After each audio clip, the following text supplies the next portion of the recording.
Guerrilla cricket. Whoa. Guerrilla cricket. Whoa. Guerrilla. Take guard, man the barricades, patrol the cover boundary. At last the time has come, this is a cricketing emergency.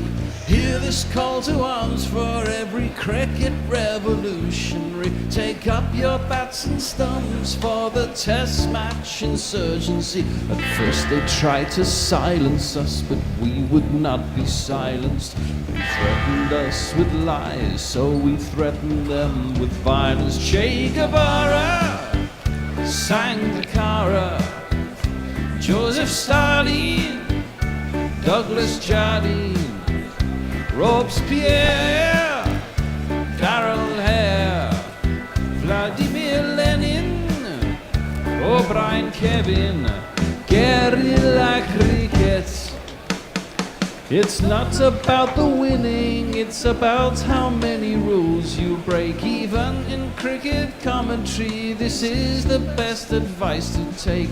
Pick guerrilla cricket, it's the finest choice you'll ever make. There's so much more to cricket than rev counters and a slice of cake. At first they tried to sanitize us and clean up our act, but people like it filthy, and we know that for a fact. Fidel Castro, Lenny Pascoe, Carlos the Jackal, Umar Akmal, Mahatma Gandhi, Grant and Andy, Brendan Behan, Austin Ian, guerrilla cricket.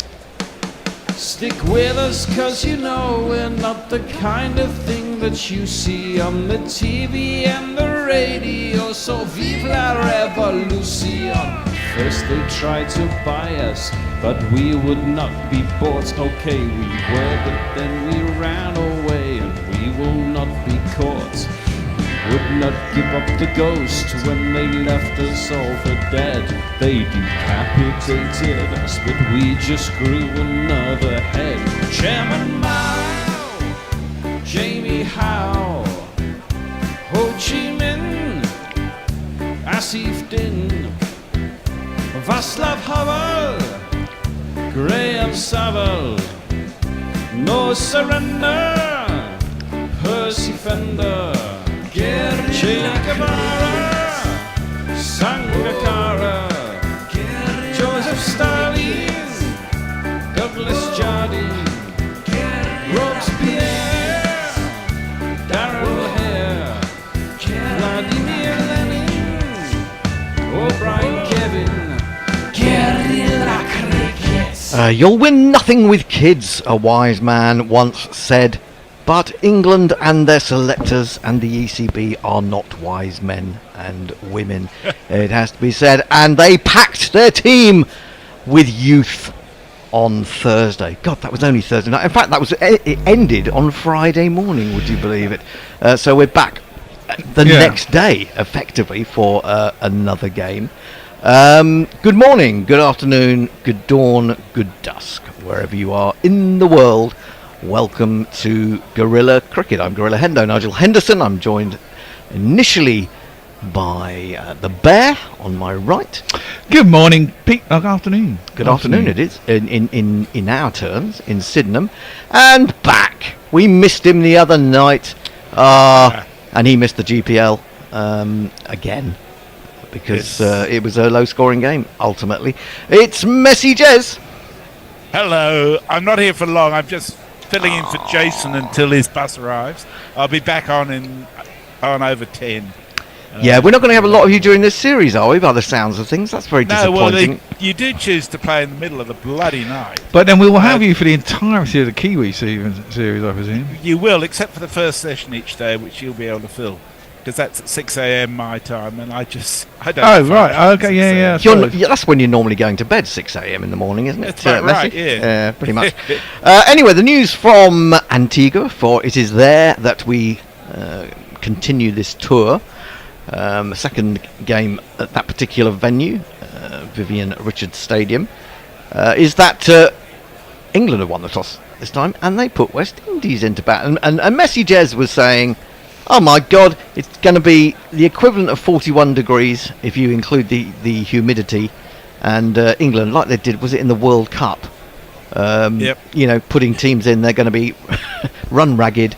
They'll be exhausted by the time they get to bat. You say that. I think, like anybody, the West Indies, looking at their last record, they've won the last 2, but lost the 3 before that.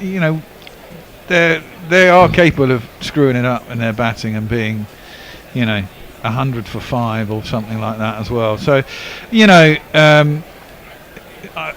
in these sorts of conditions, it might be harder to set a score. I mean, they are at home, so they do have an advantage. But if this wicket plays the same as it did the other night, it wasn't a particularly great wicket. The outfield is bloody slow, man. Well, it kind of got slower, didn't it, because of the rain? But if you look at it, it's very lush. Yeah, they went off though. They went off like a train. But I wonder how much that was influenced by the fact that England had got a very meagre total on the board. I think very much so. Yeah. I mean, if you're only chasing 200, you don't want to take 50 overs to get to 200. Not in a modern game. That's a 20 over score. So you might as well. I mean, if you lose a couple of wickets, then obviously the game tightens up. But they didn't. And they could have. I mean, I actually thought the first 4, 5, 6 overs England bowled were actually very, very good. Archer was superb. And Turner was very good as well. I mean, we were pretty unlucky not to get a wicket. Yeah. But them's the roles. I think our biggest problem is we don't have enough batsmen in this fucking squad. I mean, if you look at it, there's only 4 batsmen registered in the squad. They have batsmen, all-rounders and bowlers.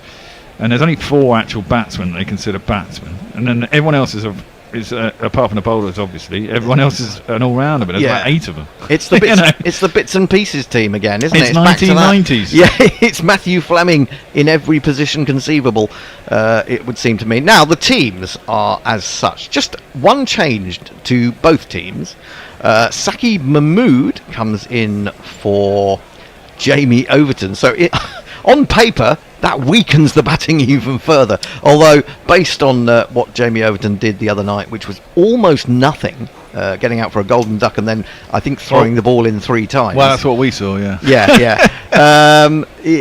Maybe not. Adil Rashid will move up to number 8. For the West Indies, they've just swapped Josephs, basically. Alzari Joseph has gone onto the sidelines, and Shamar is going to come in. So I'll just give you the teams. I'll read them out for you. Brandon King, Evan Lewis 94 the other night, deserved 100. Shai Hope, Shimron Hetmeyer, Kisi Karti, Shafane Rutherford, Roston Chase, Jaden Seals, Matthew Ford, Gudakesh Moti, 4 wickets of course the other night as well, Shamar Joseph. And for England, it's Phil Salt, Will Jacks, Jordan Cox, Jacob Bethel, Liam Livingstone, Sam Curran, Dan Mousley, Adil Rashid. Jofra Archer's going to play a second game in almost only 2 days.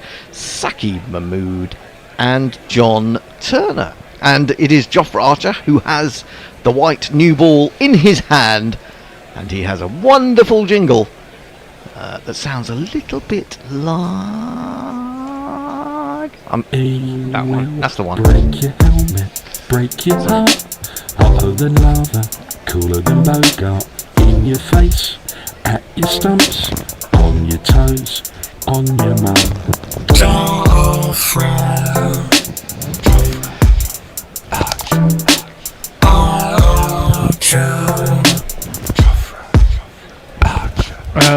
And the first ball is left alone through to the keeper, and there is no run. We should give you the jingles for the batsmen. They are Brandon King, never been given before.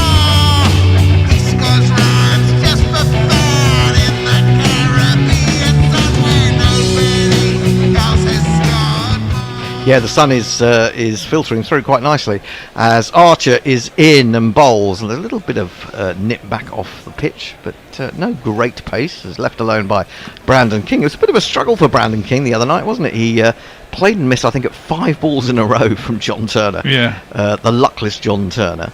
And had the rest of the West Indies gone at that rate, England might have been in with a chance. But once the rain came and the final, the final 70 was required off 19 overs, it was with 10 wickets in hand. It it was never going to be, was it?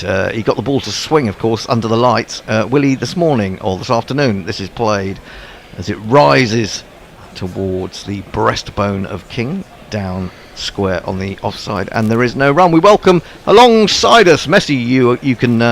You can take a break. You are relieved for a moment. Okay. He's not the only one. Just before I go, I'll mention the GPL is 99 quid. Oh, it is 99 quid, and it's open until 2:15. No, 2:45. 2:45. Maybe I did make it. Did I make it 2:45? Or did I make it 2:15? We'll have a look. I'll say hello to Jason in a minute. Archer is in, bowls, and on to the front foot Yes. from King. Good length ball just outside the line of off stump, studiously dealt with. Correct. I made it 2:45. That'll work. That should work. Morning, afternoon, evening, dusk, or whatever. To Jason. Hello everybody. And you had the fortune. I'm not the misfortune. You had the fortune. I left at the right time. You did leave at the right time, didn't you? It all went horribly wrong thereafter. Well, it went horribly wrong, and it also went horribly long until 2 o'clock in the bloody morning. I need to come back to kids in a minute.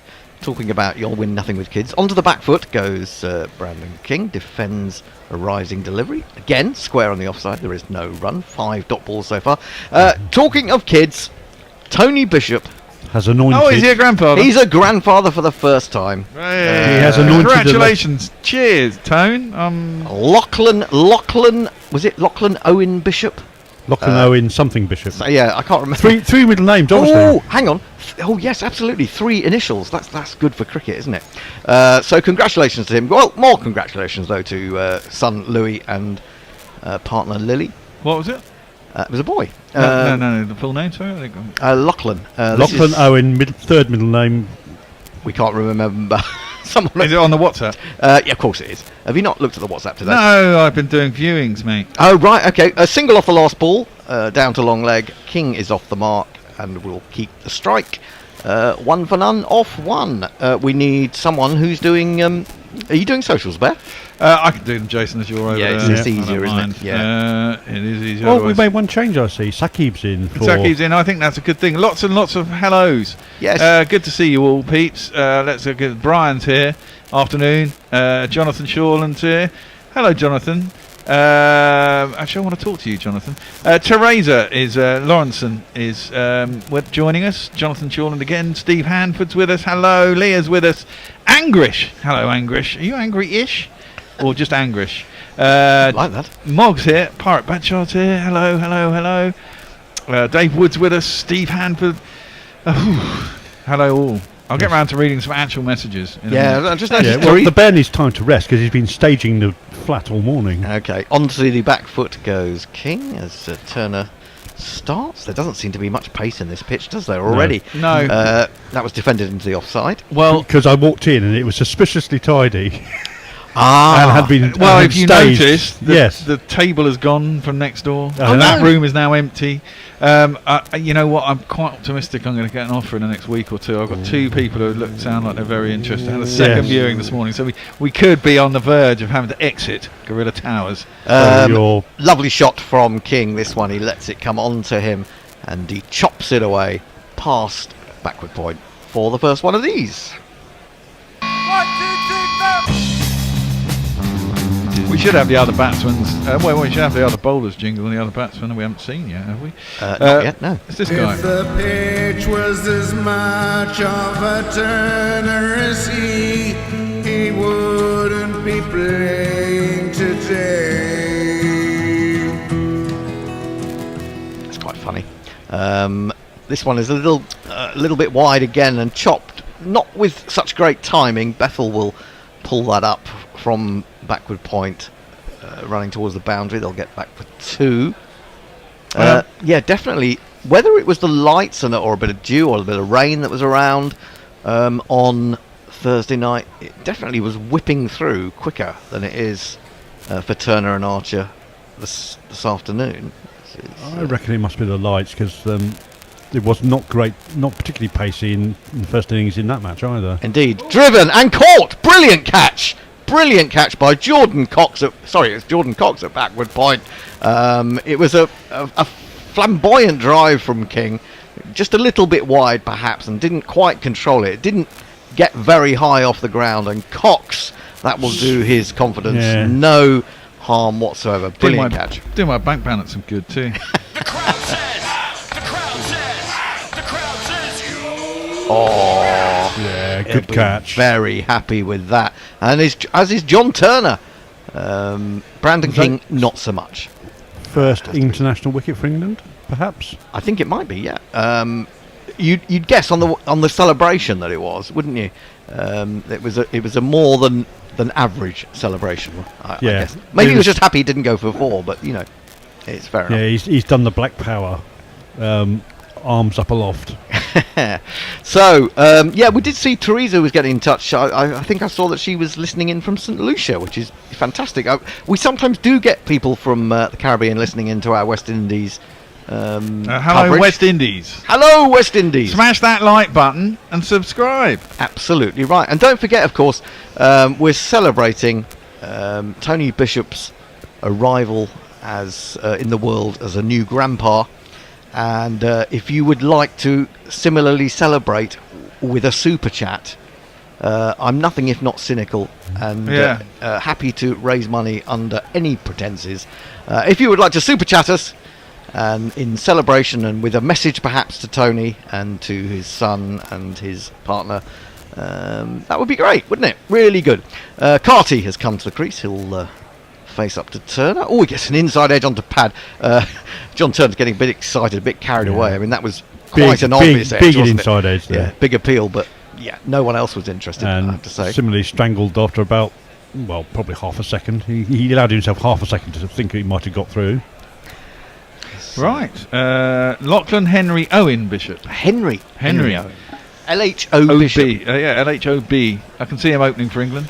Absolutely. Well, I do see you got him a little Watford kit.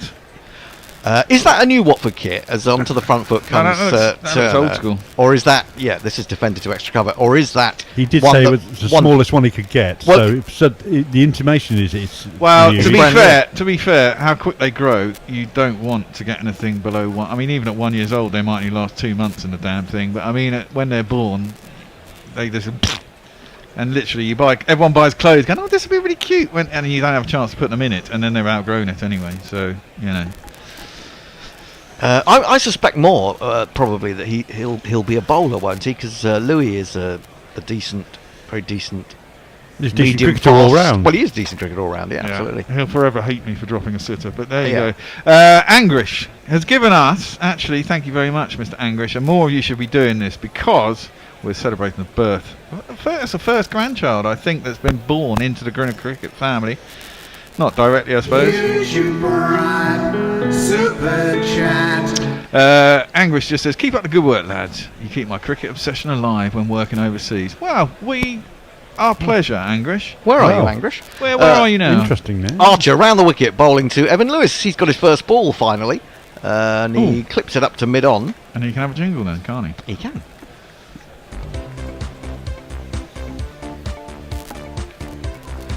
That's old school. It is. We knew him as well as he knew us. Oh Who my the God. fuck is Evan Lewis? That must be an IPL jingle for when we were early days of the IPL when We had no time to do jingles properly. exactly, and I think McPerko just got the Siri voice or whatever it was to say some things. Oh, now he wraps Lewis, I think, on the finger there. Yeah, I think that was the finger, bottom hand of the on the bat. It was good pace, and it was angled into him from round the That's wicket. a good crowd. It really was a good catch by Cox. It's going quick. Well, he's the reserve keeper, so you would expect him to have decent hands. And also decent eyesight to pick up the ball very early, I would think, as well. Which is probably why he's got one of the hardest positions to field, which is back for point gully area. It is. That was a position that Jason Roy used to make his own, didn't he? Archer in again, short, pulled.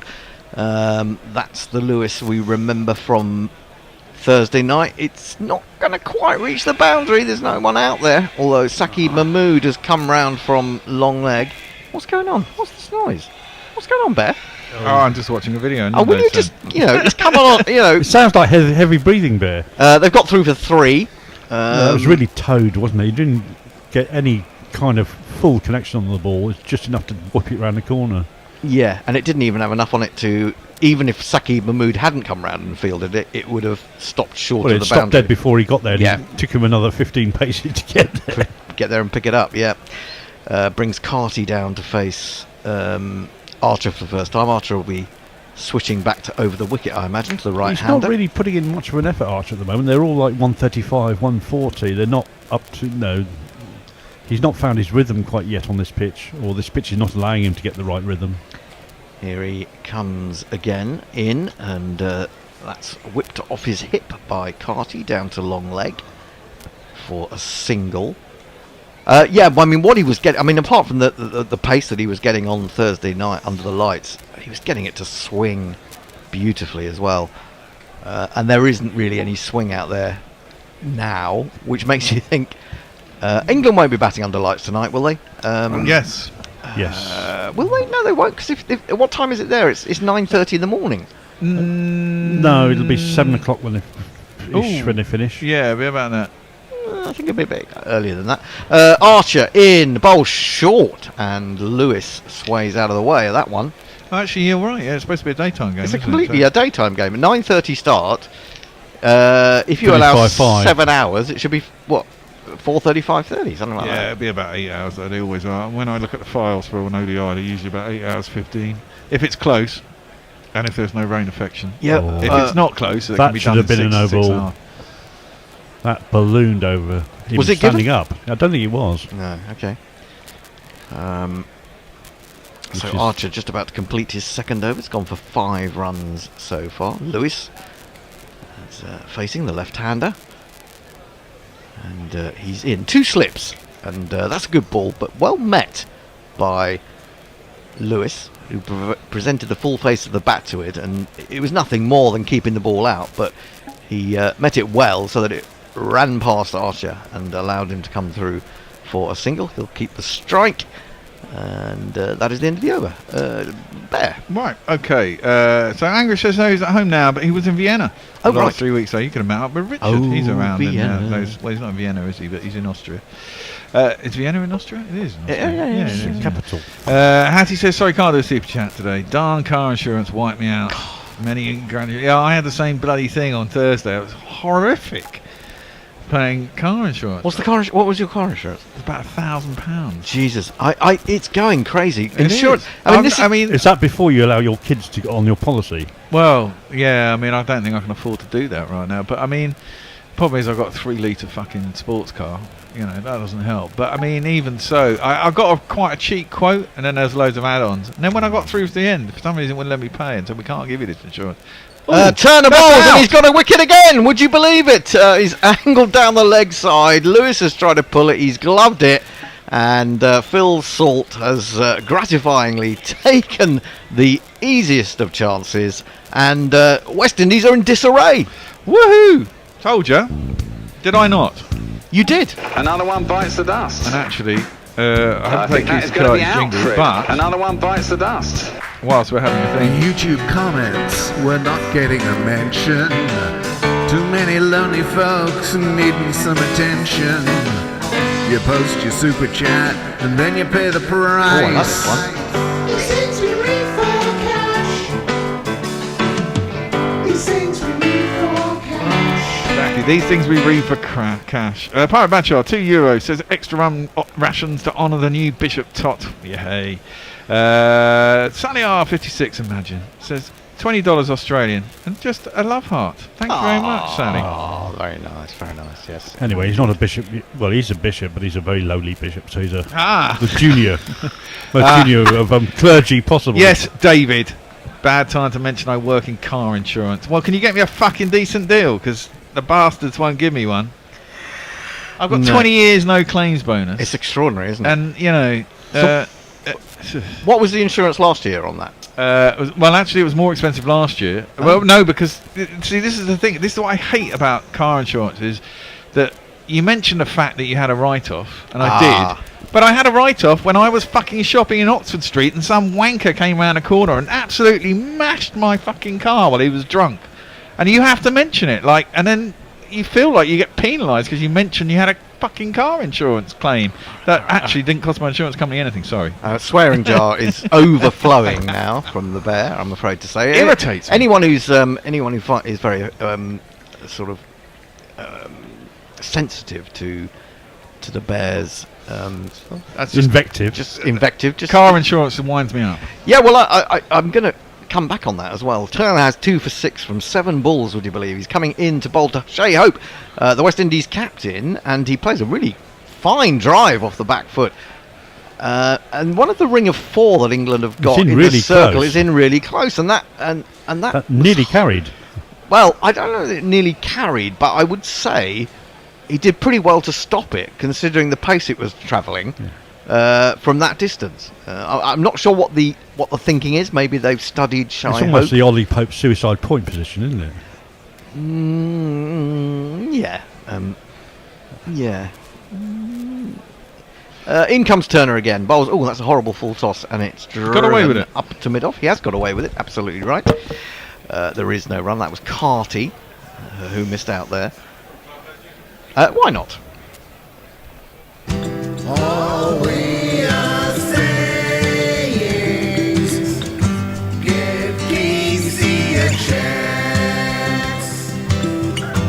Now, does anyone know? Is it actually Kesey or is it Case? Is it pronounced? As far as I Carter? know, everyone's calling him Casey Carter. It's got to be Casey, surely. All onto the back foot. That turns him round, baby, right round, as a commentator of the parish might once have said, and goes off a leading edge towards square cover. The bear has returned with his nth drink of the day. No, it's only my second. I was doing. I was going to say, selling houses is obviously such a thirsty business.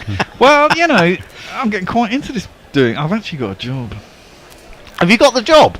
Not the job Oh, that I went for before. Oh, right, okay.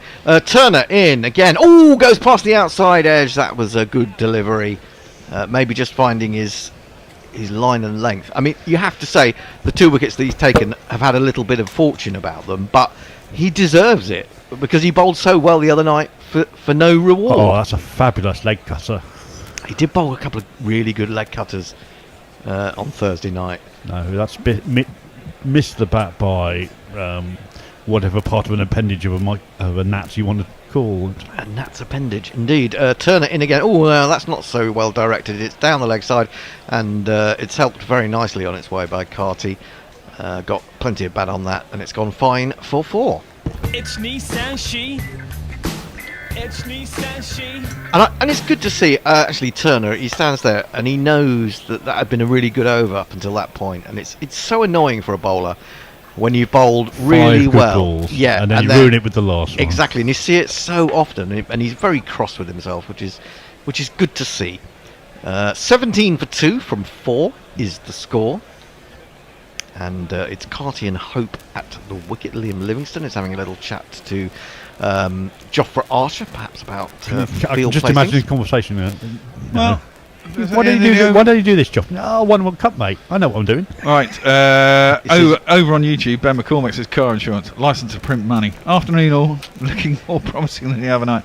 Yeah, it fucking is a license to print money. Dave Wood said, I had to inform a customer that his new insurance premium was over £11,000 last week. That went well. Christ, I imagine it did. What was he driving? A Ferrari? Onto the back foot goes. Hope defends into the offside. There is no run. I met a friend last night. Hadn't seen. I don't think I'd seen him since the Euros actually, and he had an accident on Monday, I think it was, and he had the misfortune. If you're going to have an accident, and you've got to do it properly, and he managed to be hit by a Porsche. Did he hit Porsche or hit? Well, he was going across a couple of lanes, and the Porsche came from behind. It was his fault, basically. Well, no, what, the Porsche driver? No, it was. If you get hit from behind, nah, mate. No, it wasn't hit from behind. He was hit side on. He was going across. He'd gone across 2 lanes of traffic, and then he didn't see the 3rd lane of traffic, as it were. Archer in bowls, and he comes down late on that. Hope he was almost beaten for pace, I think. There, 139 Ks. But, there is no run. So yeah, and he was really worried, and of course he got out. He admitted culpability, more or less. It was a mother and their daughter Screwed at that point then. Well, in a sense, and he gave them the number and all that stuff, and then the husband rang, and they agreed. He basically said, "Let's not do insurance because I can do it through one of my companies." He's a Porsche man. And he can write it off as a tax loss. So he agreed to pay $850. Onto the back foot, all jab down, and then goes for a little walk outside his crease, and somewhere in the back of his mind, he suddenly thought, "Where's the ball?" Well, And he was worried that it might roll back. It just kind of stopped dead, really, though. gotta say, if and when I ever get another car, I am dreading the insurance. Well, yeah, I mean, he gets, but I mean, that's the thing. That's the other thing about car insurance. No one ever wants to claim through it because it just adds money. So that So makes everyone does it. yeah. Everyone does it cash, and da da da da da. It's like, Yep, the last incident I had, I settled it for 50 quid. 50 quid. That must have been a long time since you've had a car then. It was about 10 years ago. Right, bouncer over the head of Hope as he gets down. I mean, I did very gently tap them into the back of them when they were at a garage, Right. filling up petrol, and I thought they moved off and they hadn't. I just moved forward and went clunk into their back. So there's obviously no doubt I was culpable. Yeah, actually, I was saying to my mate last night, I've only ever had 2 serious crashes in my life. That's enough, isn't it? But I've actually had 3. Now I think of it, and one of them was quite. He's funny in a way, although not really. Archer in just the one slip now, and he drives on the up. Does Shea Hope? Didn't really time it, but he's got it past the diving man at extra cover. Livingstone will go and retrieve it. They'll only get a couple. And the run rate moved up to 3.93, 19 for 2 after being put into bat by England. And good start from the young thrusting hopefuls from England, which is the way they're going to go. Marcus Trescothick was totally unrepentant, wasn't he, this morning? Yeah, talking on the BBC. That's the way we play. That's what we're aiming at. Archer in bowls, and he's definitely hurrying Hope. He just managed to wheedle that out on the offside, but not very far. It's the end of the over. 5 bowled, 19 for 2. Carty 5, Hope 3. well, Hattie says she got hers dropped to $5.95, which is cheaper than last year, so that's good for you. That's always a bonus. Tony Bishop, of course, he won 2 DMA, which I don't know what DMA is. Gold Awards flogging car insurance in the early 90s. Direct marketing something. Oh, okay. Leah says Porsche drivers are all arseholes. One of them is our Minister for Finance, and he's the biggest pricks in the world. I'm thinking of buying a Porsche from auction, though. I fancy a Porsche. I've always wanted a Porsche. You did say you were looking at a Cayenne, weren't you? No, I don't want a Cayenne. I was thinking about either a Boxster or a Cayman. Cayman. Oh, Sorry, yeah. that's my downstairs neighbour's got a Cayman. And I mean, I just like fast cars. Nasty lizards they are. He's a 30-year-old estate agent. I mean, he must be doing well. Onto the front foot comes Carty, opens the face and times that gloriously. Cox is herring after it and catches up with it, pulls it back in.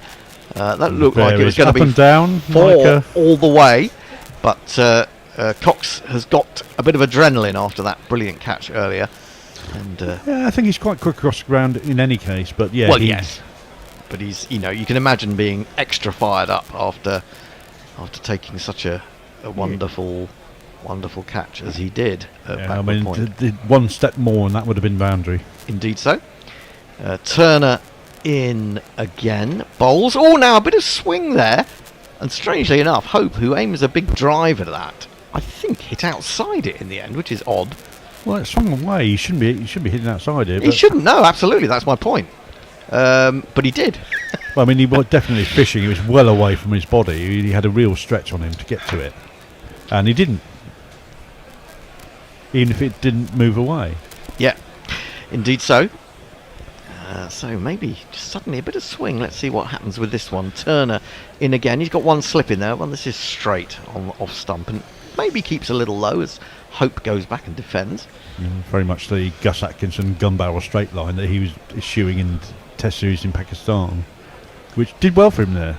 And no, I think he's a bit of a miss from this tour, but I can understand why they wanted to rest him so he could go to New Zealand. Well, absolutely. I mean, we've seen people ruined in New Zealand, haven't we? Jofra Archer Yeah. being one of them.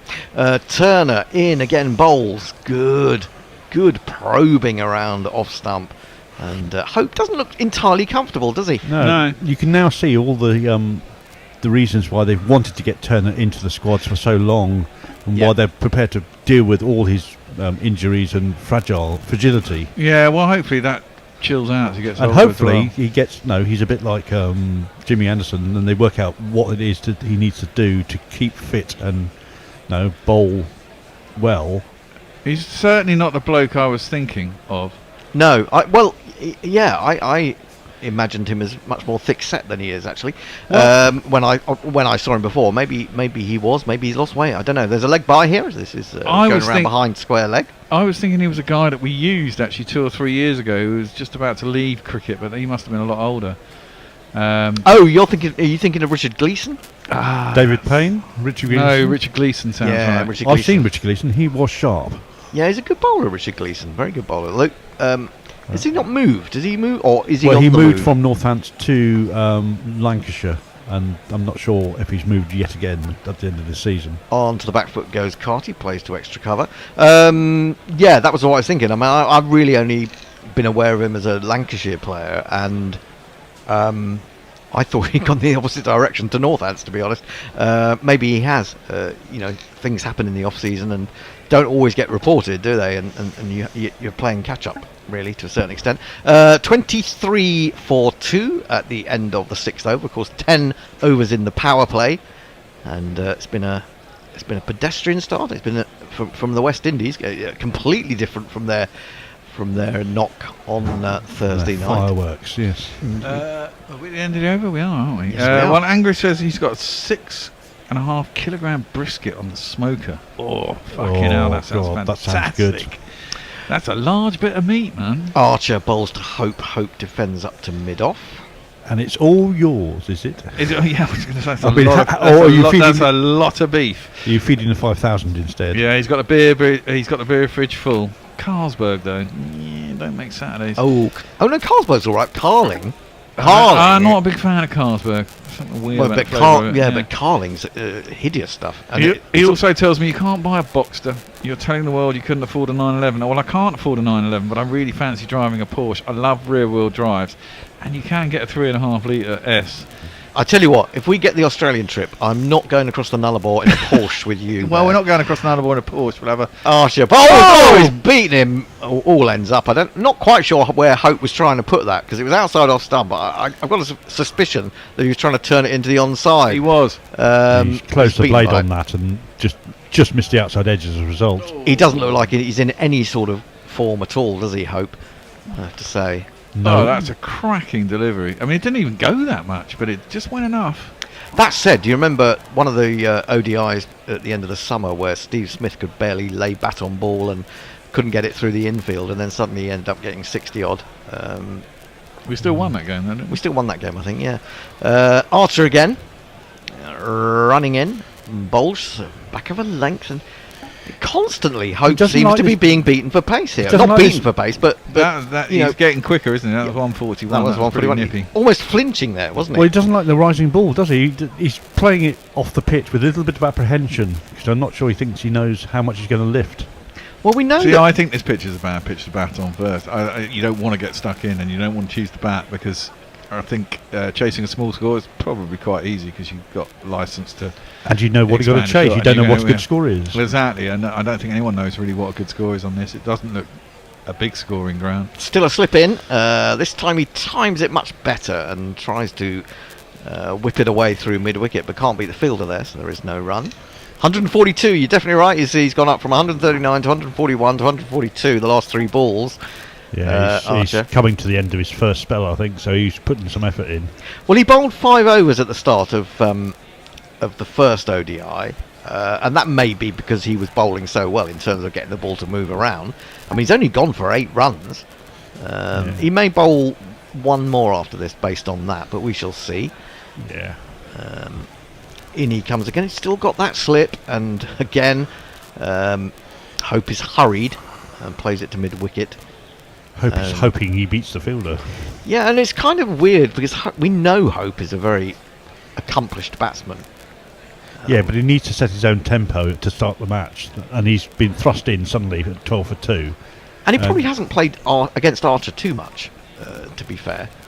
I'm just trying to think. I mean, 2017 was it when he got those 200s in England in the Test match? He got a that was ton in the last tour as well, I think. That was pre-Archer, wasn't it? Really, or he was maybe coming through about that point. was pre-Archer. Here he is again to complete the over, and he's timed that nicely, but straight up to mid-on this time, which is frustrating for him. He's got 3 off 16 balls. That's 17, in fact. That's the measure of the struggle for him. Carty has 8 off 9. After 7 of the 10 in the power play, West Indies are 23 for 2, Ben. Dave Wood says George Garton was another. Yeah, he was. His name rings big a bell. reputation. Where's he gone? What's happened to him? He's kind of gone out the game. Well, maybe he's the guy. I think basically it was some bowler who's a kind of journeyman. And George Garton, left arm quick from Sussex. Yeah, no, George, but he's not. He wasn't a journeyman. He was a young thruster. Richard Gleeson, very much more of a journeyman, if you want to call him there was that. someone who I keep wanting to say he was a plasterer, but that was Caddick, wasn't it? So it's not him. Plasterer? Yeah, but he wasn't. Was Caddick a plasterer? Yeah, Caddick was a plasterer. Not David Payne from Gloucester. No, I'm sure it wasn't David Payne. Gleeson or the other Garton sounds good. Turner bowls outside the off-stump full, and Carty aims a big drive at it, and it's a swing and a miss, and it's through to Salt. No run. Let me just go. It's Anguish's 40th birthday, so there's another reason to super chat, right? So you can super chat and say, "Well done, Bish, you're a grandfather," and you can super chat and say, "Anguish, happy birthday, man." Yes. Well, also you that share a We'll birthday give with you with young heartfelt Lachlan. wishes. Yeah. That's absolutely right. I mean, I think that needs to be a super chat. Super duper super. In comes Turner. Brings this one back to Carty, who defends in front of his pads up to mid-on. Now, England have got a very interesting field here. They've got a ring. I would say it's a ring of 4. It's not a ring of 4. It's not even a ring of fire. It's an arc of 3. It's an arc of 3 followed by one other. There's a sort of backward point, a square cover, and a cover point in front of square, and they're separated by about 8 yards each. Yeah. And then there's They're effectively all mid-off. catching as well. They're all in rather than defending the one. Indeed.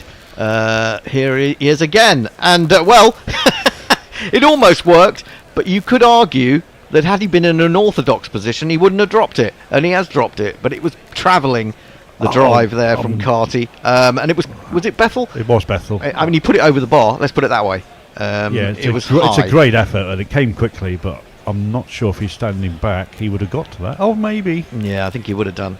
Yeah, orthodox point would have swallowed that. I thought we were playing the All Blacks today, not Samoa. Yeah, we are. That's rugby league you're looking at. No. Yeah, it's 3 o'clock today. They got a couple of runs. Onto the back foot he goes this time, and it hits the middle of those 3. As it did before. That is Bethel. There's no run. Although, to be fair, it does show the intelligence of England rugby players that they've wound the All Blacks up by saying that they should get rid of the hacker. Oh, for fuck's sake. Oh, that's stupid. Well, it's a prop forward. What do you expect? Was it Joe Marler? It was Joe Marler. Yeah, well, he is a stick of shit. Newcastle beating Arsenal, which is good.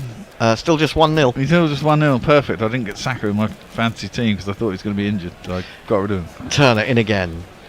Good length delivery. Defended on the front foot by Carty. He's certainly looking more assured than Hope. I'll give him that. The question is, how long do you keep certainly Turner going? Because I think Archer will probably be 5 and done. Is Turner going to be the same? Well, yeah. I think it will be. I think it'll be 5 and 5, and then. Well, they got Sakib as well. I mean, that's the one bonus is that Jamie Overton doesn't bowl, and actually Sakib does. Yes. At least there's something there. I will say one thing about that catch that went down. That's his smash. It's gone right past Bethel. It's gone through him as much as anything, and I think it's just the pace on the shot, really. I'm not sure this is the right way for England to go. It's 4 runs.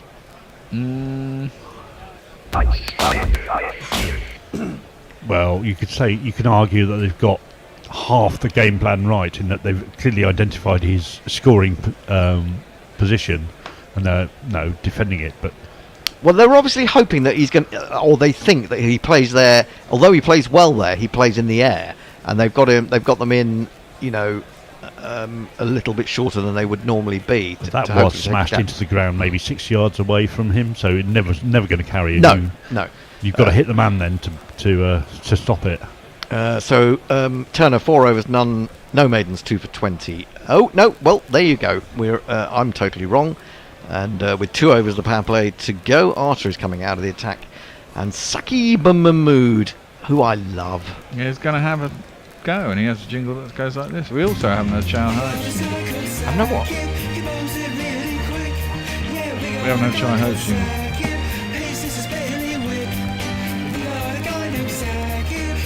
Convoy. Indeed.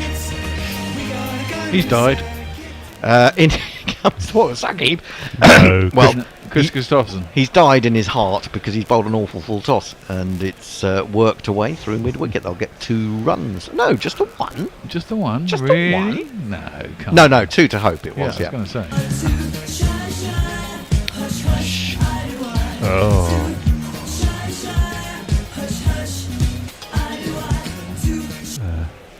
oh dear! I am the wrong age because I actually know when that's done. Kajagoogoo. Yes. Gugu. Is that Um, Alison Moy? No, No. Kajagoogoo. It's Kajagoogoo. Limal. That's Who has a right, very yeah. interesting first surname. lovely flowing drive, slightly on the up by Hope. He seems. Well, I was going to say he seems a bit more comfortable with Saqib Mahmood's speed, but it's up there at 141. What I would say is it's probably it's the length. More It's than the anything. length, isn't it? Yeah. You're not quite sure what you're going to get from Archer in terms of when he'll suddenly put in the effort ball and the back of a length one And that his really natural length is carries. shorter than Saqib's, I think, as Yes. well. Oh yes, totally. And he comes from a greater height. He gets his arm very high. He's very close to the stumps. Mahmood's had a Saqib- rather severe haircut as well. It's a go faster haircut. Have they all been to, yes. They all been to the same barber before the tour. He's in bowls and tucked away off his stumps by Hope, who will get another single. Might even get back for 2. No, he won't. He'd come a long way back down, to be He was fair. thinking about he it. wanted it. I don't think Casey was Carty was interested. 2 day back then. No, I want some strike man. Yeah, I've seen off Archer. I want to try and cash in a little bit if I can. We got 100 here last year in the first ODI, Shy Hope. 109 off 83, so hang on. He's had a difficult start, but he could erupt. He could do. What have we got? Anguish says his birthday is tomorrow. Oh, tomorrow. That's that mammoth amount of cow is going to take 30 hours to cook. Onto the back foot goes Carty, defends on the line of off stump. good Is going. sounds like he's a professional barbecuer, so he's got the meat probe and Yeah, the temperatures, and he keeps on totally. watching it all the time. Well, I was going to say, and basting it with all the nice stuff. I've done a Tom Kerridge brisket, slow cooked beef brisket in the oven, and it's for like a normal sized bit of meat. It's about 1.5 kilos, and that took 6 hours. I can't cook anything that takes more than 4.5 minutes in the microwave. Endo, I fucking learn to cook. I lose interest. I can't. I used to cook occasionally. you gotta- Saqib in, looking for the Yorker, looking maybe for a bit of swing there. That tail did Dug it. out, yeah, it did. Carty pushing up to mid off. No, I did used to do a little bit of cooking. Nothing great at all. But I often found that if it took me about 45 minutes or an hour to do, that I didn't want to eat it by the time I'd finished, because I'd probably been eating things in the kitchen while you were cooking it. Yeah. no, there is a Snacking food. There's Yeah. a discipline to it, but I Yeah. do like cooking something. The problem I have is my family is so fucking wedded to certain meals that trying to do anything new is like, no, I don't like that. Saqib in, Carty works a ball from leg stump down to long leg. I can attest to that. Every time we go and see my mum and with my sister, we have the same meals pretty much all the time. We're there for the Fucking weekend. it does my fucking head in, I have to say. End of the 9th over. First over from Saqib went for 4. The score is 33 for 2. Bear. Oh well, David wants needs some betting advice. Who lasts longer, New United manager or new Tory leader? That's going to be a close one. Do we know who it is yet? Presumably it's Kemi. You would Yeah. think. I mean, She doesn't last very long in my book. She lasts maybe a year and a half.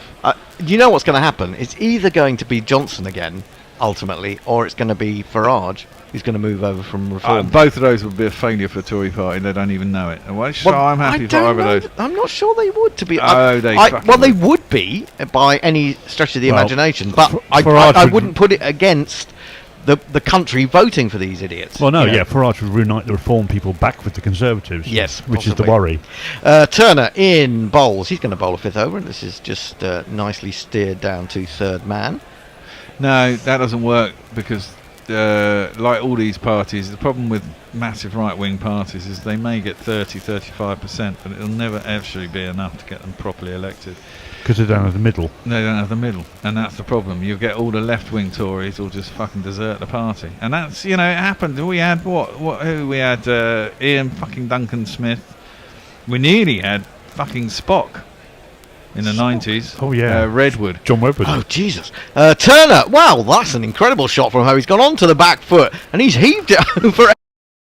And from having 6 from 20 balls, he now has 12 from 21. What a shot! That was a mad shot. That's the not Fred back foot over extra cover.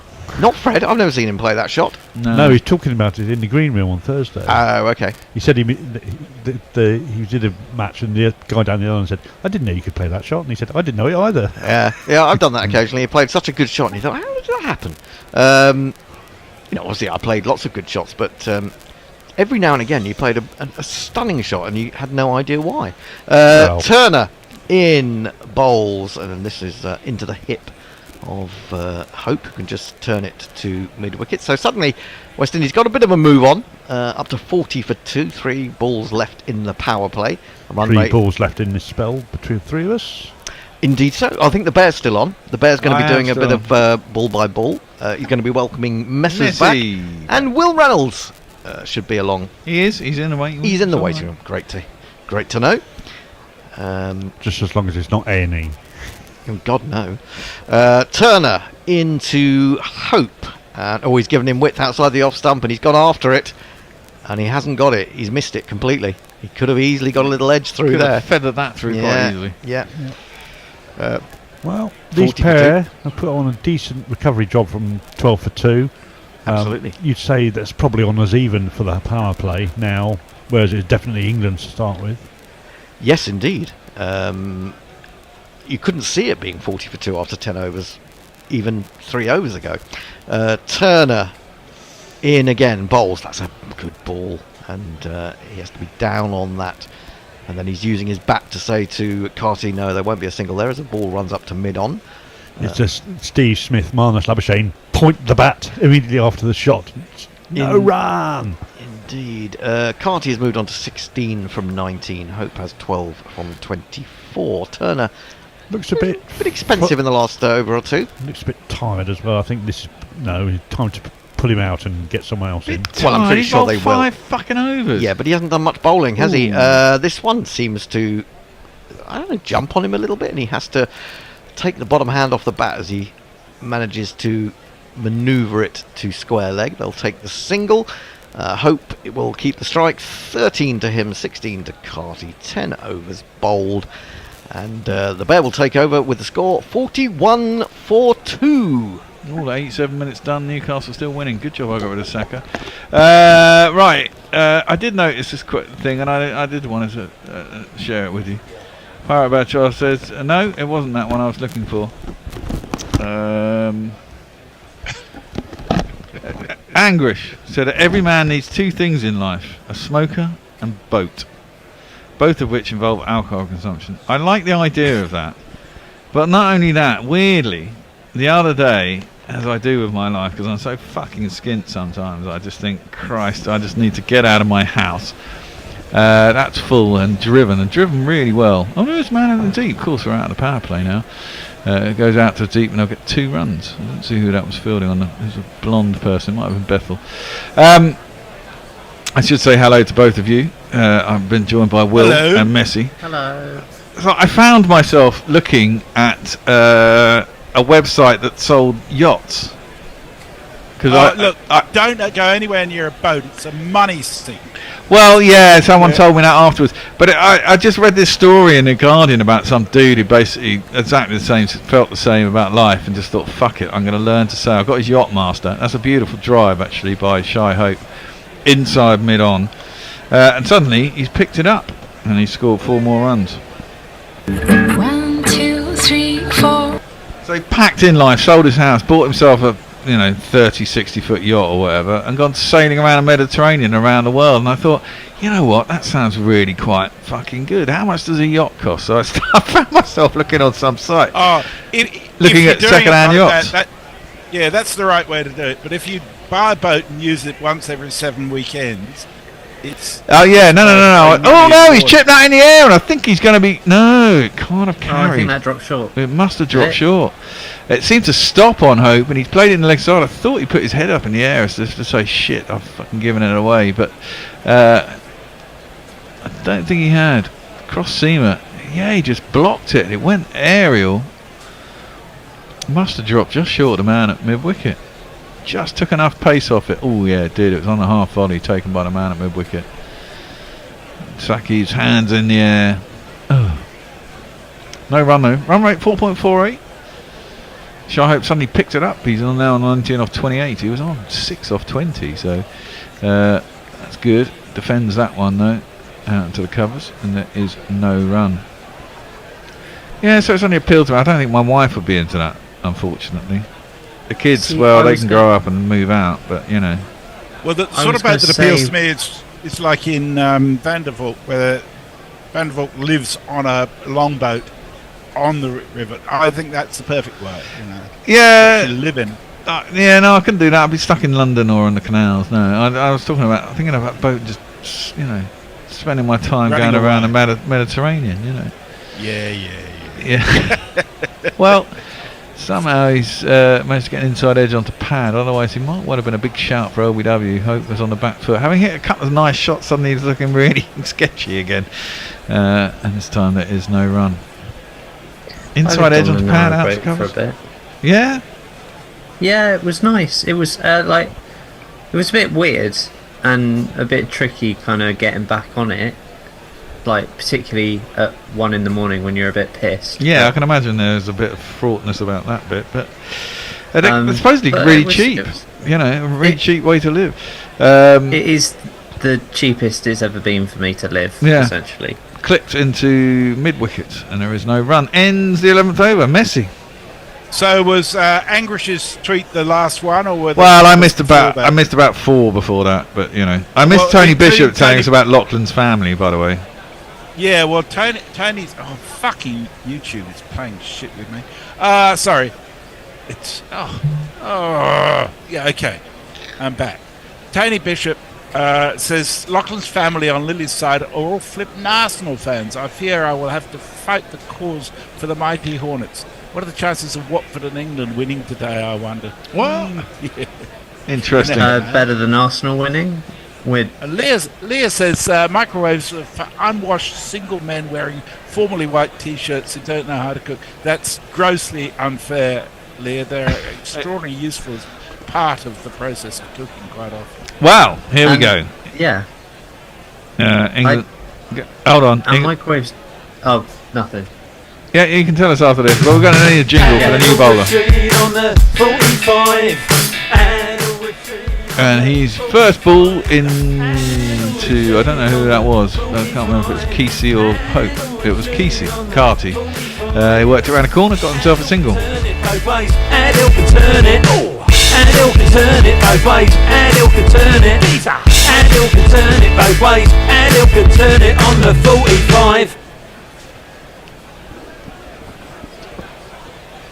Well, Adil Rashid didn't have a great night last night, but I think they were taking the chances, and that was fair enough. They had a small total to chase. Oh, he chipped that in the air. Is there anyone out there? There is, but it dropped short of him. 2 bounces fielded by little Sammy Curran in the deep, and they'll get back for 2. So, what were you going to say, Will? You were telling us. I was going to say that microwaves are really useful for scans and stuff. So quite a lot of CT scans use microwaves. And, yes. Full toss by Adil. Get himself a single, we'll hope, down to long off. Also, having a microwave is really good if you need to get rid of computer stuff really quickly. Like if Plod turns up, you can just stick your laptop in the microwave and then just be like, "What, officer? Me?" Drugs? No. Never. Driven out to the deep, and there is no run. It's true, it does fry them. It'll fry the microwave too, though. Right, LBW 13-2. Thank you very much. I'll take that. I fancy googly or a leg break going on, an LBW. Not known for the run out. That one goes straight on with the arm, and it's defended out as it covers, and there is no run.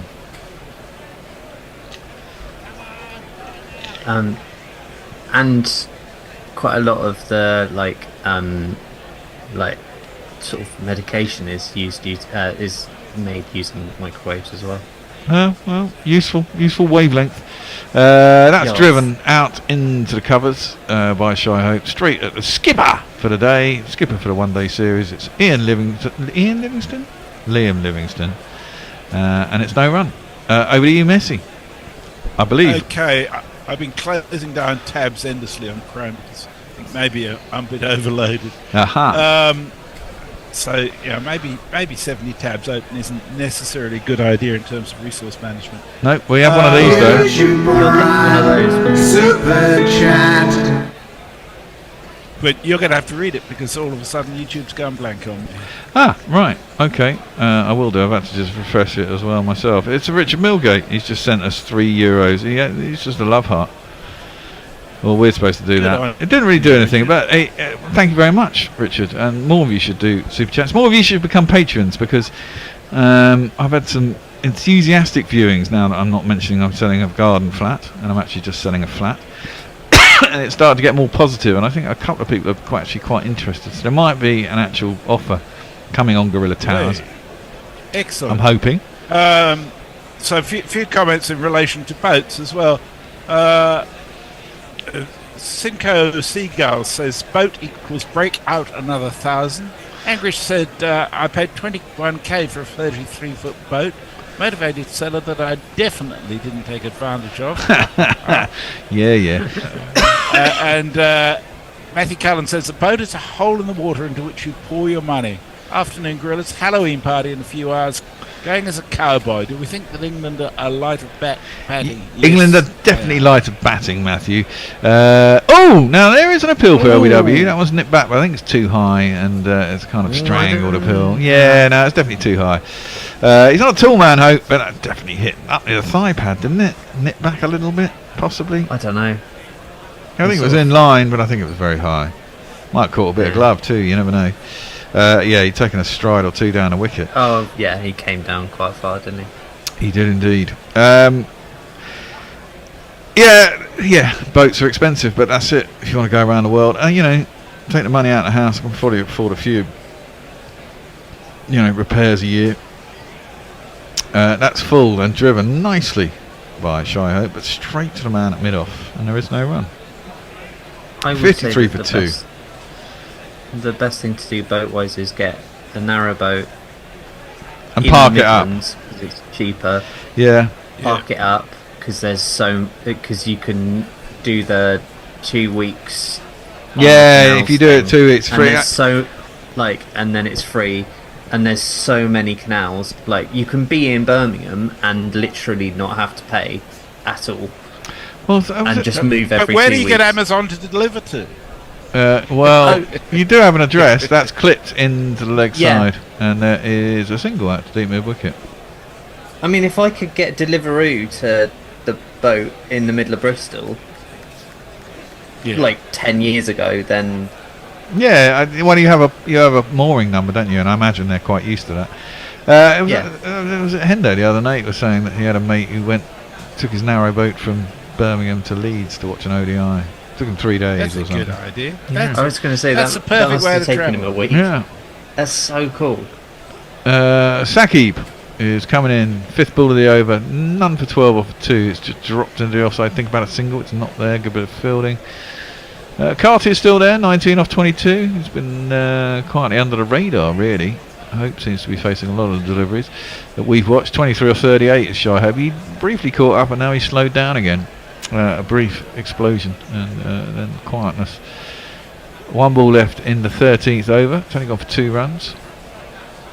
I'd say over here about 99% of people don't live on their boats, but they the first year they'll take them out pretty well every weekend. By the third year, they'll take them out about once every 2 months, and then have to drag it out of the water to scrape the bottom and paint it, and God knows what. Yeah, exactly. Well, that's the thing.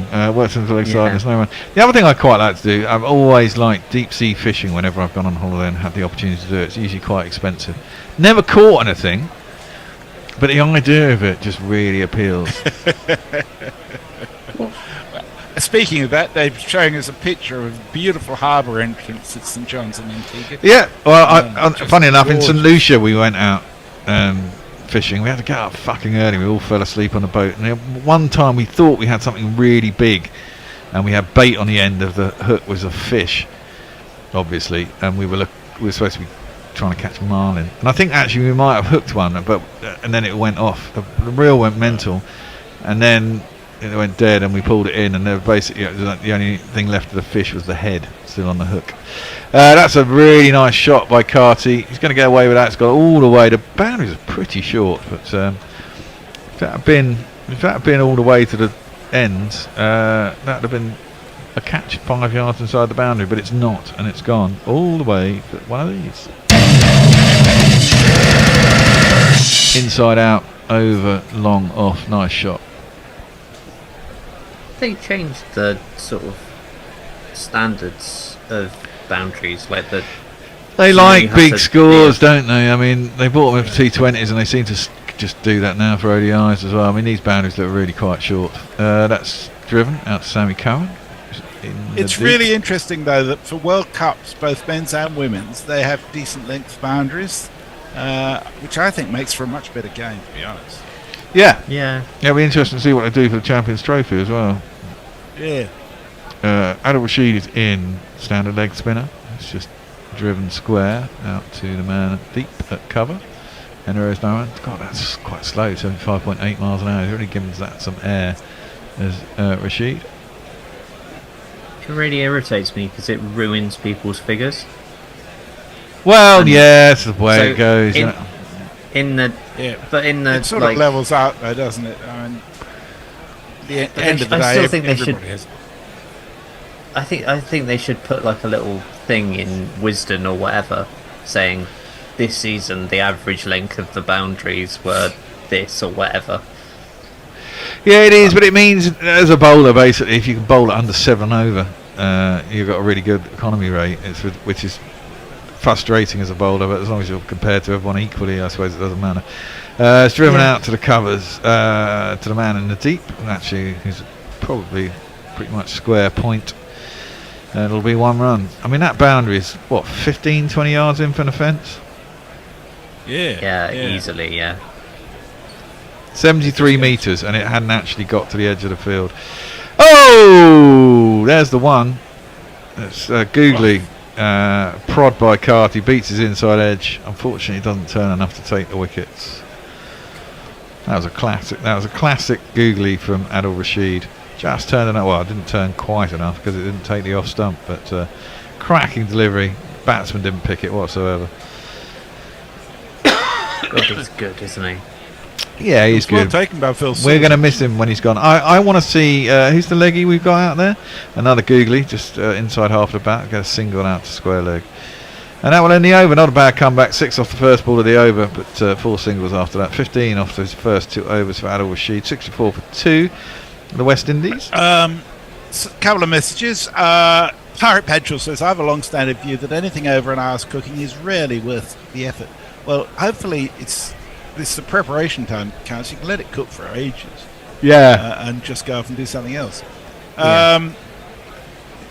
Angrish says, I'm a CT engineer. It's not a microwave. It's extremely high voltage on low current. Pirate Petrol says, my skiff was liberated. Makes the process considerably cheaper. What does that exactly mean, Pirate Petrol? Does that mean stolen, liberated? It does sound a little pirate. bit. That's how you get your boats, isn't it? Yeah, Saki was in, and Carty just works it out through mid wicket. Be an easy single.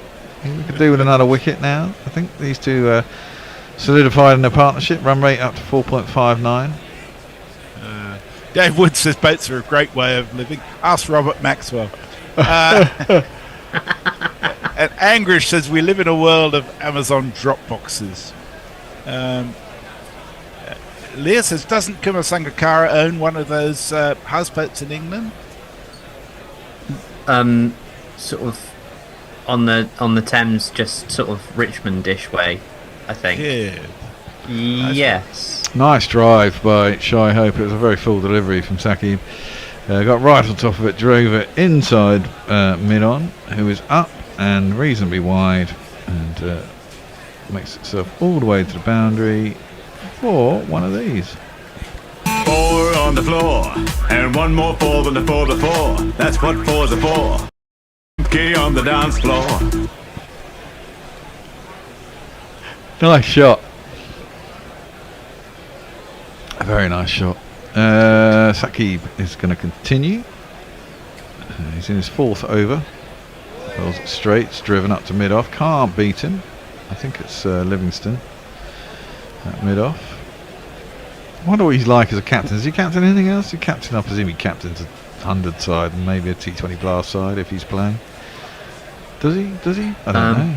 I don't think he does the 100, but he has captained in the Blast. Who's he play for? Lancashire? Yeah. He doesn't always captain them, but he has captained them, if that makes sense. Mm-hmm. Because he doesn't play all that much, to be honest, but... Well, Saqib is in. Short, pulled, not great timing by Shy Hope. One bounce out to, I think that's Turner down at long leg, and get himself a single. Looks pretty hot out there, it has to be said. What did you say the temperature was, Messi? Well, it's... Sorry, I'll look at what it is right now. It's 31.7. Humidity is 75%. Ooh, so that's harsh. It feels like 41.4. Ugh. There is a decent wind, though. That's something. Yeah, they do get a decent breeze, it has to be said, in Antigua. Which makes it surprising that it's so humid. I presume is there rain forecast for later? No, there isn't. Actually. Stopped on the shot a little bit, Shy Hope. Carty, sorry.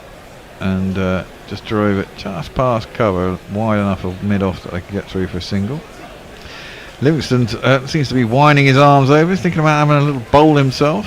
Saqib, this will be his 4th over. Maybe he has one more, maybe he doesn't. But I certainly think getting rid of Jamie Overton was a wise thing to do. He's a pointless man in the side. If you can't, look, everyone, you can defend his batting for all you like, and I can excuse the fact he got a golden duck the other day. But you don't put a man who specialises in bowling and can bat a bit in your side purely as a batsman. It just doesn't. It's ridiculous. Doesn't compute at all. They did it in the summer and they did it in the first game. It seems like madness to me. That is just guided down the 3rd man for a single. You either put someone in there who can bowl and doesn't bat as well, and therefore you have a bowler. Ideally, if he's not going to bowl and you think you've got enough, if you think you've got enough bowling without him bowling, then clearly there's a space for a batsman, right? And England's batting looked quite light the other day with Sam Curran coming in at 6. I don't like it. Don't think there's enough there, and I think that if we lose a couple of early wickets, we're already thinking about, well, how deep can we bat, and we've got to try and make it last and get to a score. It just seems like it's a pretty weak ODI side for me. But anyway, Messi, you are giving us the socials. I am indeed. Sorry, Angrish says I could see Kumar on a canal boat. The ball he bowled to Kohli is still, in my opinion, one of the best balls I've ever seen in an ODI. Kohli's face of, what the hell was that? Matthew Cullen says, Parrot Badge is a pirate. I assume his boat was pirated. Yes. Seems fair enough. Well, yeah. Maybe the moniker is a result of the said pirating of the boat. Maybe. Well, Livingstone is into the attack. He's taken over from Adil Rashid, actually. It's guarded down towards 3rd man, his first ball, and he'll get himself a couple of runs, will Shy Hope. I mean, the Queen. The GPL closes in 10 minutes. Yeah, I was about to say that myself, and thank you for reminding me. Yeah, the GPL is open. It was 99 quid at the start of the day, and it will close at 2:45 English time, which is in 9 minutes according to the computer. clock I have in front It of is me. now at $100. Ooh, it's £100. £100, not dollars. That's like 200 Australian dollars. That is driven out to Sam Curran in deep at the cover and get himself a single. Hope up to 40 or 47 now. He's picked it up again. Hit a few falls recently. 23 off 29 Carty. Tossed up, bunted out through cover. Get another single. Yeah, they showed earlier on that Hope has an average of 65 in ODIs at this ground. Oh, It's wow. Too bad. Well, he looked really quite sketchy to start with, then picked it up, then looked sketchy again. Seems to have picked it up again. Partnership 64 off of 74 deliveries. That one is a leg break, guided out to, I think it's Joffre, down at backward point, on the edge of the circle. Won't get a run for that. I'm not sure if, I can't remember if Livingstone has a googly. I don't think he does really, does he? He spoils the off break instead. No. Well, that's a filthy delivery. Filthy delivery that he's got away with. He's cut it down to Archer again. It's too full, too wide. Is Liam Livingstone the most up and down cricketer in terms of career? Is he? I don't know if he is. I think they picked him a lot recently. He seems to be quite settled in the side. I'm not sure. Oh, but that's the thing. But like, he was so out of favour, and he's basically like come back in not very much time, and now he's captaining. Well, it just seems. Yeah. Like, Well, I partly think he's captain because he's maybe the oldest member of the team to a certain degree. Yeah. The last ball of the overs has clipped out to mid-wicket. There's no run. Yeah, I think he came back through the T20 route, didn't he? He had a phenomenal season in T20 about 3 or 4 years ago. Yeah. And he's kind of been there or thereabouts constantly ever since. I mean, for me, he's sometimes too inconsistent. Occasionally, he just go. I mean, he's great at T20, but I mean, in T20 you can get out too early and not go for it, and it doesn't seem to matter so much. But he seems to do that in ODIs sometimes too. He doesn't play an innings as much as just bash His it. ODI average is fairly ordinary. It's 31. Yeah. Which for an opener is, yeah. Well, he's not an opener, but I mean, even so, he has a habit of looking really good for 4 balls and then getting out having scored 16 or something, you know, which is great, but not great. Adil Rashid is in, so it's spin at both ends. I think that means Adil Rashid must have changed ends. That's defended out to the covers, and there is no run. He's gone for 15 off his 2 overs so far. Carty facing up. Oh, that's a filthy delivery. He's got away with it though. It's only bunted out to deep point for single. It's a full toss. Maybe the ball's slippery. Maybe it is very humid. They all look like they're pretty sweaty. The batsmen look like they're sweaty. Can either of you explain humidity to me? Because I don't understand it. Like the whole percentage thing. Because surely if it's 98% humidity, you're underwater. That's what I used to think. I looked it up and it made sense, but I've forgotten. Ah, So damn. my strong recommendation is Dr. Google can help you with that. Excellent, thanks. Yeah, exactly. 100% humidity means that you should be surrounded by water, surely. Presumably it's a percentage in the vapour in the air or something, and 100% is very heavy vapour point. Something like that would be what I would imagine. That's driven out to sort of cover area, and there is no run. So I hope 40 off 51 deliveries. Going well.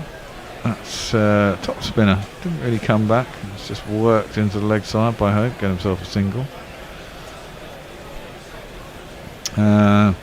Good steadying partnership this. Not lighting up anything really, but I haven't lost a 3rd wicket, which is a good thing. Lost a couple of early ones.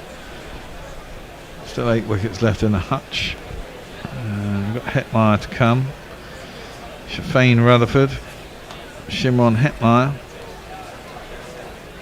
That's leg break off the back foot, forced by Carty, but straight at cover, who's on the edge of the circle, and he won't get a run. As Angris says, world number 1 T20 all-rounder somehow for Livingstone, which he is officially.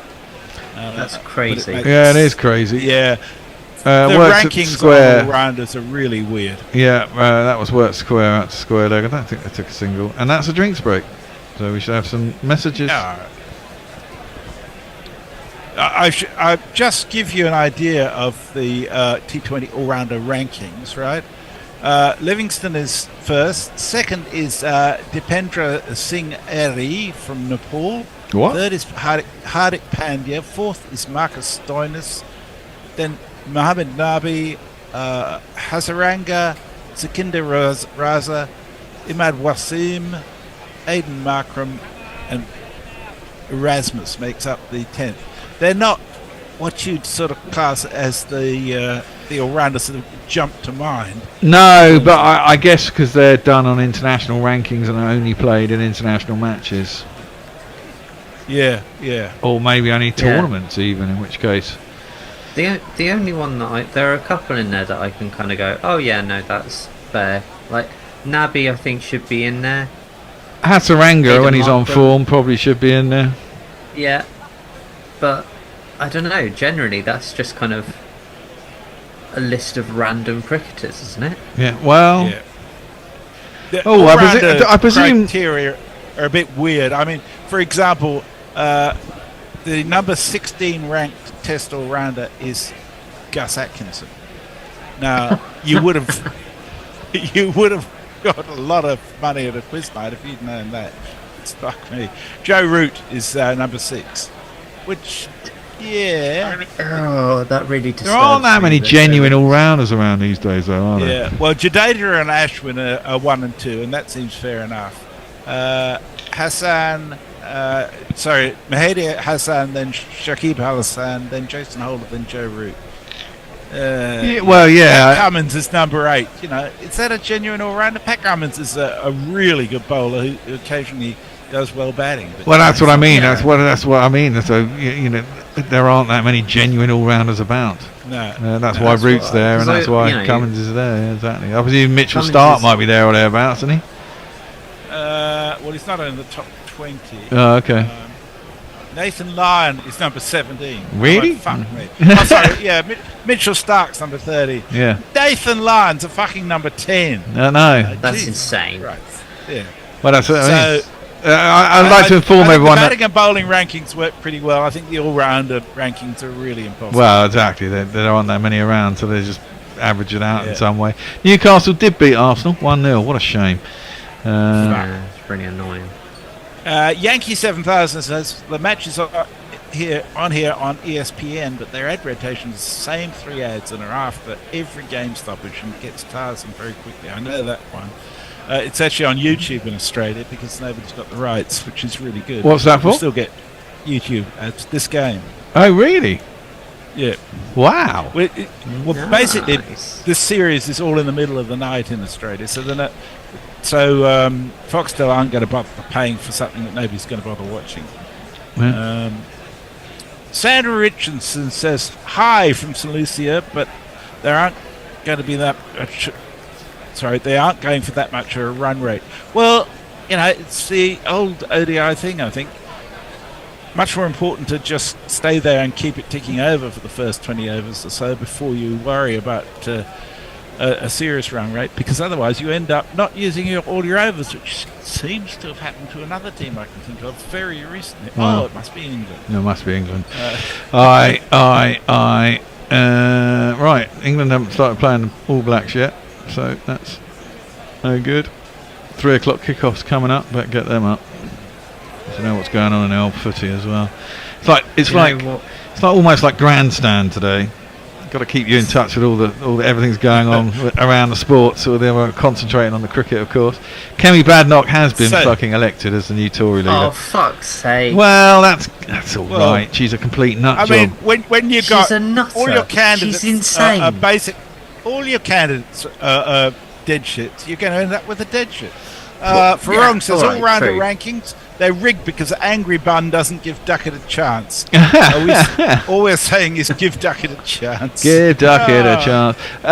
Right, we are back with cricket. Livingstone is going to bowl his second over. First ball, Carty just chops it out to the man at point. No run. 79 for 2 to West Indies. That one's turned, and Phil Salt has demolished the stumps in bad keeper fashion. I don't think his bat foot moved, so that was a waste of time. But hey ho. Yeah, so Newcastle beating Arsenal is good. If Liverpool can win today, and a weakened City can draw at Bournemouth, be quite handy, wouldn't it? I thought Pep was complaining he's only got 13 fit players or something the other day. Liam Livingstone tosses that one up to full toss. Does beat the man at cover. That will go out to long off. It will be just the one run. That's what is really pissing me off at the moment with the football, is that all this kind of like, oh, Pep's got so many injuries, and it's like, have you seen the Arsenal squad recently? Yeah, we're playing children. Yeah, that's the way it goes. I mean, they're very talented children. Well, the Liverpool squad, I mean, the thing is, the Liverpool squad has got so many interchangeable when parts. you're as old as I am, everybody who's playing both soccer and cricket is a child. So, get over it. Hope is going to face up. Livingstone comes in to bowl. Skids on a little bit outside our stump, guides it down to Archer. Backward point, no run. I mean, Arsenal had a 16-year-old our own Anindo goal. went to Wanka today to watch the Test match. He certainly picked a good day for his first Test match in his hometown in a very long time, 15 years I think he'd said. There's a lot of wickets today, wasn't there? Livingstone is cut out to backward point. There's no run. I see that the Kiwis may go down in this one, although 9 wickets down, lead of 143. Looks like an absolute minefield. I haven't seen any of it, but scores of 240 and 260 in 2 days. And how many wickets? Nearly 30 wickets in 2 days, says to me. Not an easy wicket to bat on.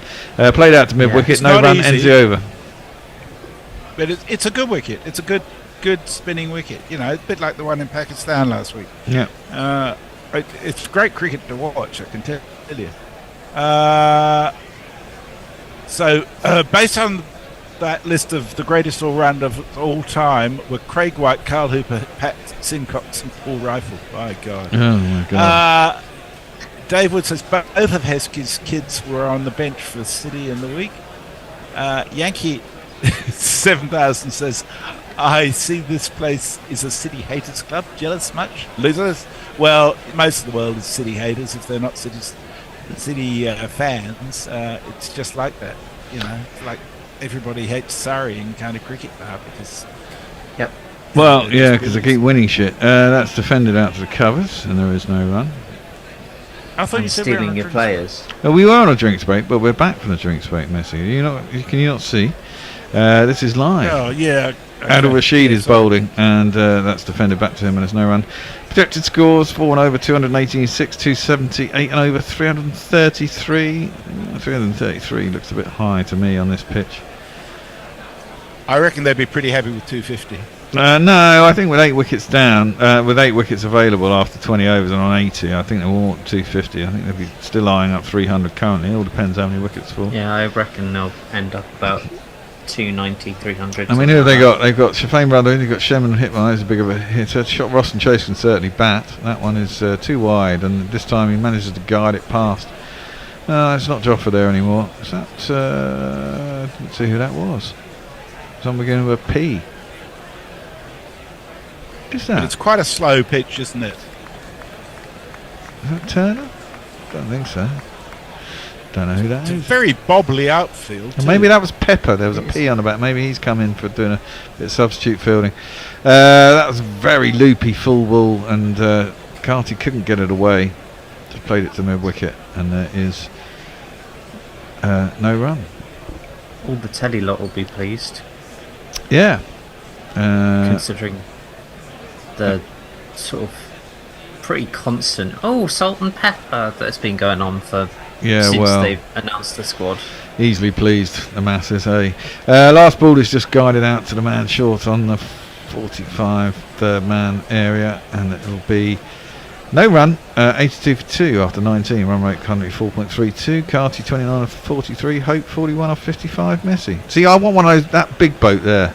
I'd ideally want one that size. Well, that'll cost you 5 mil, I'd say. Well,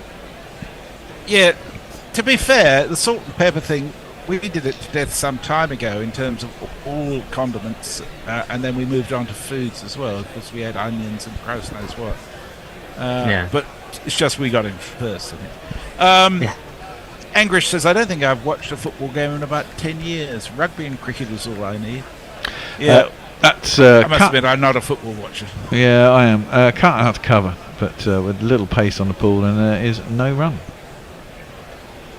I am the other way around. I have no interest in rugby. Defended out to the covers. Ooh, they're going for a quick single. They make it easily. I think. Is that the umpire's leg? Yeah, they hit the umpire. And they'll just get Yes, I'm sorry, Dave. The GPL has closed. Yep. Shut 7 minutes ago. AKA the Bank of Messi. Well, he's won it more times than anyone else. Yeah. Big swing, no ding. Taken, destroyed stumps once more by Salt. Back foot once again didn't move. And no run. Just tossed up wide. Salt's not subtle with this. No, he's not a very subtle not, keeper, is he? No. Every time it's a big swing of the arms and the stumps go flying.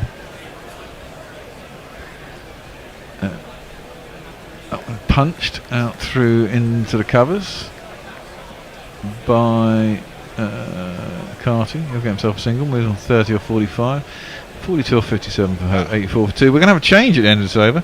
Andy is going to come back in. I haven't seen him for a while. Andy is going to be here with Jason and Hendo. Three-man team in the studio. Tossed up, defended back to the bowler, and there is no run.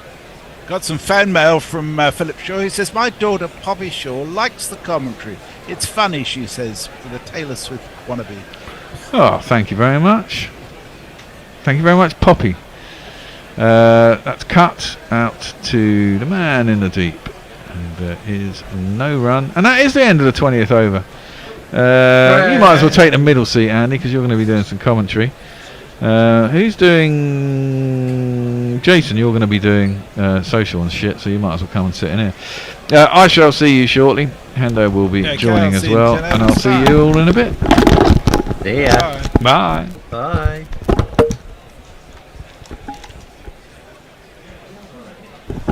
Once I've untangled the Gordian knot of this microphone.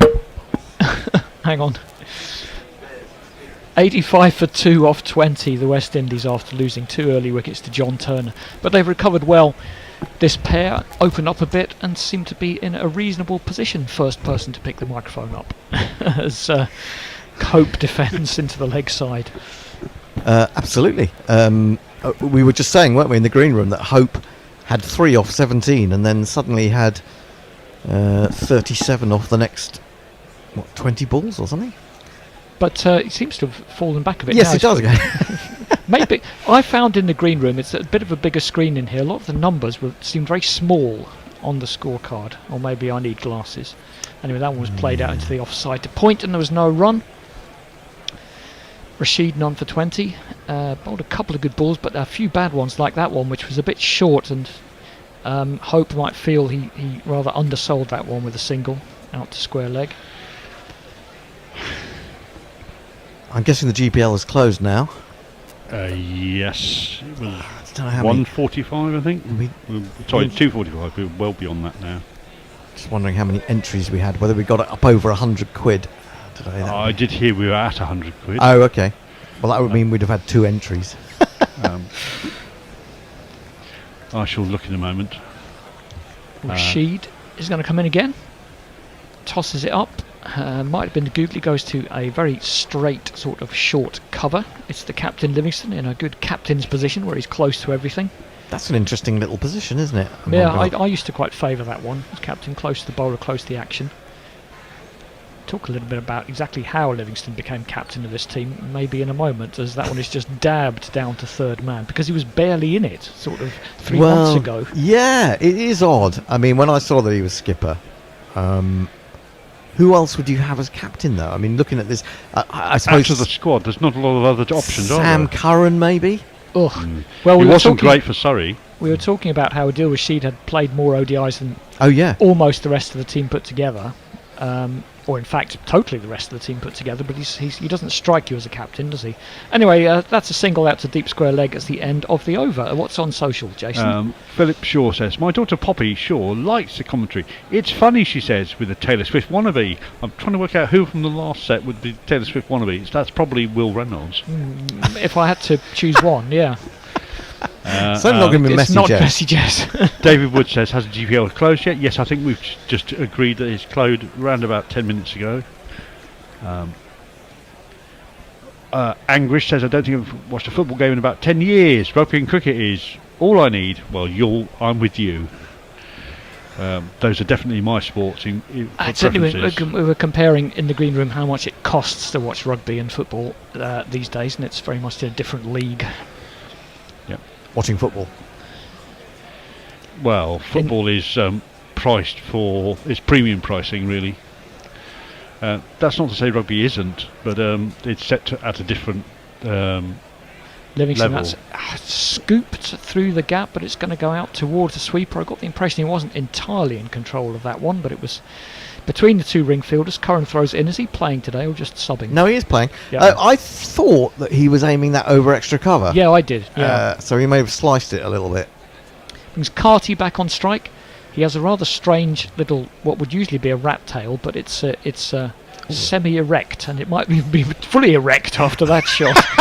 He plays it. I was going to say, when he plays a good shot, it sort of goes boing. It hasn't, even though he's very skillfully played that between point and backward point for 4. And if you kids can't listen, then you bound to see the way you get shot for crossing a boundary, It does look like his tail's been docked a bit. And that one's gone up towards long off. Is there anybody there? And well, it's between the two of them. It was more of a chip. It bounced about 10 yards short. Curran is round. They'll pick up just one, I think. No, they got back for 2. They got back for 2. Yeah, Okay. Yeah.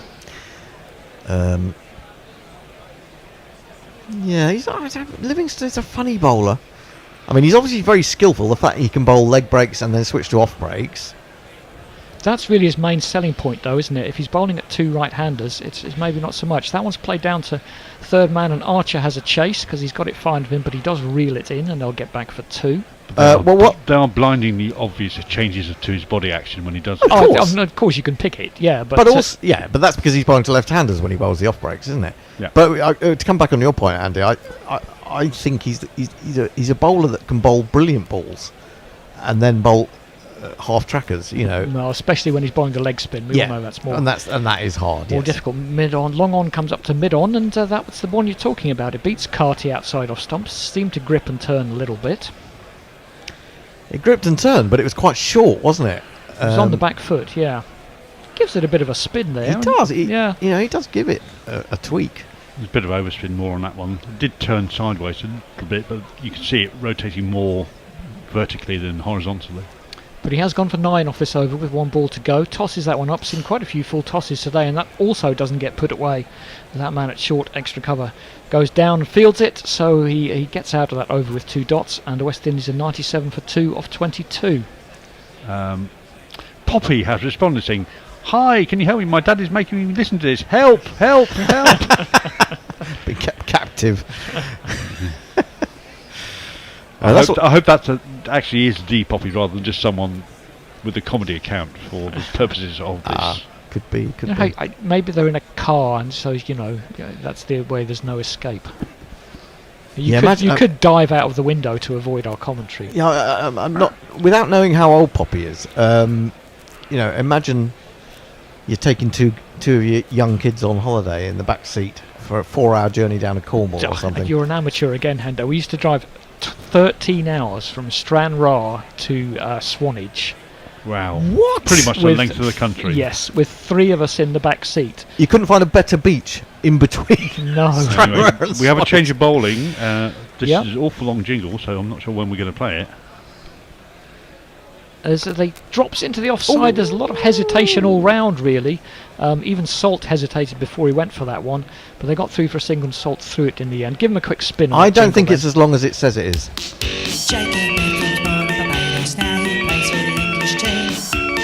They say that he is an all-rounder, but that remains to be seen. See what I mean? It's not 1 minute 46 as it says. 10 seconds. Has it got a secret bonus track at the Someone, end? you got to wait until sort of like 10 seconds from the end of it. Yeah. Here he is again, left arm round. Short onto the pads, tips into the leg side, and square leg's a bit slow to get around. They get a single. Yeah, 13 hours from Stranraer to Swanage, and you know they would occasionally put on a Rolf Harris tape to entertain us, which is even worse. Well, especially when you consider, you know. Oh, this was before. This was oh no, well, it was probably during, but it was. But we didn't know. We didn't know. No. Well, I do remember my parents telling me that it used to take them 7 hours to get from Birmingham to Devon.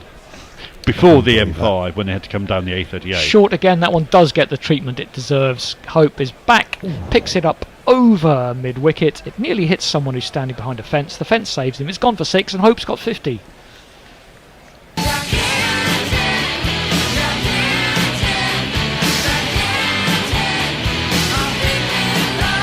Well, the way...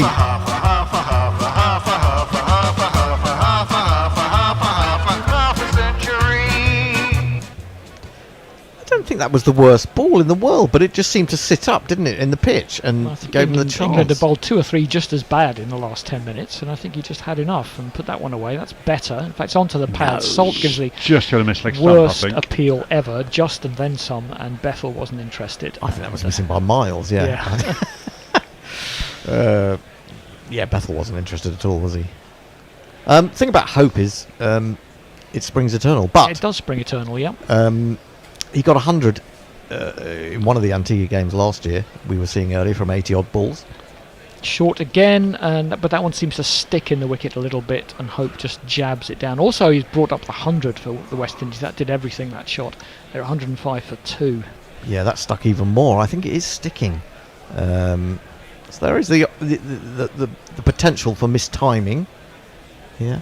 You've got to get it up there, though. Can't be too short. It's a little bit short again. He goes on the back foot and plays it out to extra cover is a bit deeper, but for some reason they don't take a single that I thought was there. It's the end of the over. 105 for 2 off 23. Poppy says again, do you know what Skibby Riddler means? Skibby Riddler? Well, I've heard of Skibbity Toilet, but not Skibby Philip Riddler. Shaw says, Poppy is real. She's making me play Roblox. Help! Help! What's Roblox? It's a game. Well, on your mobile phone. Oh, is it on your mobile phone? What's wrong with board games? And David Wood says, my parents used to occasionally go from Leicestershire to Carmarthen for Sunday lunch. Wow! Ooh. Well worth a 10-hour round trip. Gosh. I think Why did you do that? I think the longest car journey I've done in the last 20 years is from London to Scarborough for my friend's son's, what do you call it, baptism. And it was on the busiest day in August of the summer when everyone else was trying to get away, and it took us 7.5 hours. Well, it's one of England's other many part-time spinners. It's dropped down. It's going to beat Archer. Was always going to beat him. He fell over, and in fact he should have chased it. The call would not have been down there. It ended up stopping before the boundary. They should get back for 3 after all that. God, he looked like an old man there, Archer, didn't he? He really did. My goodness well, me. the punishment those knees have taken. Shall I jiggle up the unnamed other spinner? Yes, please. It might be Will Jacks. Maybe it's Will Jacks. It's probably Will Jacks. Yeah, it's Will Jacks. That's one of those annoying ones I can't quite place. Oh, what, song-wise? Yes. No, is it Set on You? Not sure. Hope goes back, plays that one down into the offside, and there's no run. He went a very long way outside offside to play that and make sure it couldn't turn back, and didn't he? just didn't really play a shot. Yeah. Jacks is straighter that time. Hope tips into the leg side, straight to Adil Rashid at square leg though, and there's no run. I like this line a bit better to Hope, where it's coming in but not hitting the stumps. It's just cramping him slightly. Ooh. And again, side edge that time, and it's dropped down to long leg, where not sure who that is. Who's that? Turner, I think. Turner, yeah. He's wearing big granny dark glasses. But I don't think England will be disappointed here. The run rate's only 4.6. They're not really getting away. Yeah, but there's some, wickets in hand, I think there are isn't it? some demons in the pitch. Well, it's been a funny pitch, I would say. That one's Fuller, and it goes to mid-wicket, who's across, and there's no run. They did grub a little bit, that ball, and got a bottom edge on it. Lucky to go past leg stump. And I think, apart from Moti bowled very well the other night, and he might like this again. Oh, that's a West Indian shot, if you like. He went back to one that was quite full, and then carved it off the back foot, past Jofra Archer at short third man. That's gone for 4. Rather ruined the over from Jack's point of view. 1, 2, 3, 4. Absolutely, we were saying that earlier, wasn't it? It's so annoying for bowlers. You bowl a reasonably good over, and he's gone for 5, which is just kind of acceptable, and then that last ball spoils it all, and it ends up going for 9. Oh, that's why they say to the batsman, target the first ball and the last ball. 100 partnership. Yep, these blokes have done well. Done very well. They have, but I think those early 2 wickets just made them dig in a little bit. That's why it's taken them almost 21 overs. Well, I think it would have been Hope's game plan in any case. I'm not sure about Carty. Carty, I have an idea, is a little bit more assertive. I've always found it. I obviously haven't followed it closely enough, but I've always thought of Shai Hope as a Test player. All format, isn't he? Well, he has become that, I think. Yeah. Tips that one into the leg side, and they'll get a single. But he's not, as we've seen, he's not a man who necessarily goes from the start. He's, he applies almost a test match approach a little bit to his one-day innings, but it doesn't, because he can speed up so well, it doesn't seem to hamper him in any way. Put the peroxide away, Jacob. Unless it's meant to be specially to disrupt the batsman. Onto the leg stump, playing to leg side, there's no run. Bethel or Bet Hell, which is where you usually find the bear. Yes. Indeed. True. He's not drunk enough yet because he didn't get a FU from the green room. Yeah, maybe he can't hear us. Oh, there we are. Well, obviously you could hear something because you just shouted at us. Yeah, no, exactly. Tops that one up to long on. It'll be another single. Game in a bit of a holding pattern at the moment. What we used to call the boring middle overs. Yeah, yep. Now, has anyone got any comments on Gary's crazy theory of one-day cricket? A crazy theory? Well, the 225 or 220 over. The 220 overs separate, you bat 20 over test match, effectively. Yes, exactly. No, not for me. No, me neither. That's Fuller, and it dips a little bit and almost turned into a Yorker. It's quite well bowled. Carty can only play it out to cover, and there's no run.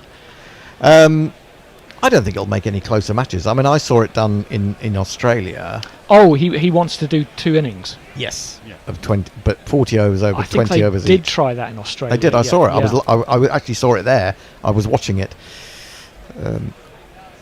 Bethel dives to his right, but he can't get hold of the ball, and it goes past him up to long on for a single. I do remember it was the second match of the tour of 94-95. They played the first game, like the one-day game that they play right at the beginning against sort of President's 11 at Lilac Hill, near Perth, and then they were playing at the Wacker, and we're quite excited to see it, but it was a real damp squib. Damp squib, yeah. Bethel to complete the over. See if the bats. It bounced a little bit. Salt has spilled it, and I'm not sure if some of the body language is suggesting there might have been an edge on that. I think there was an edge, yeah. Just by the way that he tried to dive forward and catch it on the rebound, suggests to me that he at least thought there was an edge. Well, it was a good over from Bethel. That possible chance off the last ball. It's only gone for 3. I'd like to see a replay. Yeah. I got really confused watching the India-New Zealand game on day 1 because who was it who got out? God, I can't remember. But that was it. It was Ajaz Patel bowling to Jaiswal. Jaiswal played a horrendous reverse sweep and got bowled off stump. Leg stump, because he's a left-hander. I think that has gone down. Just looking at the replay. Can't really tell. You just work off the body language. I don't think he got gloves on it initially. I think it hit his body, didn't it? There's an ultra edge. Yep. Yeah. There is an edge. Yeah, it's gone straight into the into the body. Into the heel of the hand. Yeah. Yeah. Yeah, but Gyswell got out, and he was bowled. That's that's out. I'll come back to that in a minute. Jacks is starting a new over. Yep, certainly a chance missed by England there. Jacks is wide, but again, Carty only just hits it down into the ground to point. There's no run. So it came back. I went to an advert straight away. Came back, and India were reviewing it, and I thought, why are you reviewing a bowled? And they've actually missed a wicket. Mohammed Siraj was out LBW the next ball, Right. Yes. And TNT had somehow managed to play an advert over it. Well, we missed a ball there, but it didn't matter because he went to point for no run. Would have told you if it was a wicket. Yeah. Jacks isn't getting much turn, and he's bowling quite wide, and they're not really taking advantage of that. That one's played out to the sweeper on the offside, and there's a single. I'm just wondering whether it's a plan to bowl to Carty at that line. Yeah, possibly. Because he's probably a bit better on the leg side. Maybe he just doesn't turn it enough. I mean, the wrist spinners have got a bit of turn. And, Jacks is an off-break bowler, finger spinner. And a part-timer at that. I mean, he's stepped back and clubbed this one over mid-off, who was in the circle, and that's probably the way to do it. It almost went for 6 in the end, just short for 4. Now my engine's going, great guns, I hit the ball, 4 runs, I hit the ball and it went for 4 runs. I do admire cricketers who can go back and play a straight-batted back foot shot for either 6 or 4 over the top. Over the infield. Yeah. He has a bit of a swipe at that one and doesn't get hold of it. To go along the ground to long on, but yeah, it was a bit straighter, which allowed him to play with a straight bat, didn't it?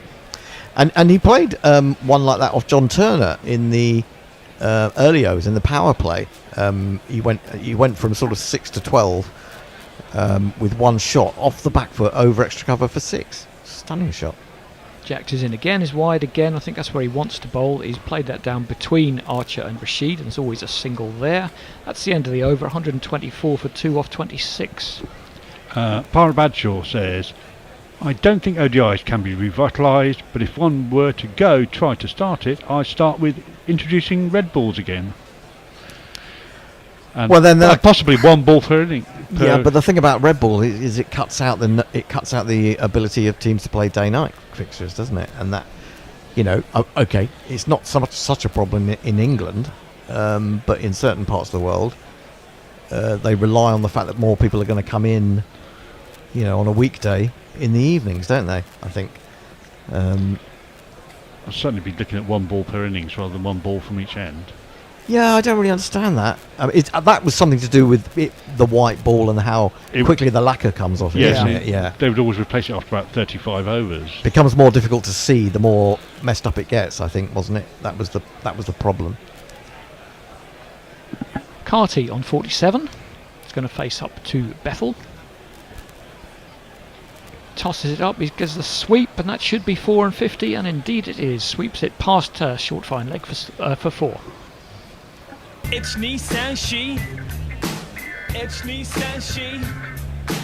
50, 50, 50, pretty nifty on a bowler's pitch. If you had to pick one of them as a bowler, Bethel or Jacks? Well, I think it depends on the pitch you're playing on, but from what I've seen, probably Bethel. Jacks, of course, has got a 6 for in India, didn't he, in his first tour? Bethel's in again, and that's punched through the gap on the offside. Fielder is round in the deep, will just be 1. He also got his highest, best results from a match at Nottingham this year, where he got 7th on a very flat pitch. With a Kookaburra ball. And that was the same wicket that Farhan Ahmed got. It was 7, wasn't it? He got 10 in the match. Yeah. I think I'll come back to this in a minute. Bethel's in again, skips in, and it's gone up to long off. I'm not sure if he played it onto his pad though. Anyway, it's up to long off for a single.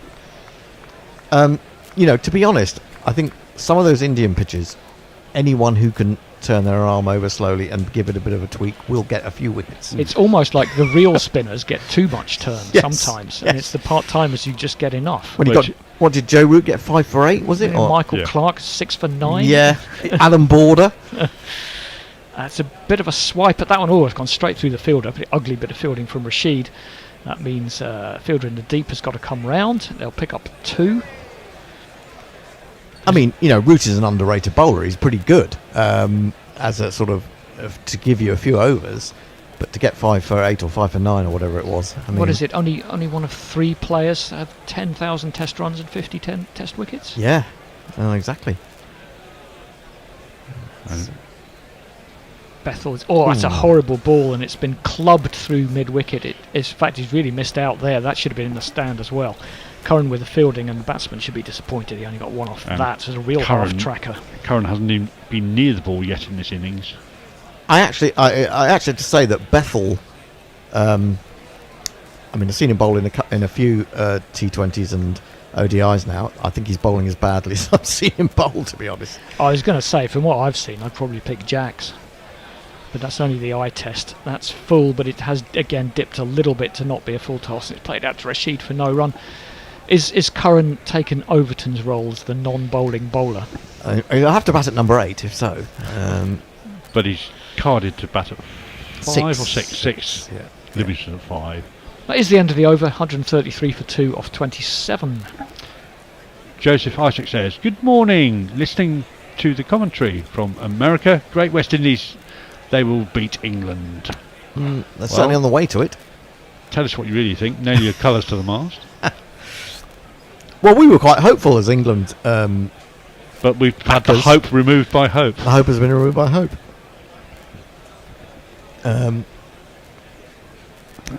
Yeah, I think I would give Archer a little outing. Just 2 overs. Ginger them up a bit. Oh, and here we are. Here we are. You saw it. You did a Mark Lawrenson. You saw him warming up. No, I didn't. I just should be England captain. I shall jingle him up. Here he comes. He will break your helmet, break your heart. Hotter than lava, cooler than Bogart. In your face, at your stumps, on your toes, on your mum. Not exactly tearing in there, Archer. Bit of a loosener. It's played down to third man for a single. Yeah, we did pick that up from his first spell. That he sort of bowls his way into a spell. He bowled his way into the spell, absolutely. And he was getting quicker and quicker. Not so much on Thursday, where he went out and he was getting swing and it was moving quite dramatically. He's playing 2 in a row then. Yeah, amazingly. Although he did only bowl 5 overs in that match, so maybe that's what it is. Yeah. It's going to come in again. Fairly standard-looking field. 1 man back on the offside, and I assume 3 on the leg. And that one is played into the offside. And I think that's Bethel picked up all these new players. I'm not quite sure who's got. Can't really tell the numbers. They haven't sunk in yet. Yeah. We were talking about the numbers and odd, weird numbers you get on the backs of sportsmen's jerseys these days. We were like number 77 playing football and such like. But I must admit, you could stick Dan Mosley in a lineup and I wouldn't be able to pick him out. No, I would say the same. A bit the same with Jordan Cox. Actually, it takes a while before you begin to reckon. You have to see them quite a bit, don't you, before you they become a household. The body shape becomes recognisable. I don't think I've seen Dan Mosley ever. Well, don't even know how to say his name. That's on the leg stump from Not Archer. the only one. He tips into the leg side. That looks like no, it's not Curran. See, who's that? That's probably Turner. It probably is from long leg. We'll say it is. Who's going to know? And that's another single. Yeah, it's they do need a wicket, England, rather desperately here. Well, they had the chance. Had the chance with Salt. They did, absolutely. And they put down some catches on Thursday. I think. Certainly Adil Rashid put down an absolutely simple catch at extra cover. Archer is in. It's short. He just drops it down into the offside. Just hurried him just enough so he couldn't play an attacking shot. I suppose the difficult thing for Archer here is he hasn't got the hardness that on the ball that he had when he started, when the game started. Obviously, he's not got slips in position. I'm not surprised. He's got to find a way of being the Liam Plunkett type enforcer. Well, I mean, how did he do that? Is that that's a waste of a role, really, for him, perhaps. Well, yeah, but he can open ball 3 or 4 up the top as well. I mean, how did Plunkett take wickets without slips and a hard ball? He managed it. He banged it in and it didn't get up sometimes. Oh, Archer banged that one in and it did get up enough. Carty ducked on, well, to the side of it, I suppose. There's no run. Good over this one, 2 off it with 1 ball to go. And of course, this is where he has to avoid going for the boundary off the final ball. Off the last ball, that's right. Yeah. Well, yeah, you can see that on the replay. It's a little bit tennis ball. Yeah, it's a funny pitch. I can't quite work it out. I really can't. Yeah, 7 bowlers used and Curran is not one of them. Wow, yeah. That is that last ball. It's almost the same ball, but the batsman rather cleverly just stepped inside a little bit and almost... If you were given catching practice the first slip, that's exactly how you would have done it. But it wasn't there, so it's 4.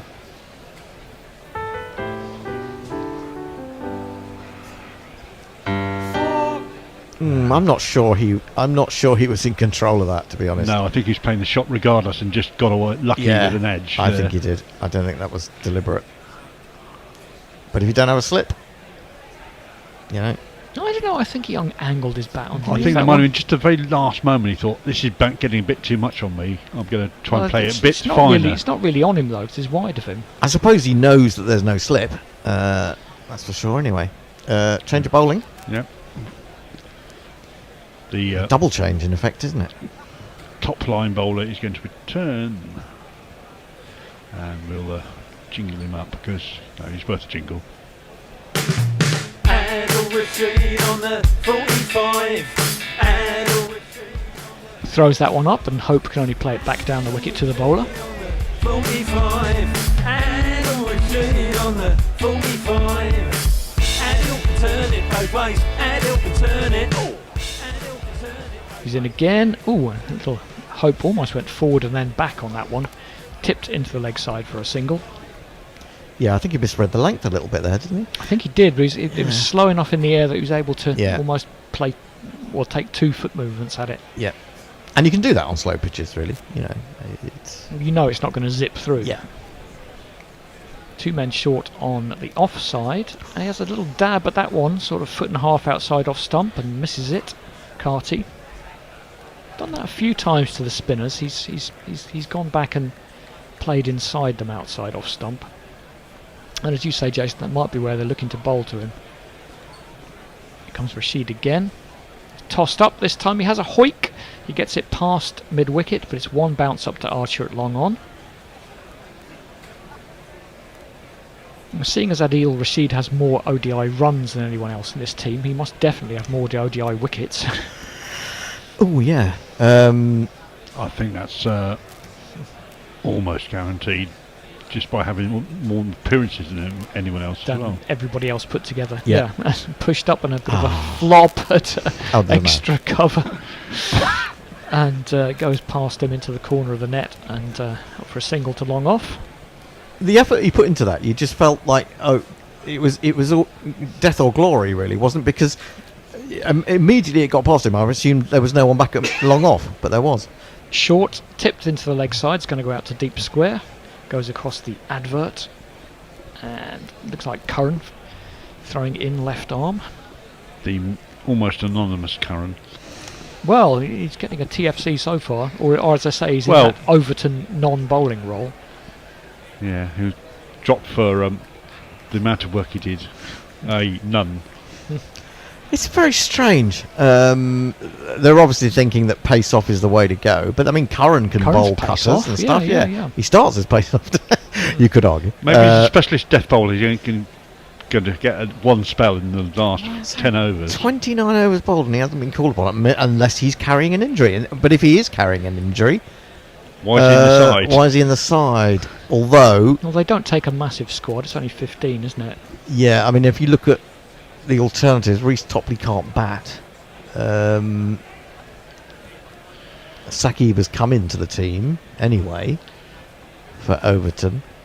Who's the spare bat? Is there a spare bat, or is it just all rounders? Goodness, Yeah, Pepper, obviously. Pepper, yes, because we're not dealing with salt and pepper all day. Yet. It will come. It will, and on that day I'm going to have to mute cricket Twitter with their hilarious jokes.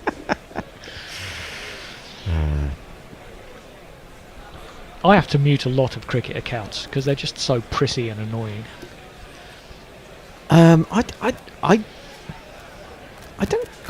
can't work out what I get in my Twitter feed actually. Vitriol, I would apart imagine. from vitriol, yeah. I mean, I don't follow Donald Trump, but it seems it still comes in. It still comes into my. You're not curating account. it. You see, you're not creating. I've blocked him now. I'm sure he'll be upset. The most important thing is not to engage. If you engage with posts that make you angry, do not feed the trolls. You're just going to get more of them. But what is I'm not quite reply, sure. or even if if there's a video, if you watch the video, that's engagement. If you, I've learned. I've played that one down to point. There's no run. If you reply to a post saying no, that's bollocks, what a terrible thing to say, that counts as engagement. Yeah, no, I understand that, but I almost got the impression that just scrolling past it gives you engagement. Yeah, I think sometimes it does. If it says show more and you click on that, that'll be engagement. Yeah, no, I understand that. If you keep it on the screen for a while to read, I think. Yeah, maybe. The best way is if you really don't like it, just click not interested or mute. You got to curate your own feed, or just stick to following, as I did for a long time. Archer is in again. Short. Oh, as a top edge now. Is anyone underneath that one? It's gone out towards deep square leg. Oh, it's gone for 6. The fielder, I think, is Turner. I think he was pretty much over the boundary by the time he caught it, or tried to catch it. Didn't catch it anyway. It's gone for 6, I'm sure. Yeah. But it was a top edge. Let's talk about 6. Let's talk about 6. Let's talk about bottom of the bat as well. Let's talk about 6. Turner is back. He stepped on the rope. Yeah, he was never getting anywhere near It's a that. good effort. It's almost the first false shot we've seen. It's a good effort if he's 5 yards further forward and it's not gone so far. I mean, well, it's a bit of an effort for show, really. He was never going to be able to get that one. It was too high. Archer is in again. That one is played back towards him. He got a chance this time and he dropped it. Oh my word. He helped that on its way, Carty, and that one was definitely inside the rope. He had to make 5 yards to his left. It dropped. It was a bit low. He didn't really attack it, but he got 2 hands to it, and he should be taking that in international cricket. I mean, he's probably thinking about the one before, isn't he? Probably was, yeah. Yeah. He really just helped it on his way. No, that's a poor one. But you can understand it because he's just sitting. He's standing there thinking about what he couldn't have caught the other one, but he's still thinking about it probably. And you don't expect to get one immediately afterwards, do you? No, it's caught him on the heel of the hand again. That's not a good look. And it's a completely different type of catch, isn't it? Because the other one was really high and he's going backwards. This one he's going sideways and it's quite low. Archer certainly shouted in frustration when that one was spilled. He now bowled a wide. Down the leg side. We're going to have a change the end of the over. Who's going to come in the end of the over? The Bear's coming in. Messages is rejoining us, and I'm staying on to do ball by ball. Okie dokie. And let's see, 2 chances. Were they? Well, 3 chances now, effectively. Well, no. I wouldn't count the other one. Should have got it. No. I'm going to say, but are they? It validates your argument to get Offer in for a quick spell to ginger them up. Well. I'm just wondering if they're the same batsman or we've had one in each. No, same batsman, because it's 6 and then straight next ball. No. The drop behind off the drop behind was Hope, and these 2 were Carty. Yeah. So could have had both of them out. Yeah. And that's what's going to make. I mean, if you got a set batsman, you've got to take a chance to get them out in ODIs. Yeah, and I really think now that West Indies are ahead of the game. Yeah, they're 151 for 2, just about to complete the 30th over. Double should be in good shape for 300 exactly. Yeah. Archer is in. It doesn't look too comfortable on the pull shot though, mind you. That's Hope. He kind of shoveled it. It bounced well in front of. There's Mosley, but he's wearing granny sunglasses as well, so I can't really get a look at his mug. But it did bounce well short of again. Hopefully just help that into the leg side rather than hit it. And Archer, the world's on his shoulders. Yeah, I do feel a bit sorry for Archer. He bowled well the other night, didn't get any reward. He's bowled well, I think, today. I mean, he should have had 2 wickets in this over, or a wicket in this over for sure. But it's the pace of the man, isn't it? If you get a top edge, you can see it. He's got He's giving it the double teapot. Yeah. His shirt's untucked on one side and Yeah, on the other. I Get the understand glare it. as well. I totally Yeah. understand why he's Another angry. fielder is moving into the leg side for this last ball. Suggestion, therefore, it's going to be short again. Could go for the bluff. It is short, and it's flayed up in the air now. Is there That anyone could be there at backward point? No. No, it just plops into space. Rashid is around from third man, but it's nowhere near him really, and Got 2 runs. yeah, could certainly claim to have been a bit unlucky in that over. Archer, 154 for 2. We're going to have a change with Carty on 71 and Hope on 70. Okay, I'm going to go. But I will just say that I would keep Archer on for another over, because I've got a feeling that luck might run out if he keeps on that short ball length. Although it could just be one of those days when it doesn't go for Archer, so who knows. The Bearers come in, and Messi Jez will be joining... Has joined, in fact. Or has joined Jason on Ball by Ball. Yes, and you join us. Very quiet on YouTube at the moment. If you've got something to say, let us know where you Okay. are. Apart from anything Rashid, else. to continue, sweeps off a straight ball, and that's well smothered by the short man on the 45 just behind square, but they still scamper through for a single. Let's swatch places. I'll do what you'll do.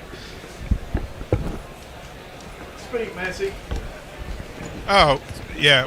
At the moment, we're playing musical chairs in the studio as Bear and Jason gracefully switch places, and as they do so, a wicket falls as Carty has been taken out by Rashid.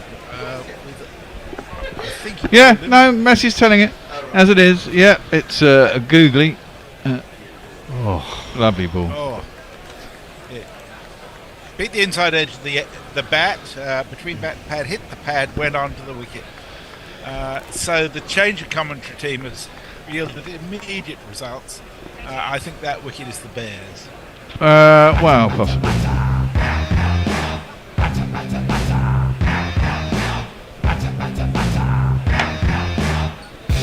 On your bike, mate.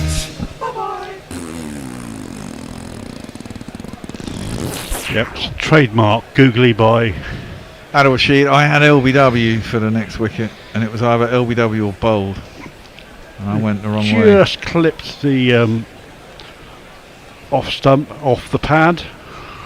So you're probably right. It could have been LBW, but Well, it was an inside edge, wasn't it? Onto pad and then Yeah. onto stump. So yeah, I mean, I was going for them going for sweep shots and missing one.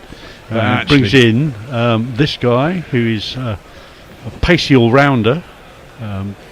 Of the two that they do have, Ford is the other one, but we're going to have this guy to the greens.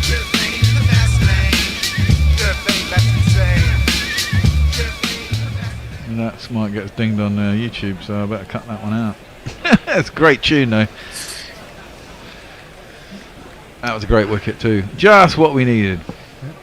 And we're going to have a left-right combination now at batting, so it's going to be all change every ball potentially. Oh god, that slows things down. And annoyingly, I just went over as well. West Indies 299 for. I went over 299 and a half. And then immediately a fucking wicket falls. It's just ridiculous. Oh dear. Poppy says, as I'm 10, could you please refrain from using the word plop, as it's making my dad laugh. Thank you. Well, that's what happens when it goes into the outfield. It plops into the outfield. I'm really sorry, Ploppy. Yeah. Rashid in. That's a regulation leg spinner. Played off the back foot by Rutherford into the offside to the cover's right hand, and they scamper for a single. There is a throw into the bowler's end, but he's clearly in by that point. Yeah, just enough turn on that delivery, wasn't there? Catch the inside edge. And that's gingered up Rashid. He looks far more energised now. That's slightly short, and that's played square on the leg side by Hope, and just trots through for quite a simple single. Yeah, and then just get himself in. Hope has to Hope has a remarkable record for the West Indies in ODIs. He does. I mean, he averages nearly Easily 50. Their best average. Yeah, if he gets another dozen or so runs, he'll average 50. Only 11 players have actually exceeded 50 with their averages ever in ODIs. And Viv Richards is the highest other West Indian player, and he's 3 runs per innings behind Shai Hope. Gives you an idea of how much impact he's had. He's scored 16 centuries. And that's lifted over the one bounce to the boundary. Nice shot by Rutherford. Yeah. Just sat there and Yeah, lovely straight Very back, nicely in the wasn't slot. it? Yeah, exactly. He just played high elbow through the line of the ball. Didn't try and hit it too hard, just timing. textbook looking, but not textbook results. Because if it'd been textbook, it would have been all the way along the floor and probably been one or none. Right, here we go again. That's the googly. That's just dropped into the offside, down to backward point, and Hope quickly calls Rutherford through. And 162 for 3. That's the end of the 31st over. Oh, that looks good. Camilla Cuccia says, afternoon, lads. And Craig Jacob says, hi, it's 2:30 Sunday morning in Melbourne. And Craig, well, this is dedication above and beyond, Craig. Good on you for staying up for it. You're going to stay up for the second innings. You're going to have a long night. If that's indeed. Well, here's the question, Bear, having seen the array of fantastic food that was just being displayed at the ground, would you have that, or would you have the 6.5 kilo brisket? Ooh, now there's a good one. I do like a bit of jerk chicken, but brisket is something you don't have. 6.5 kilo brisket. Yeah. a big brisket. Angrish is making that for his 40th birthday. Wow. It's taken 30 hours. See, I've been listening, and I'm interested in the 6.5 kilo brisket. So maybe I'll probably go for the brisket. I think I have to say. Anyway, Archer's going to get another over to Rutherford, who just angles his bat and runs the ball down to third man and walks to the other end. Yeah, 30 hours in a smoker. Sounds fantastic to me, I have to say. That's Well, yeah, I'm presuming he's got 30 friends to consume it as well as himself. Well, yeah, 6.5 kilos of brisket is fucking enormous.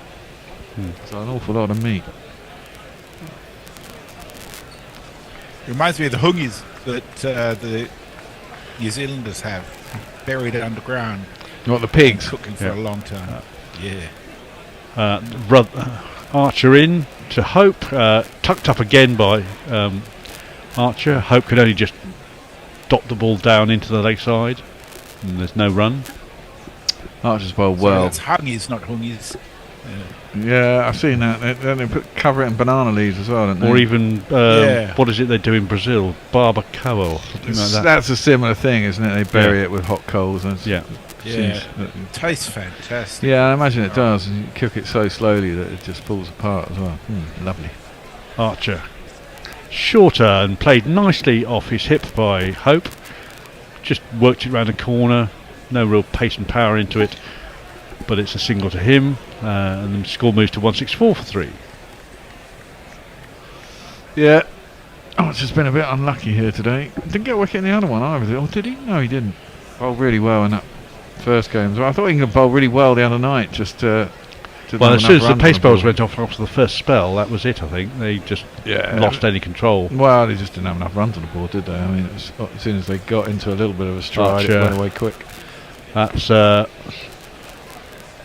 again tucked up. The left-hander this time, Rutherford, bowling over the wicket into his pad. Can't get the ball away into the leg side.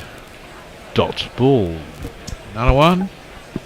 Not going away, but you just think with the wickets in hand, 300 is still definitely there. Well, they've got a couple of people here still who can whack the ball around like. Well, they've in got fact, they brought Rutherford in ahead of Hetmeyer, which is mad, isn't it? Well, maybe they see Hetmeyer as a finisher. He's a T20 specialist as well, and you know, maybe they don't see him coming in till last 10 overs and going T20 crazy. Teeing off round the wicket from Archer now, and that's Played with a straight bat by Rutherford, but he's timed that very nicely off the edge through backward point, who sprawls over the ball, just gets half a hand on it, and then run a single. Yeah, feeling himself in. 8 off 6 though. Hope the glue that keeps his innings together, really. Well, yeah, I think mean, he's the one. It's only Rutherford's 8th ODI, but he is averaging 69, which isn't too bad. That's pretty good going. And we've got the ubiquitous "Can we change the ball, please, ump?" request by every fielding captain since when things go badly for them. And you've got 2 either, both on either end as well. Archer, tongue out, running in, and that's just knocked to point by Hope. Can't beat the man. That's the end of the over. 165 for 3. Hope moves to 73. Rutherford is on 8. Teresa Lorenzen says, morning from St. Lucia, wind is all the way. Good to have you with us, Teresa. Yeah, well, it was a good victory the other day, Teresa, and this is certainly, especially after losing a couple of quick wickets at the top. They've come back really well, solidified, and they've got a potential here to get well over 300. Just noticed at the bottom of the Windies batting lineup, one S. Joseph as well, as opposed to Azari. So they've got the right Joseph in, potentially. He's a match winner. Yeah, he certainly can give it some tonk as well, I seem to remember. We've got to change bowling. The skipper's decided enough is enough, and he's going to bring himself on. That C looks fantastic as well. To bowl his mixture of offies and leggies. Now that we've got a left-hander, right-hander at the crease, and the first one is an offie. That's in the air to square leg, but he's got plenty of that. And it's dropped by the fielder on the edge of one of the steps of banking there, but it's 6 runs.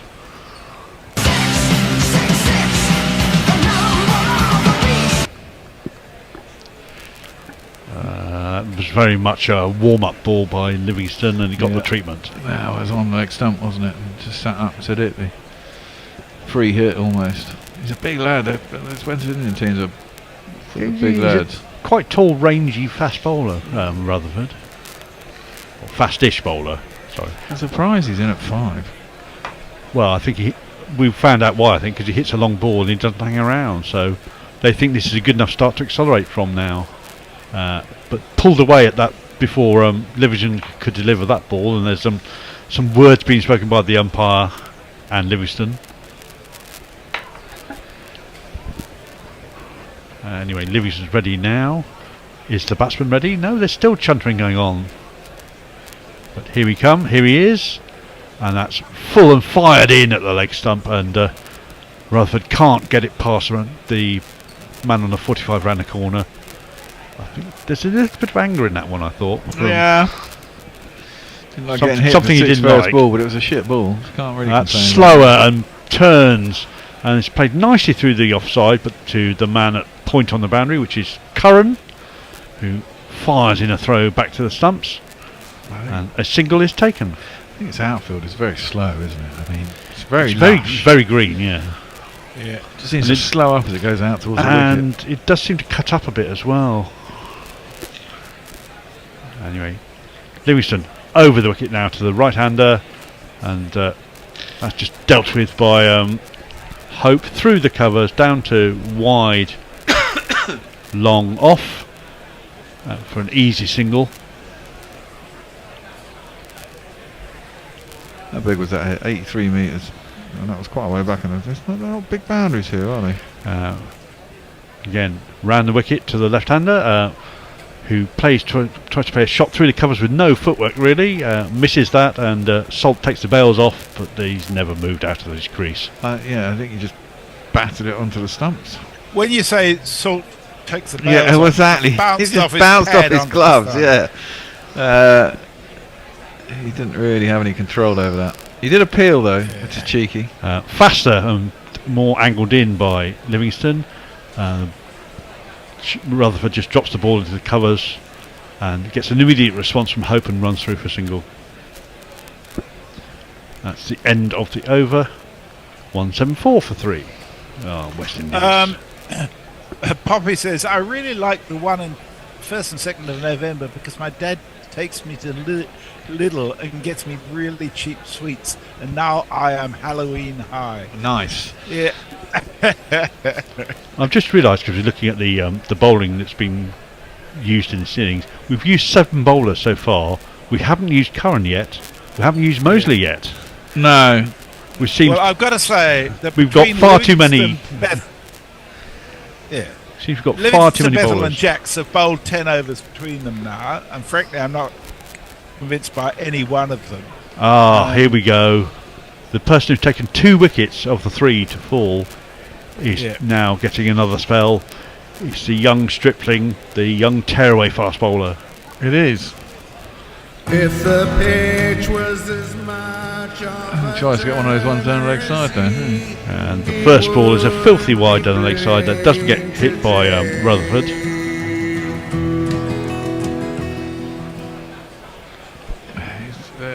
By the way, speaking of, we're talking about Shamar Joseph, this is actually his first ODI. So it'll be interesting to see how he goes in it compared with his test performances. Turner is in. That's a better ball. That's on off stump. And Rutherford just drops it into the leg side, but he can't beat the man rushing in from square leg. 2 for 29 so far by Turner off his 5 overs and 2 balls, or 1 ball, sorry. So a decent return for him on his 2nd international match. Shorter, and again that's wound up and hit by Rutherford.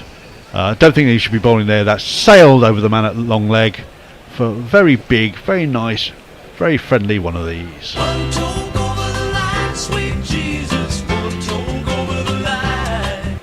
And Rutherford hasn't even got all of that, I don't think. He's got hit quite high up the bat. He's kind of clothed it a little bit, hasn't he? But it's still gone 10 yards, 12 yards over the boundary. It was a poor ball. Really was. Yeah, poor ball, poor thinking, I think. I think we've seen him do this 3 times now, Rutherford. We know he can play that shot. Yeah. Try something else. Try attacking the wickets, well, perhaps. Possibly. It's radical thought. That's better, but Rutherford, having done the hard work the previous ball, just drops his hands on that. Well, let's go to the leg side. If you attack the wickets, it's at the point in the game where they just run it for singles every ball anyway. So, for England to staunch the score here, they need to take wickets. Otherwise, you're looking at from here 320, 330. Well, yes. I mean, the run rate has gone up markedly. It was hovering between 4.5 and 5 for most of this innings. It's now 5.4 and rising at the moment. Yeah. So looking good for my 299. Did you go over 299? I went over 299.5. Yeah. Anyway, Turner over the wicket to the right-hander Hope. Oh, when he bowls him well, not far short of a beamer. It was a full toss about. Was it waist high? Was it a no ball? It was dropping. I think it was just below the waist. I haven't seen any indication of a no ball and a warning. Do they do ball tracking for that now? I'm not sure they do. Side on. They tried it in the IPL, didn't they? Because you could. Well, that's probably. I think in the IPL you could review. You could review extras, couldn't you? Yeah. Which, of course, isn't that far off again. Ran wicket again to Rutherford, who works that neatly off his back foot into the vacant areas on the leg side for single. It's 10 off the over already, and 1 ball left. Yeah, it's looking a bit easy for West Indies at the moment. It is. It's looking very easy, and I like really don't rate England's batting lineup to chase 300. Not with the amount of bowling all-rounders on the side, and not any specialist batsmen. I mean, the batting specialist batters go down to about 4. Yeah, well, 3. That's it. And that's short and flogged by Rutherford with a strapple, really, almost along the floor, through wide mid-on to the boundary. There's not one boy for me, I must have 2 or 3, I need 4. Well, that was a pretty poor over by Turner. He went for about 14, 15. Yeah. And 14 it went for, yeah. And it was 188 for 3 at the end of it. Yep. Cornelius Davis says, West Indies boring cricket, can't win matches. England will take this one. Well, I beg to differ. I beg to differ. I think England have got. I mean, look, we all know this isn't the strongest England side by a fucking long shot. I mean, we're missing possibly 3 top order batsmen in Duckett, Brooks. I would bring back Root, and you've also got there's another one in there as well. I think should be in Butler himself. Yeah, exactly. So there's 4 potential. 4 out of top 6 potentially there. Stokes is talking about coming back, although I'm not a big fan of that. I think that's destabilising it. Yeah, I do. I keep comparing it to when AB de Villiers kept doing that, and I always thought it was a bad idea for South Africa to let him back. It's tempting because they win things for you, but the flip side is it's a destabilising thing. What you get a player who basically picks and chooses when he plays, and that's never a good thing. I think not for discipline. But certainly, and I would, I think Root in an ODI side should be a shoo-in, really. But they seem to want to go against that. You can argue. Well, I mean, the thing that strikes me with England at the moment is that in the run-up to 2019, it was a settled side. 3-4 year process of Morgan really working to make sure they had a clear sense of direction, grabbing hold of it, running with it. And, everyone knew their role. The final was very close. England was the best team there and deserved to win. Since then, there's been no sense of any impetus, any serious planning, any building of a solid core to a team. It's partly because of the schedule, I know, but it's also just got no sense of direction. And I think that comes out in the way they play. Yeah, there's a bit of that. I also think that a lot of teams like West Indies are concentrating on this. So I don't know what they've got next, but I mean England have just come off a tour, and immediately after, I mean it is scheduling really here. You've got to give players a break, and all those things. I mean they've literally picked a bunch of almost like randoms who've got a chance. It's, and not necessarily the right, and not necessarily the right team. But I think they trust the players who eventually play. I mean, they play too much T20. England played at ODI cricket too much like T20s a lot of the time. It takes them too long to work out. We've got a little bit more time in a competition, and the Champions Trophy don't have a lot of time. What they're really missing is a sense of leadership. I mean, I don't particularly like Owen Morgan, but I think he was the key to it. He drove that team really well. Well, it's very much. There's no sense of Butler being. No, I don't think Butler is a very good captain. I think he's I think it takes something away from his game, and I don't think he captains very well. I think it's difficult because he's the keeper, and there's all that rubbish about him running up from behind the stumps, the sorts of bowlers, and that's why we're slow, and a lot of those sorts of things. And there's a bit of sense in that. I don't know who you would make captain. I think Harry Brook possibly. I think that's the long-term solution. I think Brook is going to be captain. And I'd give it to him early then and let him get on with it and try and mould the side around and give him some responsibility. Maybe that, get him to anchor down. I mean, his last 2 innings in England were fantastic. They had, a 45 and an 80, wasn't it? Yeah, and he looked brilliant. If he can do that. Steve Russo says West Indies will win, close the series with a bang. Of course, there is a third ODI Wednesday. On Wednesday, Wednesday in Barbados. Followed by 5 T20Is. Which are in Barbados and St. Lucia, I think. Yep. It's the Forgotten Man. The Forgotten Man is going to have a spell. God. Oh, my word.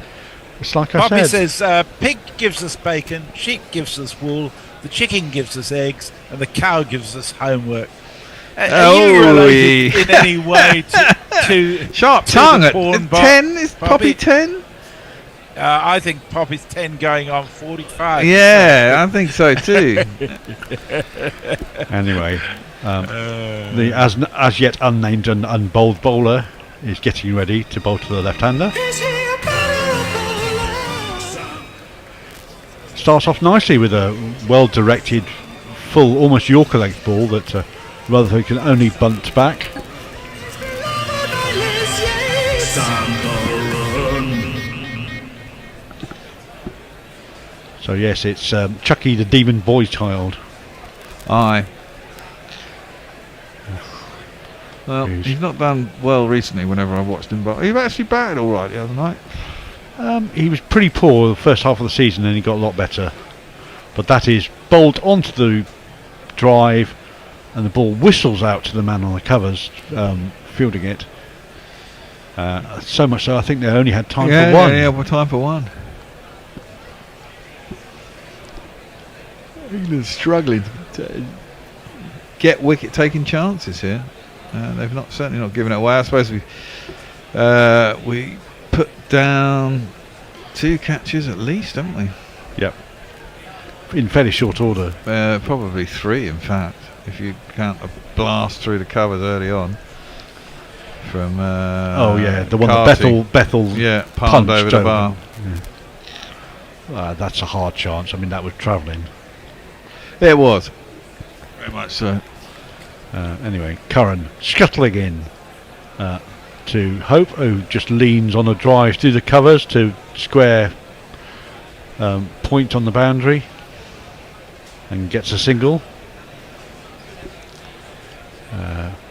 Hope 80 off 97 balls. He started off terribly and looked all at sea for the first 20 balls, and then he's picked up the pace from that point onwards and grown into his innings, and is anchoring this side to a sizable total.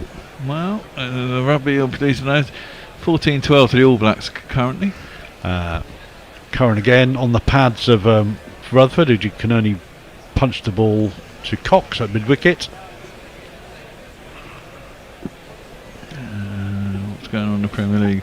Both City and Liverpool were 1-0 down. Well, won't be so bad for Arsenal if they lose as well. Still 1-0 to the Arsenal, not to the Arsenal. And again, almost a rinse and repeat of the ball previously. On leg stump, clipped quite nicely by Rutherford, but can't beat Cox. And this has been a pretty good over by Curran. He's gone for 2 singles so far. Why? Can he get out of it without conceding anything expensive?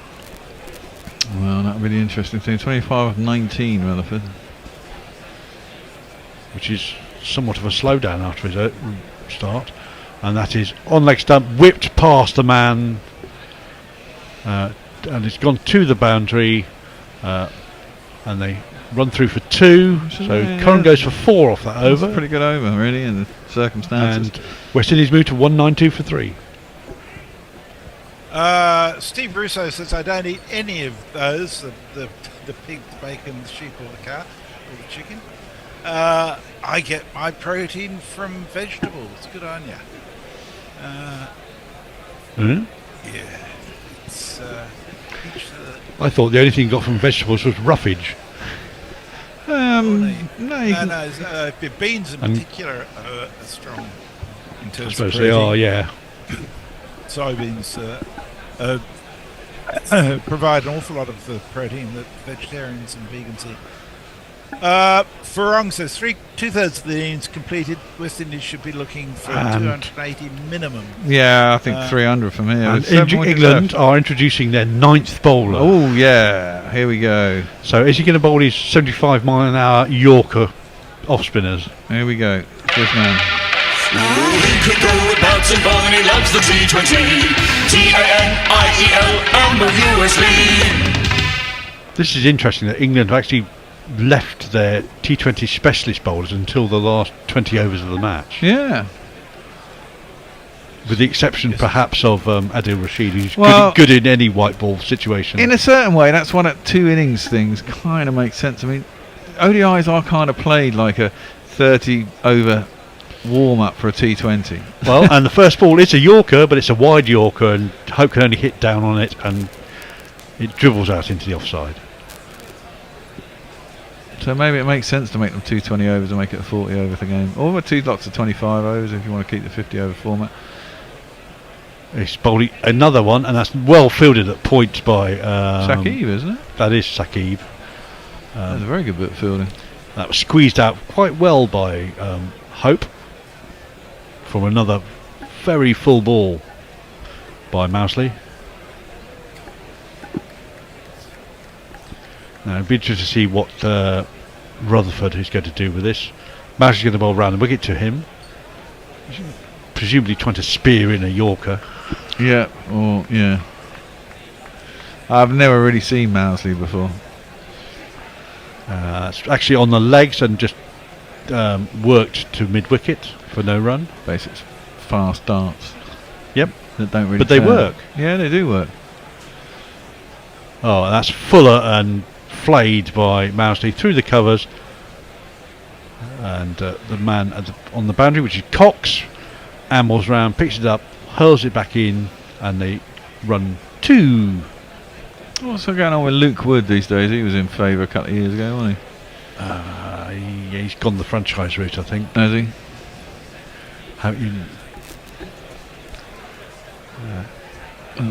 That could be a wide, or it could be a catch. The umpire is unimpressed. Salt is signalling for a review straight away.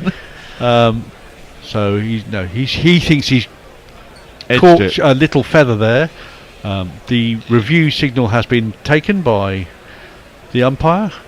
I thought the umpire couldn't take it off anyone but the captain. No, but I think Livingstone has gone and supported the review statement. I mean, it's close. It is close. Did it brush the pad or was it the bat? I think it might be the underside of the bat, in which case it's a fantastic takedown the leg side by Salt. It could be it's gone outside the bat, the pad. If he has, that is a fantastic take for someone with limited fucking anything to do with here comes keeping. Ultra Edge. He's missed it by a mile, hasn't he? Miles away. Fuck. He's at least 8 inches away from that. Has it actually hit anything? He hasn't hit anything. I don't know what he heard. Wide. It's going to be a wide, Well, yeah. So they guarantee that it becomes a wide. He's nowhere near that. Nowhere near it. Oh well, you might as well use a review. I mean, that was a shit review, but I mean, too many games where teams don't use a review. And there's the wide signal. Well, it cost him a run. Yeah. That's a better ball by Mousley. That's a dart at leg stump, defended by It wouldn't Rutherford. have been hard to be a better ball. Christ, it actually went outside the popping crease, that first ball. On the leg side. And Fuller and smashed through in to out through extra cover, and the man on the boundary is not going to stop that. That's 4 runs. And it brings up the 200. West Indies are 200 for 3.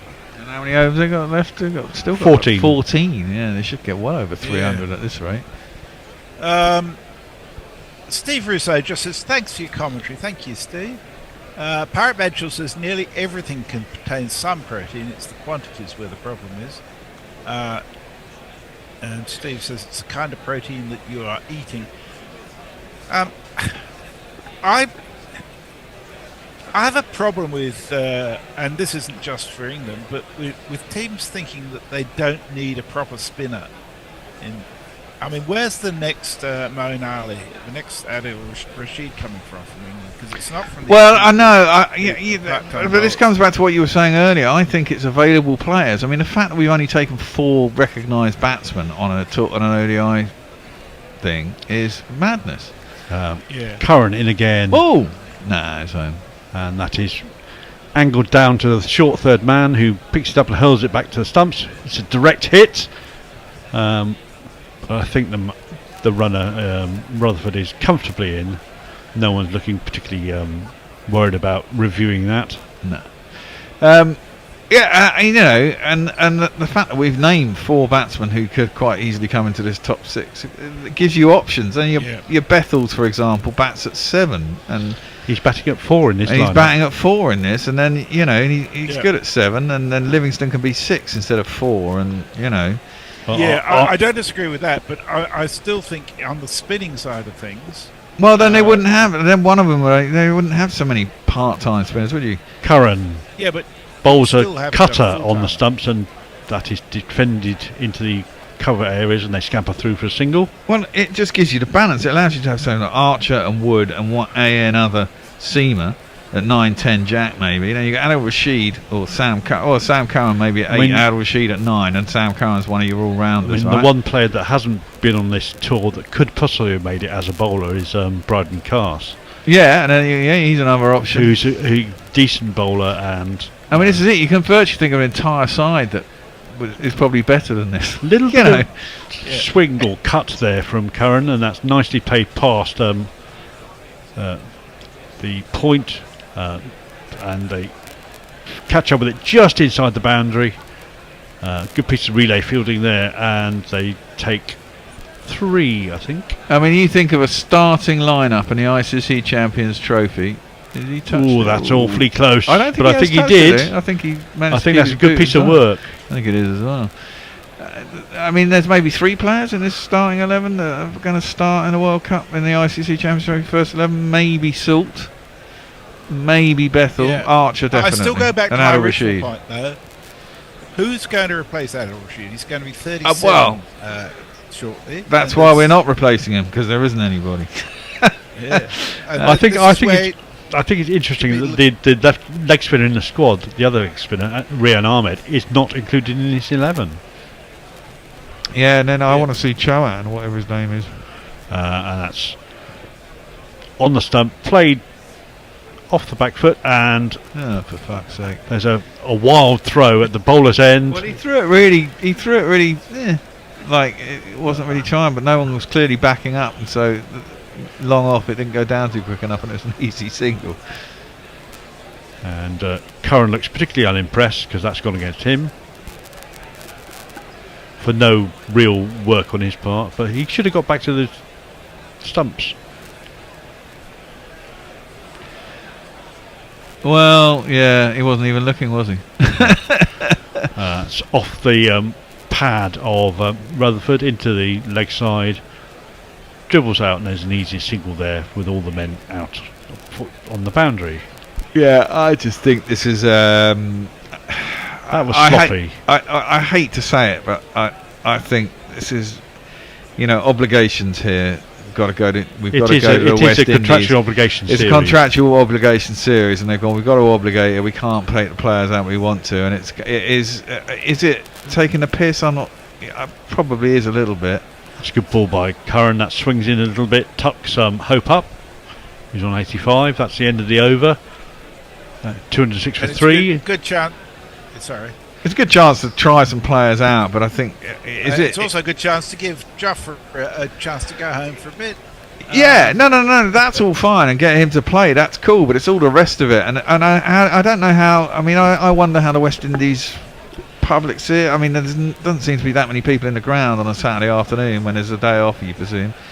Do they think they've been a bit shortchanged by the team that's come out from England? I don't know. Yeah. I really don't know. But and the last few runs have brought up the 51 partnership for Rutherford and Hope, of which Rutherford has been by far the major contributor. Poppy says, my dad said to stop texting you guys because it's his program, with a smiley shit emoji from Poppy Shaw. Ben McCormick says, sorry, clearly my uncharacteristic positivity at the outset has ruined it for England. And Scott Harrison says, what does Jack's offer? Enough for a central conflict? Mousley fired in at leg stump and worked neatly around the corner, and they scamper a single. I reckon Hope on strike. I reckon if these two are there till deep into the 40s, I reckon we've got 330 on here. Or even, there's another 30. Yeah, I think if England can get a wicket now, they can probably keep them down to the 290s, 300s possibly. Full and well, maybe not actually. Quite well dinked out by Hope, but he can't beat anybody. Caught a bit by surprise by Mosley there, which I think is most of what he does. And that's full again and driven, but There's a sprawling stop by the skipper, but enough time for Hope to run the single. And immediately he runs off to the boundary because he knows where the next one's coming.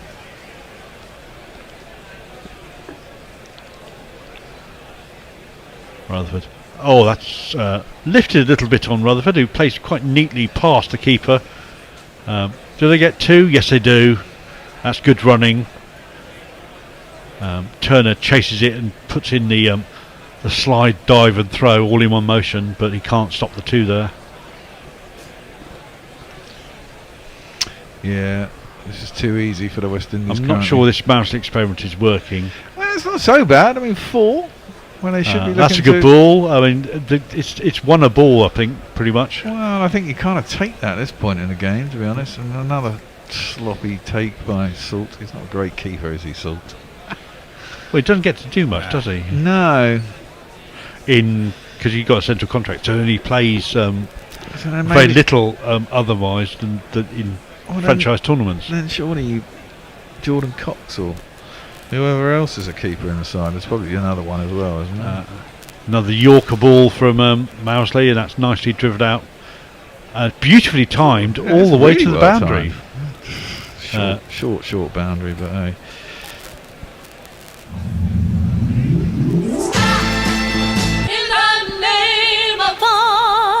For all the world, it did look like Livingstone was going to pull that in just in the last 5-10 yards, sort of gained pace, and he got away from him. Yeah, who was that chasing it down? Average is now just slipped above 50. It's pretty impressive. Yeah. Who was chasing that? Was that Livingstone? The skipper? Livingstone. He looks a bit slow, like he was wading through mud. We're looking at the Manhattan at the moment. Towards the end of this innings, it's all sort of getting higher and higher and higher. Yeah, it is. There's a fair few overs of 8 or above, isn't there? It's a well-structured innings. So Yeah, it is. Well, that's what happens when you don't lose wickets. England struggle to take wickets.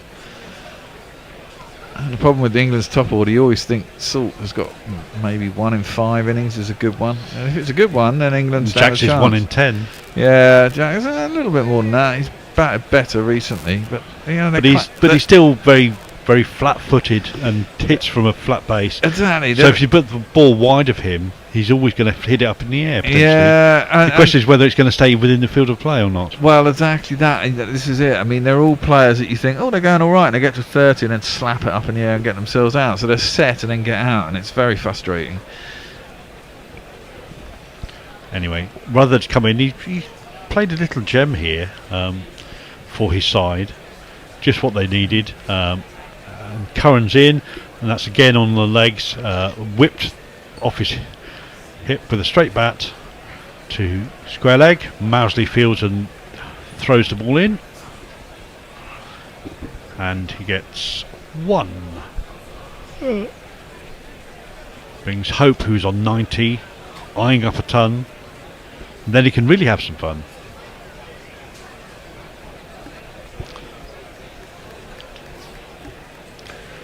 Uh, 14-12 to the Kiwis at half time.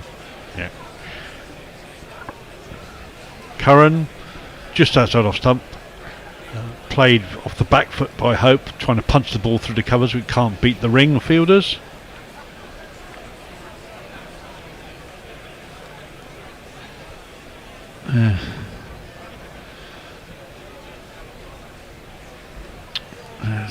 Still the same scores in the footy. Sorry, I'm trying to keep an eye on that too. Multitasking. Curran in again, and that's muscled down to long on. Really a flat batted swat really there. Bethel fields, and that's a single to Hope. Yeah, not bad. Curran's only gone for 11 runs. Yeah, it's a pretty good going. I don't know what's wrong with Rutherford's shoes, but he keeps on having to tie his lace about every third ball. Well, maybe it's one of those affectations that people have. What, like Alex? Just like Alex same Stewart thing with twiddling his bat all the time. Exactly. Yeah, I've got to do my and that's lifted over cover, Well, that's a and good it's shot. going to beat the man. That's a lovely shot. It is indeed. It's one of these.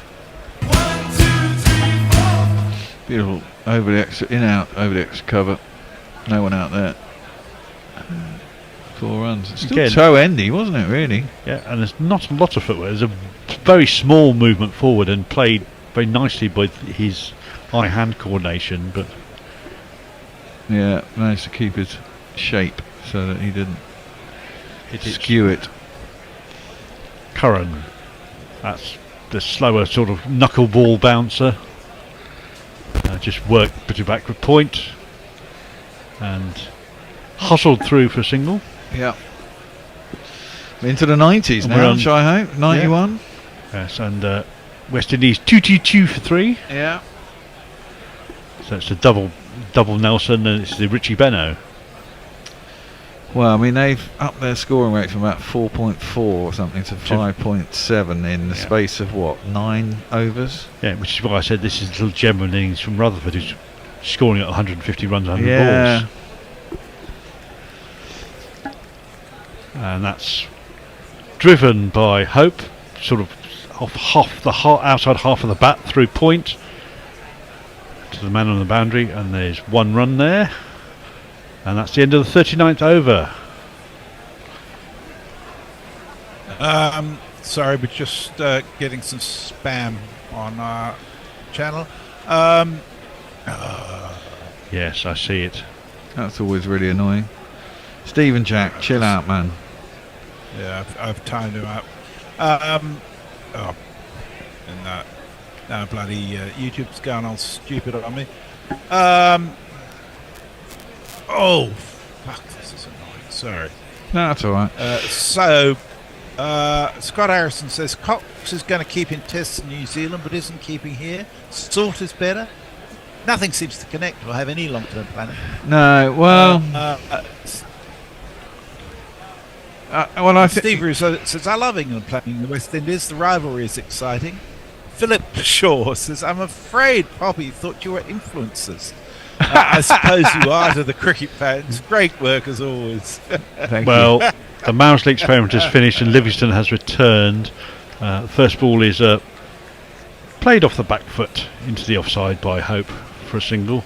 Well, I guess in our own strange way we are influencers. Just not very, very popular ones, that's all. Not the kind of people who make millions out of being influencers, yeah. We should have a change of personnel at the end of this over. Livingstone ran the wicket, and that's off the outside edge, trying to flay the ball through the offside. Beats Salt, beats and Archer. That was lazy. That hit the yeah. that hit the That's sponge 4, and then he clawed it back. I don't think Livingstone is particularly impressed. No, I think he thought it was going to stop, didn't he? But I don't think it did. I think it bubbled onto the sponge and then he hooked it back. Would have been straight down first slip's throat, but yeah, no, it definitely hit the sponge. You look at it from the other direction. Hits the sponge now, and then he pulls it back.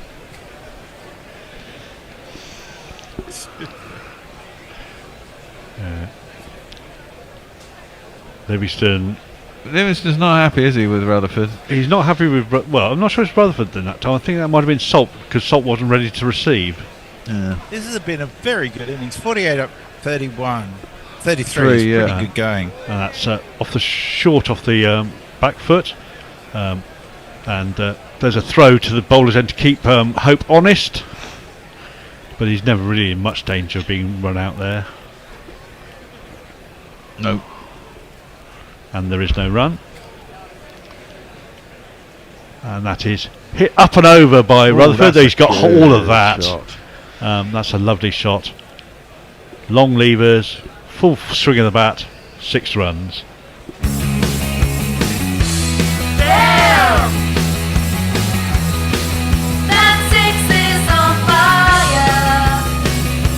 And that brings up his 50. Yeah. Oh, yeah. We should play a little jingle for that one. 50, 50, 50, pretty nifty on a bowling batter's pitch. And that's 50 and out for Rutherford. That ball is kind of the same, but it's just slightly shorter and slower. And he tried to repeat the shot, gets a bit more of a toe end, it goes up into the air and is caught by the man running in from cover point on the boundary. 6 out. I won't look back, 'cause by the time that I do, you'll be gone. Well taken by Mousley, who was the fielder. Well, that's one thing you get out of youngsters is frenetic fielding, I suppose. And if I was going to be critical of Rutherford, who's played really nice innings, 54 off 36, he did pull himself away to leg for that shot rather than staying with it. Well, next man in is also an equally renowned T20 hitter, and how many overs left? Just over 10, isn't it? Yep, 10 and a half. It's this guy.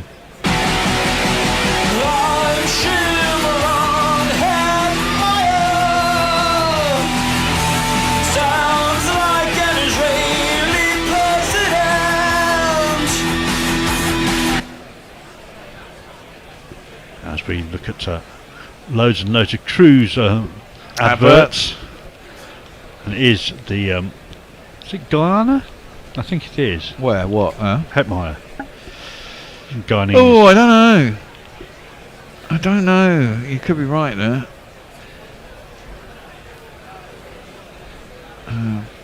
That's pretty good. It's just the 39th over. We're having a little switcheroo at the end of this one. We are. Yes, Okay. he is Guyanese.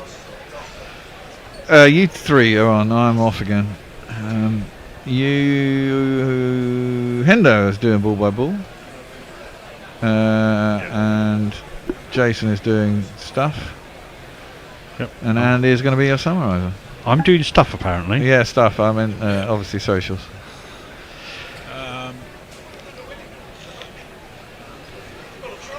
Jimmy Smith just says West Indies straight.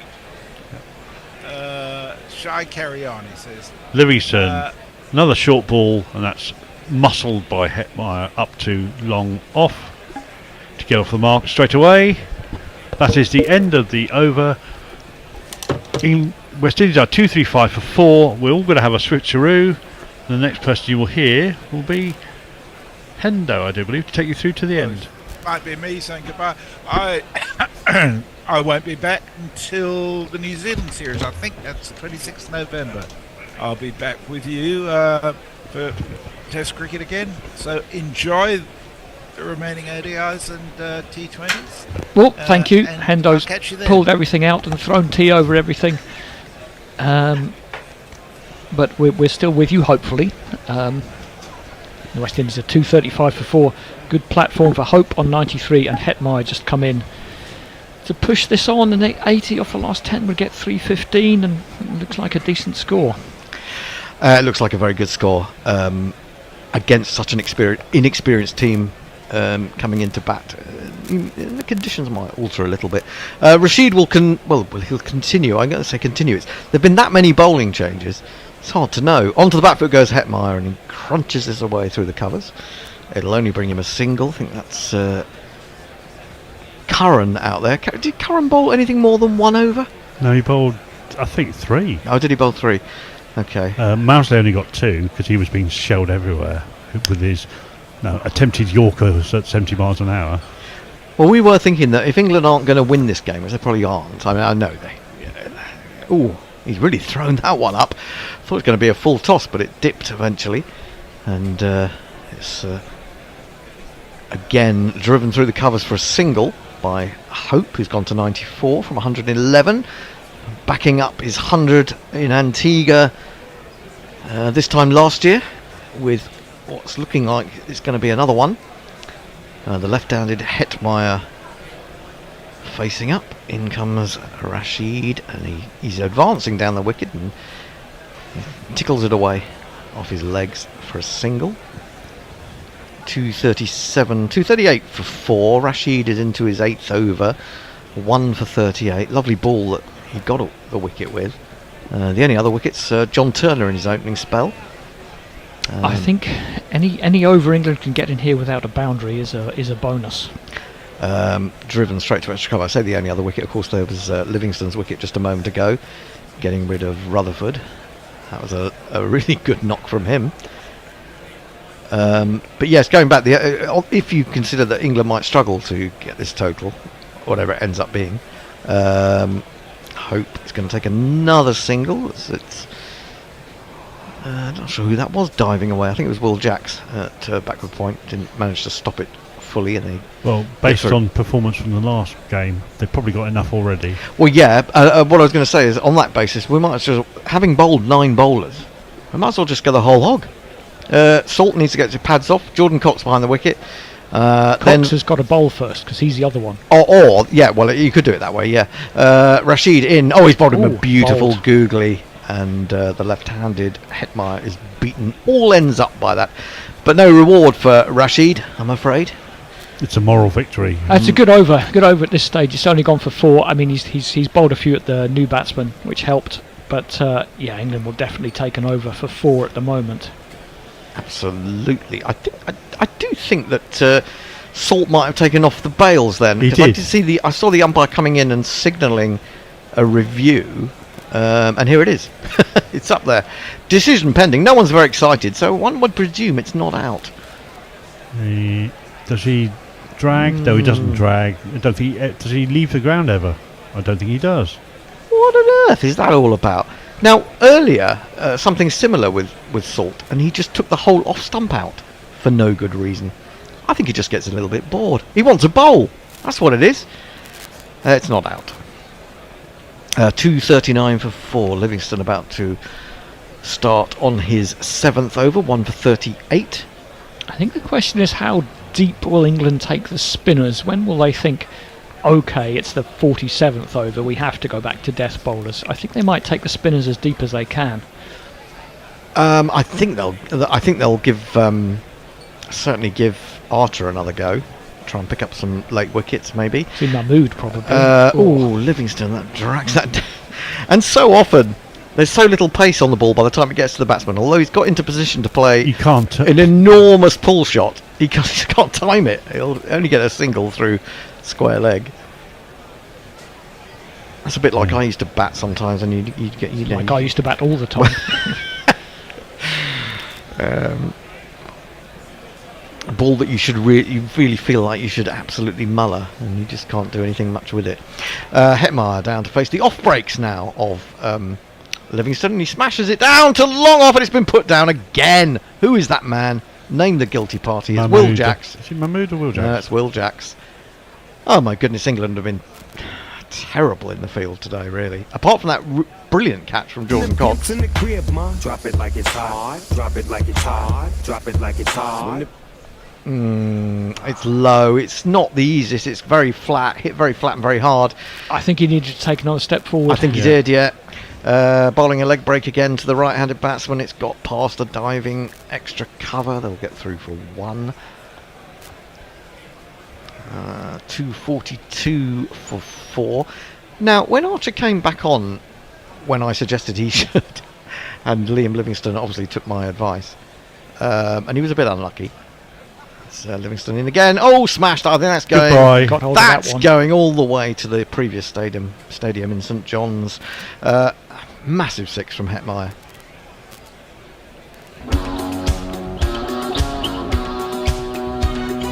I believe in miracles.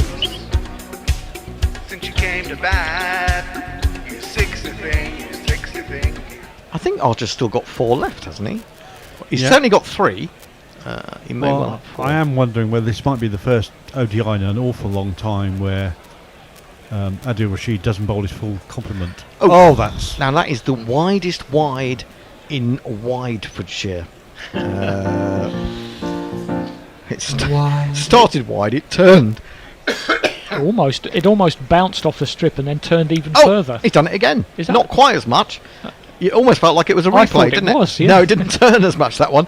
England. Well, it's starting off on the blue advisory line and going even wider. 250's up now. He's trying to drag him wide, but it's no good if he comes down the wicket and hits you for 6, which he's just done over the top of the man at long off, and he's on to 16 off 7.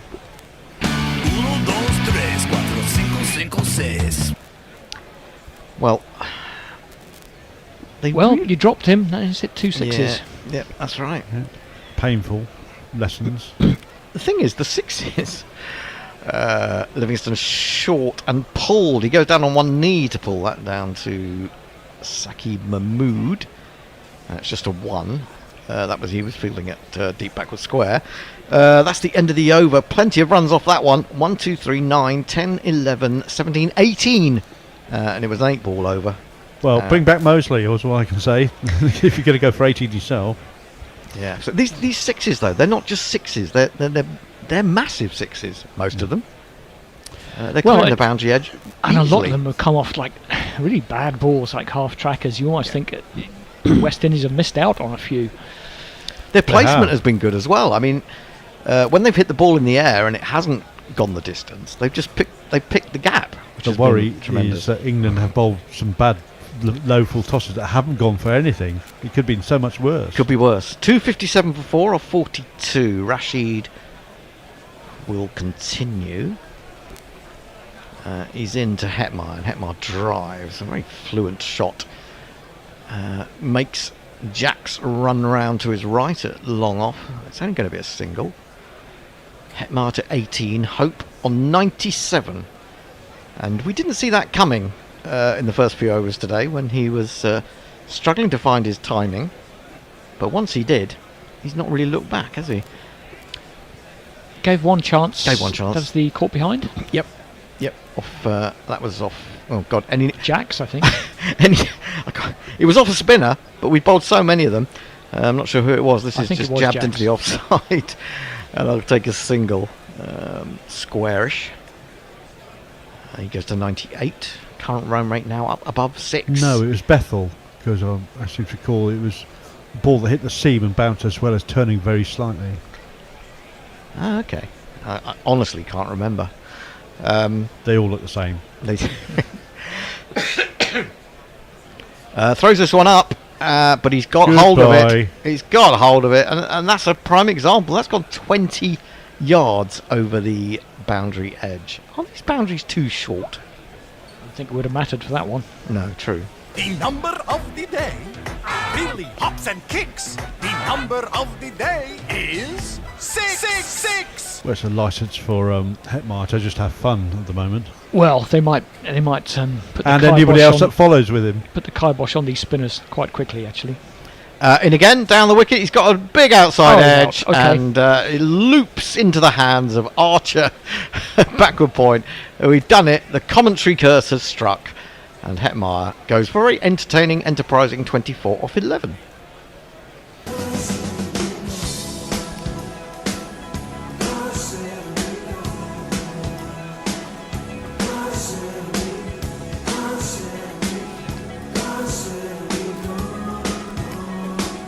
I do like the fact that Rashid was applauding himself for that. Piece. Either that or he really applauded Archer for the simplest catch. Well, that's what I was going to say. He couldn't have been applauding the catch because it was, as you say, the simplest. It's one of those where he's thrown the absolute kitchen sink at it, and has managed to hit the ball super slowly to backward point. That's the Rashid googly for you. Yeah, I mean, another wicket. I'm not 100% sure he was picking the googly because he was beaten by one, wasn't he, in the previous over? That was a really good delivery. Well, Hetmar was just getting going there, and that really could be worth 20 runs for England, that wicket. Yeah, Roston Chase is the next man in. And then we're kind of into the bowlers. Here is Roston Chase's jingle.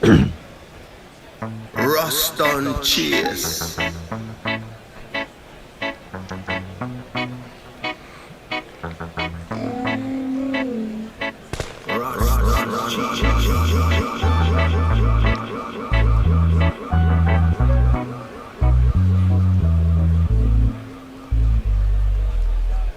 How many reggae jingles have we got for West Indians?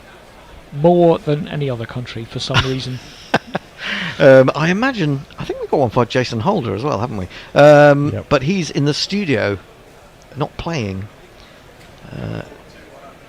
Oh no, Liverpool have gone 2-1 up after being 1-0 down. We were just saying what a great day it would be if Liverpool, Man City and Arsenal all lost. I know they are. Yeah, we know they're 2-0 down. Going to be a City great day are 2-0 down. for Liverpool. Yeah. Yeah. Rashid into the right-handed Roston. He pitches this well outside leg stump and he sweeps it to deep square. Should have left that and taken the wide and had another ball. Well, I don't know, because I think it might have turned. I think it might have turned had he not. It's still, unless it hits the I pad. think it would have hit his pad. I Down think it the would have leg hit his side. pad. I think it would have hit his pad. I don't think it would have gone down the leg side. But anyway, yeah. I can't be certain of that. 9 runs off the over, but also the wicket. Final ball of his 9th over. 2 for 48, running in, bowls, and Hope will sedately move to 99 with a drive out to deep point. We'll get him in singles, lad. He's certainly doing that, isn't he? Yep. That's the end of the over. 43 bowled. West Indies 267 for 5. Time for a bit of Archer, I would say. Farong says, no, some time ago, 2/3 innings completed. We should be looking at 280 minimum. Well, I think we'll be looking at 280 off 45 overs and therefore 320 at least. I'm surprised Farong isn't just dancing in the streets of Dhaka because Bournemouth are 2-0 up. Oh, yeah, of course. Khatid Batty says, I'm a confused old bat. When I message you on YouTube, it disappears from the chat after a minute. Have I upset someone? No, I think it's just the spam that we are dealing with. Oh, we got a spam problem. Yeah, there's a spam bot that Message S is trying to wrangle. Where do they come from? Where do they suddenly appear and why? I don't understand it. Well, they're betting ones generally from India. Oh, okay. Saqib is going to come back on to bowl. He's bowled 4 overs, gone for 20. And he's in and he bowls. And that's a lovely drive from Hope. It'll only be a single, but it will be enough to bring him another one-day 100 off 118 balls.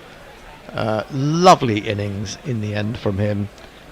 6s, 4s, and a lot of singles. But he's batted really, really well.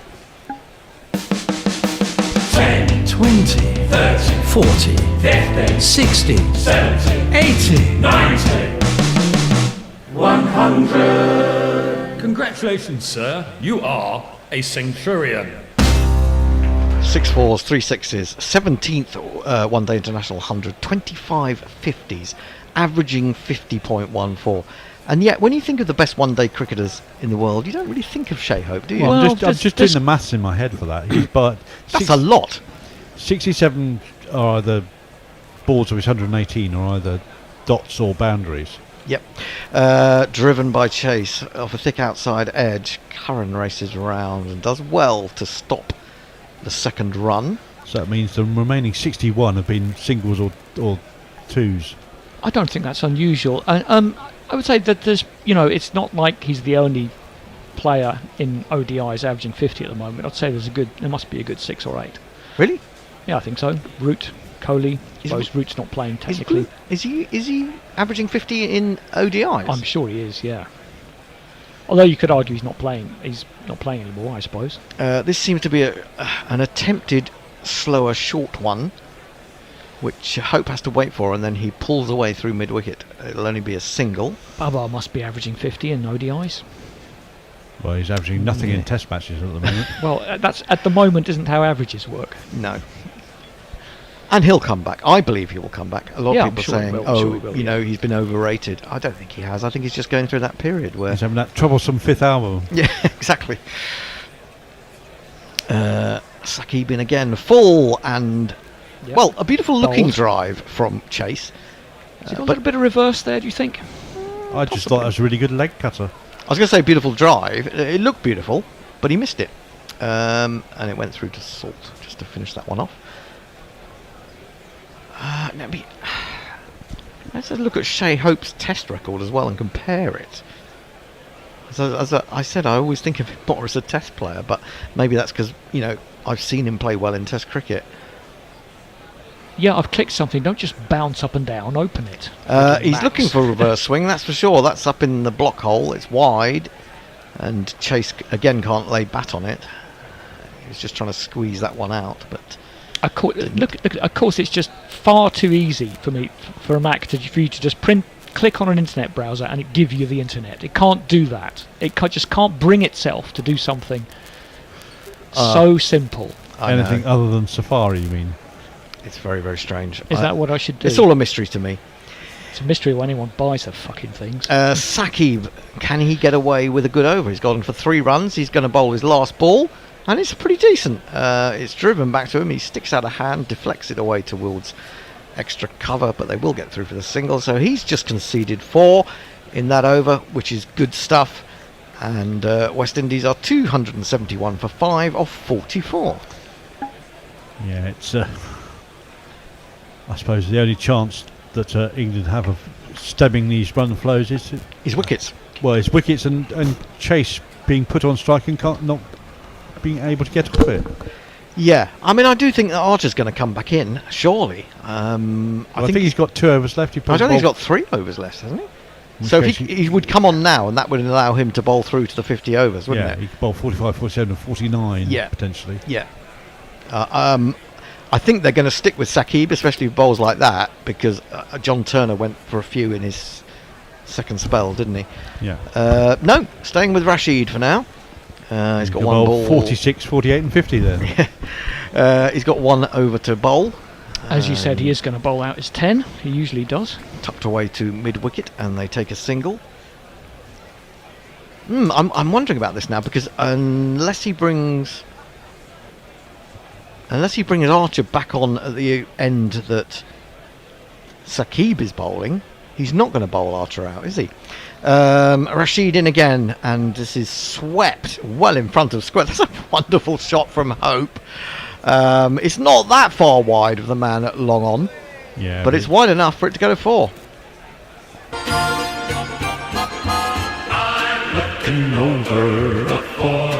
Well, it's the kind of thing you should expect. I think 6 overs left. They've got wickets in hand. You're going to see a bit of agriculture. Yes, indeed. He's gone on to 105. Rashid again, throwing it up, and that's gone all the way. That's gone all the way. I can tell you that now. It's gone way back into the seats. It's 4 followed by 6 over long on.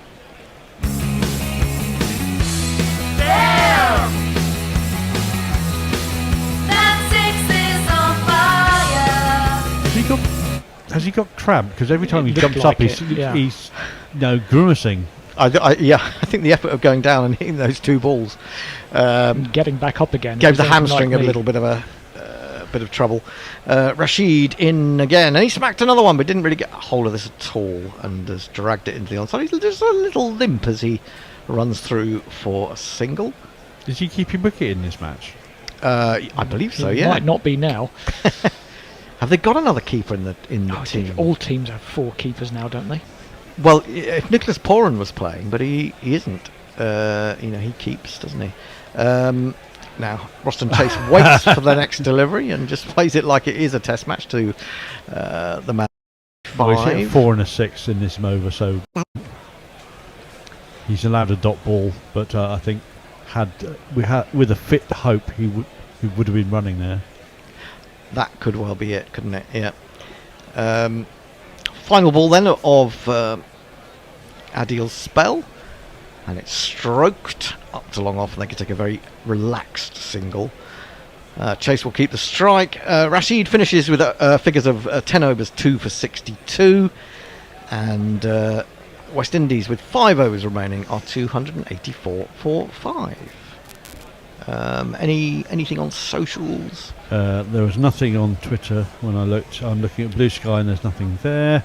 I don't think I can get YouTube on this. Oh, what's happened to YouTube? You should get on here. What are we doing? Because the monitor over there is gone. That's why. Oh, God. Well, yeah, you tripped on the cable, Hendo. Oh, was that me? Yes. Oh, okay. Shouldn't we get the bear to repair? I'm sure he knows what to do. 9 bowlers used by England. 9. I've never seen England use 9 bowlers in my life. In my entire probably 53 years of watching cricket. They must have done. Surely in some terrible game where they went for 800 in a test. Oh, possibly, although not in my lifetime that I've seen, that I remember seeing anyway. That's lofted. He's lofted very effectively. Sakib Mahmood is continuing. He's not going to bowl Archer out then, seemingly. And that's gone away over backward point for 4. Eins. Good shot. Yeah, opened a face, as you say. Their placement has been good on a lot of occasions today. Yeah, sometimes with England, you just think they've just got to hit the ball hard, and that will do the trick. And sometimes it will, but the placement has been so good today. Saqib in. Now that is an extraordinary shot. He's backed away outside his leg stump. He's then tried to play a reverse scoop, and he's toe-ended it. I thought it might go back onto his stumps, but well, it's just hit the toe end quite. direct. It's not even pitched. Oh yeah, on the full toss, absolutely. Well, you won't hit that one over extra cover. That's what he was saying, I think. Oh, sorry, not extra cover, backward point. Saqib again running in with this new haircut, bowls and pulled by Roston Chase, who's looking pretty good out there. I thought he was going to run away for 4. Bethel has got round, and he's hit it with such timing and power that he's only going to be able to get through for 1. And Roston Chase is looking like he's up for a few runs here as well. He's found his timing pretty quickly. He's got license to slap. License to slap. That was a really good James Bond song, that. License to slap.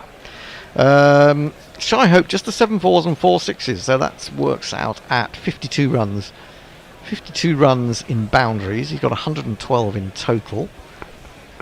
And he's facing up now to Saqib, who's in. Bowl tried to bowl him a slow one. He throws the kitchen sink at that one, and he gets lucky because he gets a top edge, and it flies fine of the man on the 45, and a rather fortuitous 4.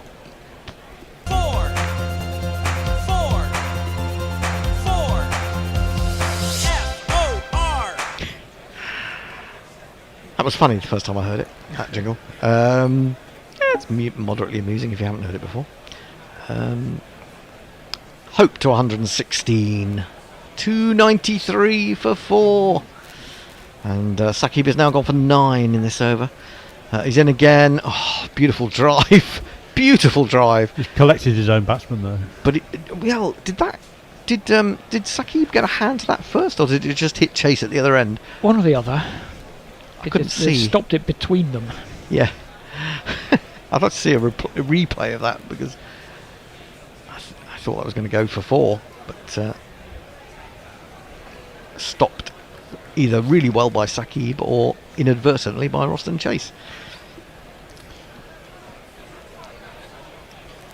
Apologies to people on YouTube who are not visible for quite a while, but we'll catch up with you at the end of the over. Saqib in, tries to bowl him a wide good bowling ball. I was looking for the in swing, but it doesn't really matter. It's just inside the guidance line, so he's got away with it, as you say, well bowled. I always feel there's something impure about saying well bowled to a ball that is. I know things are different in cricket these days, but a wide ball like that in my era. Well, it's succeeded its objective, which is not to go for runs. Exactly. I totally understand that, but it just feels slightly. So if I catch you up with a few on YouTube, Jason, because I only see these on here. Pirate Badshaw says, bin the max. That's how to get me to read your comment out. Philip Shaw and his daughter Poppy are having a battle over the keyboard. Evidently Poppy is in control at the moment. Says, I'm back because my dad is on the toilet. Too much information, perhaps. Steve Russo says England all out for 200. Cornelius Davis, Hope is moving like a snail.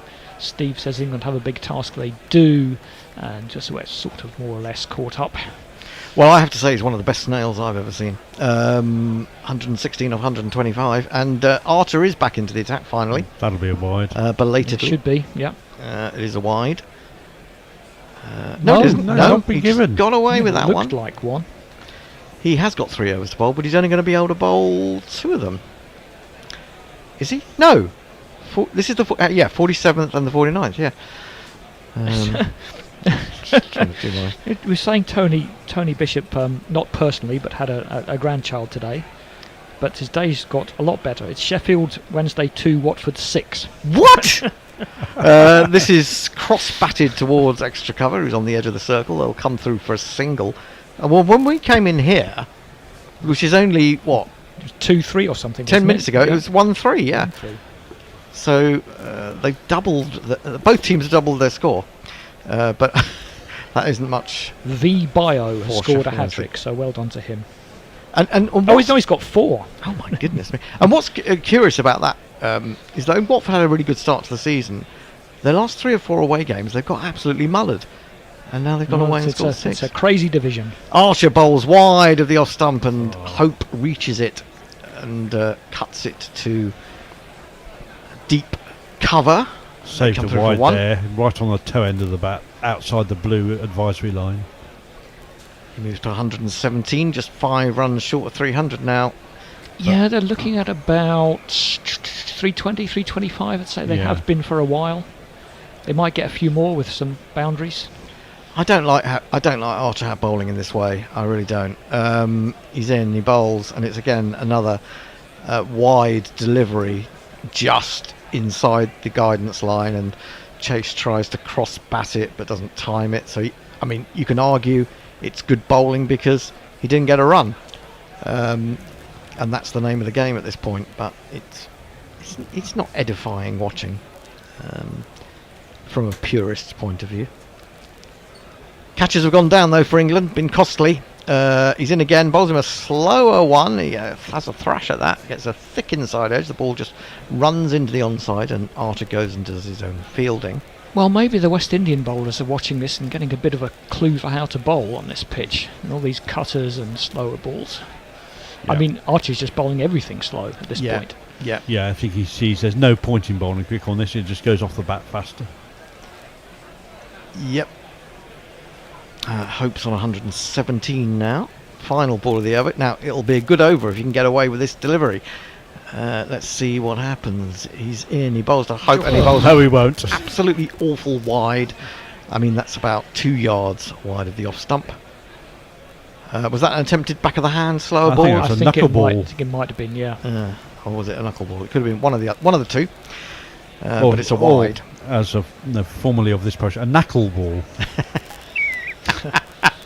For those who've seen knuckle bowl, you'll know what I mean.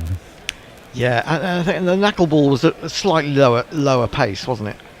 It was. Than that. Lovely action though, knuckle.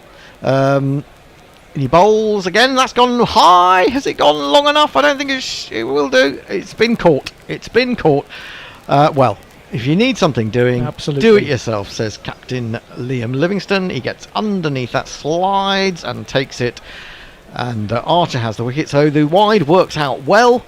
Archer has finished his over, and Hope has finished a very fine innings. Oh, that was the. Go OUT the window, go OUT the window, go OUT the window, 'cause OUT spells out. 117 off 127 deliveries, 8 fours, 4 sixes. That was a 17th one-day international 100 for Shea Hope. Fantastic record that he's got in this form of the game. Yep, well done, lad. Get him on the treatment table as soon as possible. Oh, to yeah. sort Get him out in the that ice bath. Yeah, absolutely. Oh, God, imagine having to have an ice bath. It wouldn't be my choice, but people do go cold water swimming these days, don't they? Well, it's meant to be very good for the circulation and the resting heart rate. It's meant to be quite good for your mental health, but I just even anticipating it is Well, bad that's for my mental Only health. because all the rest of your time you're thinking, thank goodness I'm not in an ice bath. That's probably what it is, yeah. That's what it is. Matthew Ford comes to the crease. He's got a jingle that goes like this. Oh, you're rushing me a little bit. Here he goes. Yeah. Yes. When he forecasts the results of the last 3 seasons, Ford was chosen as one of the team's mediums. Sakib looking to get it right up in the block hole, driven by Chase. Probably a single there, I would have thought, but they decline it. Maybe Chase is going to thinks that is this the key to the talents of Matthew Ford as a batsman, that he's turned down the single there, and he's going to try and take as much of the strike as possible. Going Could launch, yeah. Yeah, it was the sort of wide leg cutter, wasn't it? Slowish leg cutter, and It's not great confidence in the set batsman at the other end, Roston Chase. No, true. Pulled by Roston Chase, and that is just going to drop a bounce short of Bethel at deep square, so they get 1. I thought that was hanging long enough in the air that if someone was out there, you might have got to it, but maybe he was further around than I mean, I'm thought. sure it must be just as an illusion, because sometimes it does look like they could attack these catches, but they're out there and they're professional cricketers, so you'd hope if it was attackable that they would. Yeah. I mean, unless they get to a point where they think I've got to dive and it's actually more important to save runs. It's arguable at this point, isn't it? Whether a wicket or saving the runs is better. Onto the back foot goes Ford. Well, he looks all right to me. He punches that up to deep set mid off, and Chase says no, I'm not coming for that one. Surely there's a single at this stage. Do it yourself, man. He's out on the edge of the circle. I mean, I know he's hit it quite firmly, but surely you're running for that. I think just not communicating very well at the moment with these two batsmen. Yeah, it could be that. Maybe they're not batted together. Here is Saqib in again. Bowls. Clever, slower, shorter one, which Ford seems to play almost in slow motion. So swivels very plays it very slowly, gently. and he's still faster than the ball turning out. Misses it completely. Over the top of the stumps it goes, and through to Salt. Peter Svidler on Blue Sky says, talking about the use of the bowlers, just how dare they not bowl Jordan Cox? To be fair, even Salt could and should turn his elbow at this point. Surely someone else could keep for 6 balls. Yes, well, Cox can. Well, yeah, we were saying that, absolutely. Don't know why they're treating this series a 15 field, 11 bat warm-up game. If that's real Peter Svidler in a moment. Oh, lovely drive from Ford. He smashed that. Hasn't got quite enough pace over the ground to go to the boundary, and there is Cox. They have run back for 2 though. Yes, chess wizard Peter Svidler. Yeah, well, I wonder what he thinks of Kramnik's crazy allegations. Oh, what are they? He says everyone's cheating. Oh, really? Well, everyone's got a implant in. Well, it's mostly online when you have a. So blitz chess, basically. But Kramnik, who was a world champion, is sort of going a bit mad and saying everyone's cheating. 300 up for West Indies, 300 for 6. Well, he didn't see that coming when they were 12 for 2. Saqib in, bowls crunched away off the back foot by Ford. He can hit the ball. He's only going to get a single because Curran is out there at squarish cover. I'm sorry, Peter. Peter Svidler says on YouTube, not here as well. This was a refuge. Okay, you can claim the 5th on. You can take the 5th on here, Peter. We'll give you a break. Of course, as soon as Peter he was in touch the other day, and he said, I don't think we'd heard from him for a while, and it was good to know that he was either still listening or had come back to us. 301 for 6 then at the end of that over. 2 to go. 1 will be bowled by Archer, 1 will be bowled by Mahmood, and then England can go and contemplate chasing more than they would like to. Yeah, they've been looking at about 315, 320 for, as often happens in these first innings, they generally get to the target you expect with 7 or 8 overs to go. I think England did well to get Hetmar out when they did, or they could have been looking at a few more. Absolutely, yeah. Chase and Ford have been trying to flog the ball out of existence and not quite managing to get the placement that the set batsman had. Ford leans back and cuts that. That was quite flamboyant from him, but it was again one of those leg-cutting slower balls from Archer, and it was a bit of an effort. He's only going to get a single for his for all that energy expended. Here is Archer again into Chase. Chase clumps it out to extra cover. I can see why you don't like this from Archer, but it's certainly effective. Oh, it is effective, but it's ugly. It's ugly. But then, a lot of cricket a lot of any sport can be ugly, to be honest. But that is determined by and large by the conditions. Yeah, and the state of the game, I suppose. That's another single for Chase. Archer again into Ford, and he bowls him a horrible full toss, which he swings from about a foot outside off stump out to deep mid wicket. It's just a single. So what's that? Four singles in this over. I mean, you have to give enormous credit to Archer because, you know, he bowled pretty well earlier on, and then he's had to completely change his mode of attack, or almost defence in a way. Mode of defence, I think it is. He's in, and that's too wide, but he goes after the cut shot. He could have let that go, but it doesn't really matter because he's put it away for 4 runs behind square. Archer shakes his head in disappointment. 1, 2, 3, 4. I mean, that's the thing. If you are going to go after a wide ball, you've got to make sure you hit it for 4. Yeah, well, he hit it, and unfortunately, the spin on the ball spun away. Yes, took it away from the square cover. So he got a bit of fortune with that in that regard. But I think you'd take the boundary over the wide, wouldn't you? Generally speaking, as a batsman, yes. Yeah. Not least because it counts to you. Archer in. Oh, that's quicker, and it's right up in the block hole. It's not straight, so Chase kind of traps it under his bat, but it's another effective delivery. Well, that's the thing. You start bowling quotation marks slower balls all the time, then the quicker ball is the one that's a surprise. Yeah. Yep. Yeah, because obviously batsmen set themselves, don't they, for the slower ball? They should do. I mean, this was a bit of a problem with the dreaded Jade Dernbach, that he bowled too many slower balls and the batsmen were getting set for them. Well, he's generally quick at one point. What happened to Jade Dernbach? Well, I mean, he wasn't that old when he retired, was he? Maybe he just was the most expensive death bowler in the world. Probably that's what happened to him. Archer bowls and Chase swings, gets a horrible inside edge to the man on the 45. They go through for a single. End of the over. 1 to go. 396. Archer will have finished his day's work.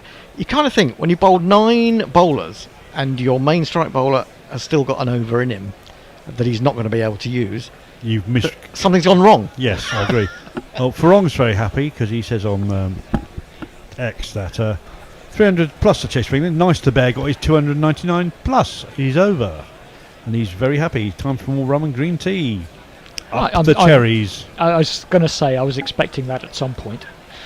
I was also expecting him to say what the Bournemouth score was. That's what he said. Up the cherries. It was 2-0, and I think they didn't get it back to 2-1. It must have been VAR'd out. Okay. Oh, was there a goal? Was there a reply? Yes, but then it disappeared. So. Oh, okay, brilliant. This is pulled, not very well timed by Chase, but up to long on. They'll take a single. You know how we were saying it would be really good for Ipswich to get a win?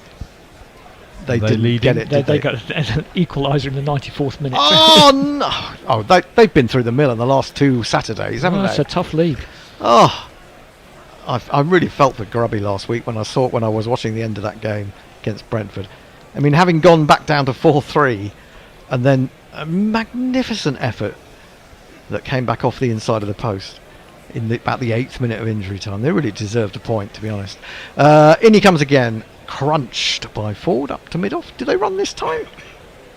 No, I don't think so. I don't think they did. He's come in a little bit, Livingstone, there, off the edge of the circle. Yeah. So that's actually a dot ball, is it not? I'm happy with that last over. I'm happy as well because QPR won 0-0. Against 10-man Sunderland. Against 10-man, top of the league Sunderland. That's true. Do you know, if there's one thing in sports journalism that, well, there are plenty of things in sports journalism. There are a lot of things, yeah. Yeah, you might be here for the next 3 hours. Saqib in bowls, or lofted by Ford. I think that's got enough on it. Good shot, is it? Yes, it is.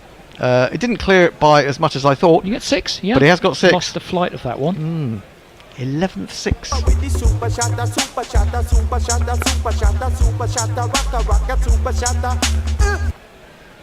Yeah, great shot. Really good shot.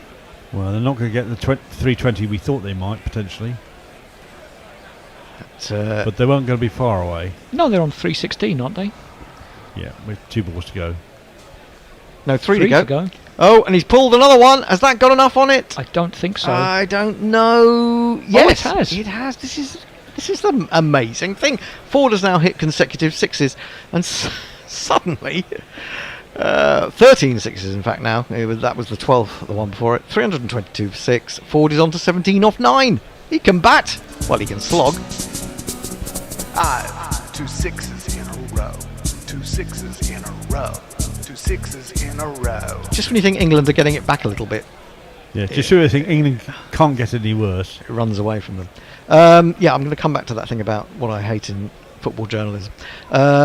He's bowled him a full toss this time. He's put everything into Surely. it. I think that's That must going be out. again. Oh, It's gone even further. Oh, remember 3 the- 6s in a row. Remember the name. My God.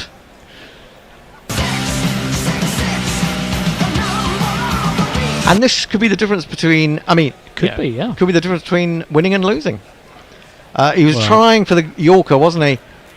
And he just threw everything at it forward. And You've got to say Big that grin on his face after he hit that one. you've got to say that Shy Hope got out at just the right time.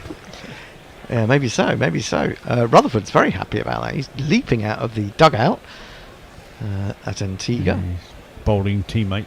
Can he get away with a dot ball to finish, or will it be a 4th 6 in a row? Memories of Carlos Brathwaite and Ben Stokes. Let's see what Mahmood can do here. He puts it very wide. It's a good ball in that sense because he can't get anything on it. It's gone through the keeper. Again, Salt throws the ball in to hit the wicket. They should have run after he put the stumps down. Do you know what I think happened, Jason? I think the batsman at the non-strikers end thought it was a wide. Yeah. It was And inside. so there'd be an extra ball. It's just inside the line. That is the end of the West Indies innings, and it's ended up being a pretty damn good one, if you ask me. 328 for 6. England forced to use 9. Well, forced? 9 Were they bowlers. forced to use 9 bowlers? No, they decided to experiment with 9 bowlers and see what they could do. But- Yeah, you wonder. and the I answer think was not very much. I think they thought that the slower pace was going to be effective, but it didn't really turn out that way, did it? Anyway, well, I think that's down to the fact that the West Indies batting was so good. If they weren't hitting 6s, they were picking the gaps. That was the main thing. A brilliant 100 from Shy Hope, who looked all at sea early on, but came back to score 117. And I would tell you more, but the Bears turned over to the rugby, and with 1 minute to go, come on, England, drop goal. It's England 22, New Zealand 24, and I know nothing about rugby, but there's a man in white who's just been tackled by a man He's in black. jumped on him, and now everybody's piling in.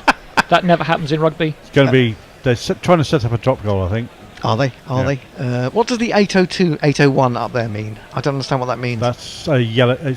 There's a sin bin. for Oh, New that's Zealand. a sin bin. Oh, right. That's how much time is remaining for them. So New Zealand haven't even got 15 men. No, they don't. So England really should do something here. There's a man trying to barrel through. I don't know rugby, but it doesn't look like they're trying to get a drop goal because they're all really close to him. Yeah, I think they are going for the try, actually. They're going for the try. I'm not sure how many tries they've got. They had got 1 try. We're in the red. It's last play. Oh, it's the last play. Well, that seems unlikely that they're going to. I mean, they're just running headlong into Men in Black. Welcome to rugby. Indeed. There it is. Here it comes. Oh no, he's not going to get it. Is he? Is he? He might. No, it's gone wide, hasn't it? Oh. No, it's Thrown gone it wide. away. It's gone wide. And so England lose. England lose everything. You lost, losers. You bloody losers. Can we What's have the a- cricket back now, Bear? What a surprise. England lose by less than 3 points to New Zealand yet again. And despite the fact that they score so many penalties, which get them 3 points, which is odd. Was that George Ford? It was George Ford. Yeah. That wasn't really very close either. Missed by... Should have been George Formby. He'd have put it over. Or Gerald Ford. But there you go. That's the end of the rugby. Bear, put the flipping cricket back on, please. Anyway, they got 328. But England, I think, should rue a few drop catches in there. Oh God, yes. Yeah. Yeah, I mean... Could have been, what, 45 runs less? Well, Shy Hope, what was Shy Hope on? He was on about 60 odd, yeah. 60-ish when he was dropped by Phil Salt. There was But another... given the way that Rutherford and Hitmeyer and the other batsmen came in batted and up the rate, would it just meant that they'd have scored more because they had more time for those people to hit at that rate? Maybe. Yeah, but then they might have got out. Yeah, I mean, exactly. You can It's never, you'll ifs, never buts know. and maybes. It is indeed. So we will be back for England's run chase. I use the word chase, not in the Roston sense, but in the inverted commas sense.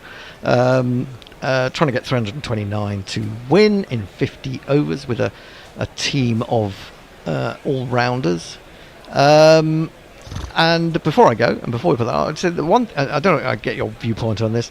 The one thing I hate in football journalism is when you read a piece with either a headline or an intro that says Exeter lost to 10-man Scunthorpe, and then you find, or beat 10-man Scunthorpe, and then you find that Scunthorpe only lost the guy who was sent off in the 94th minute. This happened to us earlier in the season. It was like QPR failed to beat 9-man Plymouth, and the second one was like 30 seconds from full time. It really, really annoys me. I mean, if someone's sent off in the first half, maybe, but otherwise, it's disingenuous reporters. It is total nonsense.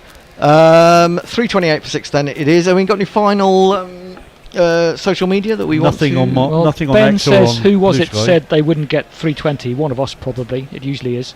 Philip is happy that we've entertained both him and Poppy. Our pleasure. And we'll see you for the second innings. We will. We'll put... What do you want me to do here? Go to podcasts. Yeah. No, not there. Not there. On oh, here. no, not on here. Yes, on here. On here. Podcasts on here. Which one is it? It's the purple one. It's the purple one. Just play again. Again and again and again. I don't think anyone was listening to this the other night because it was you'd all gone to bed. Can't hear anything. I pressed it. Oh, there it is. It's time for some tombola. Jamming to some yacht rock. Gone old school with some bebop. Bingo 90. If you like your tunes more vibey, playing can be exciting till you feel the need for dancing. Here we go. What's for drum and bass? Oh, just £110. Tombola. Open for fun.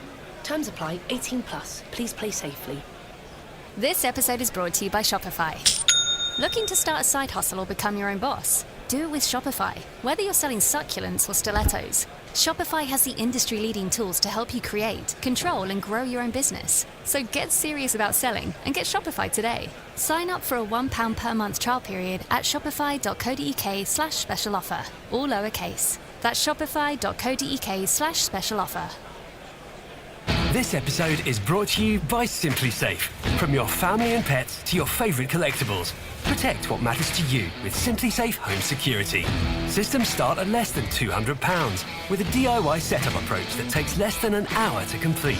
For ultimate security, you can even get unlimited private guard response with the Pro Premium plan. Learn more at simplysafe.co.uk/podcast. T's and C's apply.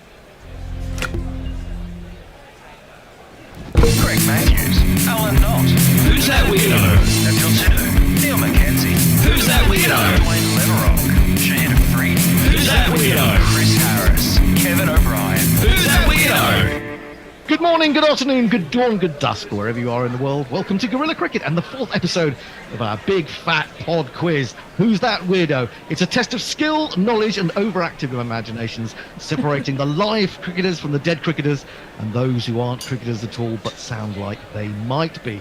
I'm Gorilla Hendo, Nigel Henderson, and today's edition could be our most competitive yet. We welcome back, after her dismantling of Grubby 78 in their meeting 2 weeks ago, everyone's favourite county cricket matterer and natterer, it's Annie Chave! Yay! Yay! Tell us that you've got a new edition out, haven't you? I've got a new edition out, edition number 13, which is unlucky for some. And it's a new look magazine. I've got some youth to design it for me. A youth. Have you seen it, Bumble? I've given it away. I was going to say, she's got it picked out today because she's up against cricket royalty. The man who's probably the most famous voice in the business, the man who's been player, coach, manager, umpire, eventually commentator. Ladies and gentlemen, it's only Bumble himself. Hello, Bumble. Welcome to Gorilla Cricket.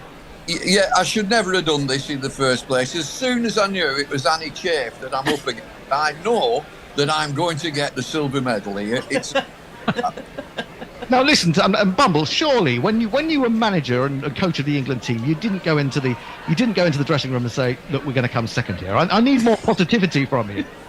I'm a realist. I know exactly where I stand here. I will be doing my best, as they always say. Right. You're setting me up for a fall, Bumble, I'll tell you. Yeah, it's reverse psychology, isn't it? Reverse psychology, is it? How can I compete? But I'll play the game. She is remarkable. She is in so many ways. Anyway, what do you think, Bumble? What's your thoughts on the Test match and what's been going on in Pakistan? I did see that you've been a little bit under the weather, but did you manage to get to see much of the Test? No, I don't have Sky now. Oh, really? Why would that be? Why would that be? Yeah, well, I've been obviously I follow it, and I listen to Aggers a little bit, and Simon Mann, and it's quite remarkable.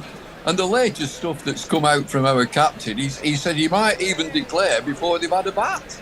He might. I'm a bit worried that the fog is going to be so bad that he'll declare and no one will know. We were up there. I've been to Multan, and I know that it can get foggy, and so they will lose some time. Yeah, in the mornings and the evenings, it looks like the first hour is going to be a bit tricky, doesn't it? Oh well, that's good. Maybe I can stay in bed. Yeah, stay in bed a little bit longer. That would that'd be fine, wouldn't it? Yeah. What do you make, Bumble, of Joe Root batting left-handed? I mean, that's stealing your thunder a little bit, isn't it? Well, he's quite good at that. This morning, I've seen Jimmy Anderson bowling left-handed. Really?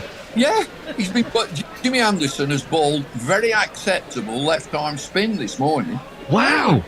Do you think he's been taught by Jofra Archer? Because I remember seeing Jofra Archer was doing a bit of left-arm spin a couple of years ago as well.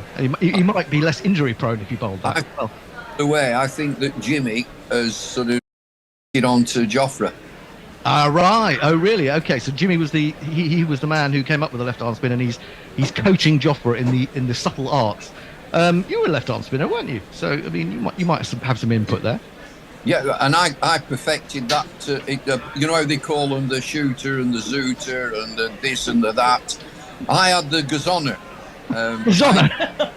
The gazoner, it's the one that goes on and doesn't spin. Oh, yes, the gazoner with the arm, that one. That's the one. That's the only bowl. I didn't bowl anything else, just the gazoner. Not the gazunder, which is something else. Goes underneath. Burrows under the pitch. I don't think you can go under the stumps. Anyway, moving on, I should sort of introduce the other member of the team that's here today, and that is, of course, Tony Bishop. Hello. He's alongside me. He's going to be giving us all sorts of info. He's the Osmond to my Armstrong.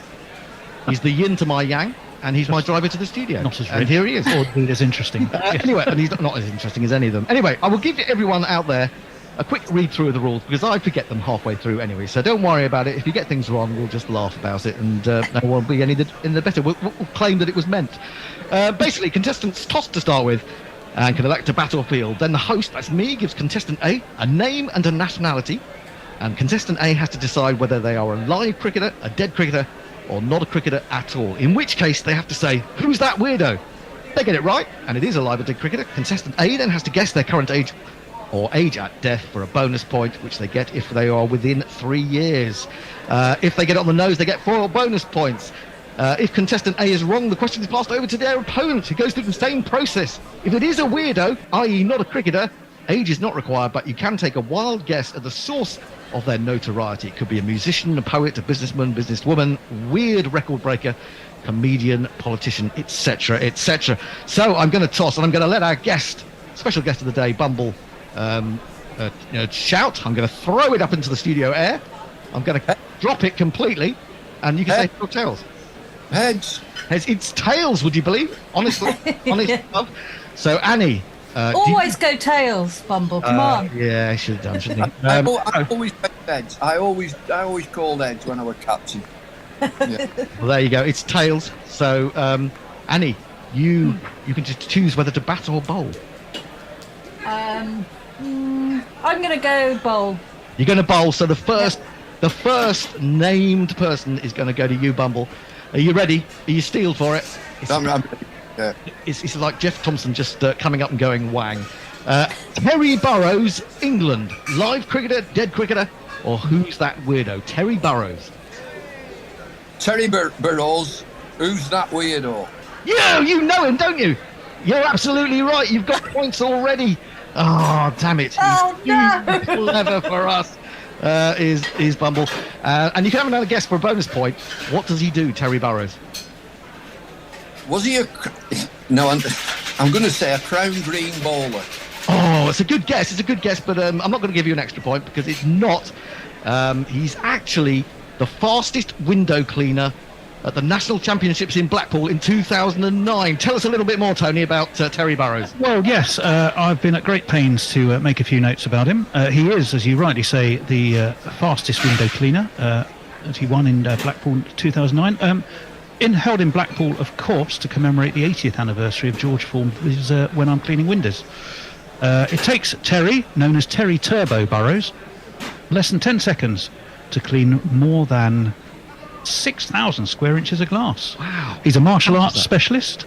He's in the Guinness Book of Records. He's also been a karate and a boxer, specialist and a boxer, which he attributes his speed to. He's been on a show with Usain Bolt, where he once said a couple of years ago on a television show, I met the fastest man and I'm the fastest hands. We could rob a bank together. Hey. Interesting thought. He's still going strong. He's 66 years old. He's from Romford. You can check out his website, which is www.fastestwindowcleaner.com. And he issues you a challenge. Can you beat me? Come and have a go if you're squeegee enough. Does he do it well, though? I mean, I could that's clean a a good window point. that quickly. Could you? Well, surely anyone could, couldn't they? But Down to just wipe across it. Coordination, due to his martial arts skills, is what he attributes his speed to. Well, there you go. Bumble is in the lead. He's 2-0 up. We move to Annie for the second name. Now, this is an interesting one. Oh, sorry. Go on, Bumble. If he's from Blackpool, I know Blackpool, you need to be a karate expert. Yeah, well, I mean, they don't tell you that when they go there on Strictly, do they? They make out it's a really lovely place. But well, it is marvellous for everybody that lives in Blackpool. Absolutely. He says, yes, disappearing off He's good, but he ran it in Blackpool. But there you go. So he's an Essex lad. He's obviously going to be a bit violent. Okay, Annie, moving on. Your first name today is Hendrik Witbooi of Namibia. Is he a live cricketer, a dead cricketer, or who's that weirdo? Hendrik Witbooi of Namibia. It's a good name, isn't it? It's a great name. It's a fabulous name. I'm going to go for Who's That Weirdo. Oh, you've done it again! I can't believe it. It's an amazing start to this week's competition. He is a weirdo. He's not really a weirdo. He's a very admirable character. Do you want to guess what he might do? He works in social services. Well, in a sense, I suppose that's right, isn't it, Tony? Going back a bit. I'll let you make the decision on that one. It's on the very edges of acceptability. Okay. Well, you tell us what DRS Eden would be twitching and not too sure about that. Tell us all about Hendrik. You'd agree with that one, Joel. Right. He is, as you rightly say, Namibian. He was the first African political activist to take up arms against German imperialists. His face is on banknotes in Namibia. He was born in Pella, Northern Cape, and died near Belgrass in 1905, killed in battle indeed with the Germans. He was the chief of the Khoisan people, a sub-tribe of the Khohoi, and he led the people, the Nama people, during the revolts against German colonial rule.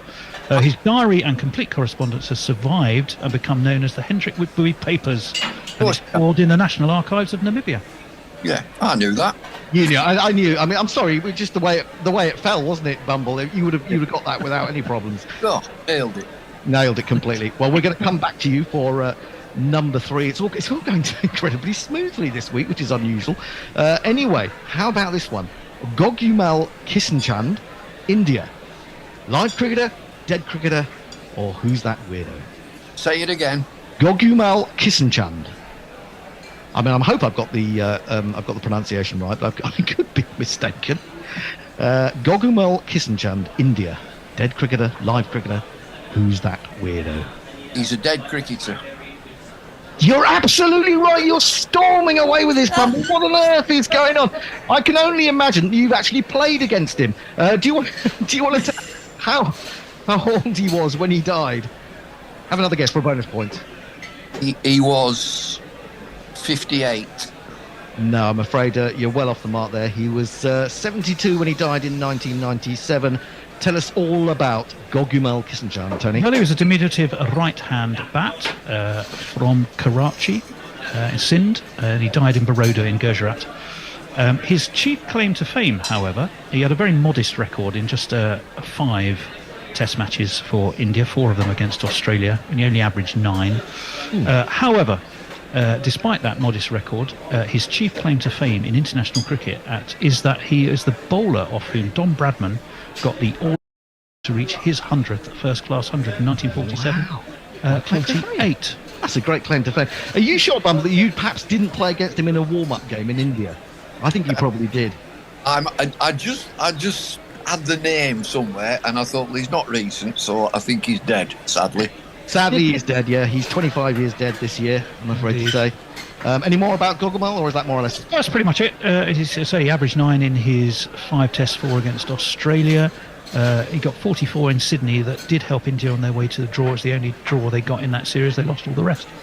Okay, so we move back to Annie. Now, Emma Slater, England. Live cricketer, dead cricketer, or who's that weirdo? Emma Slater, England. Emma Slater, that's a really nondescript name. You know, it could be anything, anywhere. I'm going to say, who's that weirdo? You're absolutely right. Oh my goodness me, this is incredible stuff from you two. Absolutely brilliant. Emma Slater is indeed. You haven't given me a chance. Well, I'm going to ask you who you think Emma Slater might be. What did she do? What is her claim to fame? I think she's a piano teacher. Piano teacher? Well, that's plucked out of obscurity. I think that's a pretty good guess. No, she's not actually a piano teacher. She is the 2-time world gravy wrestling champion. Sure, of course. Knew that. I'd find that hard to believe. Tony, tell us a little bit more about Emma Slater. Well, yeah, it didn't quite strike the wrong chord with that one, Annie, I'm afraid to say. The competition, she's won it since 2007. The World Gravy Wrestling Championships have been held in the village of Stacksteads at the Rose and Bowl Carvery. She has indeed won it twice in a series of knockout rounds. Men take on men, women take on women, wrestling for 2 grueling minutes in a thickly padded pool filled with cold gravy. I want to see it. The judges pick a winner for each bout. Their decision is based, of course, on wrestling ability, but more importantly, the quality of their fancy dress and the outrageousness of their antics. Those are anointed, of course, by having a bucket of gravy poured over their heads. Now, our Emma is from Oldham. Yeah. Ice Station Zebra. 36 now she is. She won the competition last against Roxy Afzal, who competes under the name of the Oxo Fox. I'm surprised, Bumble, you haven't been asked to do the judging for that, seeing as it's in that neck of the woods. Have you never been asked to do the World Gravy Wrestling Championships? I've been in the pub. I know the... Oh, you know the pub? There you go. It must be, I'll tell you what, it must be serious stuff, because in the most recent event, Sky Penty, a.k.a. Rhonda Gravy, she won it despite having dislocated her arm in a fierce bout against the Oxo Fox. And the referee, who I think is also the landlord of the pub, a chap called Stephen Claxton, had to put her arm back in place, and she carried on and went on to win. Oh my good. I prefer to eat gravy personally, although probably not after someone's been wrestling in it. I'll give you a quiz question. Go on then. Yeah, go on. Quiz within a quiz. This is Stacksteads. Okay. Yeah. Which Lancashire bat opened the batting with Everton Weeks and went on to become England manager and came from Stacksteads? Ooh, a Lancastrian. I'll put that over to you because you're a lot older than me, Tony. Thank you for that. 3 or 4 years older than me. Lancashire. Do you know what? I don't know. If we're talking about that age group, Worrell Weeks, Walcott, etc. Don't know. I don't know the answer. You've got me. You're going to have to tell us. Who was it? Bob Bennett. Bob Bennett. Oh, okay. Right. Okay. I was. We talked about Bob Barber last week, weren't we? In something or other. No, we were likening him to Liam Livingstone. That's right. Right. Bob Barber, indeed. Right. So the scores on the doors at the moment are Bumble 4, Annie 4. It couldn't be tighter. It's almost as exciting as our Melbourne standoff last week. But we move on, and we move on now to Bumble, and we ask him.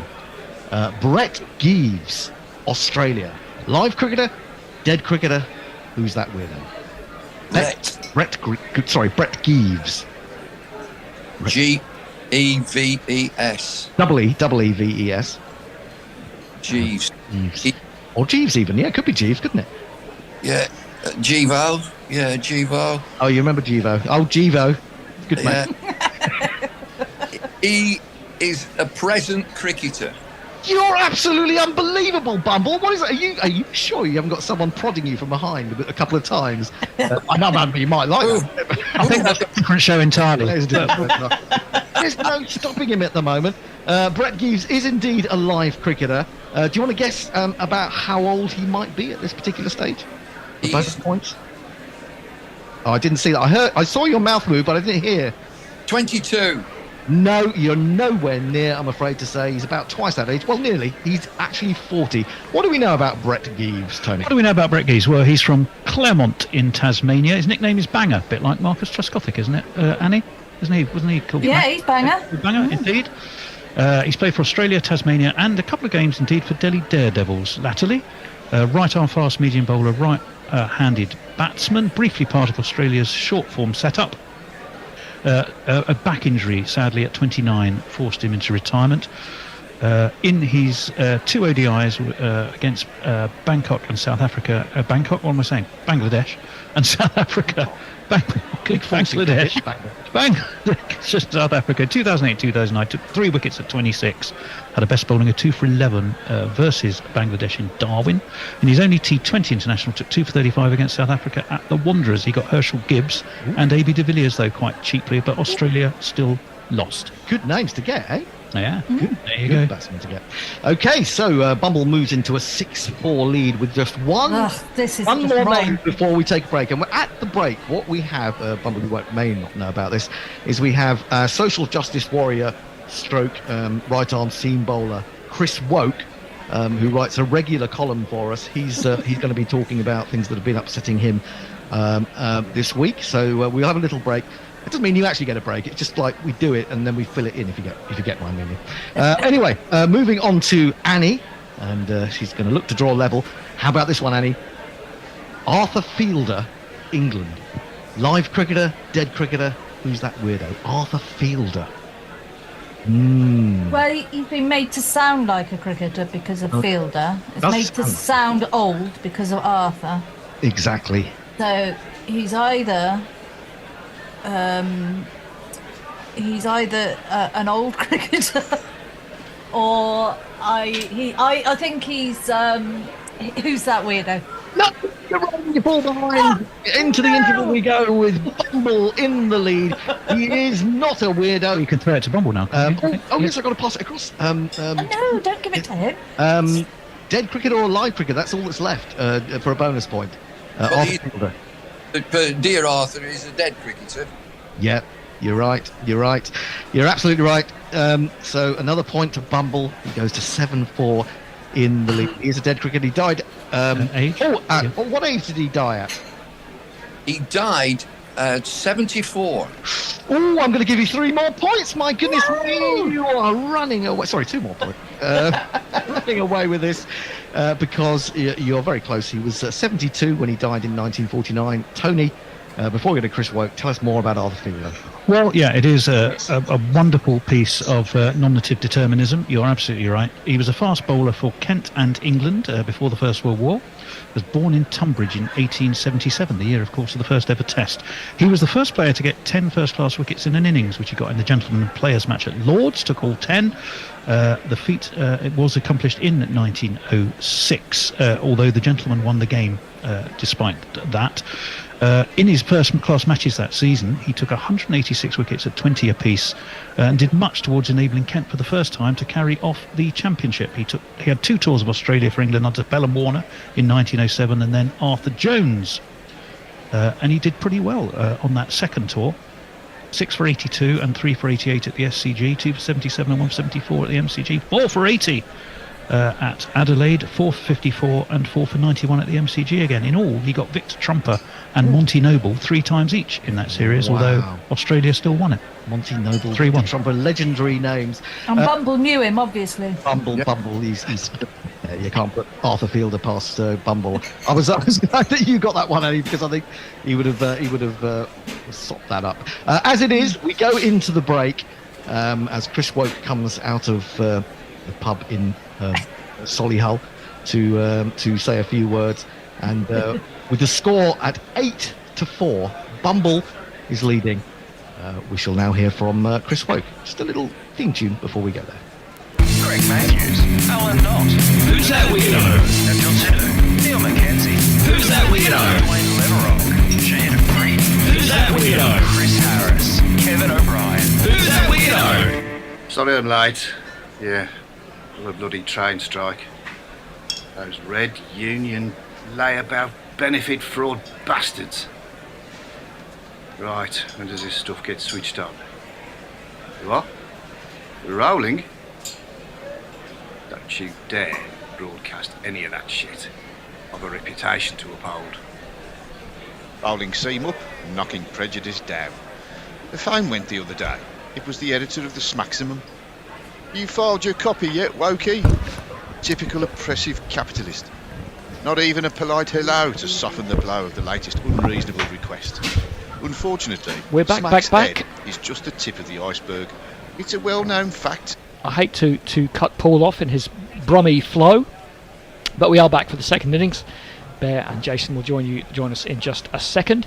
I can see that Matthew Ford, after his 6-hitting spree at the end of the West Indies innings, is going to open the bowling. So let's give him a quick jingle. Ooh yeah, ooh yeah. When he forecasts the results of the last 3 seasons, Ford was chosen as one of the team's mediums. Well, Ford is going to bowl the first ball, and as the other day, he gets it to swing in from quite far the off stump. This time, Salt drives his first ball quite comfortably out into the deep, gets himself off the mark immediately with a couple. And yes, give you the batsman quickly. First of all is the man who just got off the mark there. Get up on there.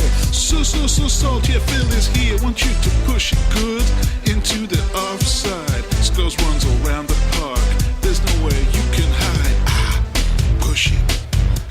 Well, he hasn't been joined by Pepper today, but it's going to come. Yeah, it is.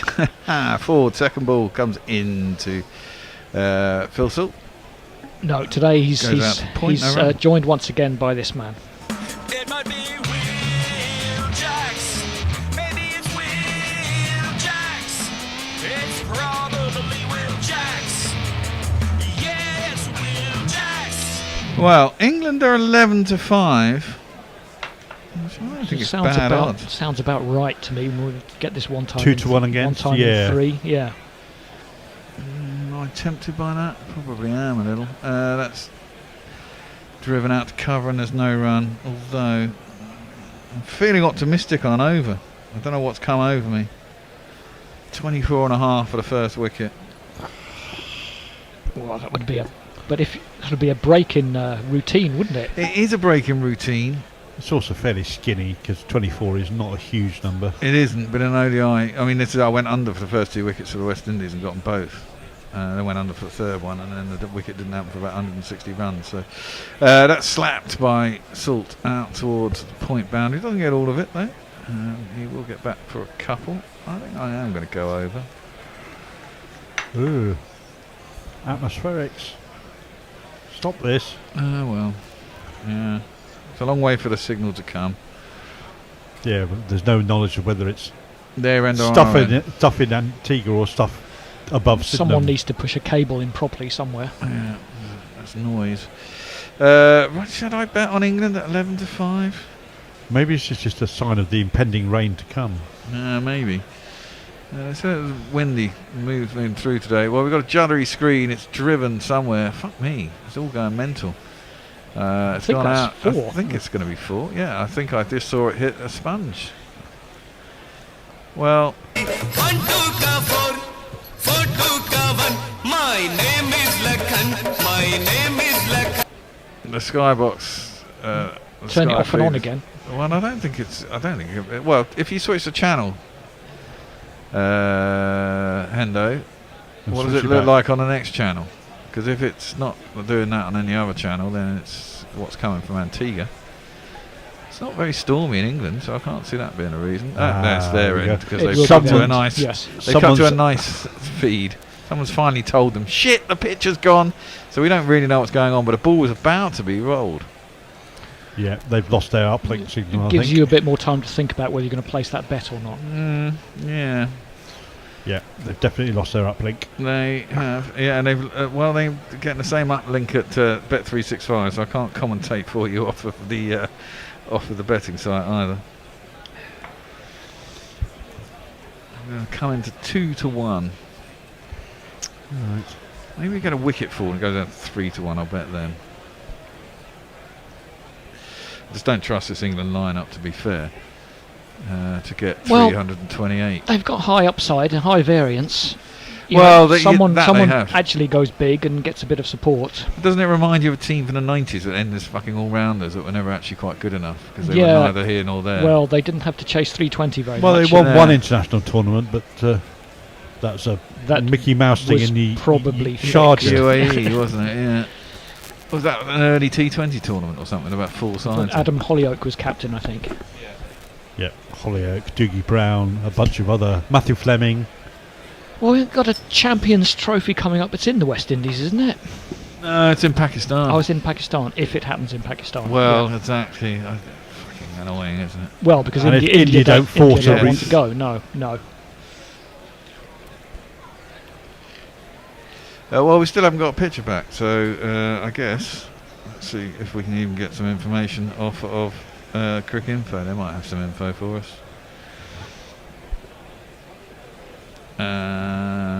England haven't lost a wicket and they've got to 8, is what I can tell you. But are they doing off the TV? They've got someone out there. There was a 4, followed by a dot, and that was the end of the over. And now they're frantically trying to get the picture back. I'm sure someone's swearing a lot. See, if there's no one out there... What, the Sky version of the bear is... Yes. Yeah, absolutely, going absolutely mental right now. But he probably had bigger than a 4-inch screen to deal with. Yeah, he probably does. And lots of phones.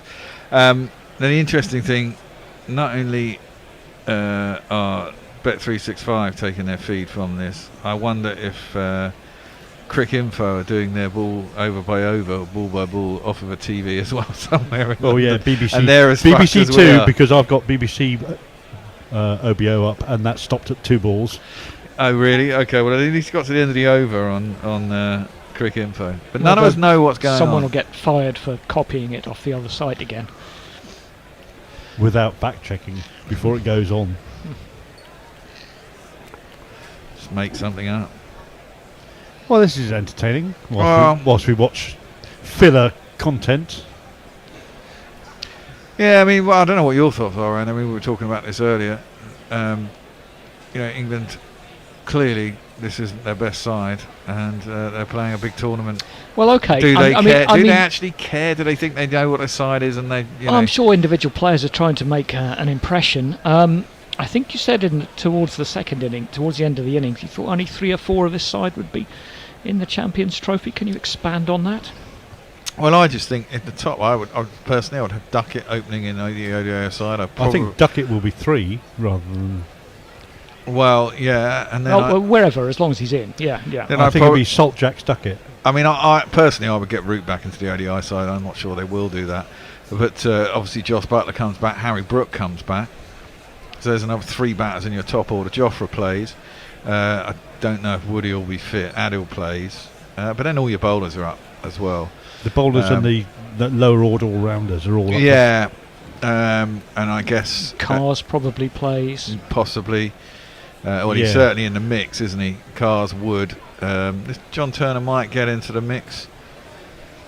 Liam Livingstone. Oh, I guess maybe there's more than that, because Liam Livingstone will be in there somewhere at 6 or 7 probably. Yeah. So there's maybe 3, maybe 4 or 4. 5. This side is massively light on batting. For sure, yeah. I mean, there are people like Bethel and Curran only bowled 2 overs today, so he must be really playing as a batting all-rounder. Well, I think he is in this side because he's number 6, but I think, if you have him in the side, you genuinely have him at 8, don't you? Well, I think someone was saying in the week England's 4, 5, 6 really looked like they should be 6, 7, 8. Yeah. Oh, we got some pictures back. Oh yes, there was a 4 in the next over. There was a 1 to Jacks, a 4 to Salt off of Seals. Seals is bowling, and then another single. Then followed by a dot, then a 2. So we got the end of the 2 overs. Okay, they quickly caught up. So England are 17 for none after 2 overs. Salt is on 13 off 8. Well, this is much better than the previous game, eh? Yeah. Did you go over? I did go over. Okay, got a 24 chance. and a half. Got a chance then. 7 runs, 8 runs.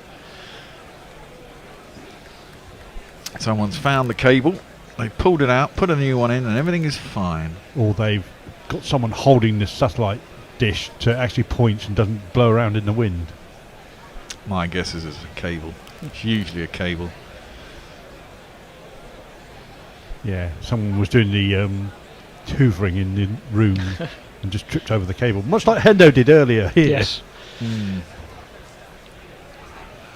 Well, that one swings in to Jacks, who clips it to mid-wicket, and there is no run.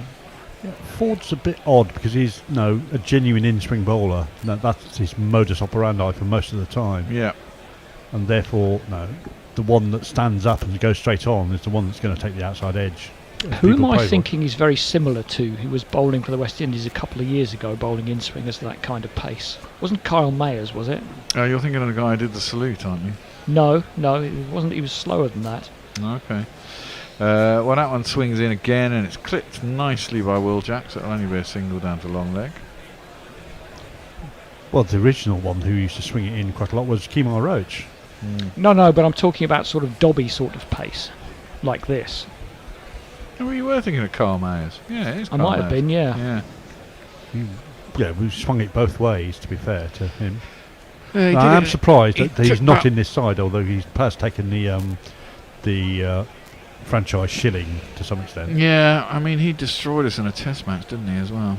That one's wide and hit hard. well Good fielded. bit of fielding by Hetmeyer at cover. Full diving to his left.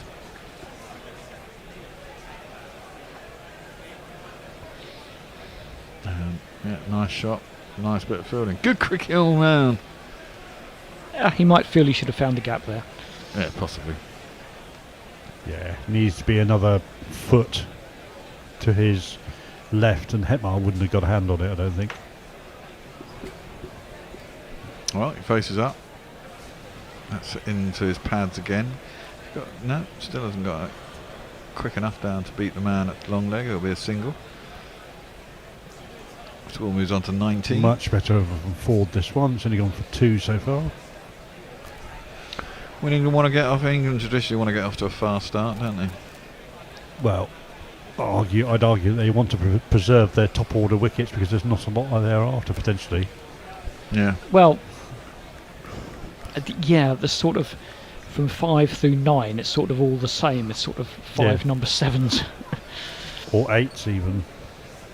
So there sort of is a lot, but I also see what you're saying, that there's not much at 5 and 6. Into sort of middling off, swinging in again from Ford. Will Jacks again just works it out to mid wicket. Doesn't get a run.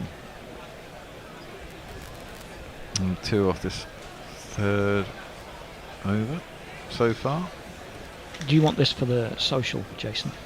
Yeah, well, it only gives me Blue Sky and X. It's not much, is it? Can you get YouTube on there? No, I don't think you can. I tried looking for it. You should be able to. Of course it's there, you plonker. Oh, I missed that, yeah. In which case, give it to me and I'll deal with it. Just get the fucking feed up. There we go. There you are. Lovely. Thank you. So, Salt is a man with quite a few ODIs under his belt now. What do you think? He's not consistent enough for me. No. He has one great innings every 5 or 6, yeah. And then he does get on a little roll. Yeah, when he's on, he's very on indeed. But he hasn't been on in a tournament. I suppose that's the... So they keep having him, hoping he'll get on in a tournament. If he does, it'd be useful. Who said they would get 320, says Ben McCormack. West Indies win, says Steve Rousseau. Yep. Please no rain, he also implores. Yeah, so I let's think he hope must so. be supporting West Indies. Jaded Seals is in to the pads. Salt, who works it out into the onside. Oh, they're going to go for 2. Could have been tight, but the throw wasn't great, and actually they made it quite easily in the end. Jaded Seals bowled fantastic the other day. First over's gone for 11 here, though. Yeah. Yeah, he's a class operator. Yeah. More so with red ball, but even with white ball. He wasn't that good in England, was he? He looked good at times, but well, I suppose their batters never genuinely... All his best performances happened for Sussex, I think. Although yeah, he did do well in one innings, I do remember. Well, there was that one game where they managed to put up a score, wasn't it? Where they actually got 460. Other than that, they were pretty poor most of the time. That's driven by Salt out to Hetmeyer, who's at point, and there is no run. He just got half a bat on that one. Salt. There's maybe a little bit of movement. I didn't actually see the first 2 wickets, the first 6 overs of West Indies innings. Was there a bit of movement early on? There was a little bit, but I mean, one was Evan Lewis got strangled down the leg side. It's quite poor, really. Yeah. And pretty lucky from England's point of view. And the other one was actually a screamer of a catch from Jordan. It was a good square drive, but just a bit uppish. And he managed to snaffle it low down to his left at dive and pretty much full length. Salt facing up. Seals coming in, 3rd ball of the over. He's driven that quite nicely to Carty, who's at mid-on, and there is no run. It's more of a Salt start this than the other night. He was plodding around, getting nowhere fast. Well, that's not what he's there to do, is it? No. The game plan, such as it is, for Salt to get off a flyer and Jacks to build, and then start going once he's seen enough balls to think he's in.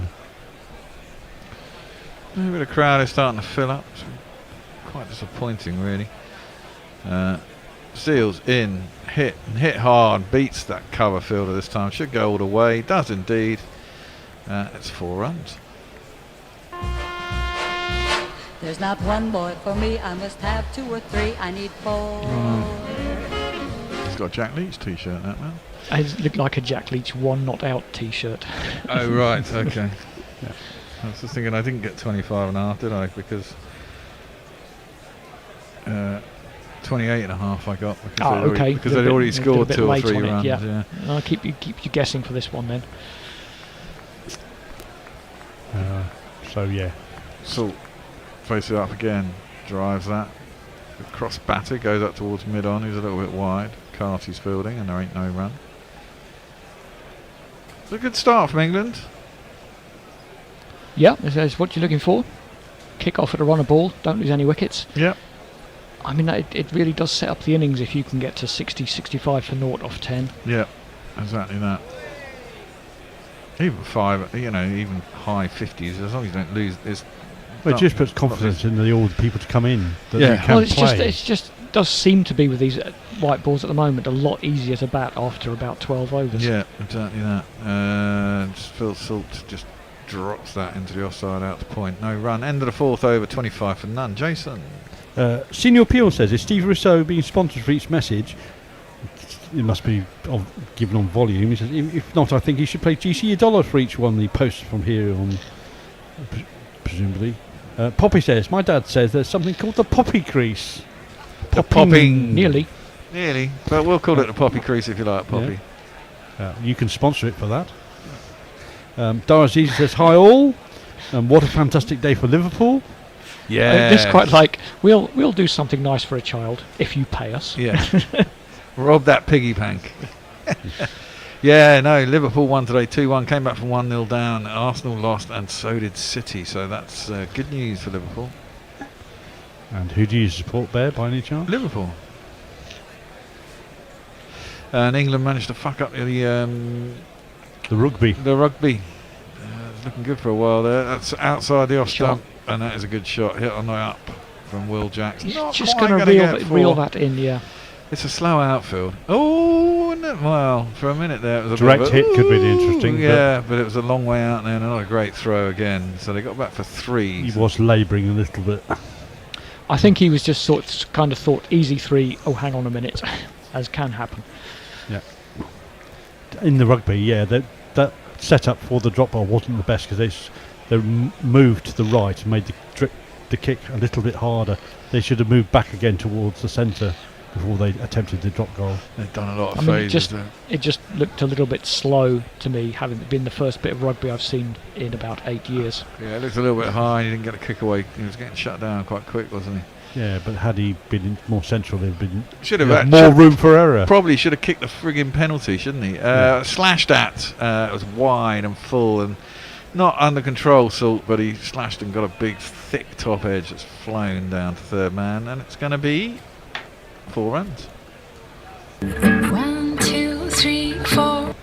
Yeah, that's the kind of shot you see a lot from Salt. It's kind of safe. It's not super in control, but you get enough of a bat on it down to third man. There's lots of wide open space out in there. the power play, yeah. And that's a winner for you, I think. It is a winner for me. You know what? I'm going to follow it up. I'm going to carry on over 56.5. Feeling confident all of a sudden. Don't know why. That's clipped into the leg side. Oh, there's a man there. There is a man out there. It'll just be the single. Oh, good pick up and throw on the run. Limits them to just 1. At the risk of introducing baseball chat, which can be a bad idea, did you see the one where he caught it and then the fan just grabs it out of his glove, and apparently that counts as not a catch? Oh, really? Yes. No, I didn't see that. That's outrageous. How can a fan do that? That's not right. Like really close the to other the boundary. one. The other one held the guy's arm so he couldn't. Like there was 2 of them. Fuck me. That's a lovely shot from Will Jacks. He's got that through the offside. No one's going to pull that in, even though it's a slow outfield. It does slow out towards the fence, but he gets it through there, and it's another 4 runs. And England. 1, 2, 3,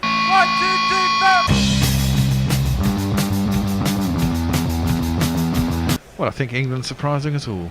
Well, I think Ford is going to have to be replaced sooner rather than later at this rate. That's I think 24 off 3 overs. All these guys can play good shots. It's just the doing it long enough. The risk of getting out is maybe more than it would be for some. Well, that's out. Ugh. Fuck me. Well said, Andy. I mean, that should have been planted in the stands. It Couldn't was put kind of that a anywhere.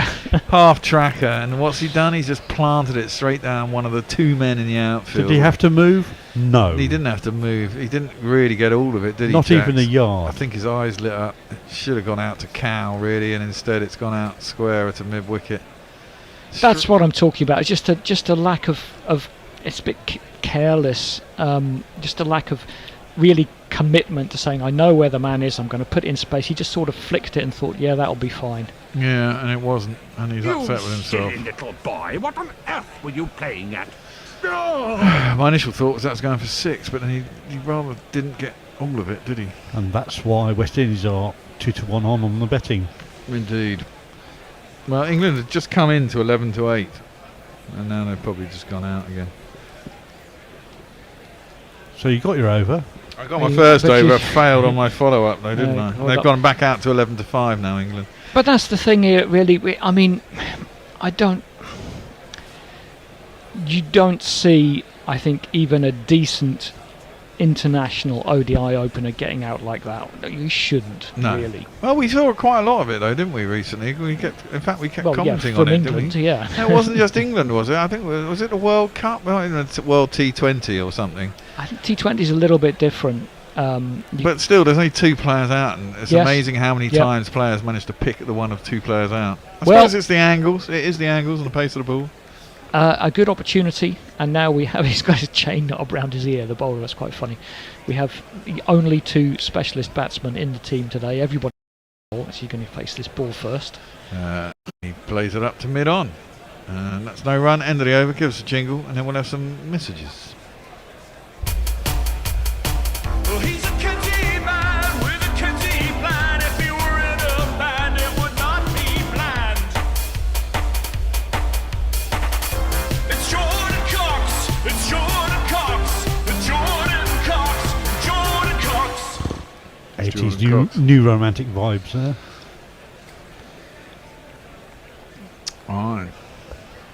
Oh, we had a super chat from Got a Muttley. super chat, yep. He says, woof, sorry I'm late, had a MH wobbly and forgot. And he not a fan of the DWP. On a Saturday, I mean, there's no reason why you would be more of a fan on a Saturday. I just thought you wouldn't be involved with them on a Saturday. Yeah. Avoid them on a Saturday. Jaden Searles is going to continue. And it's defended by Salt. Out of the offside, there is no run. I mean, Salt's what?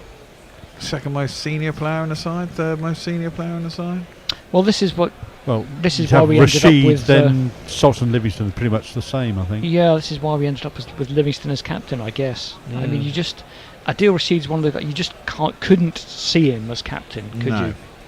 You almost can't really put a finger on why, except he's too small. Yeah. You just leave him. You just want him to have his game as well, don't you? You don't want to burden him with that sort of shit. Just go and get some wickets or do something. Well, Salt's just played it up to mid-on. And he's haired through for a quick single. Good running. Pretty safe in the end. Yeah. You don't get many specialist spinners as international captains, do you? No. Some people say Shane Warne could have been a very good captain. Well, he certainly had the ideas about what was in the mind of the batsman every time, because he put them there mainly. Yeah, I mean he was did seem to have that nous in the field. Would have been a very aggressive captain. Trying to think of any other, perhaps anyone on social media can help us with a special. Was Vittori captain for a bit? Yeah, he was. He was. Yeah. Venkat was. In a not great side, including Kapildev and other good players. Seals is in and driven. I don't think that was dropped. I thought that was a bump ball. No. But he didn't field it cleanly off his own bowling. We certainly stopped it from going past him. There was no run. Dot ball. Yeah, specialist spinners who are captains, few and far between. Spinning all-rounders, yes, there's quite a lot of those as captain. Yeah. Illingworth springs to mind. Yeah, it's going back a bit though, isn't it? Yeah. Not so many in the modern game. No, Shakib Al Hassan. Well, no, he's an all-rounder. Yeah, well, yeah. I'm talking about a spinner who's batting 10 or 11. No, but Jason moved on to spinning all-rounders who were captains. That's defended square, and there is no run from Jordan Cox. Yet to get off the mark, faced 3 balls. England 38 for 1 off 5.4. Pretty good start, pretty much up with a rate. Just got to keep up with the rate for the next 44 overs. Certainly looks a better pitch to bat on than it did the other day. Yeah. There's a bit more of it coming through, I think. You still saw a few towards the end. Archer was bowling a few cutters stuck in the wicket. Some of the spinners were bowling short and it was stopping in the wicket. Yeah. Driven up to mid-on, no run. Phil Salt, 1 ball left in the 6th. Matching shirts. Always a bad sign. They're pretty chill there. Look how loved up we are. We've got matching shirts. Yeah. At our cricket club, a long time ago, a guy and his wife came in matching purple shell suits, and he looked so embarrassed, as he should do. Purple shell suits, Jesus. Driven back once again by Jordan Cox, hurled at the stumps, misses the batsman. Wrong on so many levels. There is no run. Yeah, very wrong. Only 1-1 off that over. Jordan Cox, none of 5. What have we got, Jace? If we got Dara Azizi says, just start Crawley. Well, nice idea, but he's not in the squad because he's waiting for New Zealand. Muttley gives us more details about his DWP woes. Yes, I think the weekend should be your own, Muttley. You shouldn't be bothered on the weekends by the DWP. John Embury. Yeah, a couple of times. You know, from David Wood. Yeah, but talking about the modern game. And sort of. He also says not just someone who stood in. They said missed out on appointing Mason Crane et al. I'd have gone with Al, whoever Al is. Yeah. You can call me Al. Ford is going to continue, and Phil Salt drives that to the cover. There's no run. What are we looking at here? Salt's dismissals. Yeah, you both to get out. It always annoys me a bit when they put these statistics up and you go, well, is that unusual? You don't know what to compare them to. Exactly. What's the norm? Yeah. Yes, exactly. It's great to know, what's but the baseline? It's a little bit meaningless, yeah. Down the leg side, and it should be a wide. It is.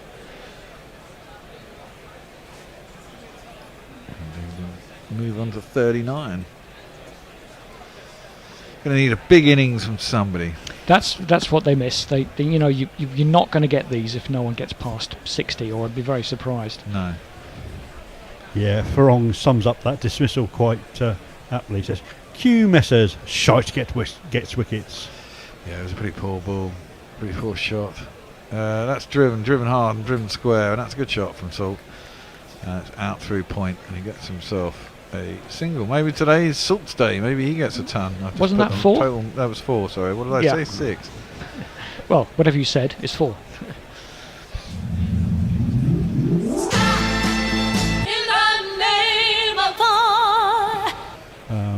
Farong also says Bishan Bedi captained India in the 70s on memory. Definitely a tail end batsman. Very much so. And I think you probably need to have a word with your intern, Bear. Why? That's clipped into the leg side and there's no run. It's not quite factually accurate. Isn't it? Out, Will Jacks. Edges a catch to Lewis. Oh, okay. Yeah. Top edges, maybe. Missed out the top. Tony's the man for words. That's not my specialism. Well, you have words, they're all just Anglo-Saxon. Yeah. Got lots of words, just not in the right order. Yeah, exactly. Not with the right punctuation, everyone, I'm a Luddite when it comes to that, apparently. 44 for 1, England. Jordan Cox yet to get off the mark. Doesn't get off the mark as he plays that square into the offside, and there is no run. Won't worry about it though. England's run rate currently is 6.58. It's pretty handy. It's fine if they get through to 10 overs, maybe 70 for 1. They'll be looking pretty good. But if they lost a couple of wickets, I'd be worried. A couple more, I should say. Fuck, a couple more. We're deep in the shit. That's the problem with this side, isn't it? There's no depth to it. 3 more wickets and Sam Curran's in. Well, it's just not. That's just not. It's just not the same side as when you had Stokes and Morgan and Root in the engine room. Exactly. Bairstow clipped into the leg side and there's no run. Yes, ginger power. Ginger power indeed. Angry ginger power, in fact. No. I mean, you had Butler at 6, didn't you? Yeah. I mean, that was. I did say at the time you're going to miss this team when it's gone. Absolutely. I mean, it's never. As someone was it you saying earlier, or maybe it was Hendo, or the fact is that Owen Morgan was a great driver for that side, and it's difficult to replace someone who gets that sort of glues the side together in that way. And that's played into the leg side, and there's no run. It's one of those. It's very much known. You knew who the boss was, and you knew what the plan was. Yeah, and it was very clear how he wanted them to play. And they bought into it, and it's not just that. They're good players. Yeah. But that is part of it. Yeah.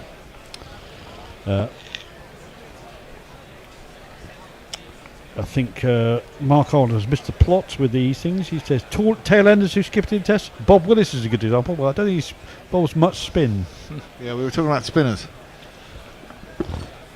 And Muttley gives us apologies because he thought we were talking to Grubby and not us. Yeah, I wasn't sure which of us would be more offended. He said I was grubby. Well, Shamar Joseph is about to come into the attack. Only playing his 3rd ODI, averages 39.5. And this is his jingle. Jesus, Mary and Shamar Joseph. Who's this coming up out of the mists? Is it a warrior of times gone by? By Christ, it's a West Indian quack. It's that Irish Guyan person, Shane O. Joseph. Well, yeah. It's into the pads, and Phil Salt. He's looking pretty comfy. Just knocks it down a long leg, and there is a single. It's probably his 2nd ODI because they usually count the one. Oh, right. Okay. Could be then. Yeah. Yeah, because that would have been his cap being presented in the previous game. He didn't play in the previous game. Oh, Azari Joseph played in the previous game. Weird then. Yeah, it is a bit weird. Maybe it's his first cap on home soil, I don't know. So he did it for the cameras. They have a special home cap. Yeah, home cap. Well, he's in. And Jordan Cox is still yet to get off the mark. Building up a nice lot of noughts. Having faced 9 deliveries. Hasn't really done much. Pirate Badshaw's not impressed with the Irish in that jingle. He says, the accent wavers quite a bit. Well, it was Mogg, who is Australian. Mate. Shane Joseph in, and mistimed out to cover by Jordan Cox. Painful innings so far. Yeah, that's when you start getting a bit twitchy when you're 0 off 10. You want to get one through the infield. Smash a 6, lad. Well, we know what Mr. Barrett would say about this. Go harder. Obviously. And Shamar Joseph is up to the crease, bowls. Ooh, big inside half of the bat, drives. And at this time there's Jordan Cox, but it goes out to long leg. And throws over the keeper. And he gets himself finally off the mark on his 11th ball. That was a flick from Matthew Ford. Very gentle. It was like 10 yards over the keeper. Yeah. Watching it sail over him. I think he's indicating that nipped in a little bit. Didn't look like it to me. But hey. Phil Salt. He was of course born in the West Indies, wasn't he? Yes, in the ground we're going to, I think. Who's Barbados. Okay, that's a really nice shot. Drives it inside, mid off up to long off. Gets himself 4 runs. Now my innings going, great guns. I hit the ball, 4 runs. I hit the ball and it went for 4 runs. So I thought that both he, Chris Jordan and Rihanna all went to the same primary school or secondary school, but obviously not at the same time. Yeah. Barry, who I did the World Cup, went to school with them all as well. There can't be that many schools on the island. I could have met Rihanna if I'd have been asked to drive him up to Durham, but I thought it was a bit too much to drive up to Durham back in the day. I'd have driven up to Durham to meet Rihanna. Well, it was tempting, but clipped into. I'm sure your kids gave you hell if you tell them that story. And there's no run. But I'd have had to. It was a fucking 11 o'clock start time. We'd have to leave at about 4 in the morning, and I'd have got back at about 2 in the evening, 2 in the morning. Got another super chat, and Motley rightly points out we need a super chat jingle. YouTube Prime Super Chat. No shipping unlike the bucket hat. Are you going to read it out? Yeah, it says, are we still dishing out titles? Can I be the village idiot for the duration? Well, a lot of competition. Yeah. Mainly amongst England selectors. Well, yeah, I mean, you can be the village if you like, but I don't like really calling you that, Muttley. Mark Arnold says we might be coming to convo halfway. A spinner that skippers, you say? Michael Vaughan, although they didn't do much bowling at test level. Yeah, you're kind of missing the point. Yeah. Tail-enders. Everyone seems to be missing the point on this one, Andy. Poppy says, Gorillas, my dad needs a shout out because he's falling asleep on the couch. Hello, Dad. Poppy's dad. Who's Poppy's dad again? I can't even remember. Mr. Shaw. Mr. Shaw. There you go. No, don't wake a dad up when he's having a nap. Yeah, I like a nap in the afternoon. And most importantly, especially for Tony, don't wake a baby up. Yeah, well, he doesn't have to look after the baby. It's always, I think that's the joy of being a grandparent, isn't it? You can hand them back. Yeah, you can hand them back. Guided down to third man for a single. Philip Shaw is his name. Philip. So we're looking at how England got out in the first game. There's a lot of balls that seem to stop on them. Ooh. Yeah. I haven't seen these. Yeah, there's a lot of filthy slogs that kind of went up in the air. I don't think the pace was in the pitch in the first game. It started later in the day. The atmosphere was heavier. There was rain about. I mean, it was terrible. He didn't leave it till 2 o'clock. Slap back to the bowler. He didn't field his own bowling. Let it hit him. He's all right. Phil sort of asked after him. Yeah, it's nothing personal, mate. You were just in the way. Yeah. Oh, you were here till 2 in the morning for that game. God, yeah, and England were all out for 210, and then it started fucking raining. And then you hang. Oh, that's the worst. They were all out by 8:45, and it started at 6. Ooh, Oh, that's kind hit of him in the on face, the didn't it? chin. Yeah. Crikey. I thought it hit him on the top of the chest, but no, I think it's bounced up and hit him in the face. In the chin and then back down on the chest. That's man bites dog, isn't it? Mm. Batsman hits bowler on the chin. Should be having a concussion test, really.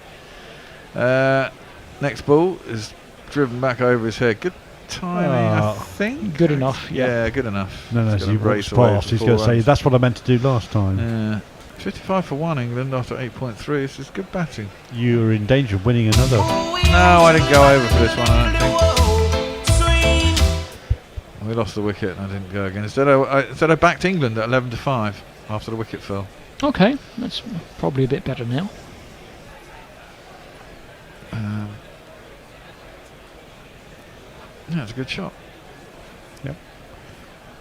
Well, this is the kind of innings where Salt's got off to his start. He's got to get out of the power play and then keep accumulating. Yes. Yeah. Because if he gets out for 50 or 35, that's all very well. But England need someone to make a big score, and he's got the foundation. Absolutely.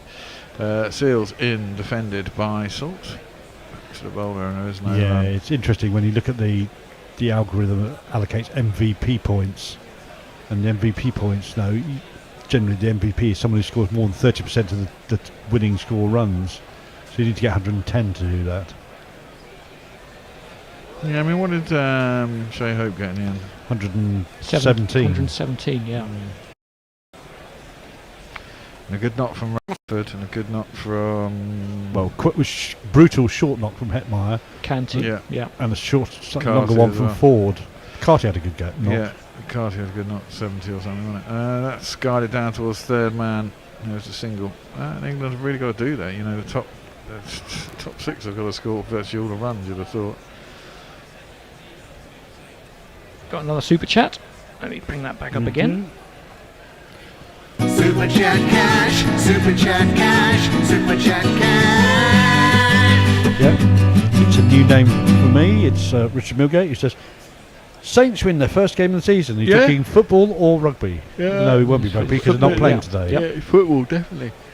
Defended by Cox, who's got 2 of 13 deliveries now. And there is no run. I was up at 3 in the morning to take my sister-in-law to fucking Liverpool Street Station. So I had a very bad night's sleep last night. Oh, how poor you. Well, yeah. Conversely, Philip Shaw was woken up from his settee and said, I don't know if it was read out last time, but Poppy said, I thought it was comments, not cricket. Well, mostly. Mostly, yeah. And Muttley says, I still have a scar on my chin from back in the noughties when I had a cricket ball onto my chin during the net session. Well, I remember the worst injury I got in the nets was when I went to the nets having just flown back that day from Vancouver. And I was still on Vancouver time when the ball smacked into my head. Ooh.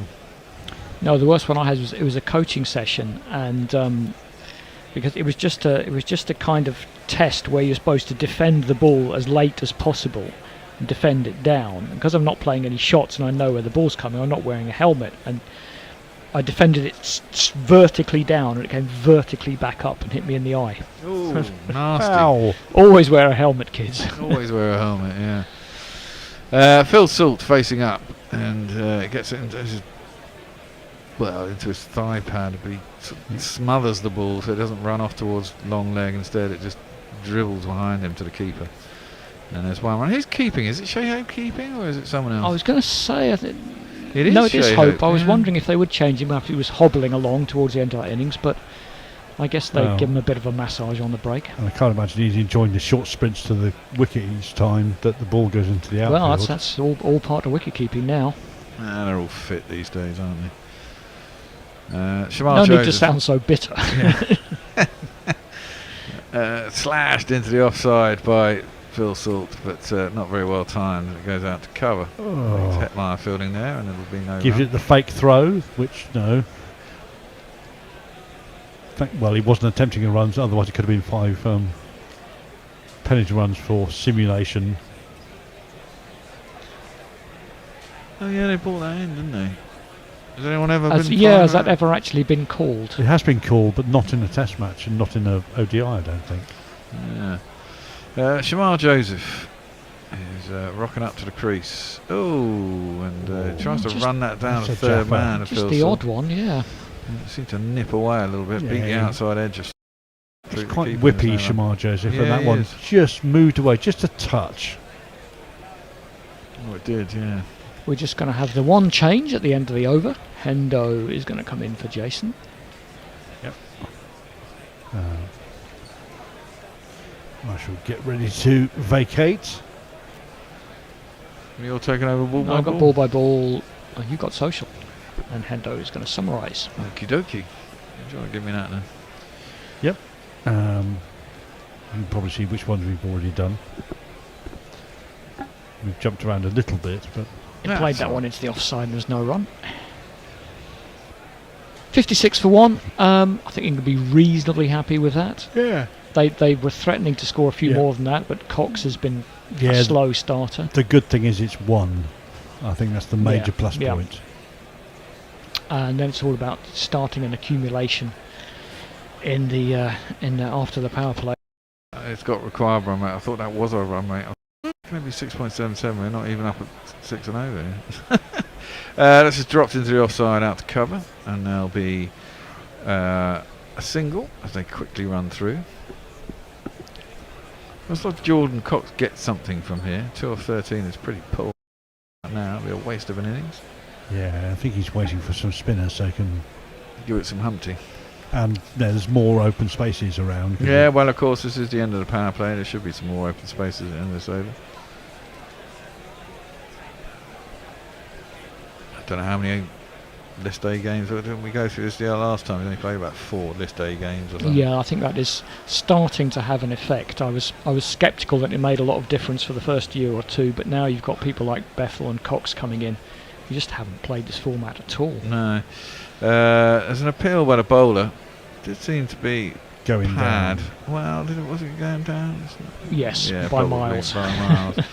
Okay, it's a leg by then off the last ball of the over. After the first power play, England are 58 for 1. Salt is 42 of 35. Cox is 2 of 14. Target is 329. Quite a run rate 6.78. Hendo! Summoning Hendo. England need 271 runs to win. 40 overs left.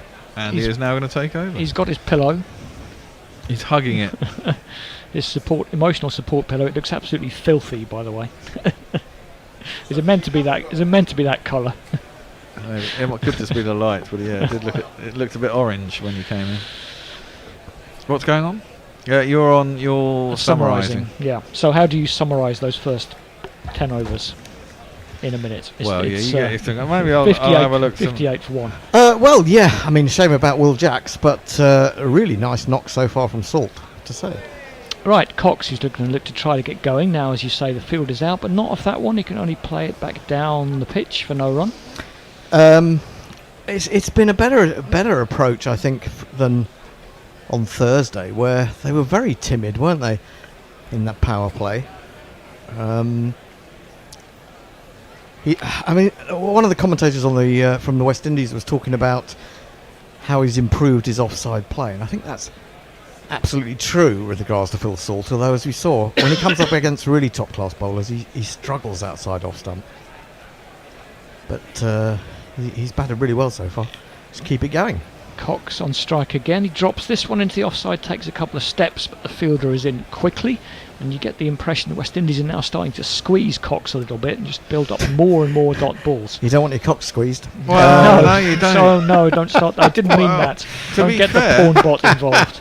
To be fair, I couldn't ignore it. Sorry. Carry on, Bear. Well, Shy Hope started off appallingly badly, didn't he? Very slow. Jordan Cox isn't Shy Hope just yet. No. Hasn't got the 1600s and 2550s behind him yet. He looks like a solid batsman, I have to say. Be interested in the test matches in They've got a wide slip in. That one's too far on leg stump, and he's going to get that down to long leg for at least 1.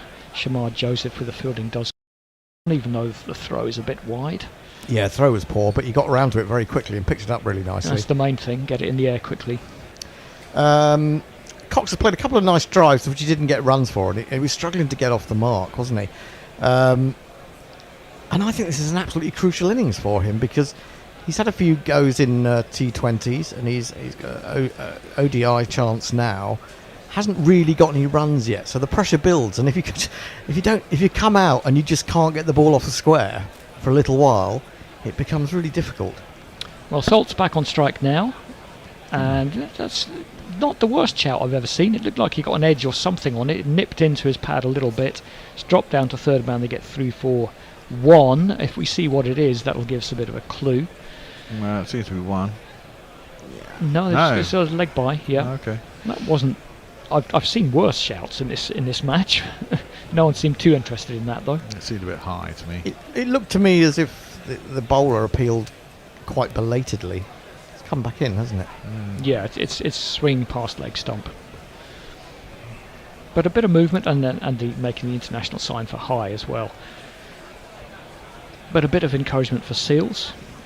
Comes in again, shorter, dabbed down to third man. There'll be a man there now. The power play is over. Just a single. And you also have to remember with Cox that he's feeling his way in this form of the game. He's only played 5 now. 50 over games in his professional life. I was saying just before you came on that is going to start to have an effect. That's not going to kick in straight away when they basically shoved the 50 over competition into a second 11 game, but I think now it is, at the risk of repeating myself. Yeah. Seals is going to complete the over, he will hope. I'm sure he will. It's an inside edge from Salt. It's going to go down to long leg and they'll jog through for a single, and England will be 62 for 1 off 11. Bear. Nothing new's coming, guys. Nothing coming in? Well, stuff came in, but now it's all it's all gone quiet. now it's all been in. It's all gone quiet over there. Yeah, I think it's been a pretty good start from England. But I think the other thing they have to be aware of is you look at that lineup and it's even, probably on paper, it's even shorter than, in terms of batting strength, than it was on Thursday. Well, I think the important thing is you shouldn't let that affect your batting. I think it did though on Thursday. Absolutely it can, but I would see this quite a bit in club cricket. Remember a guy telling me, well, I feel I'm not batting very well because I'm playing within myself because I don't trust the people behind me. And I would say, well, the answer's in your own question. Just forget about that and you'll bat better. Joseph is in. Seems like the sun's out a little bit, and a thick outside edge from Salt, which I thought was a half a chance for a moment, but it wasn't. It was down to third man, not backward point. Poppy, our new star of the day, says, Daddy says if you all dance, we won't put on Strictly. I think we'd have to get up and do a tango or something. Chair dancing. The only person who can do a dad dance is you, Bear.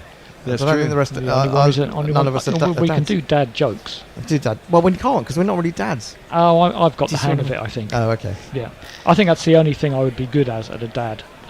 Doing dad jokes. Yes. Man's gone back. There's that 2 men they've got back now on the long leg and a deep backward square. I think so. They're going to try to tempt Cox. Well, they are, and it worked. It's got a thickish edge. It loops up. It's a simple catch to Shy Hope. Big smile on his face as he takes the easiest catch. That was a shit innings. That was exactly it. They put the men back on the leg side. They tempted Cox with the short ball, but he didn't even really play a shot at it. No, I think he changed his mind. I don't really know how to explain that. Apart from the fact that he was just surprised by it. It was very late. Shouldn't have been surprised by it because they put 2 men out. Well, exactly. That's what I was going to say. It shouldn't have come as a tremendous shock, but maybe again, lack of experience.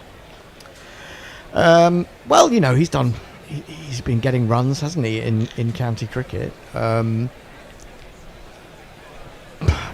just think it's very difficult. He hasn't got any runs behind him yet in the international game, and he had a couple of nice straight drives that were stopped by the bowler, and that stopped him getting away to a good start. And then he just got, I mean, he got stuck, really, didn't he? Yeah, and as you say, Bear, once you look at it on the scorecard, at the end of the day, it's going to say 4 off 19, and that's bad. No, it's bad. Yeah. Well, it's the man with the name, if you pronounce it as Bet Hell, it's familiar to all of us.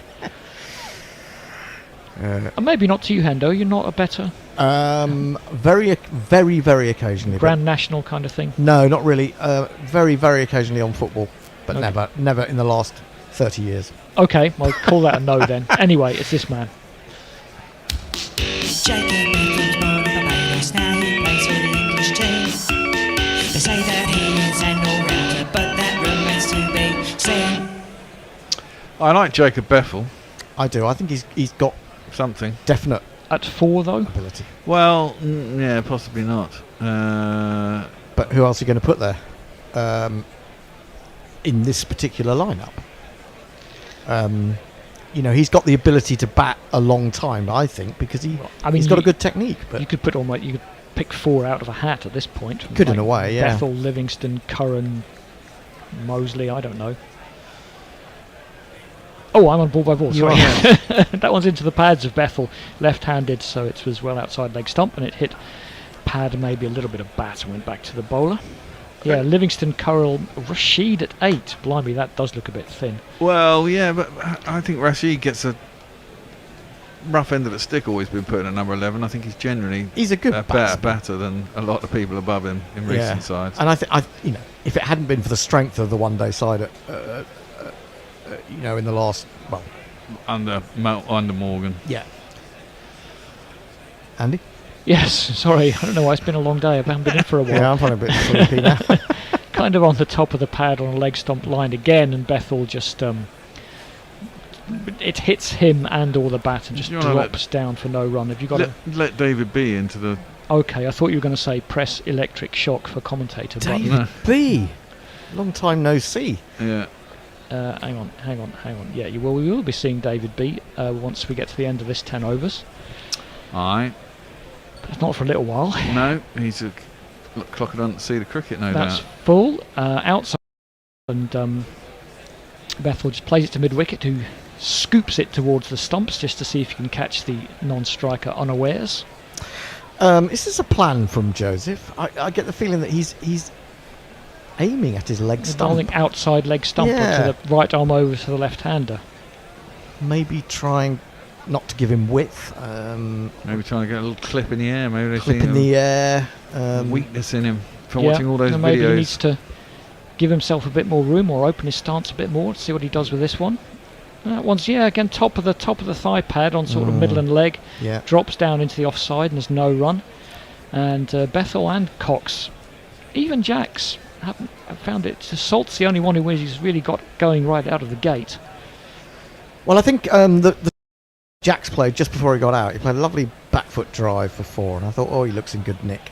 And then, of course, he pulled it straight down. That's the thing. That's that's what I was saying exactly when it happens. It's a James Vince role. Plays good shots, but gets out too often. Yeah, and unfortunately, that's what did for James Vince.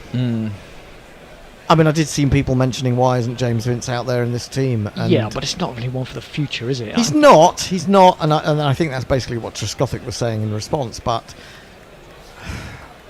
you just feel like he's a lost talent in some respects. Well, you say that he played. People were saying, was James Vince given enough opportunities? He played 50 internationals across 3 formats. Well, I would say that's enough. He kind of got dropped after he got his first one-day 100, which is a bit harsh.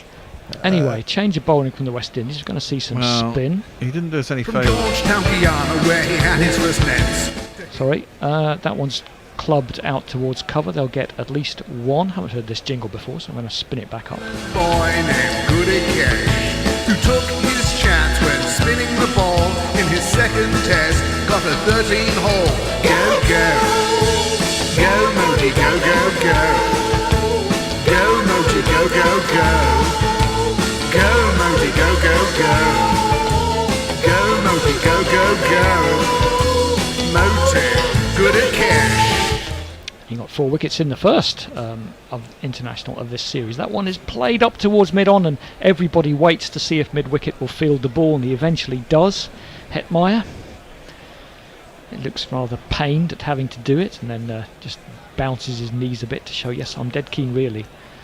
Slip is in, and the ball goes past Slip from Bethel, and it's going to go down to third man. Is he going to reel it in? Yes, good bit of fielding. They should get back for 3 though, because he had to fall over the boundary to prevent that one from crossing, and he did.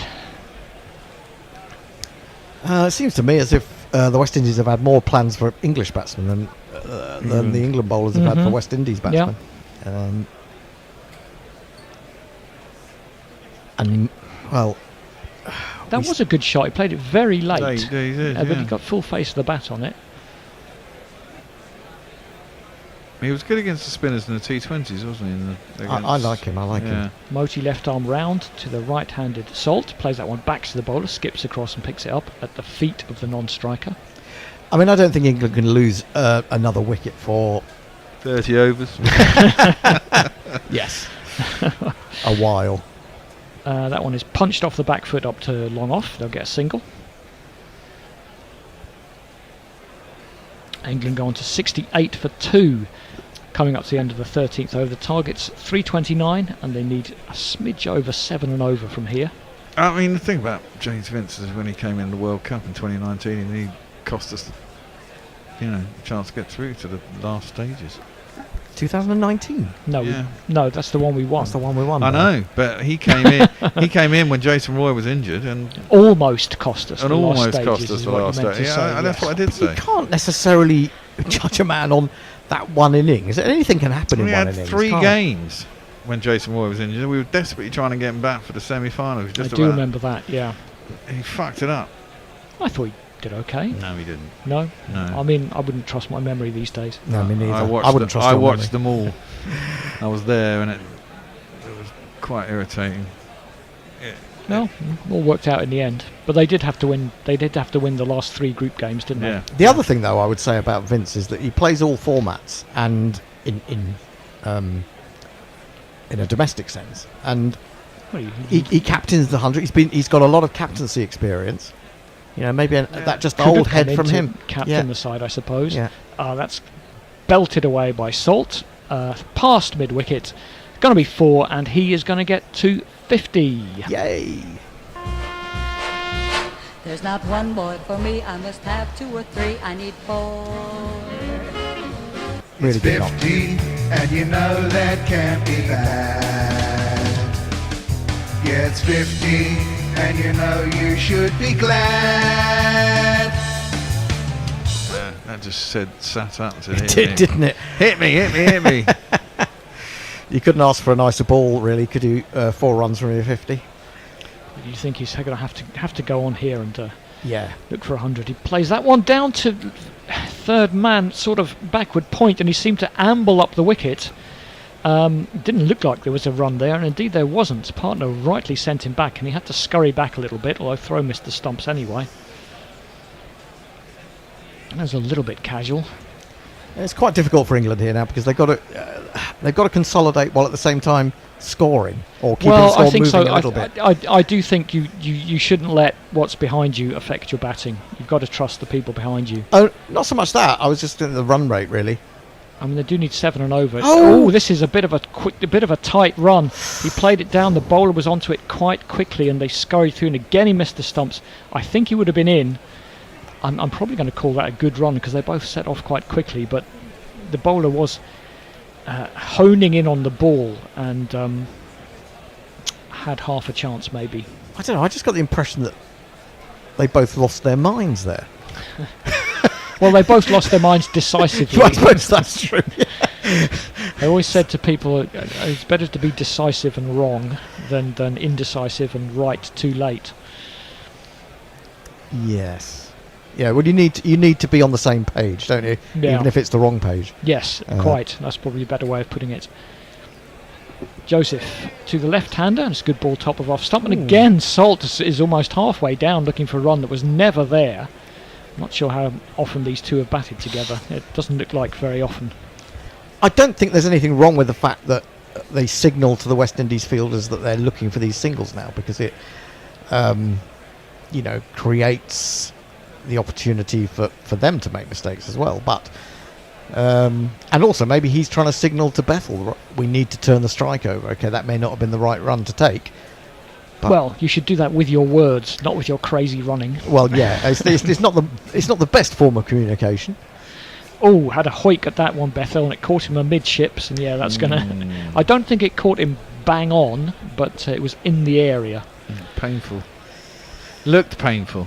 And we saw Salt's stats just a moment ago, which really underlined the point. 34 is not a very good average for an ODI opener. No, he's definitely, to me, he's a T20 player. I mean, he plays no long form cricket really, does he? Apart from ODIs, he doesn't play much, if any, county cricket for Lancashire. Doesn't play the One Day Cup. It's a different. I think England have to find a solution to this. You could get A teams playing more 50 over cricket, but again, that's not really going to help your Phil Salts all that much. Not now, no. But coming through, yes, absolutely. Anyway, he is on 50, 51 of 44, doing okay today. 73 for 2 in the 14th over.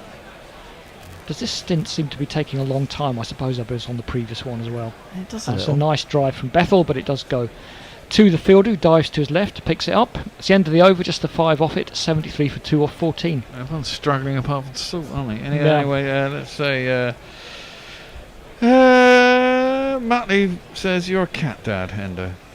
I am. Poppy says, oh, that's true, yeah. Buy amazing dancing, people, but Daddy wants to watch Strictly. Sorry.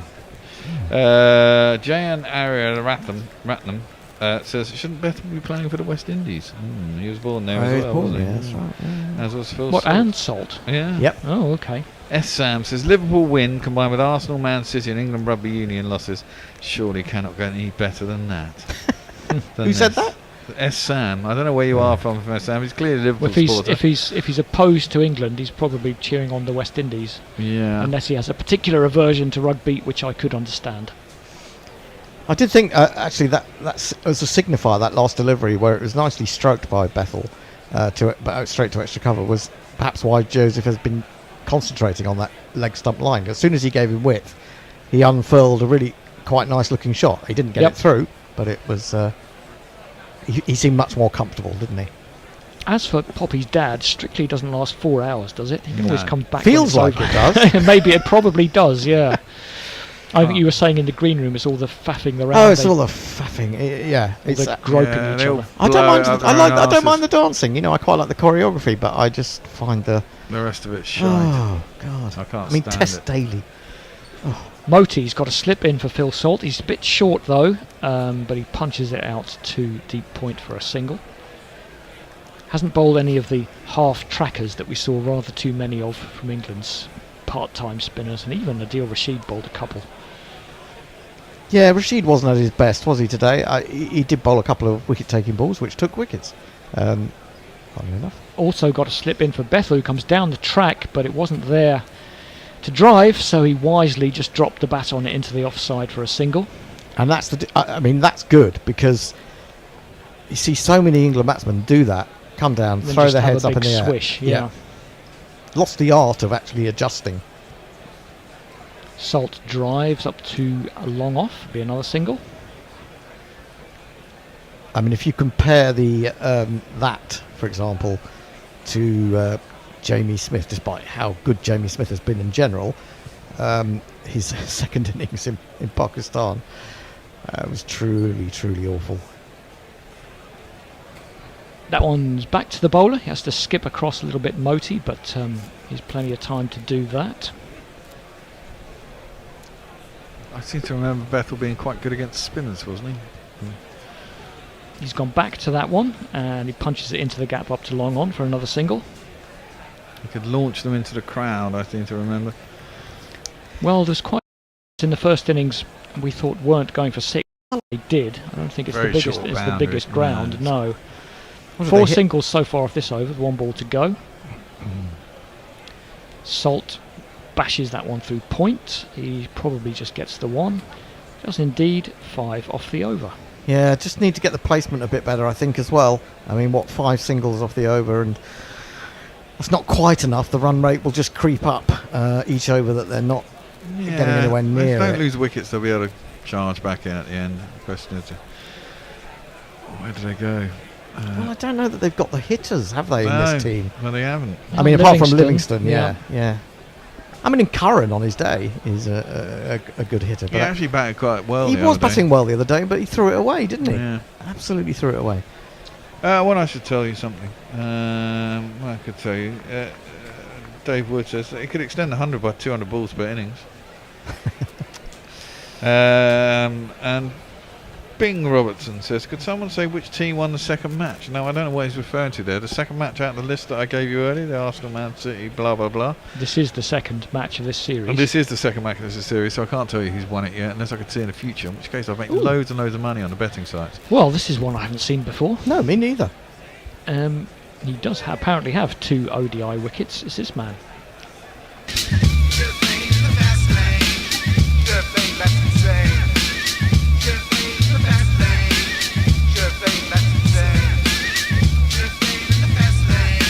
Well, what's he going to bowl? Is it, I'm feeling pace off Dobb. is it going to be a bit of Mike Gatting, Mark Butcher away swing? He looks like a large lad. He does. Yeah, he's fired that one into leg stump. Didn't seem to do very much, and back to him for no run. I wouldn't be surprised if neither of these batsmen have seen him bowl. So that might have just caught them off guard a little bit. Well, West Indies maybe saw England bowl 9 bowlers, and they thought, well, we'll give everybody a bowl too. I'd rather bustles into the wicket rather than runs. That's too far onto the pads. It's tucked round the corner, but the man is there at short, fine leg. Cuts it off.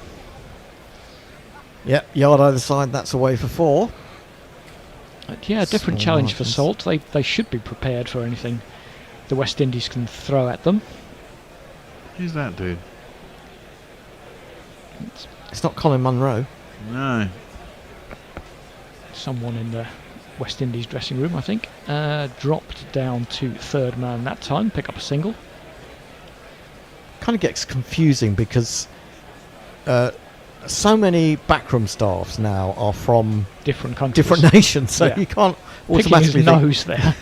You can't It's- think. It's definitely Darren Sammy on his left, but I really don't know who that is in the backwards white cap and the dark Looks a glasses. bit like Steve-O from Jackass when he was younger.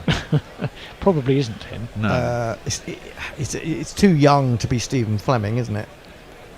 I think he's purely a franchise guy now anyway. That one is shorter, and I almost thought that was going to be caught for a second. It flashed past backward point, who seemed to just watch it go by, but I guess it was wider of him than I thought, and it's gone down to wide third man for 2, but I think Salt might have been worried there for a moment because he wasn't really in control of that. Well, it was Bethel, so I don't think Salt would have been worried. Well, he still might be He worried. might have He might worried, have been worried, actually, yeah, but not as worried as he would have been if he'd have played it. No, correct.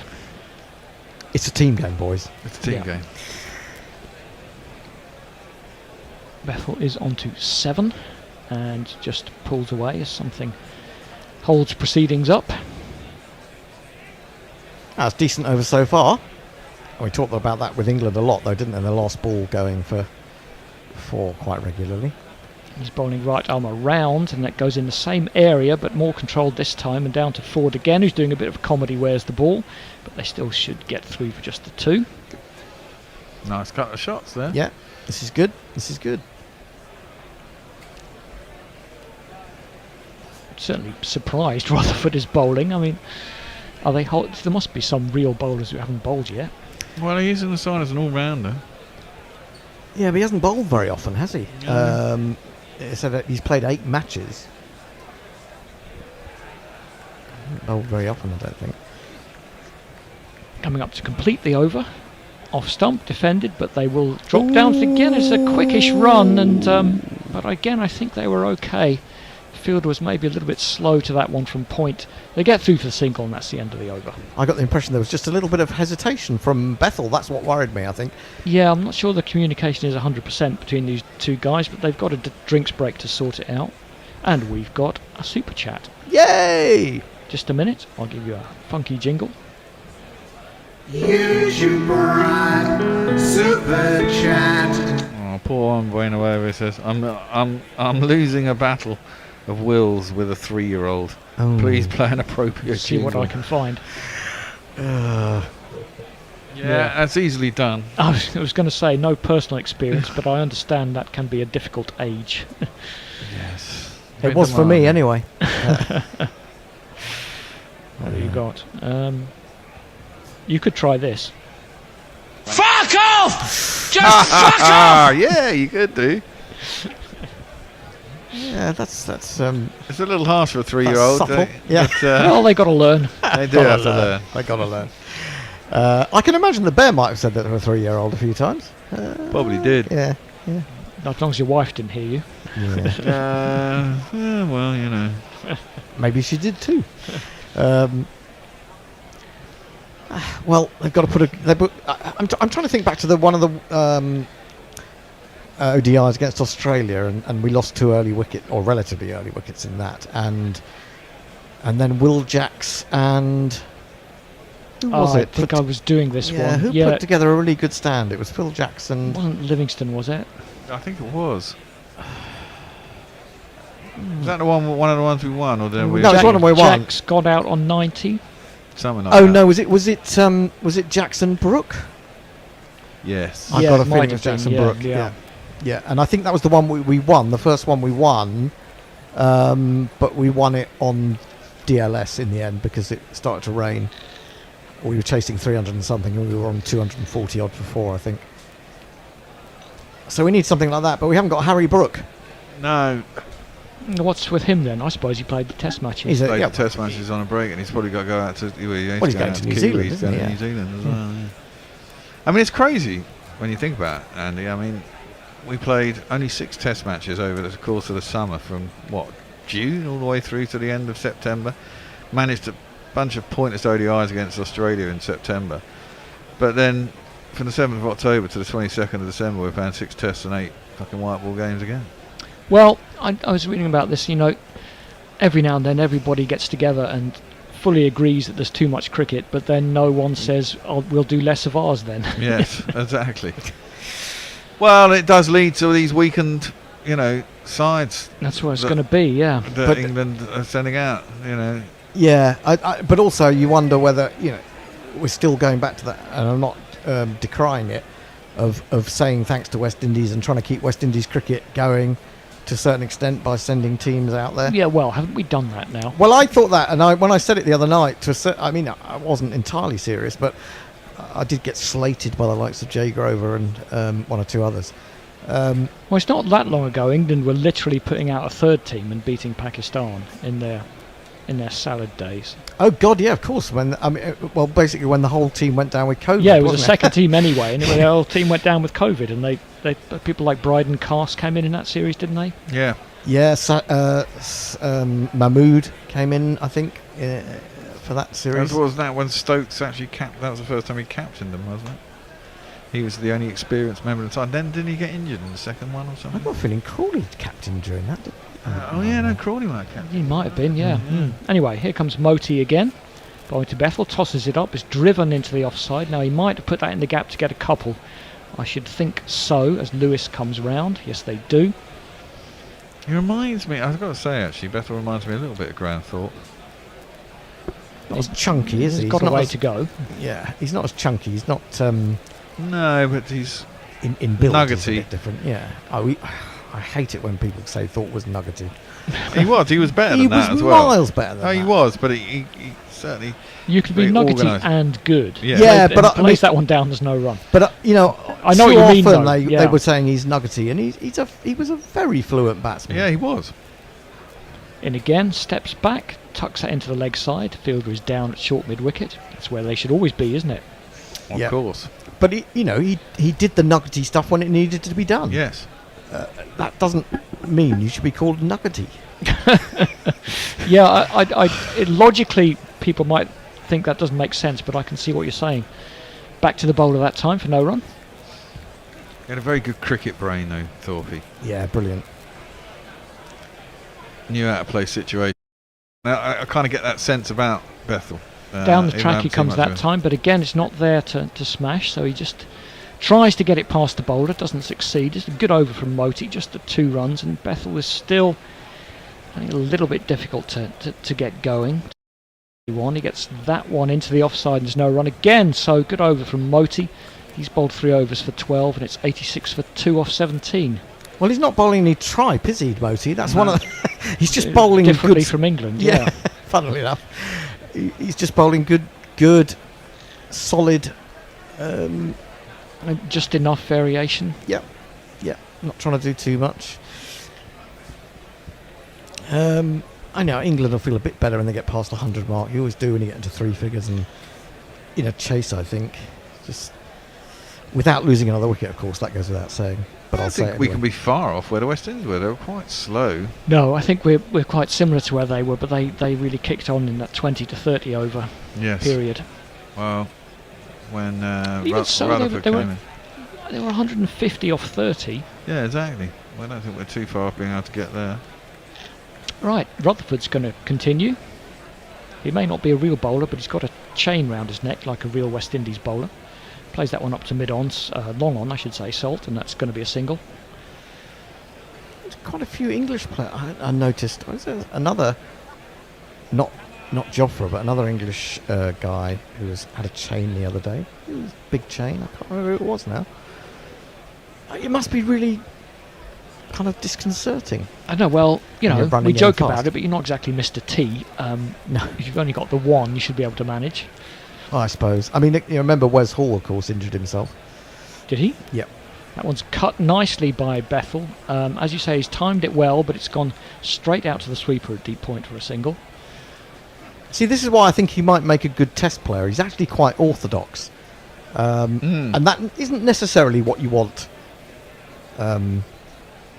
in a one-day international or a T20. This is why I said to you in the green room, and I'll share it with everybody, I'm surprised you're not, enraged that someone who hasn't scored a professional 100 is in the test squad. I'm not, because I don't necessarily judge it that way, but I'll come back to that. Onto the pads. It's hit him on the pad, I think, and they'll get through for a leg bye. I do back my own judgment, really, and when I see a player... Yeah, he just looks good. He just looks the part. And I can remember when Gooch got into the squad years ago, and he struggled, didn't he, in the first couple of tests? Yes. He got a pair, and then he I went think away. He struggled for a while, didn't he? Yeah, and he went away for a little while, and then I remember seeing him. I'll come back to that. Round the wicket, Rutherford, and Bethel has a swish at that one. Didn't really get near it. Goes through to the keeper. I remember going to the Oval. I was probably only about 13 or 14, and seeing him one Saturday morning, and he was just pummeling it through extra cover, and I just thought, I think he's ready again. Yeah. And then he went on to be one of the greats, didn't he? Yeah, he did. Certainly went on to be one of the greats. But I mean, he'd probably scored. I'm sure he'd scored a few hundreds before he got back in again. Rutherford's in again, and that's aerial, but it's up into space. But again, it's dropped down to deep point. Carty, I think that is, and they pick up another single, and West Indies just putting the... Would you say putting the brakes on, or England just can't find the boundary for a while? That's the problem, isn't it? And if you can't find the boundary, you've got to try and pick up these twos, haven't you? Because you're looking at nearly 8 and over now, or 7.5. And you can't go through many overs of getting 3 or 4 and over now. No. Well, let's see what Salt can do with this one. He's also been pegged back a little bit. It's onto the pad, and he might get 4 either way here. It's probably a leg bye. Ford is after it, but he's not going to get there. It's going to be 4 leg byes. Take them any which way they come. Yeah, absolutely. Totally. And actually people are talking about this approach from Stokes and McCullum, or of picking people on gut, in a sense.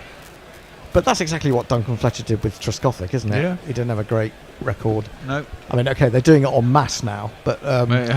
very much so. Like you. Slip the coin. Yeah, he'll do. Yeah. But... I think the counter-argument is Trescothick is really the only time that worked. Were there other players... I mean, I don't know whether there were other players brought in that way, thinking on a hunch, because I think they were just people that had to come in because England was so poor. But was Trescothic really different from that? Well, in the end he was, yeah. Well, yeah, in the end he was, but I mean when he was brought in. Anyway, Moti is in and Bethel is down the track again. That's a nice shot. He's got that one in between extra cover and mid-off, and England have that boundary they've been looking for quite a while. Oh, they've got 2 in a row now. 2 + 2 is a remember. If you count the leg buys. Well, yes. Onto the scoreboard, yeah, I do.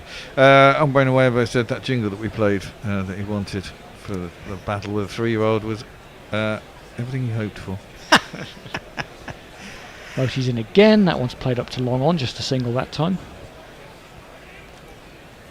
And this is where, getting that 4 at the beginning of the over is important, because now you can just... Well, it's not the way that England play, but in my mind, you don't have to do anything too stupid now. If you don't get any more 4 balls in the over, then fine, you can take 8 or 9 off the over. Yes. Yeah, someone says Vaughan on YouTube. I thought they would, but Vaughan actually had scored quite a lot of runs in county cricket before he came into the Test side. He didn't score so many after. That one's played up to long off by Salt for a single. I'd seen nothing of Vaughan because I was working abroad and didn't see very much cricket. But when I got back, I think he was playing one of his very early tests at Lords, and England was struggling.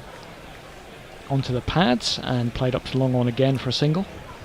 They lost some early wickets, and he batted really well. And you just thought, oh God, he looks the part. He did look really good when he first came in. Yeah. Shame he's such a cock in real life. I know. There's so many of them that if they just never said anything after they'd retired. Indeed. And apparently Bethel was really, really high rated in the West Indies, wasn't he? Yep. Oh, so he was there for a while then. He didn't I come over at 3 years old or something. No. He's good mates with Gary Sobers, or... I think I saw it the other day that he speaks to him quite a lot. Yeah, exactly. Yeah. Played up to long off for another single, and that's exactly as we were saying, Hendo. 4 off the first ball and 4 singles. Moti to bowl the final ball of the over to Bethel, and he's gone for the reverse. Gone for it very early, but didn't get anything on it. But he was outside leg stump initially, off stump when he played it, so that's no problem. 102 for 2 off 19. I kind of always go, ooh. I know, I heard the groan. For reverse sweeps. And I think it's actually because I never played a reverse sweep in all the time that I was playing, so I don't know what it feels like. And they hit it so well. They get the bat up so high quite often these days. If I did used to attempt it in the nets in the very early days of its arrival on the scene, I never got enough backlift. And so it wouldn't probably go in. It would have been a little reverse flap and it wouldn't have gone anywhere at all. That said, it's also hard to play that shot, I think, on club wickets because they're so slow. Well, David Wood says Vaughan didn't have a great county record, neither did Simon Jones. Simon Jones was great in the Ashes until he... But he's another one. I mean, I saw him at the Oval. I thought, who the heck is this? And he was really quick. By the time he was playing for England, he'd shortened his run-up. He had quite a long run-up initially. Anyway, change of bowling. Yep, it's this man. Rust on cheers. He comes in, right arm over. A little bit of turn. Salt plays it out to cover for no run.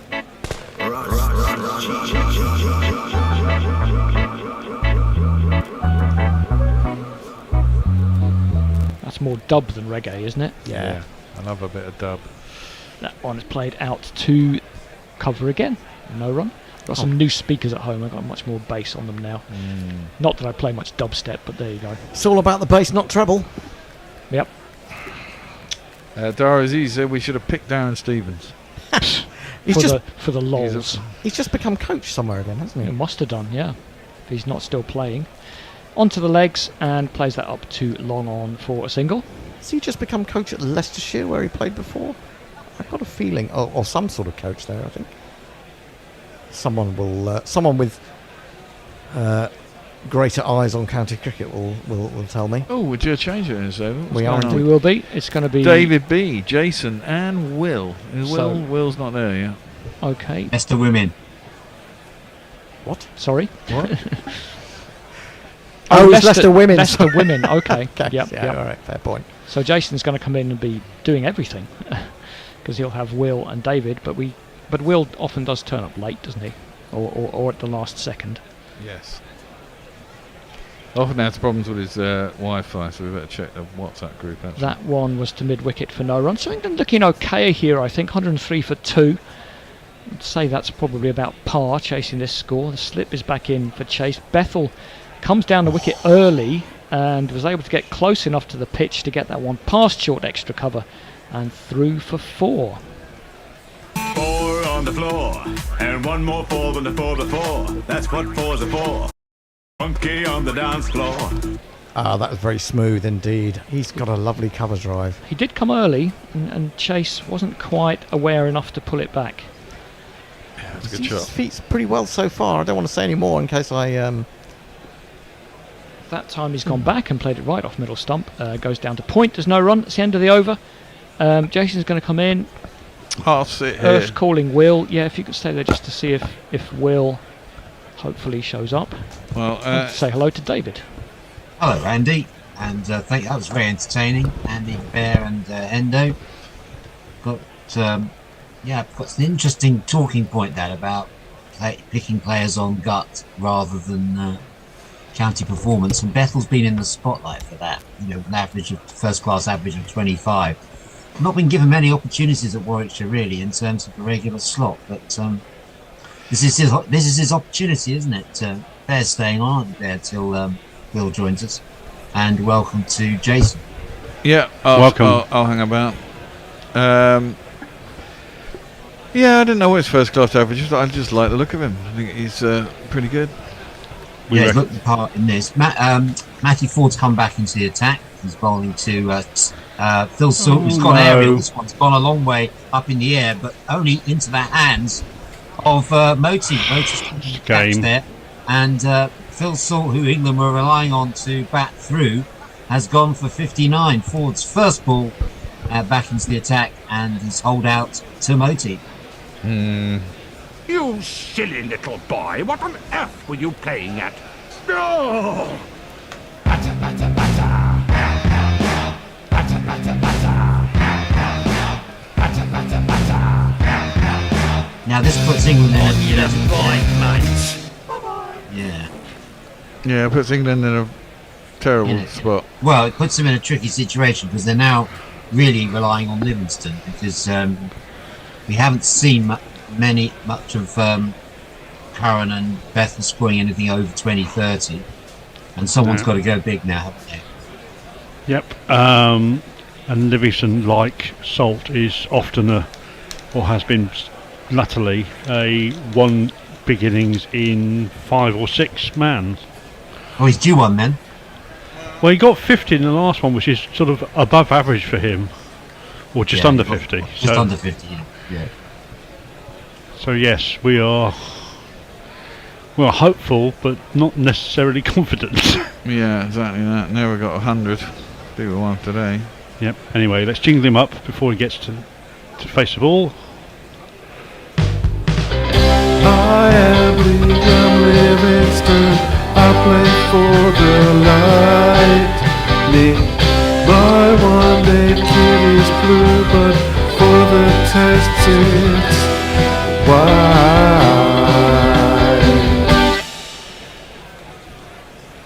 So this is Livingstone's first ball. That's played nicely straight down. It's been fielded well at mid-on, but it's a good contact from Livingstone. He gets down for off the mark straight away. Who would have thought we'd be saying that England captain Liam Livingstone 3 months ago he was dropped? Well, yes, he seemed to be the person who did not have a responsible piece in his body. Yeah. I mean, if you told me 3 months ago they would be captaining England. Well, is there any griping in the West Indies about the squad that England have taken over? Can you change that to 2-man rather than us? I think so. No, I think that they're prepared. You know, they see it as an opportunity. Okay, I that's don't think good. there's been any gripes. That's played out into the leg side by Bethel for no run. Well, because as an England supporter, I just think it's a pretty poor side we sent out now. Yeah. Yeah. It's Well- definitely missing, in the batting department. It's well very short, thin, isn't it? really thin. I mean, the fact that you've got Sam Curran batting at 6 is not Well, right. Bethel at 4 is okay. He's one for the future, and they've given him an early induction up the order. But no, they've got about 5 sixes in the side. And that was delivered wide of the crease by Ford, and it's played out nice enough by Bethel. But yeah, I think 4 is very high for Bethel, given what he's achieved so far. And I mean, it hasn't been given many opportunities at Warwickshire. I have a feeling he went out on loan for a while, but it's one of the strangest selections for a long time. So we've seen something in him. He obviously did well at he's under 19 level. Been tracked through the under 19s for a long time into age groups, and that one's again wide of the crease, spot on, and Bethel can only play it down to the leg side. and people recognise. I think he's got a cricketing brain, and he's match aware. Yeah. He had a scholarship at rugby school, didn't he? So that's where he finished his cricketing education. Before that, in Barbados, of course, along with Phil Salt. They'll be enjoying themselves in the next match. Yeah. Sorry, Jason. Yes, so the old Barbadian alumni will all get together. Oh yes, of course. Yes, indeed. Because they're off to Barbados after this. That's played out to the offside and there's no run. End of that over. England, 21 overs, 108 for 3. Have we had the Hombre Nuevo super chat? Yes. Okay, so Dara Zizi says we should have picked Darren Stevens. Well, the Dazzler would have potentially done a job on sort of nibbly-knobbly, not particularly quick wickets that we are seeing at the moment. The ball that stands up and slows up a bit. Yeah, he'd have been useful on this. Hattie, have you been kicked off of YouTube? She's tweeted us saying, "Oh sadness, YouTube's still kicking me off the chat. Maybe rectify itself by Wednesday for the cricket night should." No, why is it kicking you off? Shamar Joseph back into the attack and got that the wicket earlier from a short pitch ball that got Cox out, beat him with a good bounce. And that one's right on half volley on leg stump. Livingstone's played that out to Carty on the deep mid wicket boundary, and they go through for a comfortable 2. Yeah, so, was a great surprise, quick short ball, which skidded onto Cox before he got in an awful position to play it. Yeah, because he'd been very quiet, hadn't he? Taken a lot of balls, hadn't been doing very much, playing very circumspectly, and that was his first time he took on the short ball. Here's Joseph running up. That's well directed. Yes, no, going for a single, and they get through in the end reasonably comfortably. I think it was a direct hit though. Might be. Could have been interesting, yeah. Could have been. I think he was just safe, I think, but we're going to Let's find out. Here we go. Ooh, no, maybe not. Short. That's a good pick up and throw. It's only just over the top of the stumps. There's one of those drop and runs, but there was a little bit of hesitation from Livingstone. That's sort of pulled hamstring territory, isn't it? Not that he did, Yeah, but would that's have how you do been it. foot and a Just half. come in. You just come in and you're full stretch. There seems to be a lot of action when Shamar Joseph is involved. Things start to happen, and this is, of course, his first ODI. First time he's played a 50-over match in West Indies colours. Here he rolls, and that's pitched up, and that's nicely driven by Bethel. There's a man and there's a sweeper out there. He does play that shot nicely, so he's played a few nice drives through the offside today. On just the single there. Yeah, Bear, you said you've been quite impressed so far with what you've seen of Bethel. Yeah, I have. Enjoyed watching him against Australia in that series at the end of the summer. I think he looks organised. He's nice to watch. Batting is definitely his strongest suit. His bowling is functional. Functional at best. Yeah. Shamar Joseph, anything but functional, is coming in now. That's a bit late on that, wasn't he? Livingstone didn't time it, just got a bit off.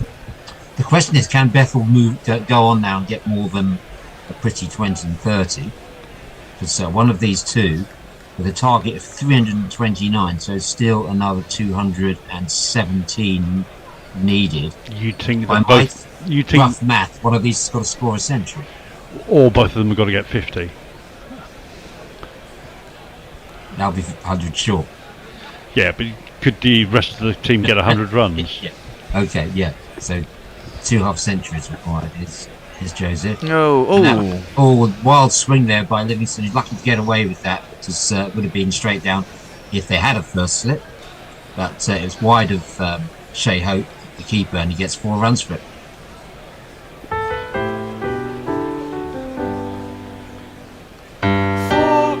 I wonder if a fit Shea Hope would have got to that. I think he's Yeah, still that struggling wasn't from so- that sort of cramp he had right at the end of his innings, because he seemed to not be able to push off onto his right. Yeah, it wasn't so far away at all, was it? It was just out of his reach. And I think if he hadn't had a restricted movement, he would have caught that. Could have caught that.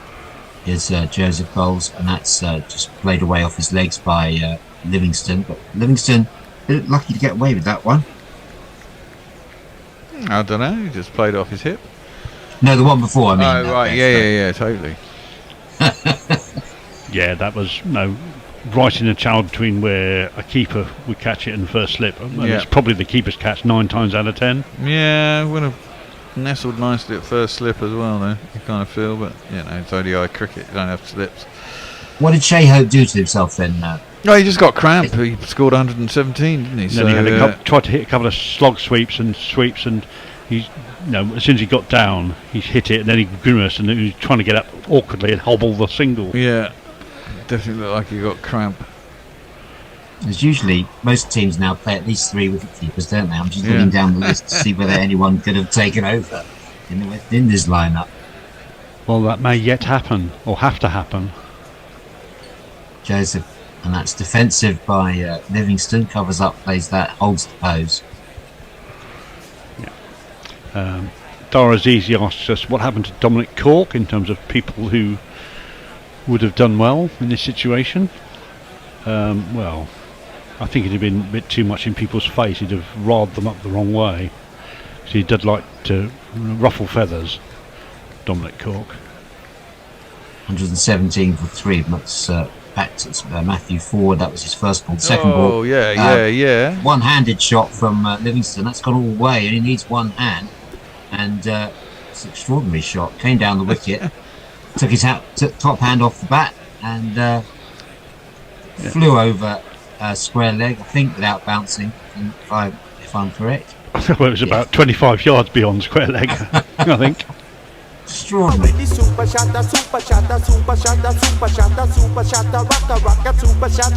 Well, he always hits a long ball, doesn't he? Yeah, definitely a lot of whacker in that one. Well, he got that cleanly out in the middle, even though he took his bottom hand off. To be fair, the bottom hand didn't come off until the ball was pinged off the bat. I think he hit it, as soon as he hit it, he knew. Didn't need to put any extra oomph into it. In fact, it's gone so far, they're going to ask for another ball. Yep, it's a lost ball. That one, because Livingstone's top hand came off the bat, didn't it? And no, top hand stayed on it. Bottom hand came off. Let's have a look which one came off. Because one ended up playing it one-handed. Top hand stayed on. Sailed over just behind deep square leg into the trees, just behind the bank there, the spectator bank, and 95 metres, I'd say. Yeah, well, Shai Hope someone hit a pretty big one in the first innings. I think it was Shai Hope who hit it, and it was measured at 90. That's comfy more than that. I'm wondering if that's hitting with the wind. Possibly. Yeah, there's a strong crosswind, isn't there? Yeah. And it certainly looked like it, yeah. Just looking at the highest successful chases here, England did chase down 361 in Bridgetown in 2019. But this is the highest score first innings on this ground. So if they do... No, that's second innings chases, isn't it? Yeah. Yeah. Well, they chased 326. That's his north sound, isn't it? But they need to chase 329 to win here. But that was last year. They chased down 326. Mind you, that was West Indies. That was West Indies bet. Oh, was it? Yeah. Yeah, West Indies chased down 326 last year. Yeah, Ah, that's okay. played down to the deep square leg for single, and Livingstone just walks that one. Yeah, I think that was. I mean, I was surprised if this England side chased down 326, but not 328, whatever it is. Well, the equation 205 from 27.5 overs. the way I see this as being played out, I think, is that England are meandering along, getting what they can from the first 30 overs, and then you have 80-20 from that point onwards. Yeah, absolutely. Forward, and that's played quite studiously out by Bethel to the sweeper, just for a single. The target 329, and England are 125 for 3, with Livingstone on 16, Bethel on 26. And a lot resting on Livingstone. It looked like he's timing it nicely. Yeah, he often times it nicely and gives it away, though, doesn't he? He does give it away, yeah. Ever a batsman, absolutely right there. I'd be bowling cross seamers to him till the ball stops in the pitch. He's come down the wicket again. He's flayed this away, but it's straight to Carty, the sweeper at deep mid wicket. Sorry, it's not Carty. It's I think that's Lewis out there, and just take a single this time. On the basis Matthew that Ford, Ford's having a decent game. He actually put bat to ball and got some valuable runs at the end of the West Indies innings. Got them up. he hit 3 sixes in a row, didn't he? Yeah, that certainly helped in the last over. 19 off the last over, and he's picked up 2 wickets already today. But Livingstone is showing that he wants to give him the treatment. Second time he's come down the wicket to him. He got two wickets in the last match as well. Yeah, and this one's short, and it's a dive by Gully. I'm not sure that was a chance. It's gone It down wasn't. to- No, he was just trying to stop it. Yeah, that's a single. So the end of that over, 23 overs gone, England 127 for 3. David Wood says Vaughan didn't have a great county record, neither did Simon Jones. I don't know what that's in conversation to earlier. This is about whether this picking people on hunch or picking people on future talent rather than county stats. Yeah, but to be fair, most people have been picked over at least once or twice during the age groups also going up, and there's very few people that come in cold to the talent identification system at age 18 or 19. You're going to use the word pathway, aren't you, Jason? I was going to use the word pathway, but you've used it for me. Here's a new over from Shamar Joseph. He's got Bethel in his sights. Bethel plays that one nicely again through the covers, and single out. Oh no, they're taking 2. Well, great bit of running there from England, and wonder how they got 2 there, but very good piece of running. That's what they're going to need to do from now on. Livingston's pretty quick, and I think he's said yes. Let's do it. Bethel gives him a thumbs up. I mean, it was a good throw from the field on the boundary, which I think was Carty. But yeah, I mean, he would have had to been a direct hit, I think, to have struggled. And he threw to the right end. He threw to Livingstone's end. Bethel waits for Joseph bowling round the wicket. That's flayed away by Bethel down to that's Matthew Ford down there just behind square on the offside, and go through for a single, taking Bethel up to the giddy heights of 30. What was his highest score? Just checking his highest score for England. 27, I think. Was Yeah, in the last match. He got he got 40 or 50 or something. Was that? But that was in That a was a T20. T20. This is, I That was think, in the T20, yeah. So I don't remember him getting over 20, and so this is the first time he's got to 30 in an ODI, and it's Livingstone on strike now as Shamar Joseph wants him to bolt, and that's wide down the leg side. Good take by Hope. It's going to be signalled a wide by someone that looks like Gregory Brathwaite. Why? I'm sure it is. Greetings to Peter, listening to us in Calabasas in Los Angeles. Always wanted to say that. And to Cheryl, Barbara and Bob. Joseph takes a long run, but he's very smooth delivery as he comes in over the wicket. And it's not timed at all by Livingstone. That was one of the Livingstone's get-out shots, wasn't it? Where he just loses his shape. Chops it onto his stumps. Yeah. Yeah. And he's trying to force off the back foot. And that went straight down and bobbled away rather than towards the stumps.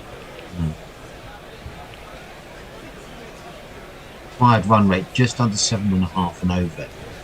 So as you say, if they keep ticking it over like this and then leave the acceleration in the last 20, that's hit so straight that it's hit the stumps at the other end. So Livingstone's having to run back, but certainly hit that one straight. Has a good rueful smile there because it was probably quite firmly struck. I was just waiting for the fielder who came around from mid off, I think, to then shy it at the other end and knock the stumps over there as well. Yeah. Stumps broken and no run ensued and no wicket taken. Livingstone on 17 takes going to be a captain's innings required here. More than just a cameo. Joseph bowls, and he's got hold of that nicely and should chase around Carty, keeping very busy out there. This time manages to keep it to 1, and Shea Hope rather gingerly runs over to collect the ball. Yeah, He's gone up to 18. I'm not sure whether that is, as we thought, cramp, or whether that's actually, no, he's got something in his lower back that's not quite right. Because it looks like it's sort of around the coccyx area. So he's sort of hobbling a little bit. It's not what you want from your keeper. Here's Joseph. That short, this is a trademark shot from Beth. Wow, He's really got that's hold of that nicely. Cracking shot. Yes. I do believe that's that might be one of these. Yeah, I think it is. Smack it in the air, beyond the boundary. Smack it in the air. That was pretty flat, and it pinged down the middle of the bat. Bethel will be very pleased with that. He played a couple of lovely fours in the first ODI with that shot. Of course, it was ultimately led to his downfall in the first ODI, but that one absolutely smashed that. Absolutely leathered it. Yep, lovely shot. 24 overs gone, 138 for 3. David Wood says Livingstone's internal monologue is the Red Hot Chili Peppers. Give it away, give it away, give it away now. Ah, yes. And Mark Arnold says, does anyone else's feed cut out after a couple of minutes, even for a couple of seconds? No, generally when that happens, it's generally local network issues rather than ours. So I'd be checking your local network issues and local network connectivity first. So England will be looking, West Indies will be looking for a wicket now to break this partnership, which is beginning to gather momentum. It's Matthew Ford in again, and that's played out to acrobatic piece of fielding there. Looks like could be Hetmeyer, and just going to take a single. Yeah, that's 6. It's worth a replay, seeing it again. It was. What did you like most about that bet? The timing on it, he just picked it up so early. It was right in position. Swatted it away. It was a beautiful shot. I think they're doing all right here. They just don't. The problem you've got with England here, isn't it? That one wicket, and one week, 2 more wickets, and we really are fucked. You know, that's basically it. These two have got to keep going for at least another 10, potentially 15 overs. They've got to get into the 40s, man. That's just knocked out to mid-wicket by Bethel, no run. I think we were saying earlier, they've both got to get past 50, haven't they? Yeah. Well, they've got to take the time out of the game as well. I mean, who comes in after Sam Curran? You've got Mosley. Mosley.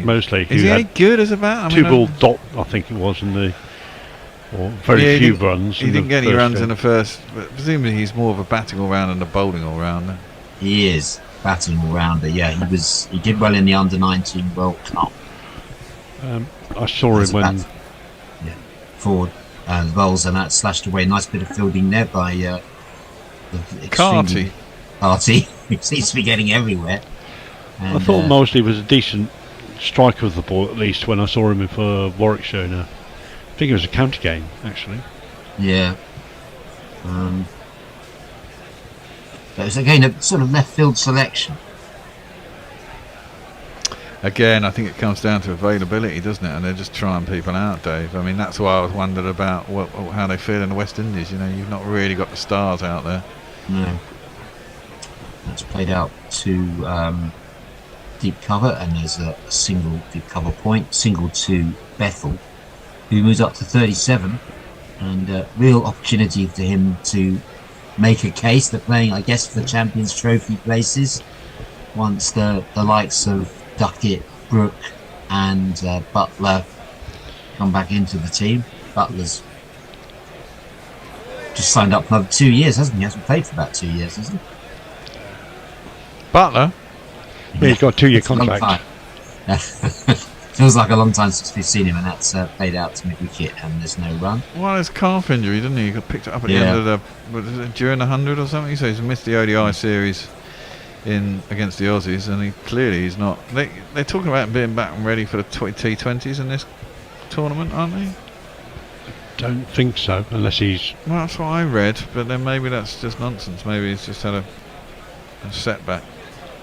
Forward to finish this over. Livingstone down the wicket. That was his give it away shot. Just that was his head was where was his head? Well, his head was in the clouds, man. Yeah, in the clouds. But he's still there to tell the tale. He didn't make contact. That's the end of the over. Muttley says, yes, I'm getting skips and blips and YouTube entirely correctly. It's a known issue, apparently, and not something at Gorilla's end. Oh, okay. Fair enough. Mark Arnold says, damn, not enough cabbages in the generator. Again, for Fenland reception. If you're in the Fens, yes, well, my apologies. Yeah, the Wi-Fi probably isn't great out there, even though it's flat and you've got good line of sight. Yes. It all should be cables these days. On a more positive note, good home win for the Tricky Trees today. Who are the Tricky Trees? Who are the Tricky Trees, indeed? And Camillo Kokoya? Roston Chase back into the attack, Jason. Any chance of that lovely Roston Chase jingle again? Oh yeah, lots of reverb, we can have that. Roston Chase. Roston Chase. Talk over it, Dave. First ball is given some air and it's played away nicely by Bethel. Again comes back quickly for a second run. So Bethel getting into his work now. Chase, well, Roston Chase did a reasonable job in the first ODI until Livingstone smashed him for a couple of sixes, and unlucky not to pick up his wicket off the last of his 10 overs. But a lot riding on this because the West Indies will be relying on Chase to bowl at least 6 or 7. Rutherford slipped in with 3 overs before, and see what he's got up his sleeve to Bethel. This one, Bethel on the back foot, plays that one just behind square. That's going to go all the way for 4. Nicely timed by Bethel. It's picking it up. 1, 2, 3, 4. That was threaded through the needle there. Yeah, that was a really nice shot. Got right on top of his toes and did hit it through the gate. He's looking good. He's bound to get out now.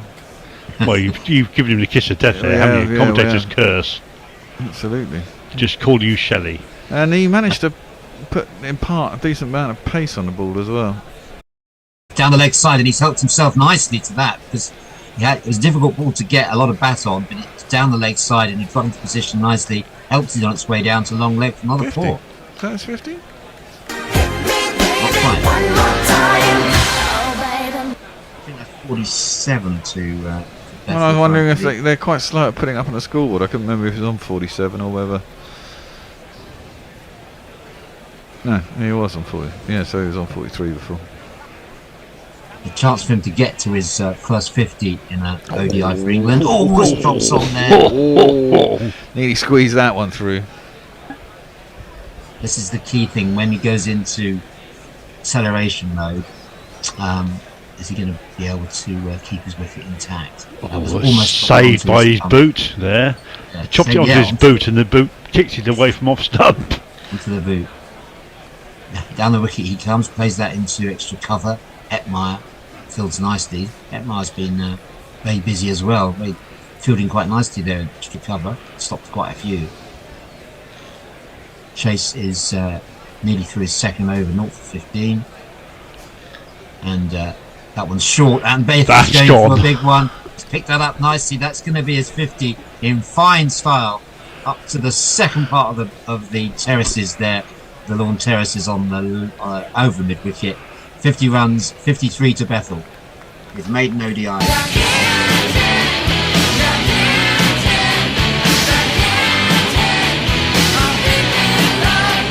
And also, Don't stop just 'cause you got to 50. Don't stop, treat it as a start. You can use this to get a better score. The first 50's done. The first 50's done. Is that his Wasn't a great ball from Chase, No, but it wasn't. needed to be put away. It did. Is that his maiden 50 for England? In any format? He got a 40, didn't he, in the T20s? I think he might be. 50. Yeah, maiden 50. Yeah, there it is, yeah. 53 of 51 balls. So a good bit of acceleration to come just at the right time. And Moti's been brought back into the attack now. And that's played away by Livingstone for a single to cover point. So Bethel 53 off 51. Some technical support from Daniel Keevy. Says, if your YouTube seems especially funny, check your browser is up to date, especially on Chrome. Ah. There you go, that's help for you. Tricky Trees are in fact Nottingham Forest, says Mark Arnold. Yeah, they won 3-0 today. I was saying to the boys out there, I think my fantasy team, I need to get, what's his name, Wood in. Ooh, that was beaten there. That's Moti's got that one through Bethel's defence. Just went straight on. Good arm ball. Yeah. I don't think it was meant to be an arm ball. No, He certainly put it spin just on it. It just didn't do anything. Just sort of didn't Beat grip. the outside edge. Bethel down the wicket. Lays it to mid wicket. No run.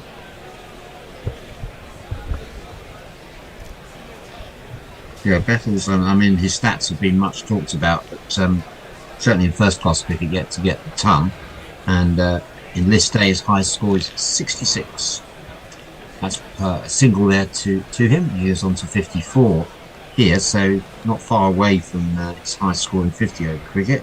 In T20 he got a 71, but that's certainly before today his highest score in international had been 44. Moti bowls, and that's a quicker one, and Livingstone spots it and just dead bats it. Do you think he'll get a chance in New Zealand though? Presumably, unless Ollie Pope fucks it up. Unless someone's injured, I think he'll be the drinks spare carrier. man, won't he? Yeah. Moti and Livingstone out to cover point. Definitely, and there's no run, so decent over from Moti. Yep. But, He's definitely got a plan against Livingstone to bowl it flatter and faster and stop him from advancing down the wicket, I think. 158 for 3, 27 overs. Andres Russo says, if these two can stick around for another 100 runs, England will win. Well, yes, they'll have 258 by then. Yeah, it'll still be 80 Yeah. short. Yeah. Right, this England side is very capable of calypso. You know, as we were Which saying, would be appropriate in the West Indies, wouldn't Yeah, it? will we? Yeah. As we were saying, 2 half centuries. If these two, and Bethel's done his side of the bargain, and just needs Livingstone now. He's on 20, but Bethel's taking most of the strike, and he's got a new over from Roston Chase outside the off stump. This is one of his trademark shots, smashed out to cover point, no run there from Bethel. Yeah, it's well fielded. That was hit hard, and a good stop in the end. Here's Chase, and that one's given some air, and that's nicely driven out by Bethel to long off for a single. Nuggety was how well. Was it Hendo described him as Nuggety earlier, Bear? No, that was me. But he disliked me saying that Thorpe was nuggety. Right. Which I kind of agree with, but I meant more on his mentality. His stroke play was fantastic. Was Thorpe, but he does remind me of Thorpe. He's very organised, quite a good cricket brain. Takes a single there to go to 55. Chase now to Livingstone. Livingstone backs away, and Chase follows him down to leg, and the result of that is a stalemate because didn't make any contact. Good piece of work by Chase there. He fired it in and cramped up Livingstone, and all he could do is play it off his body basically. Livingstone looking very fidgety now, like as if he's going to play a big shot virtually every ball. Yeah, very It's like much the big so. shot will go back. Yeah, here he is. And no, he plays that watchfully. He's got kind of two modes, hasn't he? He's got like block type shots and then big ones. Not much. Block and smash, yes. Block and Yeah, smash. not a lot of halfway. No, not a lot. Don't see him drilling the ball to fielders on the ground very much. Chase bowls, and this one is That's played out better. for a single. Down to long on. While, I mean, Bear may disagree, but while Bethel is there, I'm quite happy for him to play second fiddle and not try anything big. Because Bethel's doing enough scoring for both of them at the moment. Yeah, he certainly is. Are we seeing the coming of age of Jacob Bethel here? Bowls, and that's down the wicket. Is this going to go to distance, or is there someone down there? No, he's held out. Fucking hell. Held out to Jaden Seals again. A rather soft dismissal. And Jacob Bethel, who promised, but in the end has not delivered the type of innings that England need to win this match, put it straight down the throat of Jaden Seals at long off. He's out for 55, and England 160 for 4. So annoying. Go OUT the window, go OUT the window, go OUT the window, 'cause OUT spells out. Just never got anywhere near the pitch, that one, did he at all? He was so short of it. I mean, one of us has to do to come out with the boring stuff, but the stats don't lie. There's a reason why he hasn't got many big scores, because he does that. Well, quite possibly. Ah, well. Well, the other thing is that one may bring two, because now Livingstone will be forced to be a bit more assertive. Well, indeed. And Curran is at the other end can play big innings, but will he? That's the big question. Rarely seen him do it for England. Not so much a coming of age, but certainly a big step. Beth has taken a big step today. A bigger step than Jordan Cox has so far in his career. Yes. Yeah. Anyway, Curran has come to the crease. Let's jiggle him up. Is he a better bowler? Sam Curran. What's his distinguishing feature? Sam Curran. His natural to five way. Sam Curran. And his beloved by Liz Yates. Sam Curran. Sam Curran, strangely underutilised. What did you guys think about this 9 bowlers and Livingstone's handling of the bowlers earlier? Doesn't it? Well, we were saying, doesn't it remind you of a side from the 90s when England just basically packed it full of mediocre all-rounders? Yeah, one of those Sunday friendlies where you give everyone a game. Yeah. Down to Livingstone plays that one down to long off for a single. So this is now a new over from Moti. That wicket coming off the last ball of Chase is over. Bethel caught Seals bowled Chase 55. Salt was caught Moti bowled forward for 59. Jacks caught Lewis bowled forward 12. Cox 19 balls for 4 caught Hope bowled Shamar Joseph. Bethel 55. Caught Seals bowled Chase. Livingstone 22 not out. Moti down the leg side, and Curran gets off the mark here, just tickles that one down to square leg. I mean, Sam Curran's another one who needs to go on and get a big score to justify taking an all-rounder spot. Only bowled 3 overs. Well, I don't mind if he's an all-rounder at number 8 and gets 40. That's all well and good. But if he's a number 6, it's a different matter. That's this on the back foot, played out to long off by Livingstone. Jason, you've watched him a lot at Surrey, Sam Curran. Well, tell us about his batting. He didn't play much for Surrey, did he, last year? He played a bit. He wasn't in particularly good form, and then suddenly it's all sort of clicked. And he got 100 in a T20. He got decent games in the Blast. Not the Blast, no, he's certainly got all of the that 100. one. A bit of buffeting there, so I couldn't see he got slapped over Cow Corner for 6 runs. Played off the back foot and just walloped it, very Bethel-like, about 15 rows back. Very nice shot from Curran. Yeah, one of those. Certainly got enough of that one. I mean, that was no effort at all. He just pushed that. Really, it was all timing. And that's looked like And that's Oh, it was a no ball as well, so it's a free hit too. So it's 7 off that ball, a free hit. Nice. 3B from Moti. Not known for that. Expensive. So Curran's got a chance to do it again. This time it's a full toss on his legs, and he's going to get 4 for this. That's good. Beaten Carty. So expensive over this from Moti, and a great start from Curran, who moves to 11 from 3 legitimate balls.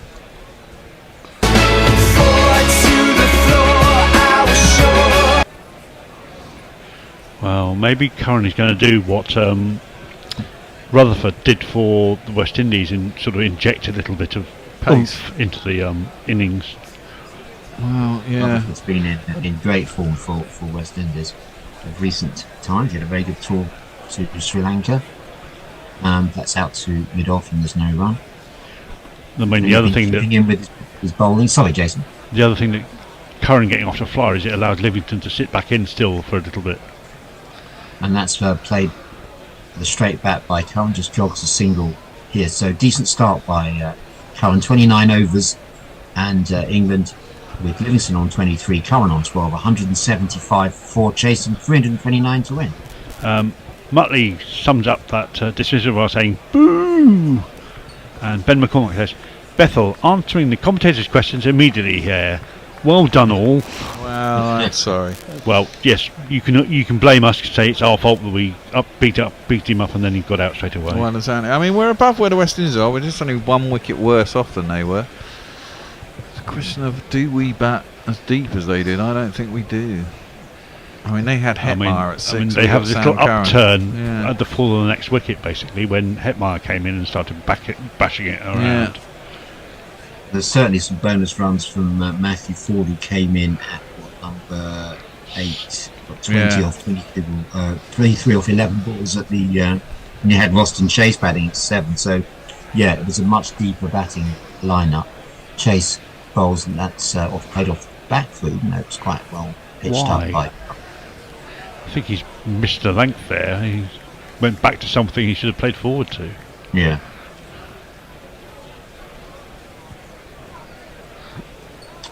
Chase, and that's defensively by Curran. He's bought himself a bit of time now to have a look at it. Interesting that. I think Curran gave the bowler some verbals after that 6. He did, yeah. Don't know about. I don't know what that was about. But, I thought he was pointing out something in the field. That's driven by Curran down to long off, just going to take a single. Quite entertaining, these middle overs of this match. Well, I mean, England are kind of managing to hang in there, aren't they? They always seem to be just that 1 wicket behind where they probably want to be, and I think 10 to generally 15 runs, yeah. Well, no, I think they're ahead of where the West Indies were by quite a way. I think, but really. I don't think they've got the same ability to accelerate. And that's the thing. I think you look at this England batting line, and you think it's interesting. Well, these guys are in; they could get close, but you just expect it all to implode at some point. Livingstone hammers that one away, but Rutherford fielding nicely at extra cover. But there's very much a plan to Livingstone to bowl towards him and just short of a length, so he has to play it off the back foot and can't get any purchase on it. Yeah, absolutely, yes, Jason. It's definitely part of a plan. That's played out by Livingstone quietly out to mid-wicket for a single. Presumably at some point they'll have to bowl pace again. Yep. We're due a change at the end of this over. Yes. Yeah, they've got you Joseph. ball by balling, Jay? I am ball by balling, yes. Oh, okay. No, it's me. Andy's coming in for you. Marathon stint there. Yeah, well, Will was supposed to turn up, but he didn't turn up. Don't know where he was. Chase and Sam Curran drills that down to long on. I'm sure the listeners aren't complaining about that. 30 overs, 178 before you've had double bear today. Livingstone 24 and Sam Curran on 14. Jason is going to take over on the old ball by ball. Thank you. And whilst we shuffle people around, Onboy Nueva says, question for the GC Combined Wisdom. This Butler as captain experiment, despite a World Cup win, is not a success. I appreciate the irony of that. Are we still in a transition from Morgan? And if so, where to? Yes, we are. Yes, we think that Brooke is probably going to be the eventual long-term white ball captain. But the question is how long it will be before he's installed. Of course, awaiting the arrival of Brendan McCullum. Yep. And Moti's going to continue. He's twiddling and the No doubt ball he's gonna between put his hands. imprint. Yeah. 0 for 37 of his 6. He's not had quite the impact that he had in the first game where he took 4 for 41. He's over the wicket, round the wicket, sorry, to Curran, and that's just laid a bat on that and just glided that into the covers. And balled a fairly straightforward single. I mean, Jason McCullum's going to want to put his imprint on the white ball team, just as he has with the Test team, isn't he? He is, and it could mean some personnel changes. Round the wicket again to Livingstone, who just pushes that with a straight back past the bowler down to long off for another agreed single. West Indies 180, sorry, England 180 for 4. Livingstone moves to 25. Moti, that's slightly quicker, but doesn't stop Curran from just pushing the ball back past him again, down to long on, and another agreed single is taken. Well, England ahead of where West Indies were in terms of runs at this point, but 4 wickets down instead of 2 or 3, whichever 3. they were. Just about taking their 3rd wicket now. Livingstone, how long can he resist the temptation to run at the ball and hit it over the top? Well, he resisted for that one, and it's rinse and repeat. It's another just push past the bowler back to the long off for a single. I think he's toying with them. He's saying, come on in, let me hit it over the top. I'm not going to do it whilst you're out there. Game of cat and mouse. Moti, that's another better ball, slightly more off to the offside, and Curran can only manoeuvre it to the sort of wide mid off, short mid wicket. And another quicker ball on his hip, on his legs this time, and Curran tries to push the ball down the ground, but he only finds the man again. That's the end of the 31st over. England are 182 for 4.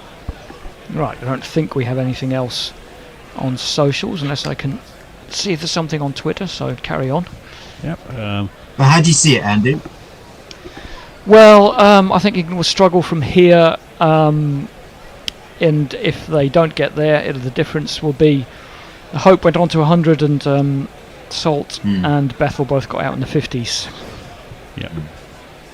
And looking at ODI rankings, this is 7th playing 10th, so whilst there may be improving sides or fairly inexperienced sides in some respects, no, we're not looking at the cream of the crop at the moment.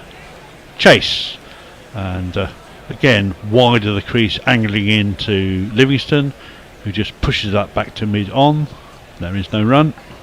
I mean, West Indies can show, I guess they can see a bit of progress. I mean, they lost to Sri Lanka 2-1, but Evan Lewis back in the team, Rutherford. I think that's a big plus. I think he's a major player when he's in form, and that is slightly shorter from Chase, and Livingstone can punch it off the back foot past the mid wicket to the wide long on, and walks down the wicket for a single. He moves to 27, and it's 183 for 4. And Shy Hope looking very cool with his shades inside his lid. As Chase round the wicket, and Curran plays forward and can't beat the man who comes in from mid wicket. It's well his bowled. motorbike dispatch rider outfit on. Chase it again. The one thing Chase does is he does tend to bowl a consistent line and length, and therefore you can set a field to him. That just worked by Curran down to long on for a single. Does look pleasant conditions out in North Sound, Antigua, isn't it? Yeah, it's breezy, but it's probably not unpleasant. And again, There's that wide ball angled in, sprawling stop by the mid wicket. West Indies have definitely got their plan sorted out with Chase to bowl in a very much a negative and run minimising mode. And at the moment, Livingstone's not taking any risks as he just leans on that ball out to long off. That's the end of that over. That went through very quickly. And England are 185 for 4 after 32. Don't think we have anything new on socials. I just look at the balance of this team, and you've got 9 people bowled, and Adil Rashid at 8, and you know, a pretty sketchy looking 5, 6, 7. Could it not just use an extra batsman or two? We've got 4 or 5 batsmen who are really 7, but are playing at different places out of the order. Yes, 7's at best. I don't know why you can't fit in a proper batsman at 4. Yeah, of course you can. Yeah, it's well, I'm not sure I'd put Bethel at 4, but he's done a good job in this match at least, but he didn't go on. I mean, Mosley again hasn't really shown it at county level, has he? When you look at Mosley coming in next 7, which is going to be an absolutely pivotal role. We're going to return to the pace. It's going to be Seals after his first spell of 5 overs for 25, and it's immediately got a response out of Livingstone, who just leans on them, or plays really a sort of a back foot drive off the front foot. Seen a few of those today, yeah. It says something a bit about the pace of the wicket. Yeah, they can trust it. They know it's not going to get up round their ears off a length. But that was out to the cover boundary rider for a single. Seem to be in a bit of a holding pattern at the moment. England just trying to take it a little bit deeper. Without too much risk. Yeah, but they do need 8 and over though, and they can't let that go too high. Who would you like to have seen at number 4 ideally today? I can't immediately answer that question. Given the squad that they selected, there is basically no other person apart from Pepper who could come into the side. And he's not really a 4 either. And that's short on the legs, and it's just skewed off the sort of outside half of the bat by Curran, almost bowler, who feels it on this follow through. Even so, Bairstow, Bairstow should have been in this team. Even so, I don't see why you couldn't put Pepper in at opening. I mean, no idea if he's any good or not. Put him in at opening and drop everybody else down 1. Yeah, because they did have Jacks at 3 for a while in the Australia series, didn't they? Sure, yeah. Seals ran the wicket. That's worked off his legs by Curran, but he could only get a single for it from the man walking in from the boundary. Look, I can understand why they're not picking guys like Bairstow and Vince. Seen as yesterday's men. Because, you know, the next World Cup isn't for 2.5 years. They'll be 36, 37 by then. Yeah, exactly. So, but I'm wondering, is there no one pushing through from the sort of A setup? I suppose those guys are already here. Yeah. Seals back over the wicket to the right-hander, and savagely cut by Livingstone. Doesn't quite beat the man. Does he get 2? No, he doesn't get 2. He's hit it too well. Good piece of fielding by the boundary rider, who was around quickly and got the ball out of his hands in a hurry to freeze the batsman. It's the important thing, get it away early. I mean, one feels that there are other people playing county cricket who would be good white ball players. You think about some of the guys that go out to the Big Bash or. Well, yes, there's something like 70 English players playing in franchise cricket, of which we've only got 16 here. Short by Seals, and that catches Curran a bit by surprise, and he gets the bat on it, but it's right on the toe. I think he's just done the joke of blowing the chalk off the end of the cue. Not really. When you've got 9 bowlers, it does suggest that there's a lot of sort of bits and pieces players, a bit like that. Phase of when England played people like Darren Maddy. Remember that phase where we had a whole team of... Yes, we were mentioning this, the late 90s. Oh, right, yeah. Yes, of course.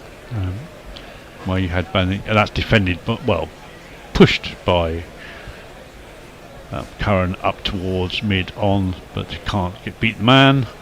That's the end of the over, and that's a drinks break on the field. David Wood suggests Sibley. Okay.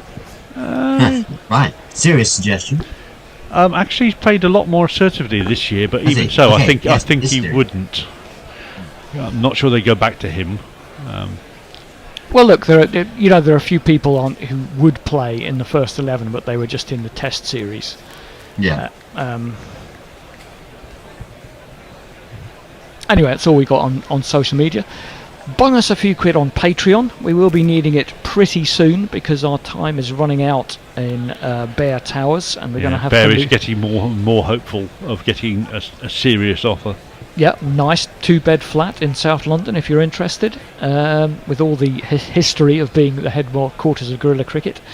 But generally, if you can give us $10 a month on Patreon, we'll give you a regular shout out. $2 a month for our undying gratitude, and that is patreon.com/guerrilla cricket 1R2Ls. And you also get early access to all our podcasts and special programs and things. Other sort of rewards levels available, so access to Discord chat, I think, is one of them as well. George McPherson, England need to get a move on and start getting boundaries. All these dot balls and singles are not enough. Well, every time they score 6 singles, they go further behind. Yeah, they might have a chat about that in this drinks break. Do they have proper chats? Like, if it was a strategic timeout, they would be having a strategic conversation now. Drinks break. So will they just be having a drink? No, they have a drink at... should get a message sent out if necessary. They have 2 drinks break at sort of like 17 and 34-35. I think. Well, they seem to be bringing that to the end. Just the 6 bowlers from the West Indies so far, and we were wondering what they were doing when Rutherford came on to bowl, which is a new one on me. Rutherford he's started to do that a bit, Andy, just filling in for 2 or 3 overs just to give... Bowling those overs that gives you a bit of flexibility. Yeah, exactly that. They're desperate for a 6th bowler that they can go to for at least one spell, I think. I've seen worse. I mean, he bowled one side of the wicket. Yeah, he's been working a lot with James Franklin. Is that who we were trying to figure out who it was? Yes. I think it is, yes, sat next to Darren Sammy. It is James Franklin, now you mention it. Yeah. It's a bit worrying that Tony Bishop, who knows Franklin quite well, couldn't recognise him when he was in here on Thursday. He said it looks like it, but I don't think it is. Oh. Yeah, you think about West Indies have always historically had a few bowlers who can turn their arm over. Well, Viv Richards was a very much a very handy sort of occasional wicket-taking partnership breaker. We all remember Chris Gale's wonderful slow bowling. Marlon Samuels, till he got called out for his action. Anyway, Ross and Chase is going to continue as England now require 8 and a bit off every over. I thought that almost got through Livingstone there, but he's whipped it right in front of his pads, having played back, and it's gone through mid-wicket for a single. A little less of that, Livingstone, if you please. Oh well, if he's confident, I remember Joe Root always used to give everybody conniptions when he started doing that. He was generally pretty secure. I mean, if you can get back to spin, it's often the best bet. Well, it gives you more time. Yeah. Back foot and punched off the back foot by Curran through the covers onto the boundary rider, and there is a single. England are 190 for 4, and Curran has ghosted up to 19. A pre-movement there by Livingstone, who backed off to leg. Chase follows him, and he just works it round the corner, and they get it. And England gets a single. Ball hits the stumps, but it doesn't run off, so they can get an overthrow. And this is a very valuable sort of containing spell by Chase, who is one of the guys you would have thought that England might be looking to attack at some point. If he can get out of his 10 overs before they do that, he'd have done very well indeed for his Yeah, side. and he's only going to run a ball, and that's good at this point. Every over that only goes for 6, as you say. As we work, just makes that rate goes up a bit more. As we look at Mosley, who is looking on slightly apprehensively. Punched off the back foot by Curran down the ground. That's an easy single to long on. I think they seem a bit loath to really take a risk at the moment, to really go for a slog sweep. Well, get down the track. They are the two most experienced players in the side probably, and the two last recognised people capable of major innings. Well, and that's pushed by Livingstone out into the sort of covers, and the scrambling stop is made by the man running around from extra cover. But I was saying earlier on, if you let that affect you too much, because you don't think you've got much behind you, you're almost doing the job for them. And you may as well go postal at that point.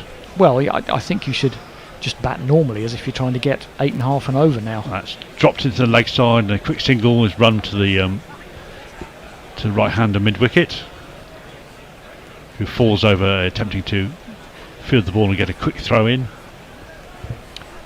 And that's the end of the 34th over, and England have crawled on to 193. Now crawling a bit, yeah. George says England have lost this, the way things have gone, answering disinterested handjob's question in advance. So who's winning?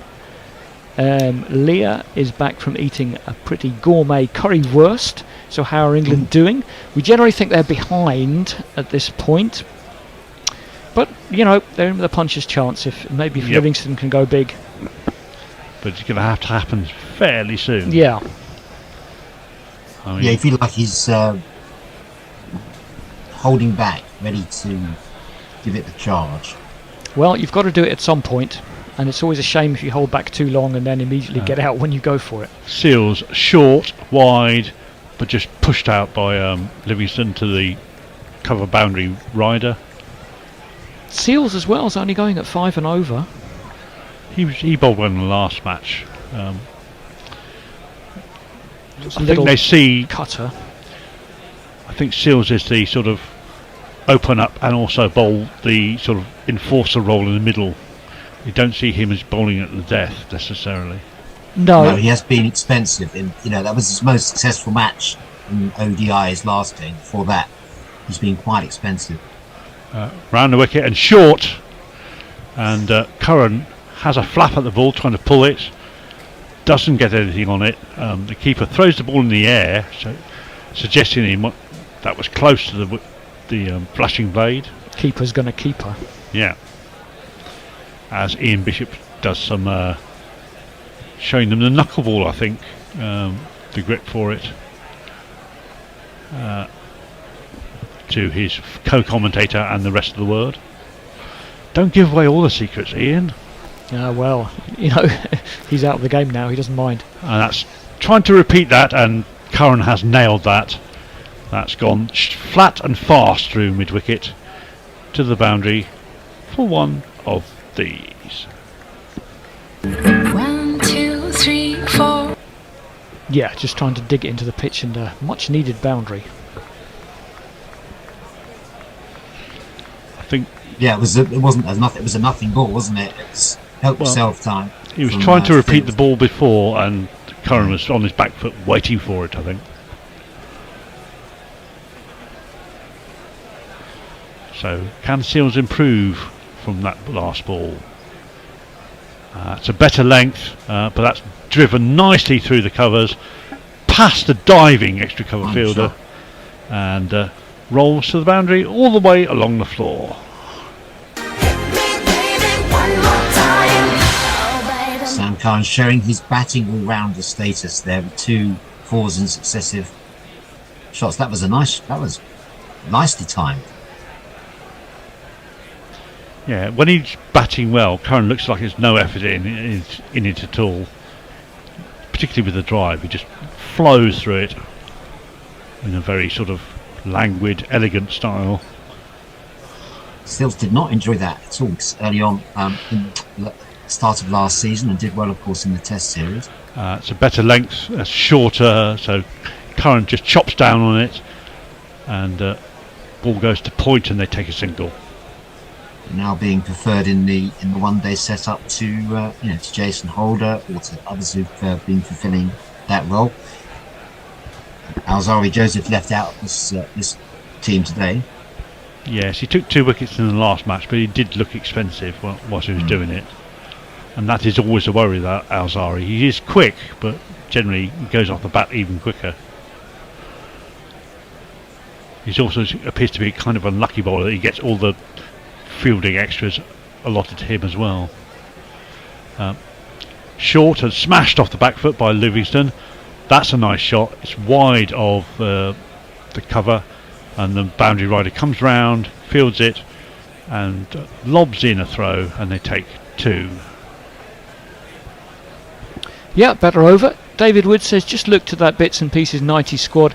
It did include Hickthorpe, Stewart, Knight, Headley and Croft. So maybe we pay it a disservice, but Fleming as well. Yeah, but those players did absolutely nothing in 2 World Cups. Terrible, 96 and 99. Disinterested Hand Job says, I think the knuckleball's a bit like a nuclear bomb. It's no problem to find out how to build one, but it's still bloody hard to do. Not quite as explosive. Yeah, I mean, those are good players on paper, but the 1992 World Cup final was the previous group of players with their last hurrah. Well, that was the team that should have won, both in 87 and 92. It was Botham and Lamb and, Gill and Lewis and yes. Other great players. Whereas that's the players you mentioned, as I say, England got battered in the quarter-final by Sri Lanka in 96 and were out before the theme song came out in 99. Yeah. Curran off the back foot from Chase, punches it into the covers, just past a diving fielder, and they take a single.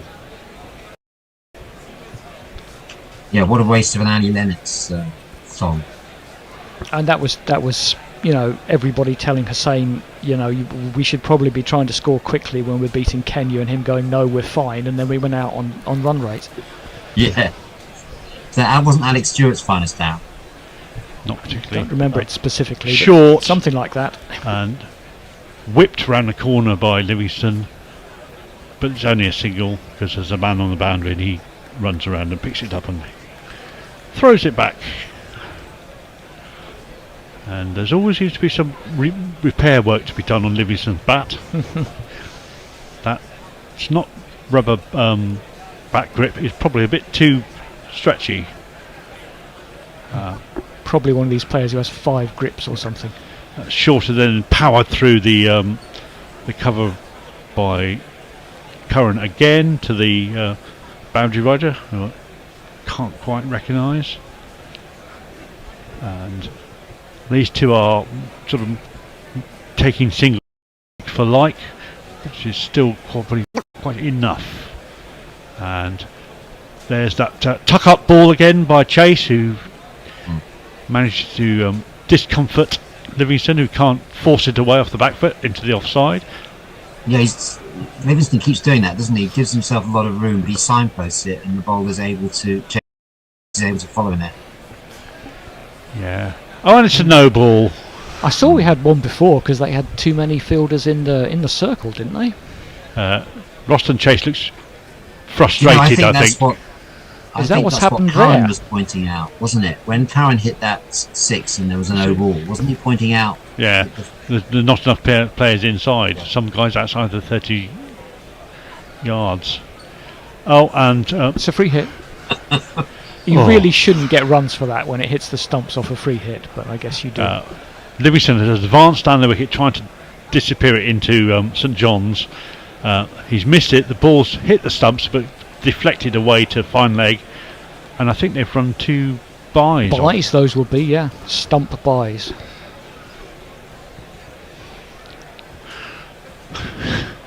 I don't know why I'm laughing. I hope I'm thinking that's a missed chance for stumping, and then you would be out.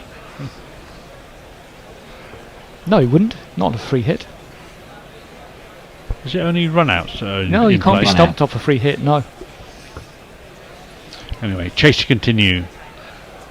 That's another ball where Livingstone steps away and pushes it down to long on, takes the single on that's available. Having said that, I'm sure you're still not allowed to like catch the ball and then throw it up and hit it for 6. That must be out as well. That's 2 hits, yeah. But on appeal. Off a free hit, I mean. Yeah. Yeah, interesting. I wonder if anyone's thought about that. They'd probably just call dead ball before it gets to the boundary to avoid that. Curran takes what's offered down to long on, punches it away off the back foot, and that's the end of the 36th over. England 213 for 4, Livingstone 38 off 44, and Curran is catching up with 32 off 28. Well, Leah rightly points out that I was confusing her with is disinterested hand job Mog or Muttley? Mog. It's Mog, yeah. I was confusing them. I'm going to be like a football manager. I'm going to say there's no but I'm going to give you an excuse, and the excuse is because you both have really long names, and because you're both mods on YouTube, you both come up in blue, and it's really hard to read.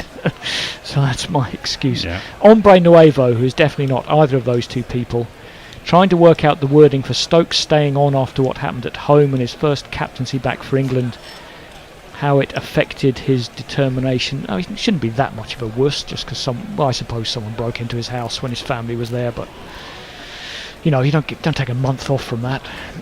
And Shamar Joseph is going to come back into the attack. Let's jiggle him up if I can do it in time. There you are. Jesus, Mary, and shame our Joseph. Who's this coming up out of the mists? Round the wicket, onto the pads of Curran, who flicks it quite nicely down to mid-on. Muttley says, I'm not a mod, question mark. No, you don't seem to be. I mean, I don't adjudicate these things, but He's no. a rocker. Exactly. But no, you don't come up in blue or with a spanner, which means you're a mod, so I guess not. No one wants to be a mod, as in a mod.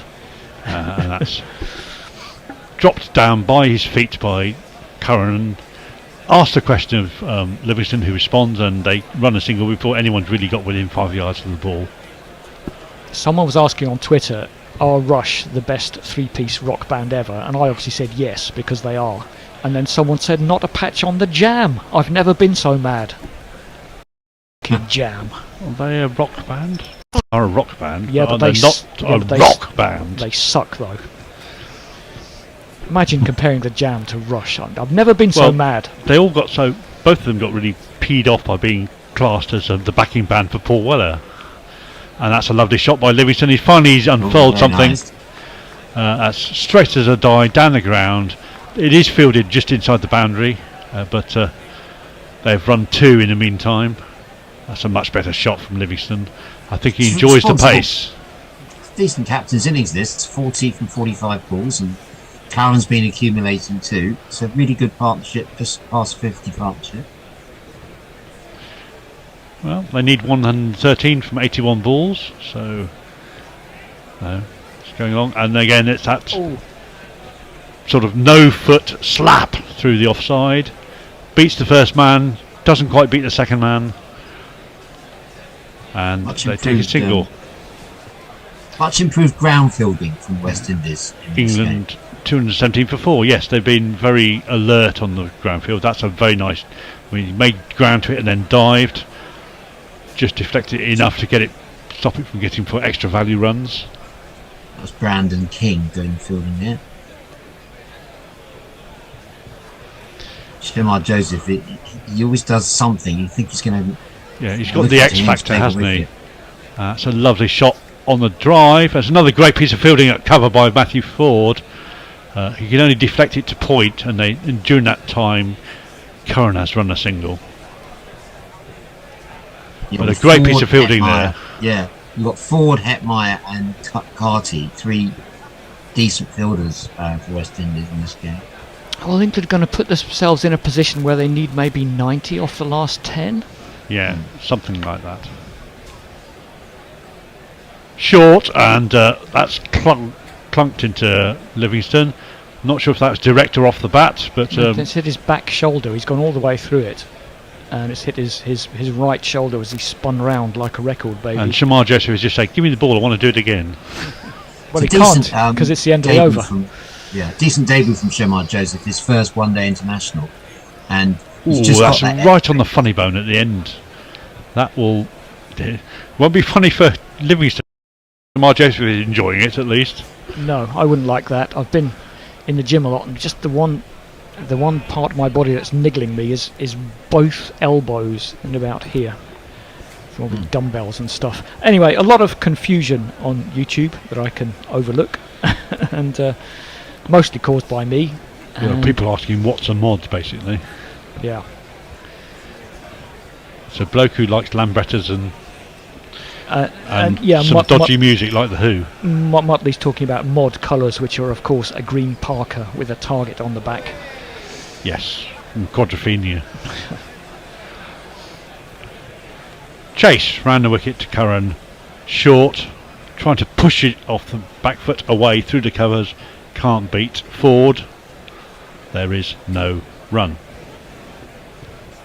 And we should have, oh no, we've got a few overs left. That's more full and floated, and Curran just leans into that, plays a nice shot all the way along the floor and walks a single. I'd really like, next time Chase tosses one up to Livingstone, I think he should try and open his shoulders, because he's definitely capable. Chase, very wide again, and short, and that's not the one unless you go down the wicket to have a go at. He tries to punch it off the back foot but can't beat the mid wicket.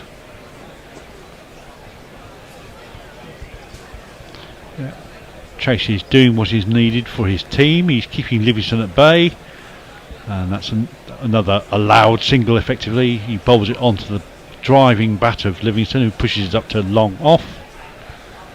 Yeah, it's a decent spell from Chase, isn't it? He hasn't given too much. He's very much in control of where he wants the scoring to be, I think, and where he needs to be bowling to both players. And that's full on the leg stump and driven again by Curran down to long on. The same guy there, Shamar Joseph, is getting a lot of work down there, because that's where, when they're being pushed up to the bat. Last ball of this over, he's done that pre-movement again, and yet again it's not worked for him. He's just pushed it to mid-wicket. He'd be better to try and go inside out and well, not the easiest shot. Chase is bowling well. Yeah. Anyway, that's the end of the over.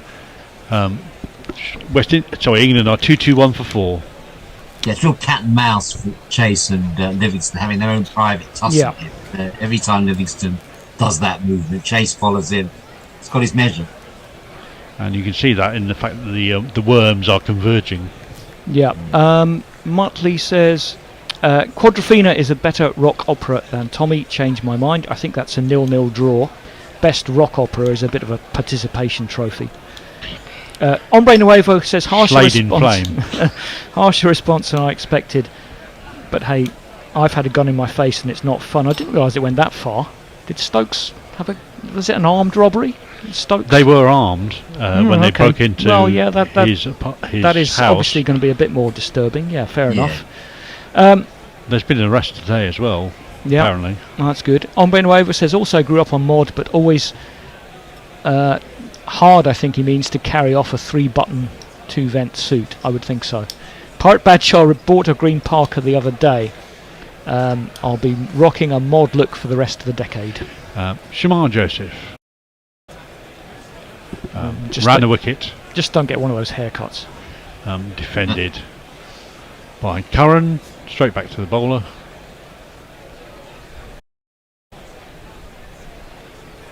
As we watch a few pictures of how Livingstone attempted to play Ross and Chase in the first ODI, which is basically to whale the ball through mid-wicket and cow, and was dropped at that point.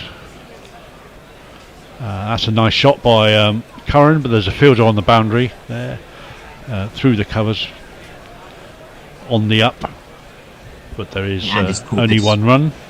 I think Andy's called this right. It's going to end up with 90 off the last 10, isn't it?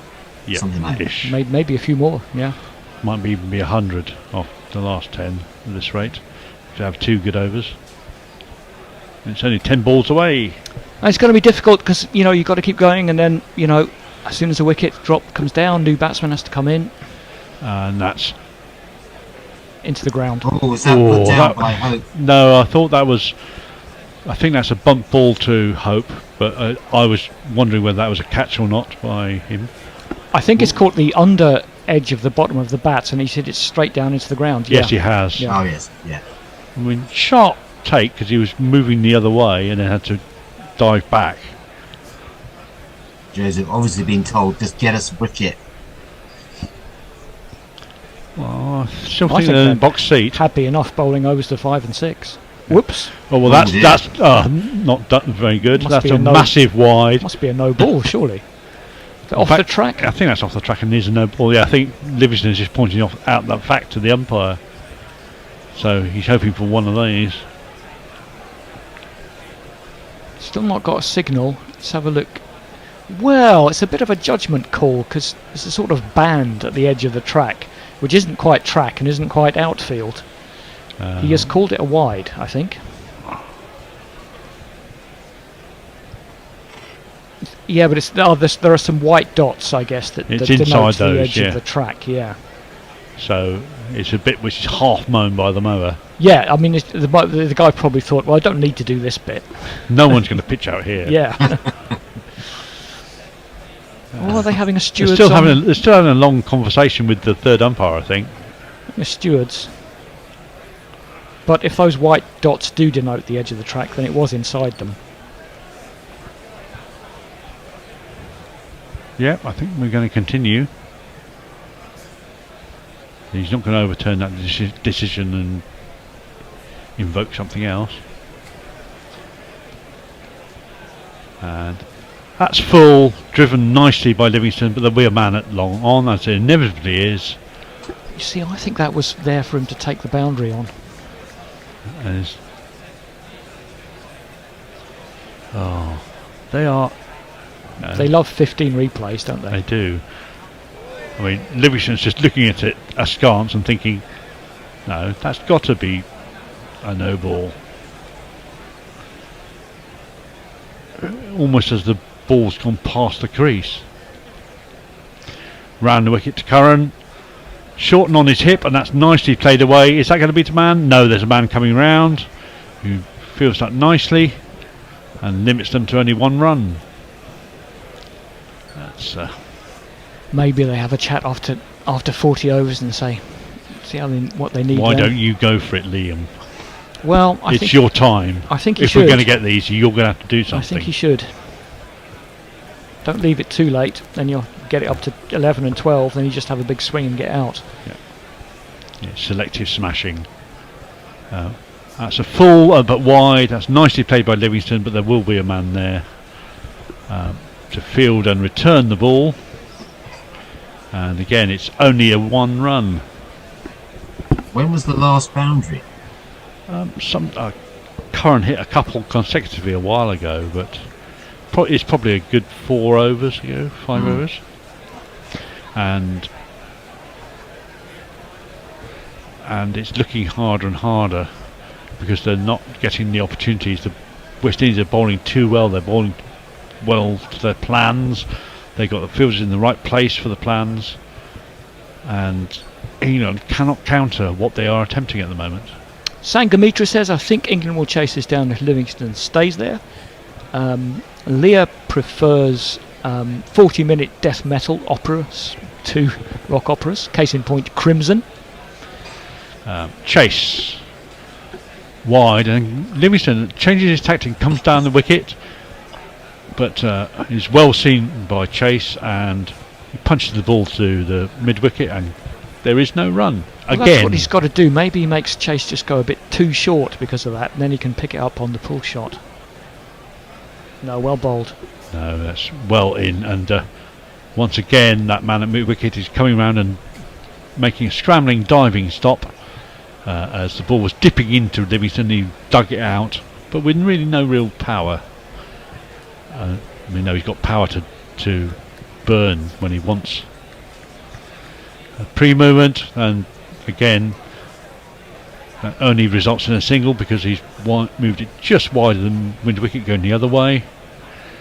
Livingstone, I think, is frustrated he can't put any extra value shots to play here, and that's a testament to how well Chase has bowled at him. Chase is bowling cleverly. He's not really getting much turn, but he's just cramping Livingstone, not giving him room to hit.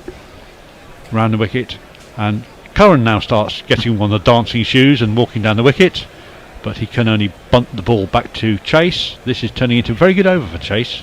Yeah, good decent spell. Looking to this is the 9th over, but yeah, it's been an excellent spell from Chase. Curran looks around trying to work out where the holes are and where he can get some extra value runs here because they desperately need them. We should have a change in a couple of balls, and that's a shorter, quicker ball by Chase. He's given him the change up. That's been whipped off his pad by Curran, but it's out to mid wicket, and there's only a single, so there's still only 2 off the over with 1 ball to go. And with England on 2-8 for 4, they're going to need just under 100 off the last 10 overs. The Bear and Hendo and myself are going to take you through after this ball.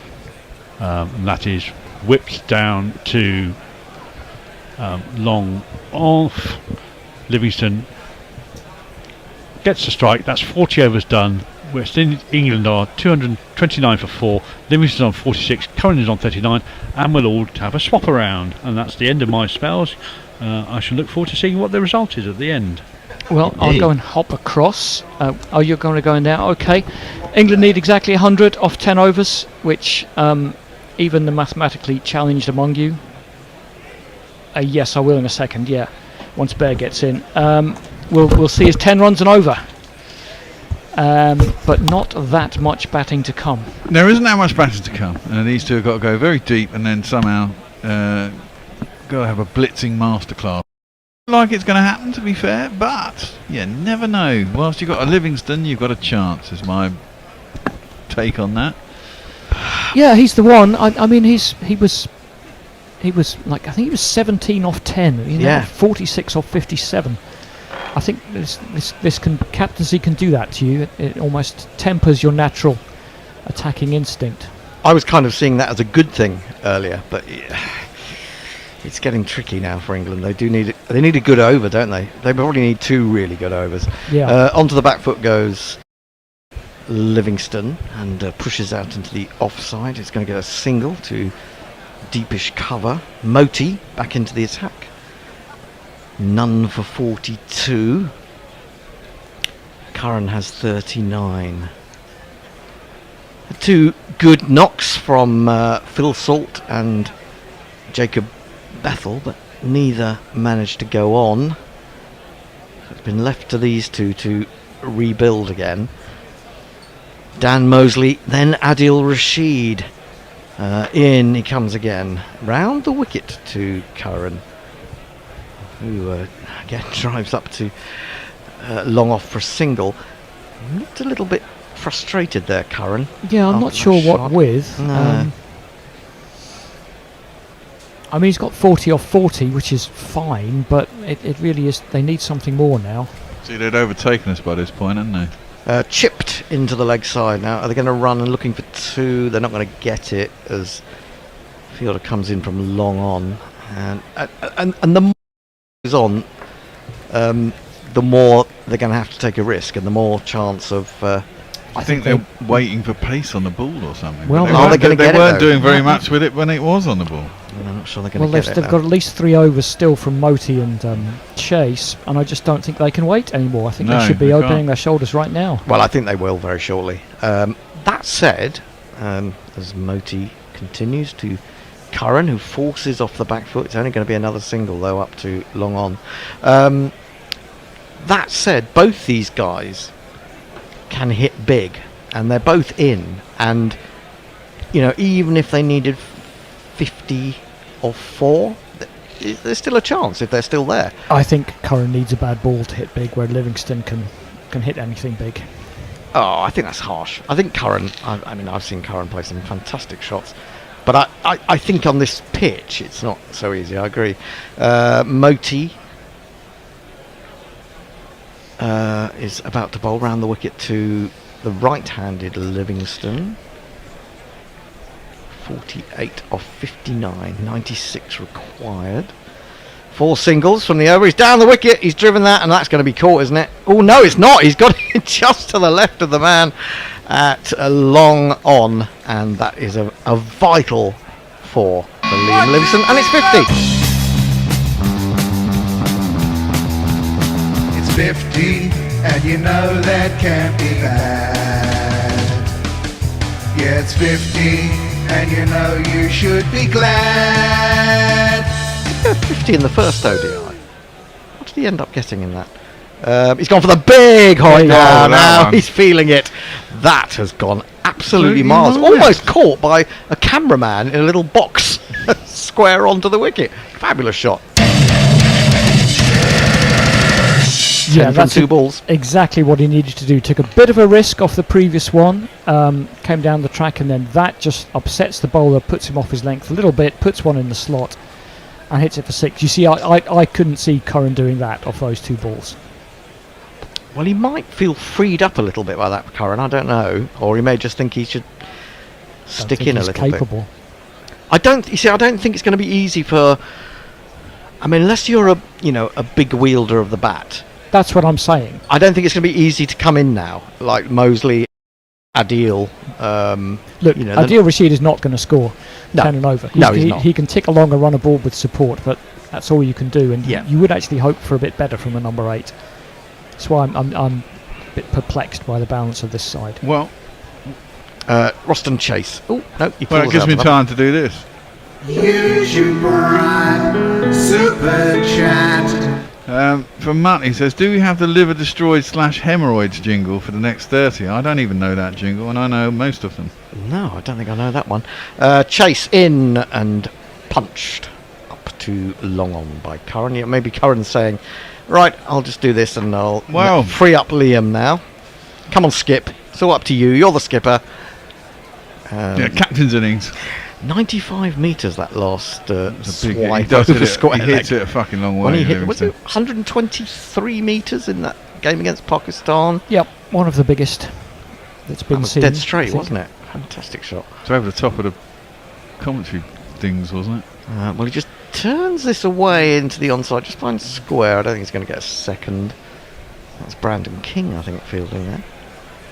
It's just the 1. Brings Curran back down to face 42 or 42. Rather gave it away after batting quite well on Thursday, Curran. Chase bowls and he goes back, rocks back and crunches it into the offside, but I don't think they're going to be able to get back for 2. Yes, they are. Good running from Liam Livingstone. And Hetmeyer's kind of annoyed with himself there, running around from cover, deep cover. 82 now required of 51, 247 for 4. Seemed to put in quite a high throw there when maybe a flat one was required. Yeah.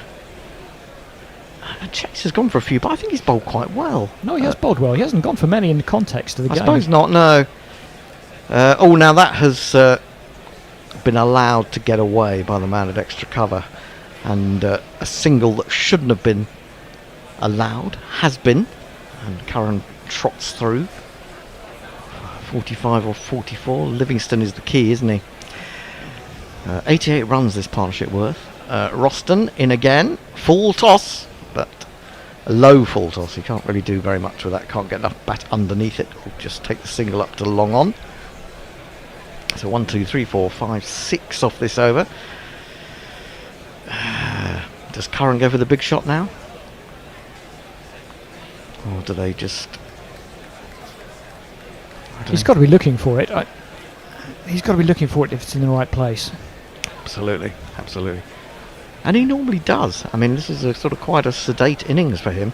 Nope, he's going to take a single now. Up to wide-ish mid-off. And he'll keep the strike, which may not be what England wanted. 250 for 4, 79 required from 48. Any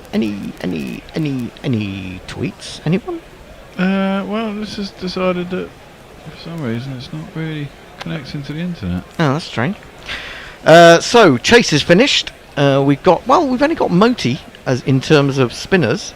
He's got 2 overs remaining, and then it is going to be a pace unless they're going to dig out an unexpected spinner. I can't think of any. No, indeed. Ford has got 3, Seals 3, Joseph 2, Rutherford 8. 2 overs for 9 though. In the on the context of the game, that's quite handy. It's one of those I said before. A couple of overs in the middle just to give you a little bit of wiggle room at the end if someone's going for runs. Absolutely. Moti will continue. 9.88 per over required. Moti round the wicket to Curran. Curran goes back, tries to pull that. I thought he was dangerously back on his stumps and that hit his pad, but I think he may have just toe-ended it. So there was I think it was pitched outside leg anyway. May have pitched He's outside bowling leg. left arm round. True. Moti none for 55. Into his 9th over. Into Curran again. Oh, he's given him width outside the off stump with a lovely juicy full toss. He's got to get 2 here and should do, as Lewis injures himself diving away at deep cover, running around to his left, and the fact that he couldn't get up quickly enough was what enabled Curran to come back for the second. 48 to him, 77 required of 46 balls. Moti in again. He goes back. He's just going to take the single here as he eases it through a huge gap at mid-off. Gets to 49. Livingstone is absolutely the key here, because there's not much to come. I'm not going to necessarily underrate Mousley, but it's a big ask for him in only his second game, if he does come out fairly soon. Moti in again, bowls, and he's short, and he's pulled, and he's deposited by Livingstone way into the stands, and that's another rather marvellous shot. Poor ball. Yeah, it wasn't that short. No. He was ready to pounce on it though. Yeah. And Livingstone, doesn't need to get it all to get it over the boundary. Well, it clears the boundary by a very, very long way. He goes to 66, and the man who did nothing apart from get a golden duck and throw the ball in 3 times on Thursday has come out with some refreshment. So making more of a contribution today. Absolutely, yeah. Yes, indeed. At this stage, West Indies were 265 for 5. And actually, before we came, the Bear and I came back on, Andy, at the time when Ford hit those 3 sixes in the last over, and we thought, could that be the crucial runs? You do have to wonder, don't you? Now Lewis. Yeah, Lewis has pulled up lame. They're going to pull the screens around him pretty soon, I should think. Getting the gun ready, I suppose. I did wonder why Livingstone was getting a drink in the middle of the over, but I guess that was it. That Lewis had pulled up, so he took the opportunity. Yeah, indeed. Livingstone was a little bit lucky. Could have been out. He was. He got an edge to one. It wasn't a very edifying shot, but it went between the keeper and slip. And Jason is. Okay. Yes, they're taking the wind out of his sails. They're trying to take away his momentum. No, it did look like Lewis had pulled up with something. Did. Yeah, absolutely. It's not quite as bad as the. What was that in? When the Afghanistan was that the World T20 semi-final? Afghanistan v New Zealand. South Africa. Yeah, and the bloke just fell over at slip. No, wasn't that one of the games they were trying to get off the pitch for DLS? I don't think it was that game. Oh no, I don't think it was that game. I can't remember. It was against Australia. I think it might have been against Australia, which makes it more funny. In he comes. He swings it away, and I think he's got hold of it again. He has. That's cleared the boundary, not by quite as much as the last one, and it's gone for another 6. And if I'm not mistaken, I think his last 4 balls from Moti, he's hit for 6. Livingstone. 2 at the end of the last over, and then 2 more in this over. Yeah, he might have done. Yeah, I think. He's in again down the leg side, and he plays that really well. Actually, he almost rolls the wrist on a full ball, if that makes sense, and works it down to deep back of square. England moves to 73. England 266 before, and now it's 63 or 42. now they're suddenly thinking, can we bowl Moti's last over? Will we have to go all seam? Seeing as Livingstone seems to have lined him up. I'm not kicking the fucking cable, Bear. There's so many cables here, to be honest. Anyway, partnership of 106 from 93 balls, which is very good indeed. Once Bethel went, I was a little bit worried. Often happens, you get, especially chasing, it seems, you get a big 5th or even 6th wicket partnership, you know, deep into the late 30 overs. It seems to be, well, it is easier to bat, I'm sure it is. Well, once you've been out there and you've really got the pace of the pitch. The ball's a bit older, and yeah, the balls are a bit older. Well, we are going to get pace by the looks of things. It's going to be Shamar, isn't it? Coming back into the attack. He's bowling to Livingstone, who tries to flick it away on the leg side, hits him on the pad. There was some interest from the bowler. I think it's probably going down the leg side, and quite rightly the umpire has said no. They get through the leg by. But, you know, Curran could just manoeuvre it around. If Livingstone's going to be able to pick up a 6 and over. Pick up 6 or 7 and over, yeah. No, A6. Or A6 and over, yeah, absolutely. Because it is 9. It's basically 9 and over now, which has come down from 10 and over at the beginning of this final 10. There's some argy-bargy going on. Where? On the YouTube. I'm not reading it. Really? What's between who? Ashley and Steve Bruce. Not that Steve Bruce. Not that We've Steve said Bruce. that. I think we've said not that Steve Bruce before. Do you ever follow the minute by minute on the football on a Saturday? No. There's an Andy Flintoff on there. He's Andy Flintoff, not that Andy Flintoff. What, a writer? No, he's not a writer. He's a guy who tweets into the... Oh, I see. Okay. Right, it's going to be Joseph then. It's into his 9th over. He's bowling to Curran, the left-hander. Let's see what he can do. He's in. Oh, he's pushed that one too wide. Very full indeed. Kind of following England's lead towards the end of the innings, where they were trying to bowl wide and dry, but that is too wide. I'd say if you were watching an IPL game and said 61 or 41, you'd say the team batting were with 6 wickets in hand. Were massively in the you know. Yeah, you would. Front seat. You would say that they would. To be fair, yeah. Driving seat. Yeah, but you kind of feel here that 1 wicket might make the difference. Anyway. Well, it'll get to a point too soon where it might not do actually. Full toss, which was dead straight, worked up to long on by Curran, and that's 50 for Sam Curran. Oh, they haven't slated him for the entirety of the last 2 months or whatever, and what's he doing in the side? And he shouldn't be batting at number 6. He's actually not done a bad job, has he? Really? And and he's restrained himself. 3 4s and a 6. Don't stop just 'cause you got to 50. Don't stop, treat it as a start. You can use this to get a better score. The first 50's done. The first 50's done. My goodness me.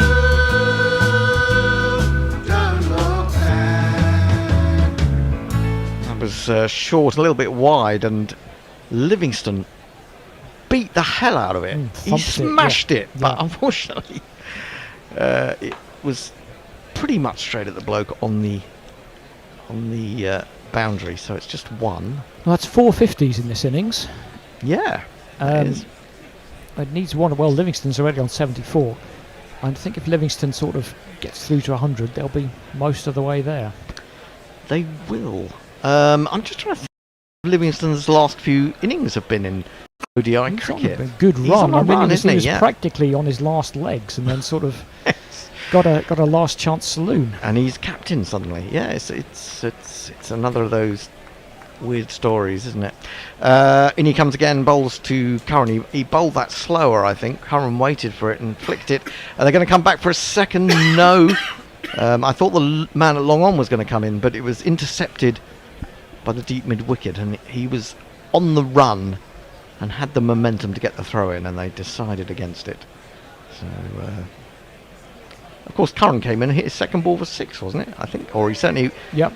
He was on 1. I think he hit his next scoring shot. Well, he was was a on 6. about 14 or 4, wasn't he? Oh, was he? Yeah. I think the 6 was a no ball, and then he hit the 4 off the free hit. Into Livingstone, down the leg side, but he's hit on the pad. He'll be really annoyed that he didn't get bat on that. And he was looking around, thinking about a single, not quite sure where the ball was. And Joseph was in very smartly to prevent the run. This has been a good over for the West Indies. What have we had? One, was it a leg by, a wide, and then 3 singles. So only 5 from this over. Is this the moment when Livingstone feels that he has to go after it? Might be. Well, he launches 6 and all is well and good. Even a 4 is actually any boundary. Last ball of the over. Last ball of the over. We talked about that a lot today. He's in, he bowls, and it's not going to be a 6. It's not going to be a 4. It's going to be a 1. And out to deep cover. But he will at least keep the strike. 272 for 4. They're taking it deeper and deeper. They are taking it deeper and deeper, which is a good thing. Right, there was one from Kieran Roseblade. People are piling in now. Lads, England are doomed, he says. I never thought I'd say this, but I take Bairstow in this side as a specialist batsman. Well, if you have Bairstow coming in next, you feel maybe a little bit more secure than we are.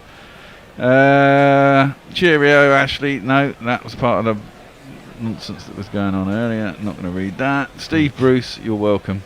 Yeah, okay. We're all friends here. Yes. Mostly. Jamie Wilson says, cheesy dips and doner kebab. I don't know what he's on about. Ooh, that sounds like a slightly indigestible mixture to me. Wow, Steve Bruce, not that Steve Bruce, is an evening with the bear. Sounds riveting. I'd pay good money. Well, maybe I should do it. Actually, we should start doing that. Maybe we should start selling our on selves. Patreon level. Yeah, Patreon level. Dinner with your favourite gorilla. That'll just kebab with cheesy wrap. That'll just mean a lot of people going out I with a had a bear. doner kebab last night. It was a small doner kebab, and Jesus Christ, it was absolutely massive. 9.5 and over needed. Seals back in, and he's bowled an is that one a enormous no ball? wide. Is that one outside the actual cut strip? He's going to have to get some guidance on that again, I think, the umpire. I think that was also not. There's a bit on the edge of the strip that looks like it's off the strip. But Yeah, I it's think it's the not. white lines on the side, aren't It there? is. There's these dotted lines. Yeah, it's nowhere near them. No, that's all right. That's well inside. All the same, if we're arguing about whether something's a wide or a no ball, that's still not good. No. No, it's not an oval. But it is. It's almost a double wide, isn't it? Really, if you're Yeah. taking the guidance line into account, that's I how think wide it is was. by the time it gets past him. Yeah. Yep. Can you get a double? I think you should. Maybe you should get double wides now. A few of them.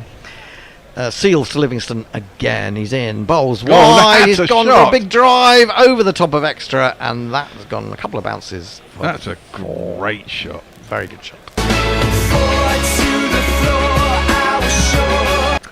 I mean, it's funny. You would fancy 52 off 35 in a T20. I'm not sure why I don't fancy it so much here. I mean, I know. There's no one coming after this. When you put it like that. Yeah, I mean, if we saw this in the IPL, we'd have them massively in front, favourites. No, well, we're in the middle of an over. Should I? 79 to Livingstone off 71 now. We can see what the Seals approach is. It's very similar to Archer's in his last couple of overs. Seals in, and he's gone right across and cut that very cleverly. Shot. Backward a square. Is that going to go? No. They all should get back for But 2. they get back for 2, won't they? So that's handy. Off the seven first off 3 the balls. Well, no, 7 off the first two balls, indeed. effectively. Dave Wood says he'll take dinner with Gary. Obviously, wouldn't get a word in. You might not get much dinner in. Well, especially if it's like a tapas. Yeah, you wouldn't want dinner with me though. I'll take you to some terrible vegan restaurant. Oh God, no! Yeah, that's a point. Yeah, well, we should have worked out which gorillas would go to which sort of restaurant. Seals. In again, he comes right across. He's driven that in the air, but I think he's got enough on it. He has. More than enough, mate. Oh, that's gone way, way over the boundary. And 6 more for Livingstone. 2, 4, Told you. 6. And this is it's very clever batting, because Seals is trying to bowl it outside or right on that wide guidance line, and he's just taking a step across, and then you would think that Seals might adjust and try and bowl straighter, but he doesn't. And Well, he knows he bowls straight, he gets picked up into the leg side. Well, That's the problem, possibly. isn't it, at the end of a... You would, but when you set But he yourself- mishits it, Yeah, he gets yeah, yeah. caught out in the deep, doesn't he? Yeah. You know. 125 this partnership worth, and now 6-12, 13 off the first 3 balls of this over. He's going to come round the wicket now, and it's wide, and he smashed it again. He smashed it wow. again, and that's gone miles over, wide long off. And Livingstone has raced now to 93. This should be the over that does it, really. 6. 38 required of 32. I mean, that is only one more 6, and you're down to a run a ball. And Yep. at that point, you know, even if you did lose a couple of wickets, you should get there. Well, exactly.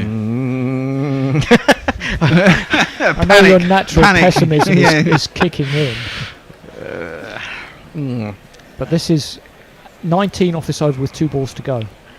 Oh, and that's a And terrible it's ball. wide. It's wide again. West Indies, you maybe the wheel. It might not have completely fallen off, but it's wobbling. Well, it's fallen off for Seals. Well, yeah. I tell you what, Seals wheels. Seals touch wood, wheels. if England get home on this, considering the side they're out there, that's pretty fucking fantastic. I have to say. With Well, it. do you know what? It's been built on pretty sensible batting, hasn't Yeah. it? You know, Well, the ability to accelerate. I mean, this is the thing about the modern ODI, isn't it? It's basically a 30-over game for a setup, and then see how T20 you can get in the last 20, really.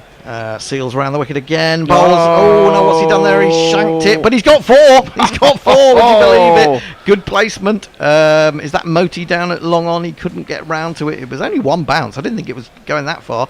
And it's 4 more to Livingstone. 97. Highest ever ODI score, isn't it? 94, I 95? think his heart might have been in his mouth a little bit there. Maybe. Well, he's got it 5 yards clear. But I think he was hoping for 6 rather than a catch to be in play. He's in the zone, isn't he? Yeah. He's in the zone. Just now. keep going. Just He's keep dangerous going. when he's in the zone. I did Oh, say he absolutely. can get 50 or 20 I mean, balls. 2 more 6s and it's done, really. Yeah, pretty much. 33 off 31 balls. This is a shocking over for West Indies. How And many has it Seals gone hasn't for? really had an answer. No. He's staying around the wicket. It's wide and, well, Dead he straight. didn't really get hold of it, but it's gone straight, and they might get back for 2. They will. Curran is able to turn and get back comfortably. 31 required off the Wow. last 5. Livingstone. 26 off that over? Well, I bet the bookies now have England as a massive favourite. They should do. I mean, that's just turned the game on its head. I mean, that is now at a point where... no, I'm just going to say it because it's true. Both batsmen could get out, and you would still back them to get home with a run a ball. Listen, I watched South Africa completely muck up in the T20 South final. Africans gonna South Africa. Well, Yeah, exactly. Livingstone is on to 99 from well, 76 balls. The bookies now have the Windies at 12-1 and England at 25-1 on. I don't think I'd be taking that at 12-1, even at 12-1. I'm not a betting man, but I don't think I would put I'm going to put a anything on pound on it because that hedges Really? my bet. Oh, yeah, it does. Okay, fair enough. So that was a terrible over for the West Indies. Ford is going to come back into the attack. 2 for 41 from 7. And when he came back for his second spell, he got a wicket with his first ball, didn't he? That was getting rid of Phil Salt, and that felt like a seminal moment for England. But So now, if England win, I get £16, and if West Indies win, I get £13. Oh, well. All for £6. So, yeah. Big money. Big money. Big money. Sounds like Family Fortunes. Big That was money game. about the prizes on there, wasn't it? Hello. Is this live? I think it is. And it's been crunched by Curran in the air, but not catchable. It's bounced well short. He's got a single up to long off. Now, does Livingstone keep going, or does he try? Does he? I think he's earned in the the right. zone, isn't he? Has he earned the right to get a single here and take the 100? I see where the ball is. I mean, it might put it. The dangerous thing, it might just put a bit of doubt in his mind. Yes. And just go half-hearted on something. I hope. I think You know, also. I think you would certainly not blame him for just dropping the bat on one up to long on here. Yeah. So forward over the wicket to Livingstone, and Livingstone will take the one. Exactly what he does, yeah. It's a nice shot actually, but it's he wasn't overhitting it, and the England team are on the balcony and they are all applauding. Captain's 100 for Livingstone. Muted celebration, which Of I course. always prefer to see when you haven't won the game yet. Yeah, 20, 30, 40, 50, 60, 70, 80, 90, 100. Congratulations, sir. You are a centurion. He's hit 6 sixes and 4 fours, but I think all those sixes, maybe one of them came outside there, but all those sixes have come in the last 5 overs, I would suggest. He's a biffer when he gets in. I mean, that's the thing. I did say he could get from 50 to 120 balls. He's got around 27, roughly. No. Forward, wide, driven, could be caught, is caught, Curran. He caught it, he's got hold of it really well, but he's picked out the man at deep cover, or deep extra, and he's on his way, I'm afraid, gone for 52. Oh, it's back in the balance. No, it's not. 300 for 5.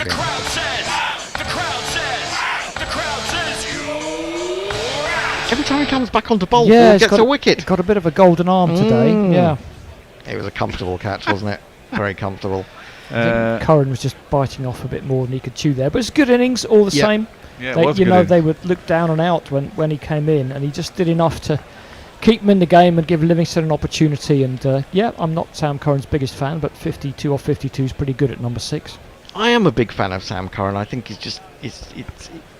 had such a great introduction to the England team, and it all went so well for him that it hasn't been quite as easy travelling. He could for never him quite since. live up to him, but even while that was going on, because he started in tests. Yes. And I was scratching my head saying, this guy's not a test player. I don't care what he's doing, and I was right for once. Well, the next man in is this guy. He could go with bats and ball and he loves the T20. TANIEL-MOUSLE. It's his second innings in ODIs. He's got 8 runs. Well, Steve Bruce has an evening with Grubby where he ends up shirtless like he did in the World Cup final. Yeah, but you know that the thing about Grubby is that he does blow his nose on the naan bread. Absolutely. Ew, gross. That's why That's he got how the he got nickname. named that Grubby. Oh, Muttley wants to know which understandably. gorilla likes Chinese. I like Chinese. I love Chinese. I'm more of an Indian. I like man. Indian too. You like everything, I man. do I like spicy food, and I like, yeah. Anyway, Kieran says, I'd pay good money for some tap ass from the bear. And he writes it as That's a tap bit worrying. ass. Is that It is a bit worrying. Is that the porn bot? Well, I don't know. It's Well, Kieran. that could be another Patreon level. Right, forward round the wicket. Mosley comes down the wicket and turns it away through the leg side. Takes a single, 301 for 5. Brings Livingstone back down to face. Now, if England were to lose Livingstone now... Well, it'll be a bit more fun, but I think they should still be okay. Yeah, I think so. And Livingstone, I think, should keep going because honestly, just 2 more boundaries and it's really done and dusted. Yeah, it is. Leah says, remember everyone, she's doing the evening session, I think, of the Wanker Day test between I'm not sure India it'll go and to the Kiwis. evening session tomorrow, though, to be honest. Forward bowls wide of off stump and crunched, cross-batted style down to long off by Livingstone. It's just a single. This has been a much better over for the West Indies, so just 4 runs from it with 1 ball remaining. But then again, England don't need 9 or 10 and over now. No. So it's not quite so worrisome. And of course, there's been a wicket in the middle of those singles. And Mousley, what is his name? Yeah, we get a definitive We pronunciation. do off need it, don't anybody. we? Round the wicket he comes. He's down the wicket again, and he eases that up to mid-off, who's inside the circle. But because he's already halfway down the wicket, Well, that was he'll it. take the I single. think that was not sure who that was for the West Indies, but he was sort of saying 1 to the fielder. But as you say, Hando, when he's halfway down the wicket, it does make it a lot easier to scuttle up to the bowler's end. It does indeed. 26 needed off 4. Well, that's game over with a sad face. Come on, Muttley, be a bit more fucking positive, please. What? Steve Hang Bruce. on. Game over in the sense of England have lost. Well, that's the impression I get from it. With an unhappy. Or is he supporting the West Indies? Oh, maybe he is. Steve Bruce says, he wants dinner with us all, basically. He says, I'd love dinner with Messi. I think he would go on about the GPL all night. The trouble with having dinner with Messi is that he's, sort of 10,000 miles away. Unless you're in Australia, of course. Yes. And even then he might be 4,000 miles away. Oh, that's right. Depending on what part of Australia you're in. Joseph's going to come back for his final over. 9 overs, no maidens, 1 for 48. He's going to be bowling to Moosley. Dan? Yeah. I think that's probably the best way. Mousley. Moosley. Mosley. Who knows? Not us, that's for sure. We don't. Joseph in bowls, and that's a pleasant drive. Really nice shot from Mosley, seeing as he only just come in. But it's only 1 run out to deep cover. Well, presumably he's got a record of doing something in something. Maybe the T20, the 100, the Blast, or the 100 or something. Picked him out of a pub. There, the font of all knowledge. Well, he's done something in Why something. paid the big bucks. I mean, hopefully, they haven't just picked him out of a pub. No, he's done a bit in the 100. I mean, he's been playing for Warwickshire now for 2 or 3 years, middle order batsman. Is he another one who's just qualified? No, I don't think so. He's played for the Peshawar Zalmi. What's that? Pakistan Team Abu Dhabi Super League. MI Emirates. So he's played a lot of short form shit. He's only 23. In he comes, and it's full. Well, full. It's so gone a full. long way. It's a full toss, and that has just disappeared. That's disappeared over deep backward square. Some classic Guinness QPR shots there. Lovely to see. How old are they? Very. That's early 80s. Oh, right. That is good. I was a little bit worried. He went across his stumps a little bit, and I thought if he doesn't get about on this, that's going to be plumb. But he did. Well, a man on 101 should be seeing it pretty well. Should be. But, yeah. He's put that away, and England are now surely home. Oh, dear. I've done it now, probably. Well, as Douglas Adams says, if they're not home and dry, they should be home and vigorously toweling themselves off. Is that what he says? Yes. Well, his strike rate in T20s is 130. Best score of 68. This day he's got a best score of 105 in 10 matches. 102 50s. It's not bad, yeah. First class. He hasn't got a first class 100. He's only averaging 25. Yeah. Nearly 26. He's averaging more in List A. Yeah. Well, he's got a bit more experience than Jordan Cox in that form of the game. He's got a high score of 39 in that 100. Well, he bowled, didn't he? He bowled. Yeah, he's the guy who bowls these 70-mile-an-hour starts. Yeah. In again, down the leg side, awful delivery, another Terrible. full toss, helped on its way, that's 6 more. Livingstone is having the time of his life. I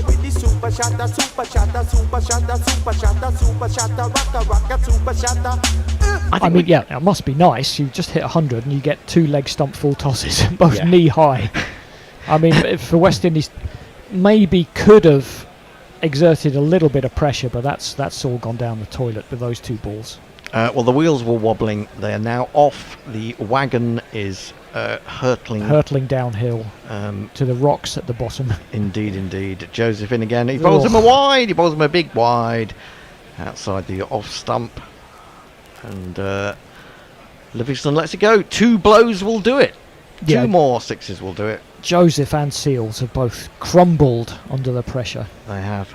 I guess when Livingstone gets going. Yeah, it's tough, but you don't give him any gimmies. That's the point. No. You don't give him knee-high full tosses, 8 ball overs. But when he's hitting that well, it does Oh, I'm force sure you it- off I'm your sure length it and your is, line, yeah. doesn't it? Full, and now, has he got enough on that? Yes, he Yeah. has.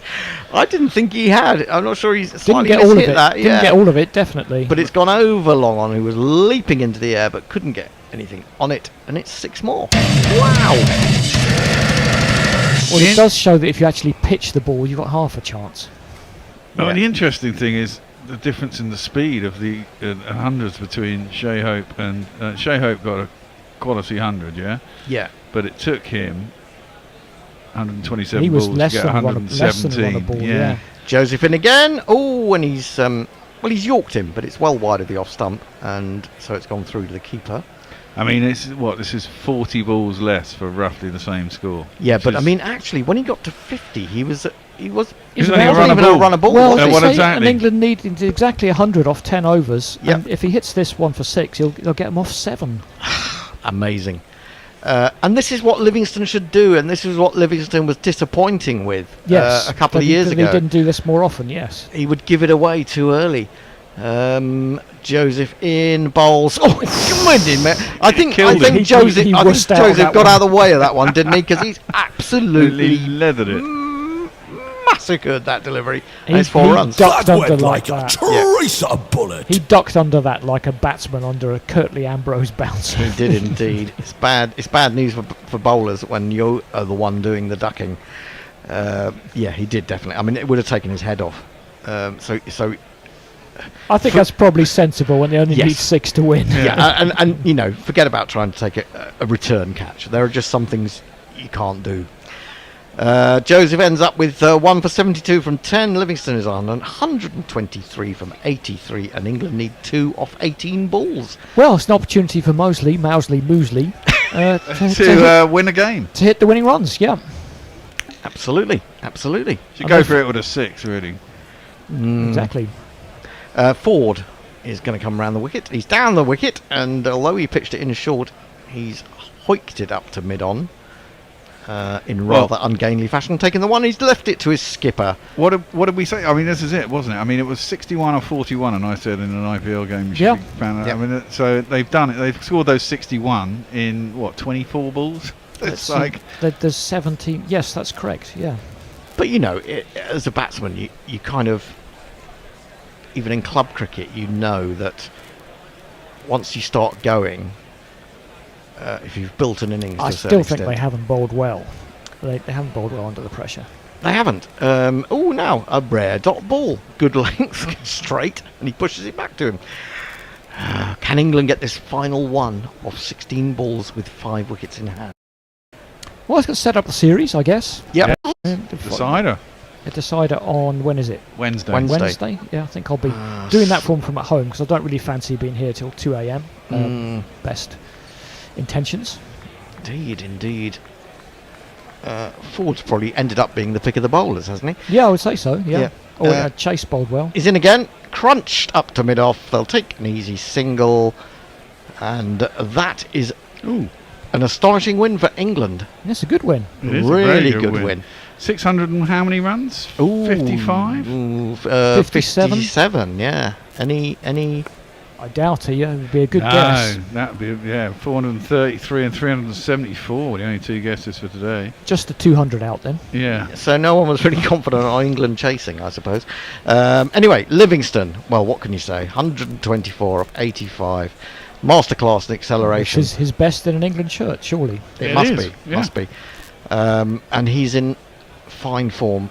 And as I said, in the end, the fact that he didn't go crazy early on has actually worked to his advantage. 124 of 85. Mosley 4 of 4. But also, let's not forget, Salt batted well, Bethel batted well, and Curran batted well. Yeah, they all got 50s. 3 50s, Yeah. 50 and out, but it was enough. And as I said, they needed someone to get a big score. Yeah. And Livingstone has stepped up. So, you know, England, there's been a lot of criticism of the England white ball and ODI results lately, but I do think they have a high ceiling and they're high variance. They're not going to lose every game. Always capable. And you get in the, if they get in the Champions Trophy, they get to a semi-final, they could easily win 2 games. Yeah. And you know, for a young team, that's a mature victory, I would say. Yeah, it was a very captaincy innings, wasn't it, for Livingstone? Yeah, absolutely. Mature innings. I mean, this is it. None of us, I think, expected this England side to be chased down 329. Not really, but it shows what they can do. I don't think they bowled particularly well, but probably better than the West Indies, certainly at the end. Yeah, and though there was 3 sixes in the last over, turn out to be completely... England scored about 8 sixes towards the end. Yeah, so a very, very good performance in the end from England, you have to say, with the bat. And, yeah... and quite an entertaining game as well. Oh, yeah, totally. And, yeah, so what can you say? It's 1-1. We go to Barbados now. They get on a plane. Antigua and Barbados are about... Well, if they go by the direct route, it's not very far. It's about half an hour. But if they have to go around the houses, it's a bit more annoying. I imagine they don't. If it's only half an hour away, I imagine there's an island hopper they can take. You hope so. You would hope so. And Mosley gets a not out. He gets an asterisk. I suppose the only disappointment with the bat, really, for England is Jackson Cox. Jax, I suppose, he played a couple of good shots and then got out, but Cox struggled 4 off 19. Yeah, he did, really. And yeah, it was worrying how he got out, I think, as well. He just surprised by a bouncer after 2 men had been put back on the leg side, and he just lobbed up a catch for the wicketkeeper to run round and take. So he's got to get some runs, really, you'd feel, on Wednesday. I mean, he will obviously play T20 as well, but he's going to be England's test match wicketkeeper in New Zealand. So that's going to be a change of pace. But, and worry about that later. You just got to give full credit to Livingstone. He also paced that perfectly. Yeah. Well, he knows what he's capable of. And, yeah. And exactly that. He's capable of getting a 20-ball 50 and... with his eye in, having scored 50, he was... Yeah, that's exactly what he did. Exactly what he did, exactly that. And England used 9 bowlers. West Indies only used 6. Maybe they didn't have the options. I don't think they did, no, and that hurt them towards the end as well. And Moti, who took 4 wickets in the first ODI, has gone for 71 off 9. Didn't even bowl his last over. Yeah. Mm-hmm. Oh, it's a funny old game. It is a funny old game. Yeah. Shall I give you some last messages? Yes. Ben McCormick says, anyone close to narrowly missing out on the GPL? No one's narrowly close to missing out. 200 out. Miss is as good as a mile. Yeah, exactly. Dave Wood, the Windies have gone a little South Africa here. Well, maybe. Kieran also says, we're done here. Thanks, Gorillas. Brilliant as always. Dave Wood says, Mog, you can provide the mood music for me and Gary. And they go for their evening dinner. Yeah, but I think maybe other people in the restaurant might object a little bit. Yeah. Ombre says, cheers, UC. Fun night. Great commentary, as always. Thank you very much. Sandra Richardson says, Karen had an amazing game. He did, yeah. It turned out to be turned out that he can actually bat at number 6, which has surprised all of us, I think. Ben McCormick, cheers, all great stuff. And Leah says, good win from England. See everyone who fancies it tomorrow. Should the Mumbai Test go to the 3rd session? I mean, what? New Zealand 171 for 9. But they're only 140 ahead. Yeah. I don't think that's going to go to the last session. But, it might do. We'll see.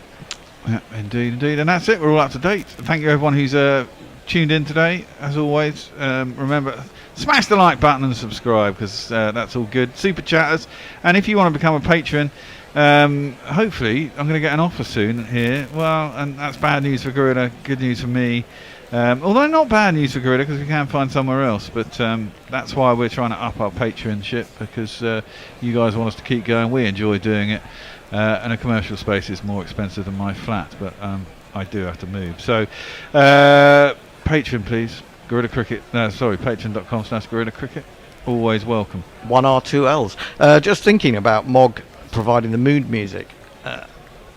The very first time I went to a Hard Rock Cafe, I haven't been for ever, and the music was so loud, I couldn't eat. It was, the beat was just so strong.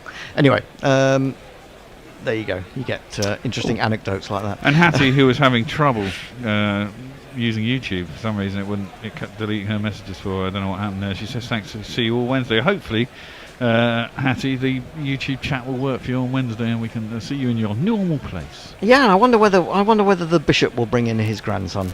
Probably not. No, I doubt it. I don't want his grandson in here. Not a fucking 4-day-old. 4-day-old baby. Crazily. Well, with a bit of luck, no. First ones never sleep. That's the other thing as well. How is it? Oh, goodness me. Well, best of luck to Louis, and he'll be pulling his hair out by Wednesday. Indeed. That's the end of it for today. England have come back after their heavy defeat on Thursday with a 5-wicket win here. They needed 100 off the last 10 overs. They did it in 7.5. Brilliant stuff from Captain Liam Livingstone, who has kind of come of age in a way, with 120 odd of 83 deliveries. Brilliant knock from him. 50s for Salt, 50s for Curran, and also for Bethel, who I thought batted very maturely as well. But that is it. We go to a decider on Wednesday. 6 o'clock is the start time. We'll be on air at 5:50. Please join us if you can. Until then, goodbye from all of us. Bye for now. Guerrilla crickets. Whoa. Guerrilla crickets. Whoa. Guerrilla. Take guard, man the barricades, patrol the cover boundary. At last the time is come, this is a cricketing emergency. Hear this call to arms for every cricket revolutionary. Take up your bats and stumps for the test match insurgency. At first they tried to silence us, but we would not be silenced. They threatened us with lies, so we threatened them with violence. Che Guevara, Sangakkara, Joseph Stalin, Douglas Jardine, Robespierre, Darrell Hare, Vladimir Lenin, O'Brien Kevin, guerrilla crickets. It's not about the winning, it's about how many rules you break. Even in cricket commentary, this is the best advice to take. Pick guerrilla cricket, it's the finest choice you'll ever make. There's so much more to cricket than rev counters and a slice of cake. At first they tried to sanitize us and clean up our act, but